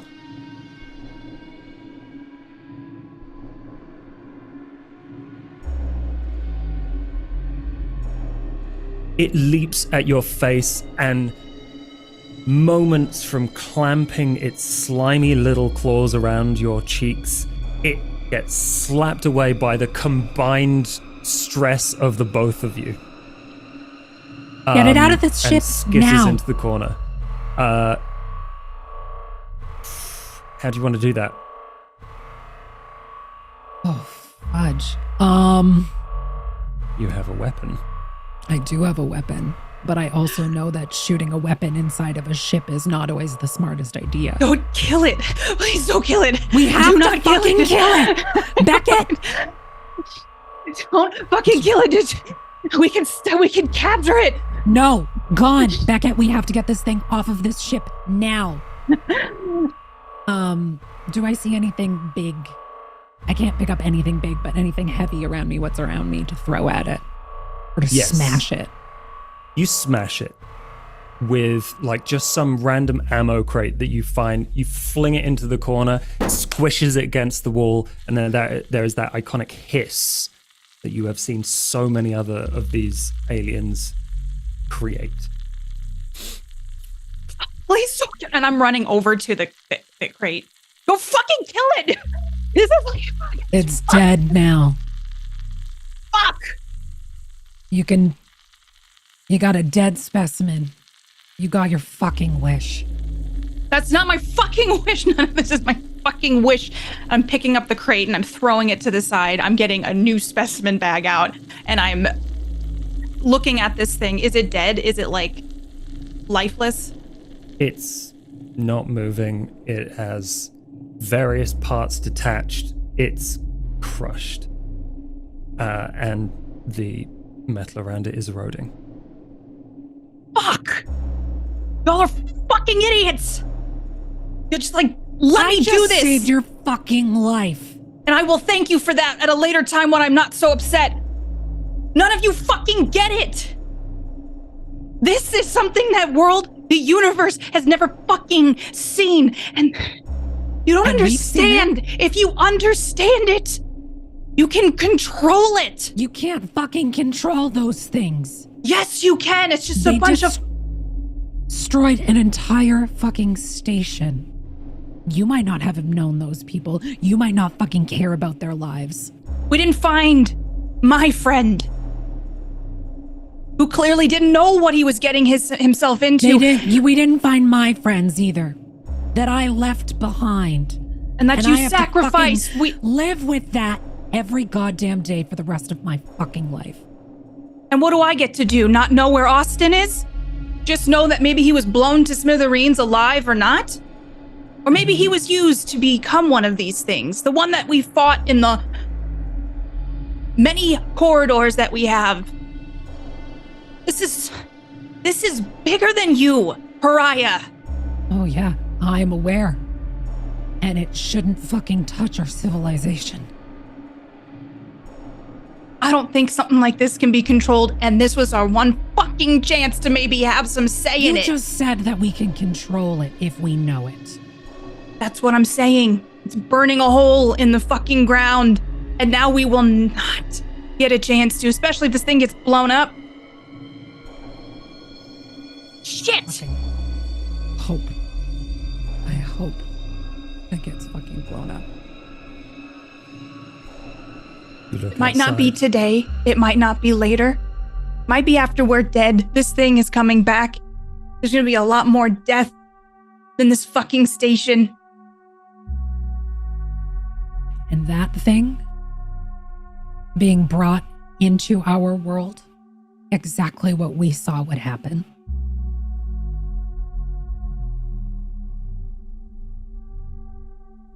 Brooks. This thing has started following you, and you're noticing that it is not looking at you. It is kind of twitching its head left and right.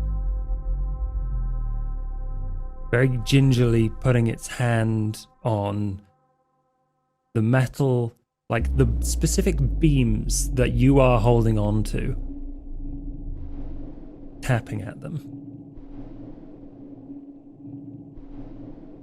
Seeing that, I'm going to move right up to the opening that I've made and just sort of tap on it. I think I've got the revolver out, and I tap on it with the tip of the revolver, just try and like draw it in that direction. And at the same time, I am going to get on the radio. Can I radio specifically to, well, everybody but Killian, to be honest?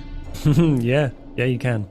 Okay, as this is happening and this thing is like stalking towards me, and I'm like, ringing the quieter dinner bell to bring it in. In case this goes wrong, and there's a significant chance, I strongly advise that you leave without Killian. I'm sorry that I didn't realize sooner, but he is a defective older model, programmed with directives that override the laws of robotics. He abandoned Pace to die. Brooks, are you not going to be able to come back at all? That's still possible. This is just a contingency if I'm destroyed.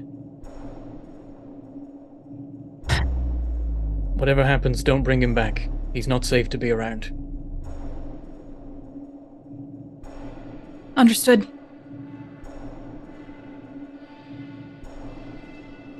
Understood. Brooks. I'm going to need you to make a mobility roll. Okay.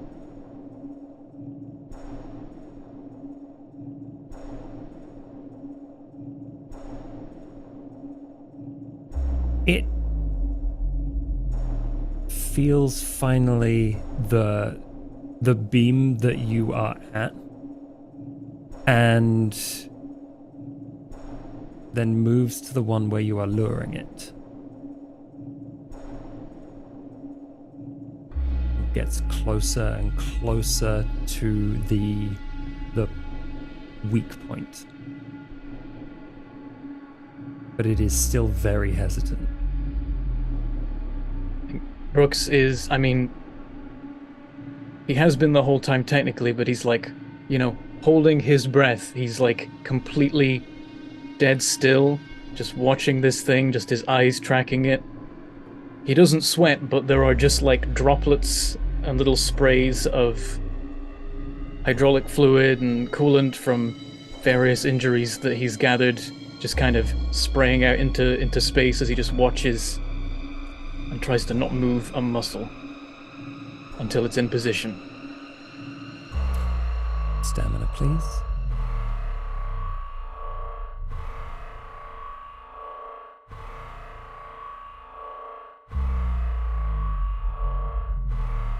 It is exactly where you want it to be, and is where a few beads of your blood float and gently splash against it.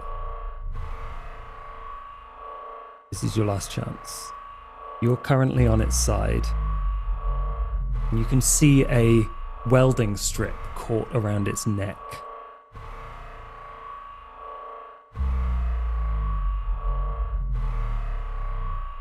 Right where you want it.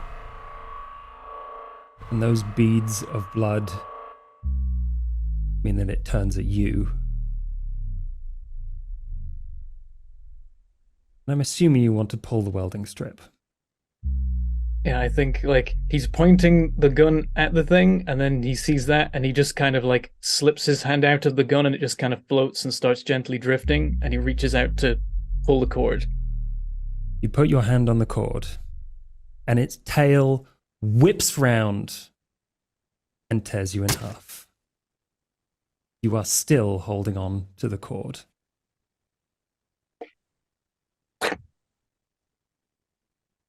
I pull the cord. Adams, Churchill, you see a bright light out the window, a flash and a splash of acid flying into space,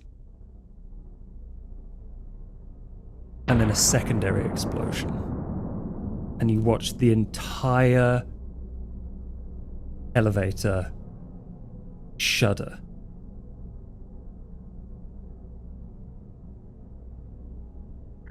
I don't. Brooks, come in. There is no answer. Brooks. That's when you hear Killian. What happened to Brooks? He, I'm not quite sure, but there's an explosion out here. Then he's done it. I'm at the airlock. Did you do what you need to do? Yeah. It's accelerating slowly. It'll take maybe 10 minutes. But it's going to reach the bottom of this place, and then we need to be somewhere else. Are you safe? I look at Churchill. Are we safe? For now. Are you safe, Killian? I just need to make the last jump. I can see the transport. Open the back. I look over at Pariah. You knew him? I Right? knew him. Yeah. Kind of, I know he's a synth, but they're people to me. What kind of person was he? A good Is one. he? A good one. I'm gonna look out the window at Killian. What is he doing right now? He's looking pretty synthetic. No spacesuit, climbing out onto the edge from where you leapt off into the back of this transport. And you can see so many xenomorphs converging on the point of the explosion, and they will overwhelm him. Can we see it moving? Oh yeah. It is. Can we see like the ship moving? Oh yeah. And he's also kind of climbing to get to a place on the elevator where it's not moving. If you're hesitating. What do you want to do, Pariah? You want to save him? Yes. Open the airlock. Sir? I'm gonna start putting my suit back on. Or at least the helmet. Open the airlock. Beckett, you presses the button, and Adams, are you going to be in the airlock as well? Yeah, I'd put my. I don't think Then I ever both really of got you- out of my suit, but Yeah, fair enough. Then both of you stand in the airlock and you watch this rear placed lower, and you see Killian very slowly floating towards you, and he reaches out his arms for the two of you to grab him. I look over at Pariah and I kind of give her a knowing glance, and then I reach my arm out for Killian. And I'm helping too. You grab him on at her, board. making eye contact. And he has a look of relief in his eyes. Looks like he can't quite believe that he's here. Are we all good to go, sir? This place is going to be filled with debris. Let's go. To leave. You feel the engines, the door closes, and you feel yourself accelerate. I'm assuming we're back inside. Airlock's We're back closed. inside. I'm Airlock taking is off closed.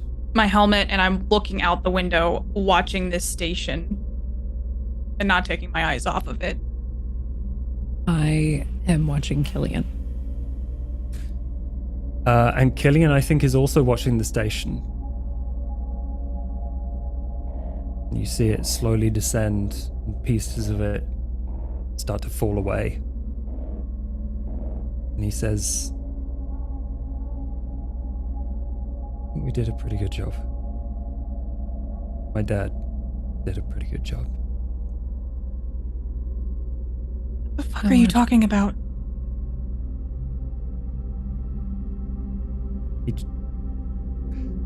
We managed to get rid of them together. The aliens. That was all of them? Yeah. And that is when you hear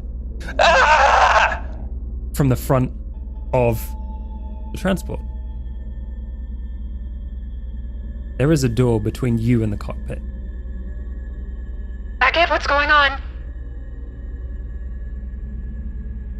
Nothing. I look at the spot that I smashed. It's still there.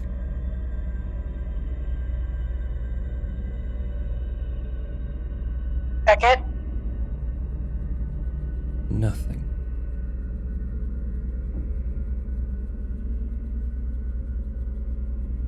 I'm gonna You go. feel this transport begin to shudder as if something has gone wrong. Suit back up. Suit back up. I'll I start imagine- just grab my helmet. No, I'm gonna walk towards the door, but before I put my helmet on, I'm putting my ear to the door. I don't think you can hear anything at all, except for maybe a drip.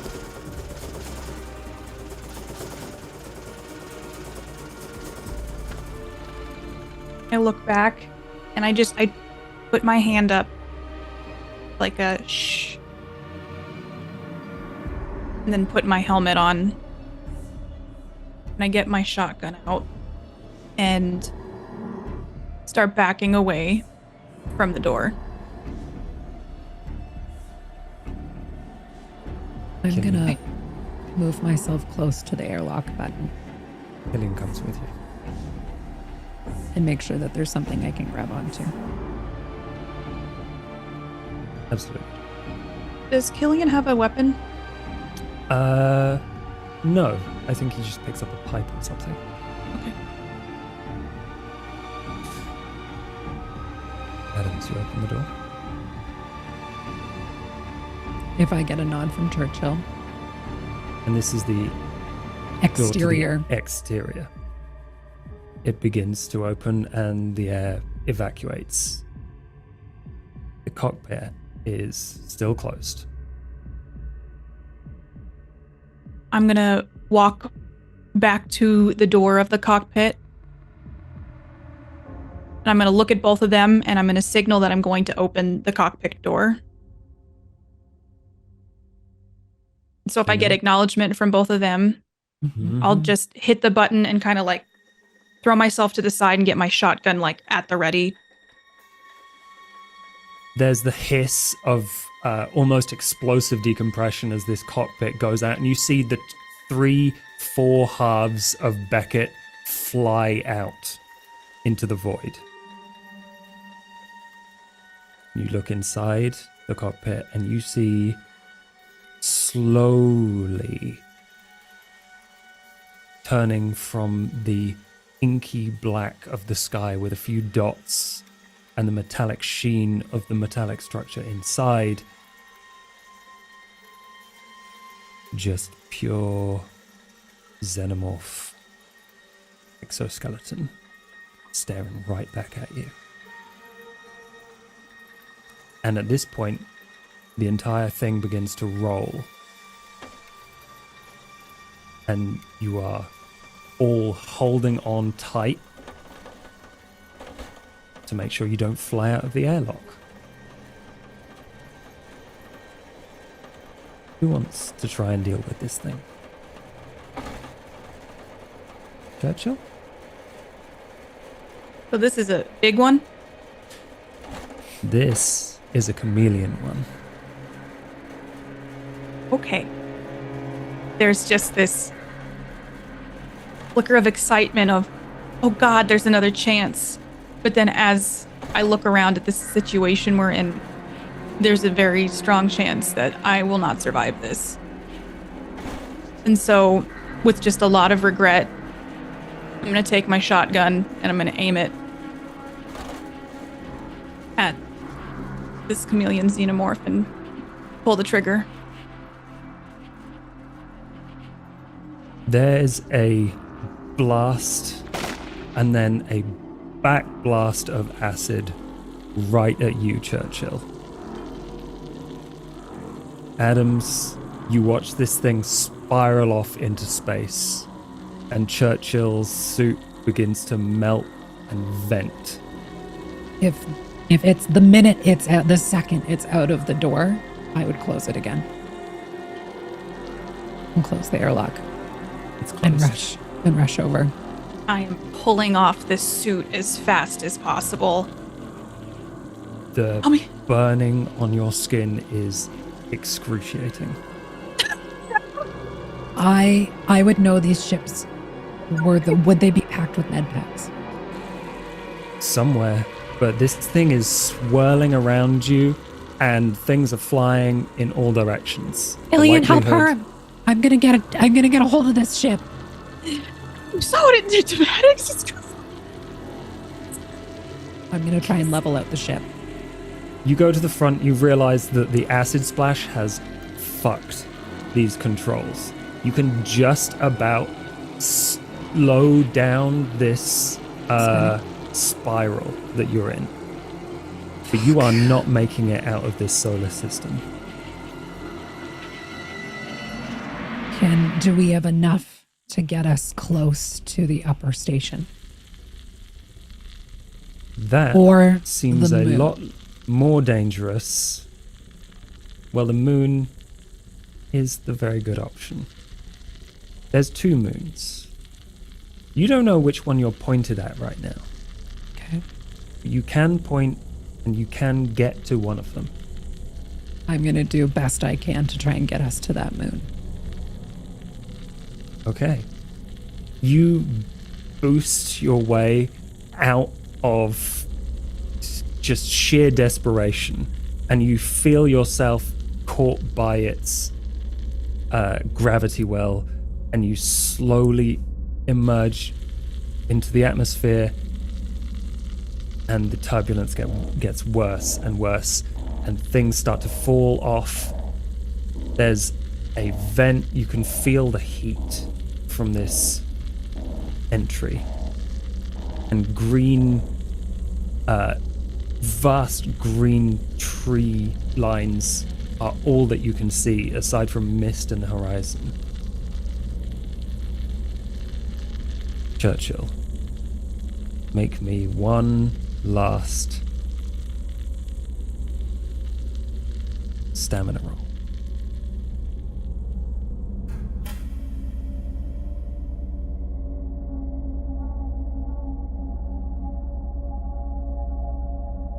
What do your last moments look like? As we are careening into this moon, I don't even know what's going on. I just feel. First, it started with the suit, like you could hear just the material burning. It sizzled as it made its way through, and it just quickly hit me in the stomach. The acid hit me in my leg. It hit me on my shoulder, hit me on my neck. Somehow it avoided my face. But it burns through my neck tissue until my jugular. And I'm just sitting there screaming in pain, looking up at Killian. Until I finally just go quiet. And I just feel the blood leaving my body and pooling around me. Killian, can you help me? And I'm like reaching up to him. My hand is shaking. Don't let me feel like this. It hurts.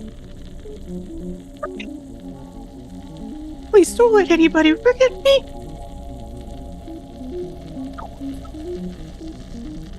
Nothing. Please don't let me forget me. And the acid is burned through my windpipe now, and I can't fucking talk anymore. So it's just, and it just, the blood is gushing onto the floor, and then you can start to see my bone and the tissue just almost cooking.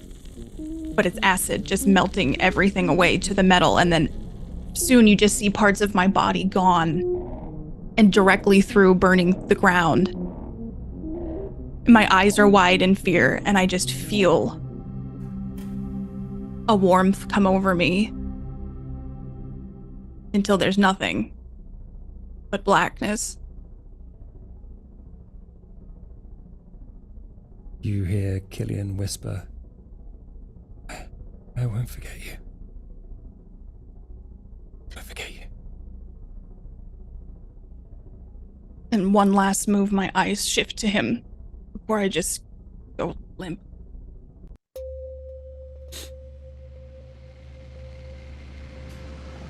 Adams. The landing is not smooth. In fact, you're pretty sure that your seat is the only thing that remains underneath you by the time you have stopped.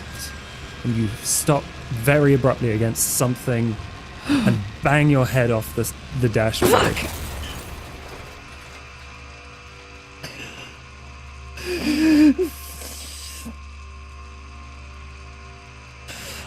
Fuck. You've stopped.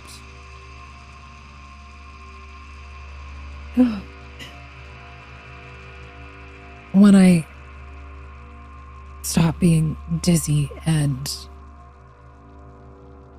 what do I see? Is there smoke? Can I see anything outside of the windows in front of me? The scene is broken glass in front of you, and the smoke from the shuttle, the trees very gently in the breeze, and the debris all around you. You don't see anything else. You do hear somewhere close by